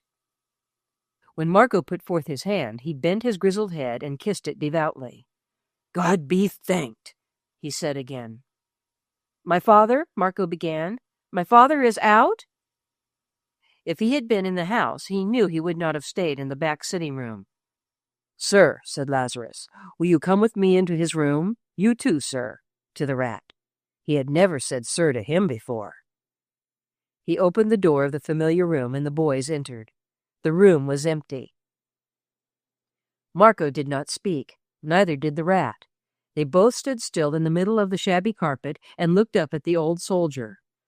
Both had suddenly the same feeling, that the earth had dropped from beneath their feet. Lazarus saw it and spoke fast and with tremor. He was almost as agitated as they were. "He left me at your service, at your command," he began. "Left you?" said Marco. "He left us, all three, under orders. To wait," said Lazarus. "The master has gone." The rat felt something hot rush into his eyes. He brushed it away that he might look at Marco's face. The shock had changed it very much. Its glowing, eager joy had died out. It had turned paler, and his brows were drawn together. For a few seconds he did not speak at all, and when he did speak, the rat knew that his voice was steady only because he willed that it should be so. "If he has gone," he said, "it is because he had a strong reason. It was because he also was under orders." "He said that you would know that," Lazarus answered. "He was called in such haste that he had not a moment in which to do more than write a few words. He left them for you on his desk there." Marco walked over to the desk and opened the envelope which was lying there. There were only a few lines on the sheet of paper inside, and they had evidently been written in the greatest haste. They were these: "The life of my life, for Samavia." "He was called to Samavia," Marco said, and the thought sent his blood rushing through his veins. "He has gone to Samavia!" Lazarus drew his hand roughly across his eyes, and his voice shook and sounded hoarse. "There has been great disaffection in the camps of the Maranovich," he said. "The remnant of the army has gone mad. Sir, silence is still the order, but who knows? Who knows? God alone." He had not finished speaking before he turned his head as if listening to sounds in the road. They were the kind of sounds which had broken up the squad and sent it rushing down the passage into the street to seize on a newspaper. There was to be heard a commotion of newsboys, shouting riotously some startling piece of news which had called out an extra. The rat heard it first and dashed to the front door. As he opened it, a newsboy running by shouted at the topmost power of his lungs the news he had to sell. "Assassination of King Michael Maranovich by his own soldiers! Assassination of the Maranovich! Extra! Extra! Extra!" When the rat returned with a newspaper, Lazarus interposed between him and Marco with great and respectful ceremony. "Sir," he said to Marco, "I am at your command, but the master left me with an order which I was to repeat to you. He requested you not to read the newspapers until he himself could see you again." Both boys fell back. "Not read the papers!" they exclaimed together. Lazarus had never before been quite so reverential and ceremonious. "Your pardon, sir," he said. "I may read them at your orders, and report such things as it is well that you should know. There have been dark tales told, and there may be darker ones. He asked that you would not read for yourself. If you meet again, When you meet again, he corrected himself hastily. When you meet again, he says you will understand. I am your servant. I will read and answer all such questions as I can. The rat handed him the paper, and they returned to the back room together. You shall tell us what he would wish us to hear, Marco said. The news was soon told. The story was not a long one, as exact details had not yet reached London. It was briefly that the head of the Maranovich party had been put to death by infuriated soldiers of his own army. It was an army drawn chiefly from a peasantry which did not love its leaders or wished to fight, and suffering and brutal treatment had at last roused it to furious revolt. "What next?" said Marco. "If I were a Samavian," began the rat, and then he stopped. Lazarus stood biting his lips, but staring stonily at the carpet. Not the rat alone, but Marco also noted a grim change in him. It was grim because it suggested that he was holding himself under an iron control.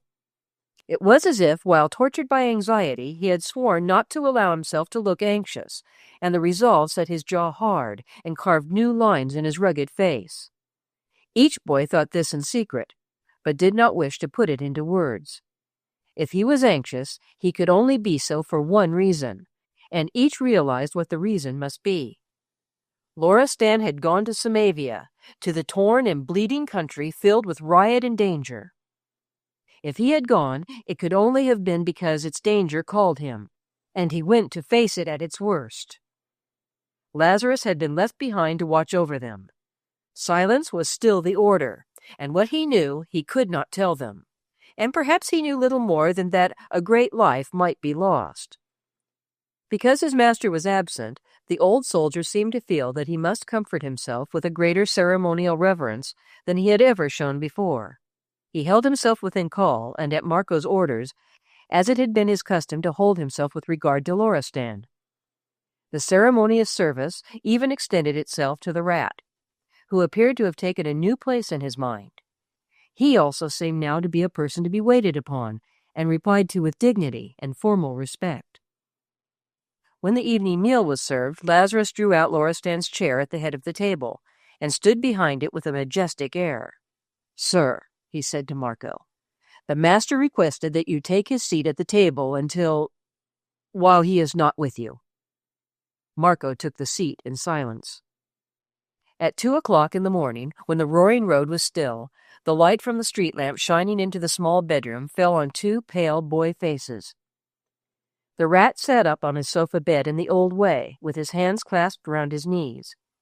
Marco lay flat on his hard pillow. Neither of them had been to sleep, and yet they had not talked a great deal. Each had secretly guessed a good deal of what the other did not say. "There is one thing we must remember," Marco had said early in the night. "We must not be afraid." "No," answered the rat almost fiercely. "We must not be afraid." "We are tired. We came back expecting to be able to tell it all to him. We have always been looking forward to that. We never thought once that he might be gone, and he was gone. Did you feel as if—" He turned towards the sofa. "As if something had struck you on the chest?" "Yes," the rat answered heavily. "Yes." "We weren't ready," said Marco. "He had never gone before, but we ought to have known he might some day be called. He went because he was called. He told us to wait. We don't know what we are waiting for, but we know that we must not be afraid. To let ourselves be afraid would be breaking the law." "The law," groaned the rat, dropping his head on his hands. "I'd forgotten about it." "Let us remember it," said Marco. "This is the time. Hate not. Fear not." He repeated the last words again and again. "Fear not. Fear not," he said. "Nothing can harm him." The rat lifted his head and looked at the bed sideways. "Did you think," he said slowly, "did you ever think that perhaps he knew where the descendant of the lost prince was?" Marco answered even more slowly. "If anyone knew, surely he might. He has known so much," he said. "Listen to this," broke forth the rat. I believe he has gone to tell the people. If he does, if he could show them, all the country would run mad with joy. It wouldn't be only the secret party. All Samavia would rise and follow any flag he chose to raise. They've prayed for the lost prince for 500 years, and if they believed they'd got him once more, they'd fight like madmen for him. But there would not be anyone to fight. They'd all want the same thing. If they could see the man with Ivor's blood in his veins, they'd feel he had come back to them, risen from the dead. They'd believe it. He beat his fists together in his frenzy of excitement. "It's the time! It's the time!" he cried. "No man could let such a chance go by. He must tell them. He must. That must be what he's gone for. He knows. He knows. He's always known." And he threw himself back on his sofa and flung his arms over his face, lying there panting. "If it is the time," said Marco in a low, strained voice. "If it is, and he knows, he will tell them." And he threw his arms up over his own face and lay quite still. Neither of them said another word, and the street lamp shone in on them as if it were waiting for something to happen. But nothing happened. In time, they were asleep. Chapter 29. Twixt Night and Morning. After this, they waited. They did not know what they waited for, nor could they guess even vaguely how the waiting would end. All that Lazarus could tell them, he told. He would have been willing to stand respectfully for hours, relating to Marco the story of how the period of their absence had passed for his master and himself. He told how Loristan had spoken each day of his son, how he had often been pale with anxiousness, how in the evenings he had walked to and fro in his room, deep in thought, as he looked down unseeingly at the carpet. "He permitted me to talk of you, sir," Lazarus said. "I saw that he wished to hear your name often. I reminded him of the times when you had been so young that most children of your age would have been in the hands of nurses, and yet you were strong and silent and sturdy, and traveled with us as if you were not a child at all, never crying when you were tired and were not properly fed. As if you understood. As if you understood," he added proudly. "If, through the power of God, a creature can be a man at 6 years old, you were that one. Many a dark day I have looked into your solemn, watching eyes, and have been half afraid, because that a child should answer one's gaze so gravely seemed almost an unearthly thing." "The chief thing I remember of those days," said Marco, "is that he was with me, and that whenever I was hungry or tired, I knew he must be too." The feeling that they were waiting was so intense that it filled the days with strangeness. When the postman's knock was heard at the door, each of them endeavored not to start. A letter might some day come which would tell them they did not know what, but no letters came. When they went out into the streets, they found themselves hurrying on their way back in spite of themselves. Something might have happened. Lazarus read the papers faithfully, and in the evening told Marco and the rat all the news it was well that they should hear. But the disorders of Samavia had ceased to occupy much space. They had become an old story, and after the excitement of the assassination of Michael Maranovich had died out, there seemed to be a lull in events. Michael's son had not dared to try to take his father's place, and there were rumors that he also had been killed. The head of the Yarovich had declared himself king, but had not been crowned because of disorders in his own party. The country seemed existing in a nightmare of suffering, famine, and suspense. "Samavia is waiting too," the rat broke forth one night as they talked together. "But it won't wait long. It can't. If I were a Samavian and in Samavia—" "My father is a Samavian, and he is in Samavia," Marco's grave young voice interposed. The rat flushed red as he realized what he had said. "What a fool I am," he groaned. I beg your pardon, sir." He stood up when he said the last words, and added the sir as if he suddenly realized that there was a distance between them which is something akin to the distance between youth and maturity, but yet was not the same. "You are a good Samavian, but you forget," was Marco's answer. Lazarus' intense grimness increased with each day that passed. The ceremonious respectfulness of his manner toward Marco increased also. It seemed as if the more anxious he felt, the more formal and stately his bearing became. It was as though he braced his own courage by doing the smallest things life in the back sitting room required, as if they were of the dignity of services performed in a much larger place and under much more imposing circumstances.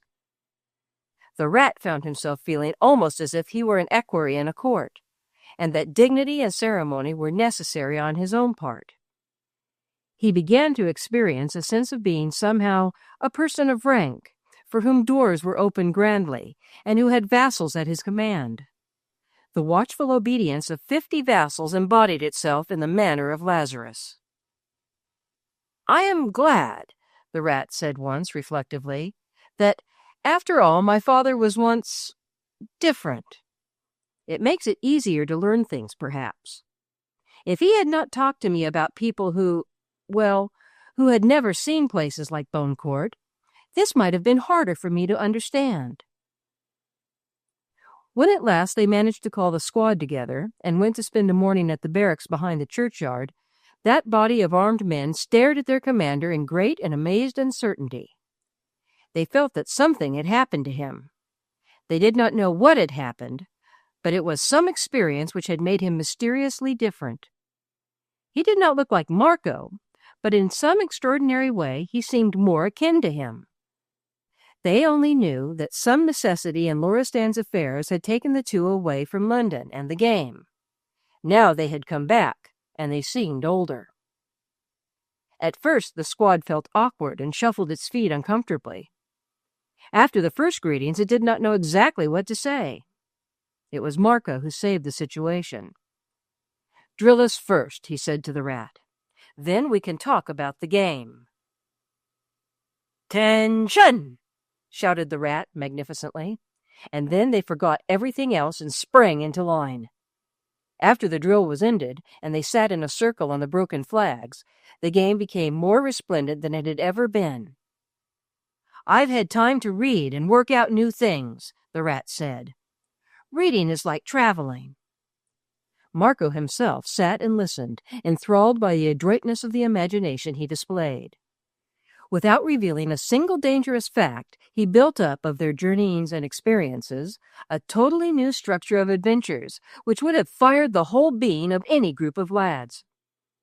It was safe to describe places and people, and he so described them that the squad squirmed in its delight at feeling itself marching in a procession attending the emperor in Vienna, standing in line before palaces, climbing with knapsacks strapped tight up precipitous mountain roads, defending mountain fortresses, and storming Samavian castles.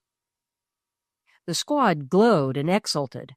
The rat glowed and exulted himself. Marco watched his sharp-featured, burning-eyed face with wonder and admiration. This strange power of making things alive was, he knew, what his father would call genius. "Let's take the oath of allegiance again," shouted Cad, when the game was over for the morning. "The papers never said nothing more about the lost prince, but we are all for him yet. Let's take it." So they stood in line again, Marco at the head, and renewed their oath. "The sword in my hand, for Samavia. The heart in my breast, for Samavia. The swiftness of my sight, the thought of my brain, the life of my life, for Samavia.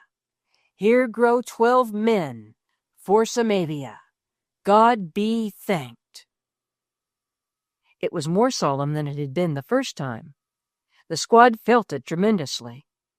Both Cad and Ben were conscious that thrills ran down their spines into their boots.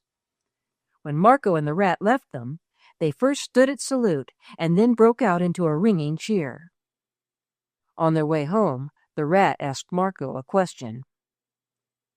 "Did you see Mrs. Beetle standing at the top of the basement steps and looking after us when we went out this morning?" Mrs. Beetle was the landlady of the lodgings at No. 7 Philibert Place. She was a mysterious and dusty female who lived in the cellar kitchen part of the house, and was seldom seen by her lodgers. "Yes," answered Marco. "I have seen her 2 or 3 times lately, and I do not think I ever saw her before. My father has never seen her, though Lazarus says she used to watch him round corners. Why is she suddenly so curious about us?" "I'd like to know," said the rat. "I've been trying to work it out. Ever since we came back, she's been peeping round the door of the kitchen stairs, or over balustrades, or through the cellar kitchen windows. I believe she wants to speak to you, and knows Lazarus won't let her if he catches her at it. When Lazarus is about, she always darts back." "What does she want to say?" said Marco. "I'd like to know," said the rat again. When they reached number 7 Philibert Place, they found out, because when the door opened they saw at the top of the cellar kitchen stairs at the end of the passage the mysterious Mrs. Beadle, in her dusty black dress and with a dusty black cap on, evidently having that minute mounted from her subterranean hiding place. She had come up the steps so quickly that Lazarus had not yet seen her. "Young Master Loristan," she called out authoritatively. Lazarus wheeled about fiercely. "Silence," he commanded. "How dare you address the young master?" She snapped her fingers at him and marched forward, folding her arms tightly. "You mind your own business," she said. "It's young Master Loristan I'm speaking to, not his servant. It's time he was talked to about this." "Silence, woman!" shouted Lazarus. "Let her speak," said Marco. "I want to hear." "What is it you wish to say, madam? My father is not here." "That's just what I want to find out about," put in the woman. "When is he coming back?" "I do not know," answered Marco. "That's it," said Mrs. Beadle. "You're old enough to understand that 2 big lads and a big fellow like that can't have food and lodgings for nothing. You may say you don't live high, and you don't. But lodgings are lodgings, and rent is rent. If your father's coming back, and you can tell me when, I mayn't be obliged to let the rooms over your head. But I know too much about foreigners to let bills run when they are out of sight. Your father's out of sight. He," jerking her head towards Lazarus, "paid me for last week. How do I know he will pay me for this week?" "The money is ready," roared Lazarus. The rat longed to burst forth. He knew what people in Bone Court said to a woman like that. He knew the exact words and phrases.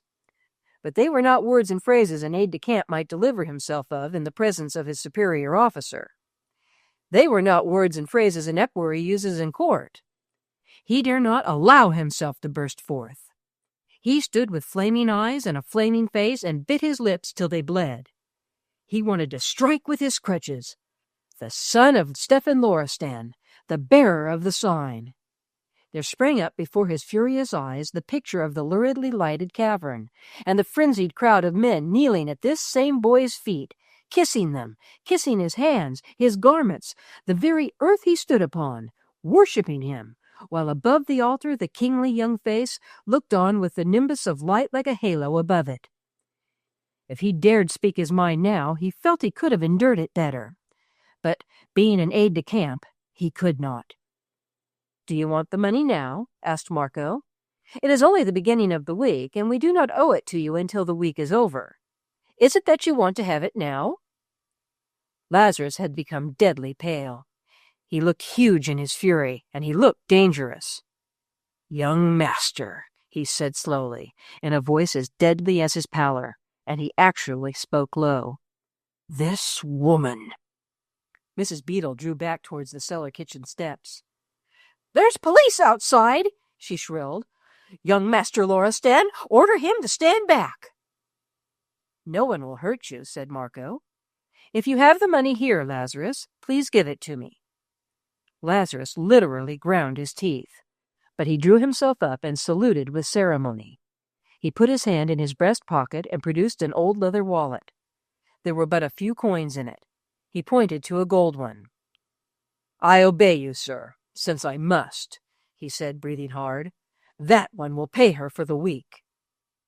Marco took out the sovereign and held it out to the woman. "You hear what he says," he said. "At the end of this week, if there is not enough to pay for the next, we will go." Lazarus looked so like a hyena, only held back from springing by chains of steel, that the dusty Mrs. Beetle was afraid to take the money. "If you say I shall not lose it, I'll wait until the week's ended," she said. "You're nothing but a lad, but you're like your father. You've got a way that a body can trust. If he was here and said he hadn't the money, but he'd have it in time, I'd wait if it was for a month. He'd pay it if he said he would. But he's gone, and 2 boys and a fellow like that one don't seem much to depend on, but I'll trust you." "Be good enough to take it," said Marco, and he put the coin in her hand and turned into the back sitting room as if he did not see her. The rat and Lazarus followed him. "Is there so little money left?" said Marco. "We have always had very little. When we had less than usual, we lived in poorer places, and were hungry if it was necessary. We know how to go hungry. One does not die of it." The big eyes under Lazarus's beetling brows filled with tears. "No, sir," he said. "One does not die of hunger. But the insult! That is not endurable." "She would not have spoken if my father had been here," Marco said. "And it is true that boys like us have no money. Is there enough to pay for another week?" "Yes, sir," answered Lazarus, swallowing hard as if he had a lump in his throat. "Perhaps enough for 2, if we eat but little. If the master would accept money from those who would give it, he would always have had enough. But how could such a one as he? How could he? When he went away, he thought that—" But there he stopped himself suddenly. "Never mind," said Marco. "Never mind. We will go away the day we can pay no more." "I can go out and sell newspapers," said the rat's sharp voice. "I've done it before. Crutches help you to sell them. The platform would sell them faster still. I'll go out on the platform." "I can sell newspapers too," said Marco. Lazarus uttered an exclamation like a groan. "Sir," he cried, "no, no! Am I not here to go out and look for work? I can carry loads. I can run errands." "We will all 3 begin to see what we can do," Marco said. Then, exactly as had happened on the day of their return from their journey, there arose in the road outside the sound of newsboys shouting. This time the outcry seemed even more excited than before. The boys were running and yelling, and there seemed more of them than usual. And above all other words was heard, "Samavia! Samavia!" But today the rat did not rush to the door at the first cry. He stood still. For several seconds they all 3 stood still, listening. Afterwards each one remembered and told the others that he had stood still because some strange, strong feeling held him waiting, as if to hear some great thing. It was Lazarus who went out of the room first, and the rat and Marco followed him. One of the upstairs lodgers had run down in haste and opened the door to buy newspapers and ask questions. The newsboys were wild with excitement and danced about as they shouted. The piece of news they were yelling had evidently a popular quality. The lodger bought 2 papers and was handing out coppers to a lad who was talking loud and fast. "Here's a go," he was saying. "A secret party's risen up and taken Samavia. 'Twixt night and morning they done it. That there lost prince descendant has turned up, and they've crowned him. 'Twixt night and morning they done it. Clapped his crown on his head so's they'd lose no time." And off he bolted, shouting, "Sending of lost prince, made king of Samavia." It was then that Lazarus, forgetting even ceremony, bolted also. He bolted back to the sitting room, rushed in, and the door fell to behind him. Marco and the rat found it shut when, having secured a newspaper, they went down the passage. At the closed door, Marco stopped. He did not turn the handle. From the inside of the room there came the sound of big convulsive sobs and passionate Samavian words of prayer and worshipping gratitude. "Let us wait," Marco said, trembling a little. "He will not want anyone to see him. Let us wait." His black pits of eyes looked immense, and he stood at his tallest, but he was trembling slightly from head to foot. The rat had begun to shake, as if from an ague. His face was scarcely human in its fierce, unboyish emotion. "Marco! Marco!" His whisper was a cry. "That was what he went for, because he knew!" "Yes," answered Marco. "That was what he went for," and his voice was unsteady, as his body was. Presently, the sobs inside the room choked themselves back suddenly. Lazarus had remembered. They had guessed he had been leaning against the wall during his outburst. Now it was evident that he stood upright, probably shocked at the forgetfulness of his frenzy. So Marco turned the handle of the door and went into the room. He shut the door behind him, and they all three stood together. When the Samavian gives way to his emotion, he is emotional indeed. Lazarus looked as if a storm had swept over him. He had choked back his sobs, but tears still swept down his cheeks. "Sir," he said hoarsely, "your pardon. It was as if a convulsion seized me. I forgot everything, even my duty. Pardon, pardon." And there on the worn carpet of the dingy back-sitting room in the Marylebone Road, he actually went on one knee and kissed the boy's hand with adoration. "You mustn't ask pardon," said Marco. "You have waited so long, good friend. You have given your life as my father has. You have known all the suffering a boy has not lived long enough to understand. Your big heart, your faithful heart." His voice broke, and he stood and looked at him with an appeal which seemed to ask him to remember his boyhood and understand the rest. "Don't kneel," he said next. "You mustn't kneel." And Lazarus, kissing his hand again, rose to his feet. "Now we shall hear," said Marco. "Now the waiting will soon be over." "Yes, sir. Now we shall receive commands," Lazarus answered. The rat held out the newspapers. "May we read them yet?" he asked. "Until further orders, sir," said Lazarus hurriedly and apologetically. "Until further orders, it is still better that I should read them first." Chapter 30. The game is at an end. So long as the history of Europe is written and read, the unparalleled story of the rising of the secret party in Samavia will stand out as one of its most startling and romantic records. Every detail connected with the astonishing episode, from beginning to end, was romantic, even when it was most productive of realistic results. When it is related, it always begins with the story of the tall and kingly Samavian youth, who walked out of the palace in the early morning sunshine singing the herdsman's song of beauty of old days. Then comes the outbreak of the ruined and revolting populace. Then the legend of the morning on the mountainside, and the old shepherd coming out of his cave and finding the apparently dead body of the beautiful young hunter. Then the secret nursing in the cavern.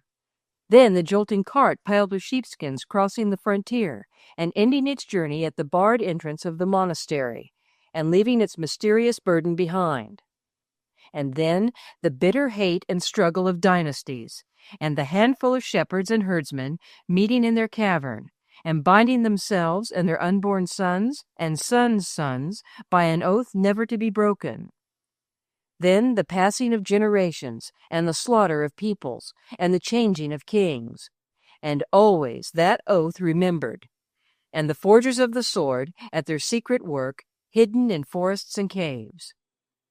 Then the strange story of the uncrowned kings who, wandering in other lands, lived and died in silence and seclusion, often laboring with their hands for their daily bread, but never forgetting that they must be kings and ready, even though Samavia never called. Perhaps the whole story would fill too many volumes to admit of it ever being told fully. But history makes the growing of the secret party clear. Though it seems almost to cease to be history, in spite of its efforts to be brief and speak only of dull facts, when it is forced to deal with the burying of the sign by two mere boys who, being blown as unremarked as any 2 grains of dust across Europe, lit the lamp whose flame so flared up to the high heavens that, as if from the earth itself, there sprang forth Samavians by the thousands, ready to feed it. Yarovich and Maranovich swept aside forever, and only Samavians remaining to cry aloud in ardent praise and worship of the god who had brought back to them their lost prince. The battle cry of his name had ended every battle. Swords fell from hands because swords were not needed. The Yarovich fled in terror and dismay. The Maranovich were nowhere to be found.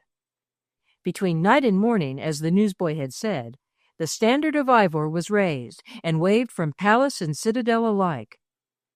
From mountain, forest, and plain, from city, village, and town, its followers flocked to swear allegiance. Broken and wounded legions staggered along the roads to join and kneel to it. Women and children followed, weeping with joy and chanting songs of praise. The powers held out their scepters to the lately prostrate and ignored country. Trainloads of food and supplies of all things needed began to cross the frontier. The aid of nations was bestowed. Samavia, at peace to till its land, to raise its flocks, to mine its ores, would be able to pay all back. Samavia in past centuries had been rich enough to make great loans, and had stored such harvests as warring countries had been glad to call upon. The story of the crowning of the king had been the wildest of all. The multitude of ecstatic people, famished, in rags, and many of them weak with wounds, kneeling at his feet, praying, as their one salvation and security, that he would go attended by them to their bombarded and broken cathedral, and at its high altar let the crown be placed upon his head, so that even those who perhaps must die of their past sufferings would at least have paid their poor homage to King Ivor, who would rule their children and bring back to Samavia her honor and her peace. Ivor! Ivor! They chanted like a prayer. Ivor! Ivor! In their houses, by the roadside, in the streets. The story of the coronation in the shattered cathedral, whose roof had been torn to fragments by bombs, said an important London paper, reads like a legend of the Middle Ages, but upon the whole there is in Samavia's national character something of the medieval still. Lazarus, having bought and read in his top-floor room every newspaper recording the details which had reached London, returned to report almost verbatim, standing erect before Marco, the eyes under his shaggy brows sometimes flaming with exultation, sometimes filled with a rush of tears. He could not be made to sit down. His whole big body seemed to have become rigid with magnificence. Meeting Mrs. Beadle in the passage, he strode by her with an air so thunderous that she turned and scuttled back to her cellar kitchen, almost falling down the stone steps in her nervous terror. In such a mood, he was not a person to face without something like awe. In the middle of the night, the rat suddenly spoke to Marco as if he knew he was awake and would hear him. "He has given all his life to Samavia," he said. "When you traveled from country to country and lived in holes and corners, it was because by doing it he could escape spies and see the people who must be made to understand. No one else could have made them listen. An emperor would have begun to listen when he had seen his face and heard his voice. And he could be silent and wait for the right time to speak. He could keep still when other men could not. He could keep his face still, and his hands, and his eyes. Now all Samavia knows what he has done, and that he has been the greatest patriot in the world. We both saw what Samavians were like that night in the cavern. They will go mad with joy when they see his face." "They have seen it now," said Marco, in a low voice from his bed. Then there was a long silence, though it was not quite silence, because the rat's breathing was so quick and hard. "He must have been at that coronation," he said at last. "The king! What will the king do to repay him?" Marco did not answer. His breathing could be heard also.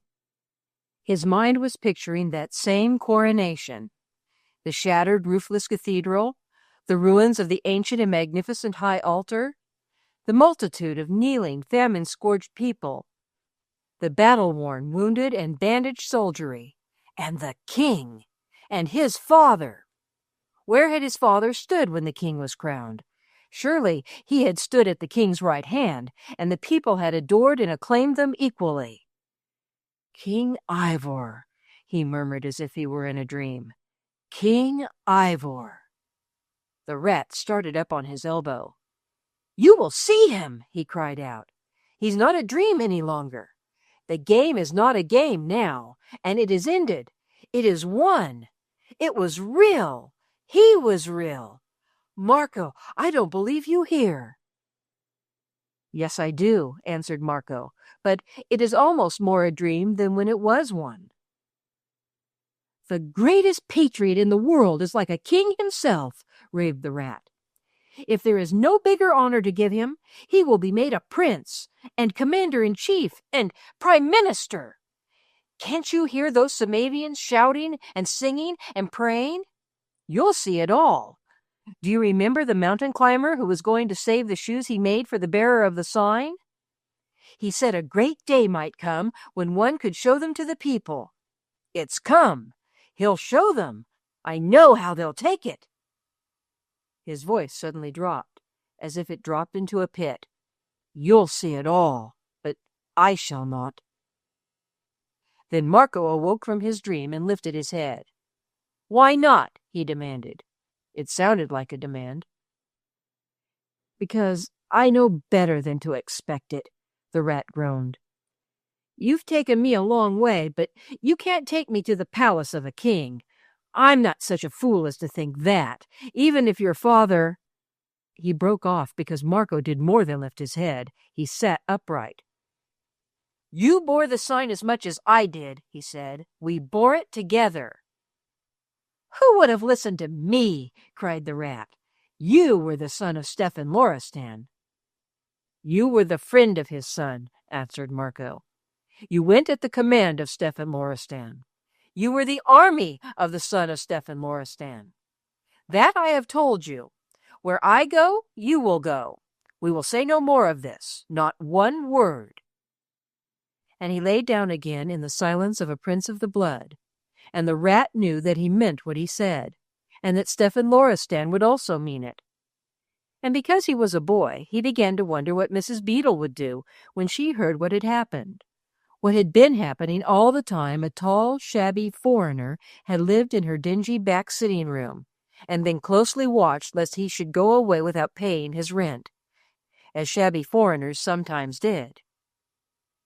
The rat saw himself managing to poise himself very erect on his crutches, while he told her that the shabby foreigner was at least the friend of a king, and had given him his crown, and would be made a prince, and a commander-in-chief, and a prime minister, because there was no higher rank or honor to give him.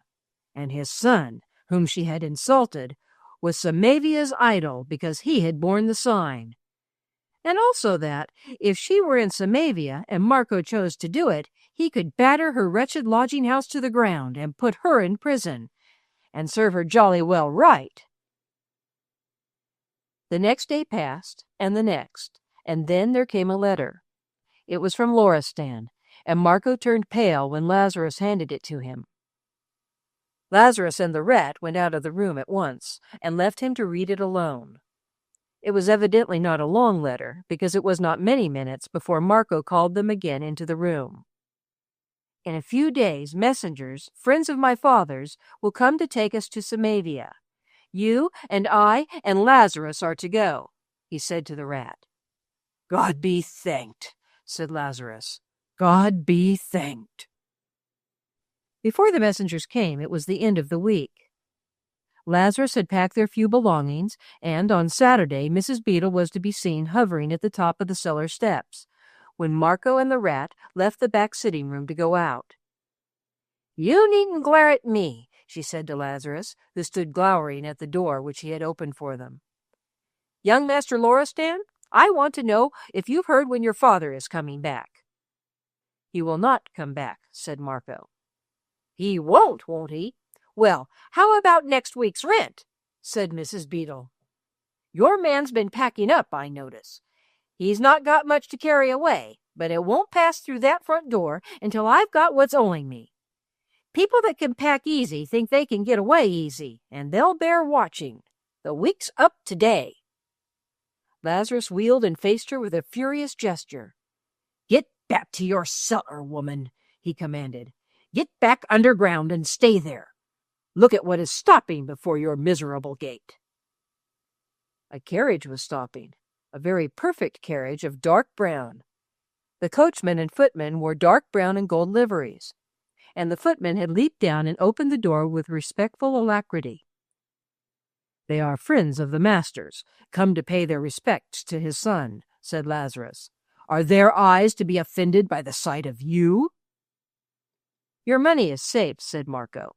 "You had better leave us." Mrs. Beadle gave a sharp glance at the two gentlemen who had entered the broken gate. They were of an order which did not belong to Philibert Place. They looked as if the carriage and the dark brown and gold liveries were everyday affairs to them. "At all events, they're 2 grown men, and not 2 boys without a penny," she said. "If they're your father's friends, they'll tell me whether my rent's safe or not." The 2 visitors were upon the threshold. They were both men of a certain self-contained dignity of type, and when Lazarus opened wide the door, they stepped into the shabby entrance hall as if they did not see it. They looked past its dinginess, and past Lazarus and the rat and Mrs. Beadle, through them, as it were, at Marco. He advanced towards them at once. "You come from my father," he said, and gave his hand first to the elder man, then to the younger. "Yes, we come from your father. I am Baron Raska, and this is the Count Voversk," said the elder man, bowing. "If they're barons and counts and friends of your father's, they are well-to-do enough to be responsible for you," said Mrs. Beadle rather fiercely, because she was somewhat overawed and resented the fact. "It's a matter of next week's rent, gentlemen. I want to know where it's coming from." The elder man looked at her with a swift, cold glance. He did not speak to her, but to Lazarus. "What is she doing here?" he demanded. Marco answered him. "She is afraid we cannot pay our rent," he said. "It is of great importance to her that she should be sure." "Take her away," said the gentleman to Lazarus. He did not even glance at her. He drew something from his coat pocket and handed it to the old soldier. "Take her away," he repeated. And because it seemed as if she were not any longer a person at all, Mrs. Beadle actually shuffled down the passage to the cellar kitchen steps. Lazarus did not leave her until he, too, had descended into the cellar kitchen, where he stood and towered above her like an infuriated giant. "Tomorrow he will be on his way to Samavia, miserable woman," he said. "Before he goes, it would be well for you to implore his pardon." But Mrs. Beadle's point of view was not his. She had recovered some of her breath. "I don't know where Samavia is," she raged, as she struggled to set her dusty black cap straight. "I'll warrant it's one of these little foreign countries you can scarcely see on the map, and not a decent English town in it.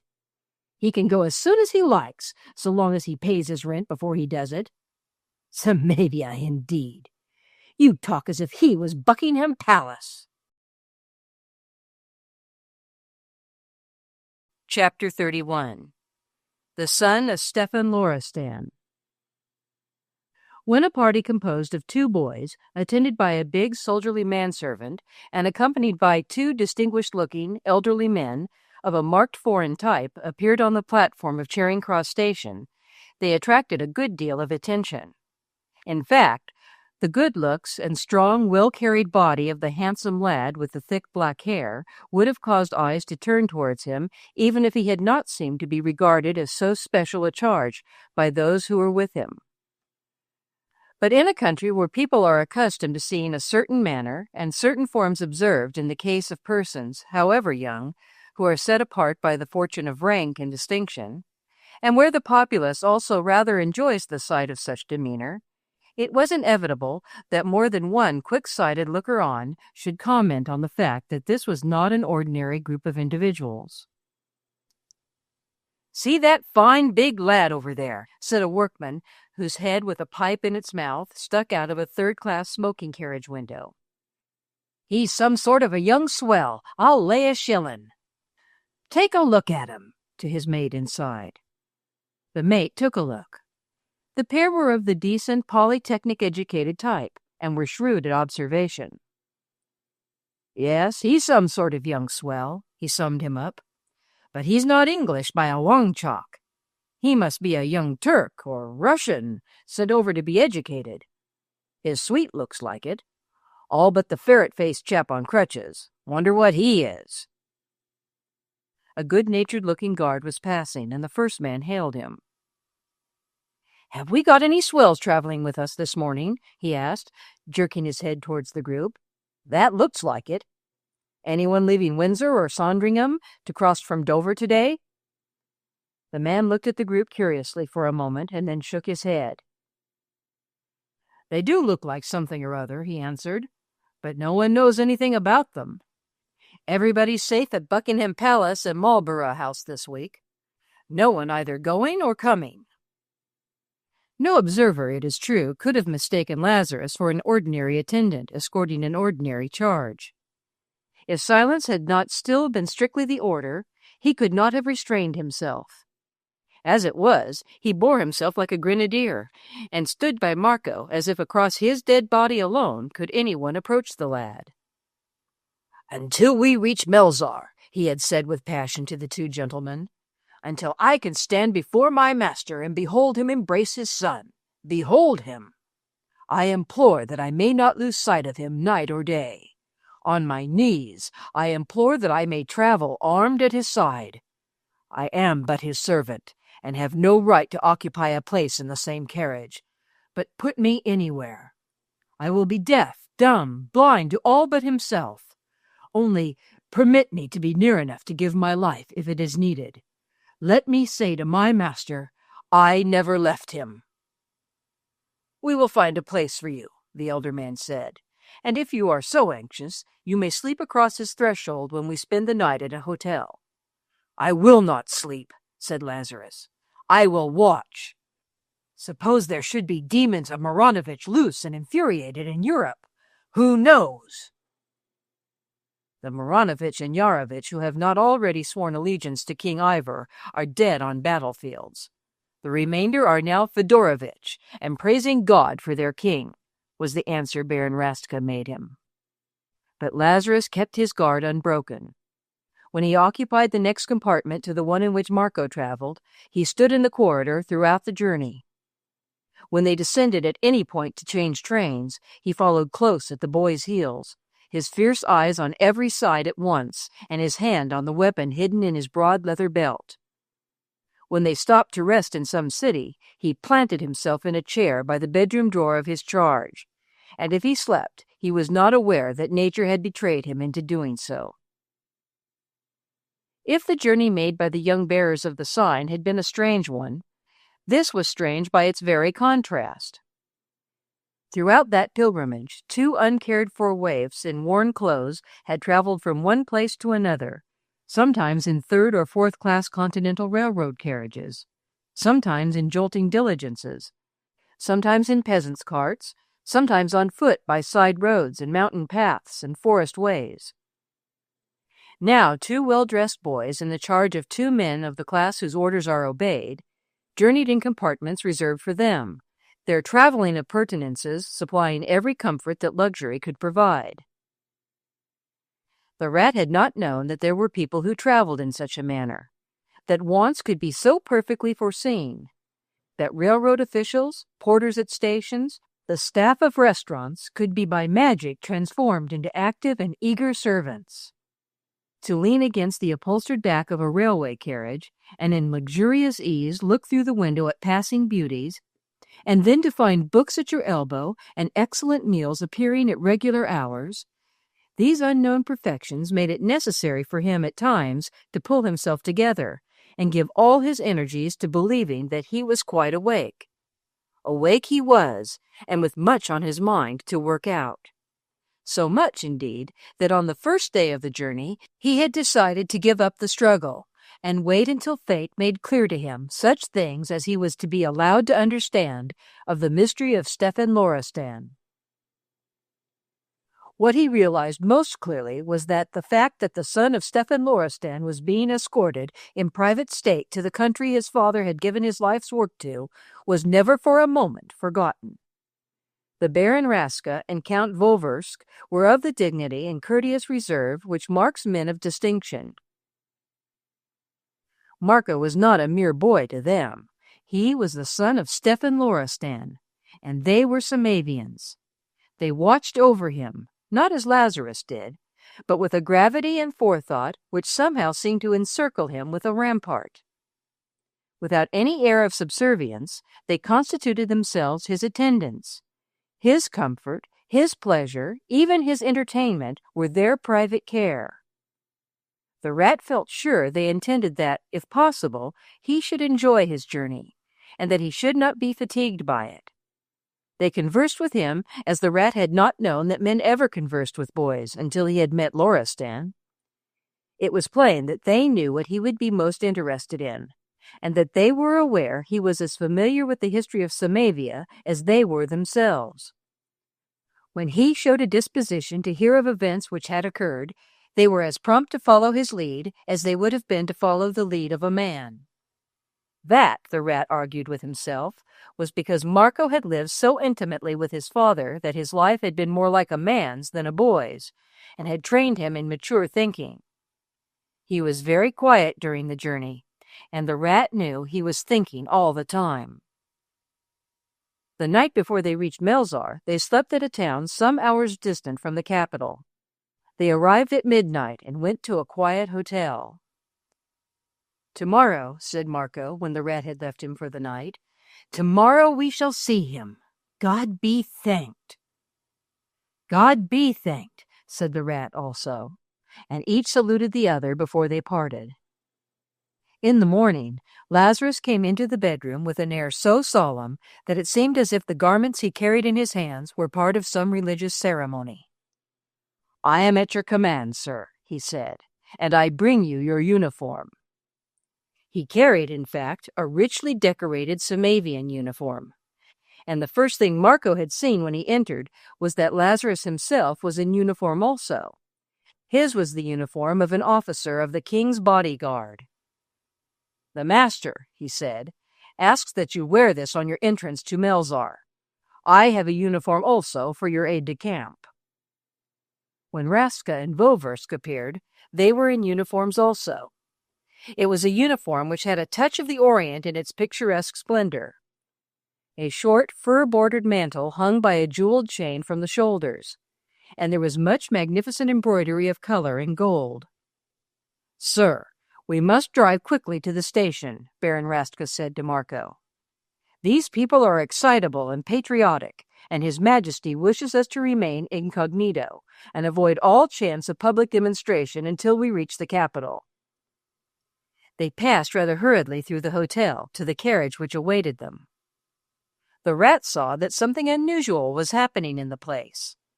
Servants were scurrying round corners, and guests were coming out of their rooms and even hanging over the balustrades. As Marco got into his carriage, he caught sight of a boy about his own age, who was peeping from behind a bush. Suddenly, he darted away, and they all saw him tearing down the street towards the station as fast as his legs would carry him. But the horses were faster than he was. The party reached the station and was escorted quickly to its place in a special saloon carriage which awaited it. As the train made its way out of the station, Marco saw the boy who had run before them rush onto the platform, waving his arms and shouting something with wild delight. The people who were standing about turned to look at him, and the next instant they had all torn off their caps and thrown them up in the air, and were shouting also. But it was not possible to hear what they said. "We were only just in time," said Voversk, and Baron Raska nodded. The train went swiftly, and stopped only once before they reached Melzar. This was at a small station, on the platform of which stood peasants, with big baskets of garlanded flowers and evergreens. They put them on the train, and soon both Marco and the rat saw that something unusual was taking place.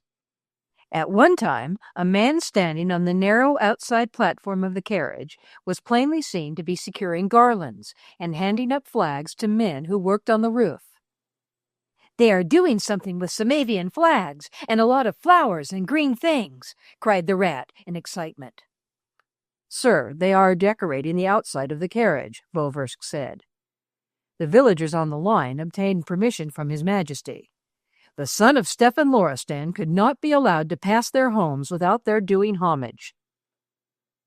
"I understand," said Marco, his heart thumping hard against his uniform.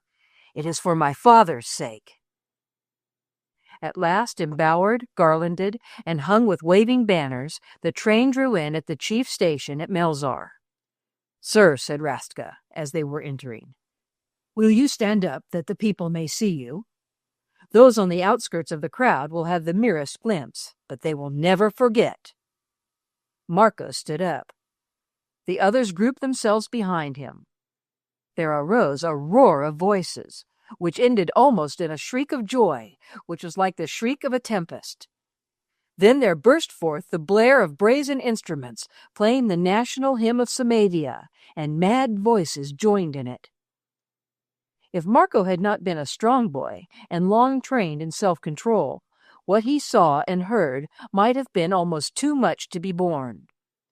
When the train had come to a full stop and the door was thrown open, even Rastka's dignified voice was unsteady as he said, "Sir, lead the way. It is for us to follow." And Marco, erect in the doorway, stood for a moment, looking out upon the roaring, acclaiming, weeping, singing, and swaying multitude, and saluted just as he had saluted the squad, looking just as much a boy, just as much a man, just as much a thrilling young human being. Then, at the sight of him standing so, it seemed as if the crowd went mad, as the forgers of the sword had seemed to go mad on the night in the cavern. The tumult rose and rose, the crowd rocked and leapt, and in its frenzy of emotion threatened to crush itself to death. But for the lines of soldiers, there would have seemed no chance for anyone to pass through it alive. "I am the son of Stefan Loristan," Marco said to himself, in order to hold himself steady. "I am on my way to my father." Afterward, he was moving through the line of guarding soldiers to the entrance, where two great state carriages stood, and there, outside, waited an even huger and more frenzied crowd than that left behind. He saluted there again, and again, and again on all sides. It was what they had seen the emperor do in Vienna. He was not an emperor, but he was the son of Stefan Loristan, who had brought back the king. "You must salute too," he said to the rat, when they got into the state carriage. "Perhaps my father has told them. It seems as if they knew you." The rat had been placed beside him on the carriage seat. He was inwardly shuddering with a rapture of exultation which was almost anguish.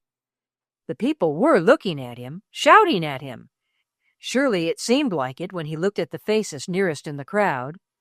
Perhaps Loristan— "Listen," said Marco suddenly, as the carriage rolled on its way. "They are shouting to us in Samavian, the bearers of the sign. That is what they are saying now, the bearers of the sign." They were being taken to the palace. That Baron Rastka and Count Voversk had explained on the train. His Majesty wished to receive them. Stefan Loristan was there also. The city had once been noble and majestic. It was somewhat oriental, as its uniforms and national costumes were. There were domed and pillared structures of white stone and marble. There were great arches and city gates and churches, but many of them were half in ruins through war and neglect and decay. They passed the half-unroofed cathedral, standing in the sunshine in its great square, still in all its disaster one of the most beautiful structures in Europe. In the exultant crowd were still to be seen haggard faces, men with bandaged limbs and heads or hobbling on sticks and crutches. The richly colored native costumes were most of them worn to rags, but their wearers had the faces of creatures plucked from despair to be lifted to heaven. "Ivor! Ivor!" they cried. "Ivor! Ivor!" and sobbed with rapture. The palace was as wonderful in its way as the White Cathedral. The immensely wide steps of marble were guarded by soldiers.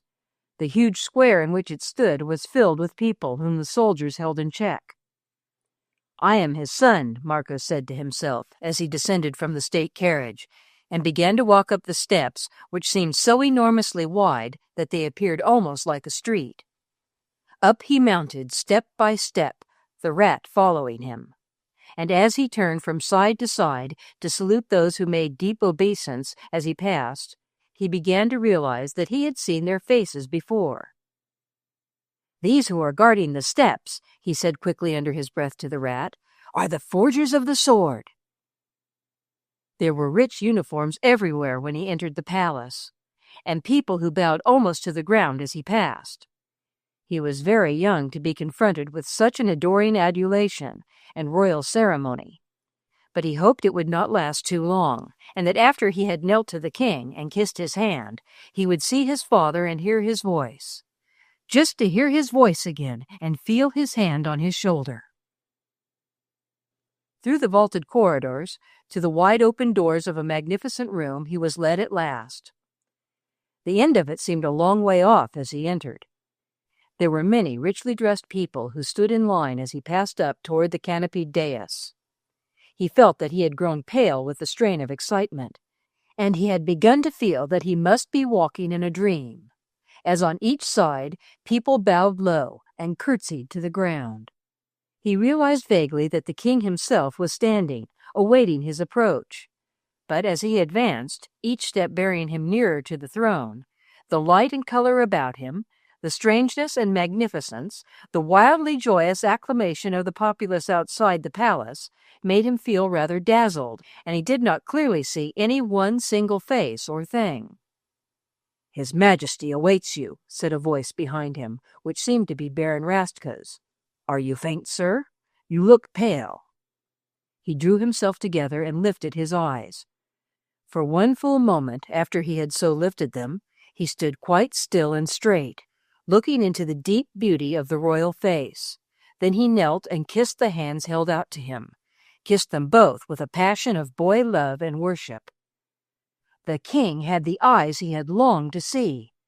The king's hands were those he had longed to feel again upon his shoulder. The king was his father.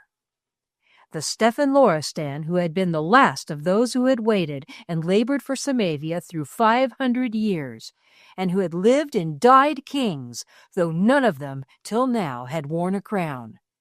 His father was the king. It was not that night, nor the next, nor for many nights that the telling of the story was completed. The people knew that their king and his son were rarely separated from each other, that the prince's suite of apartments were connected by a private passage with his father's.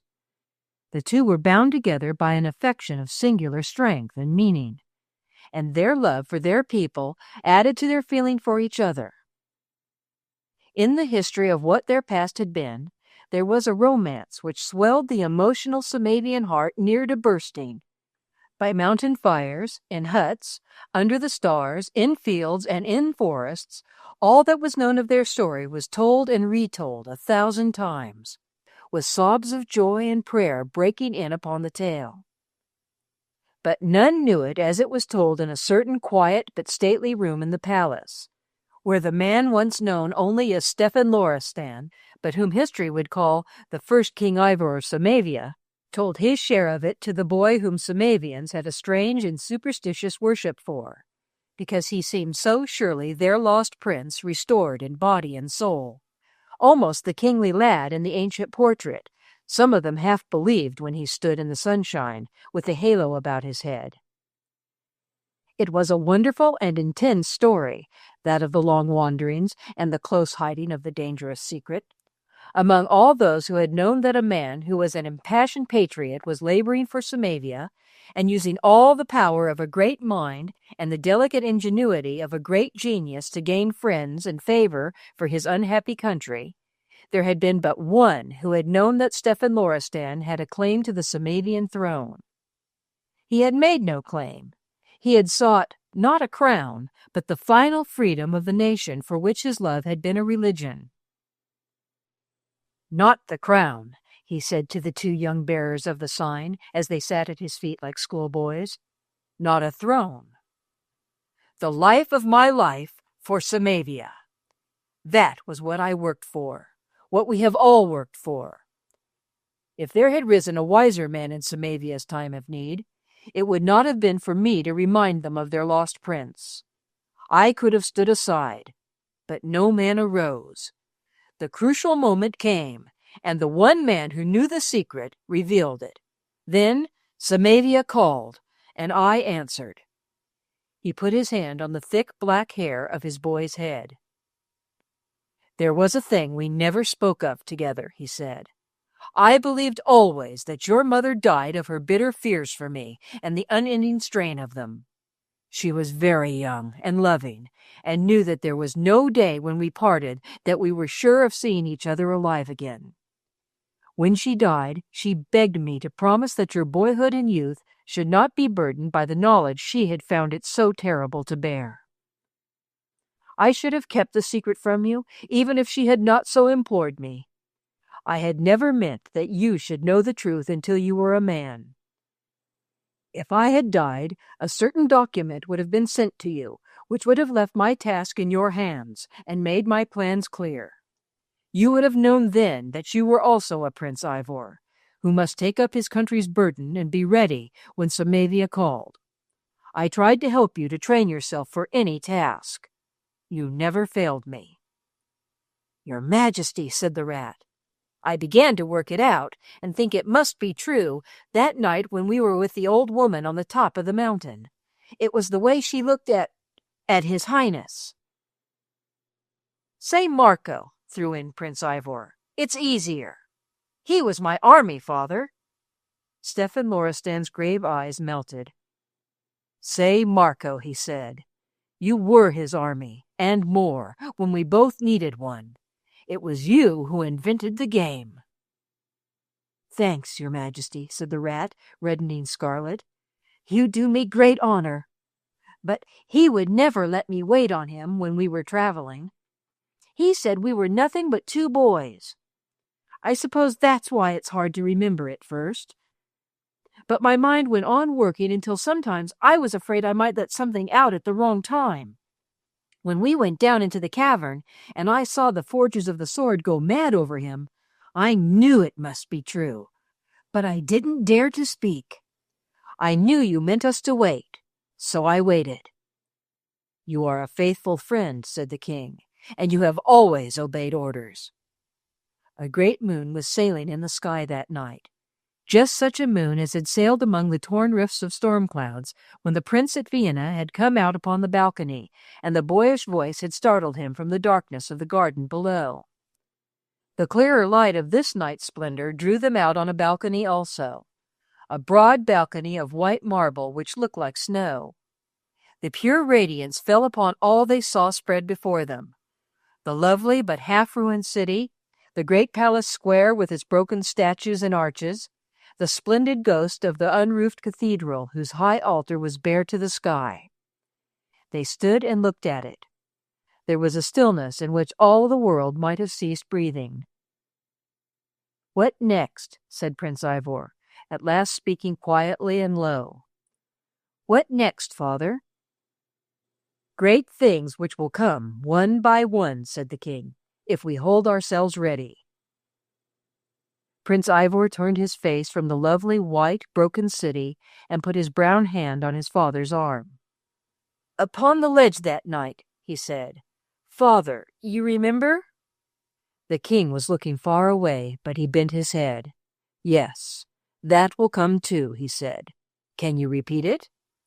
"Yes," said Ivor, "and so can the aide-de-camp. We've said it 100 times. We believe it's true. If the descendant of the lost prince is brought back to rule in Samavia, he will teach his people the law of the One from his throne. He will teach his son, and that son will teach his son, and he will teach his. And through such as these, the whole world will learn the order and the law."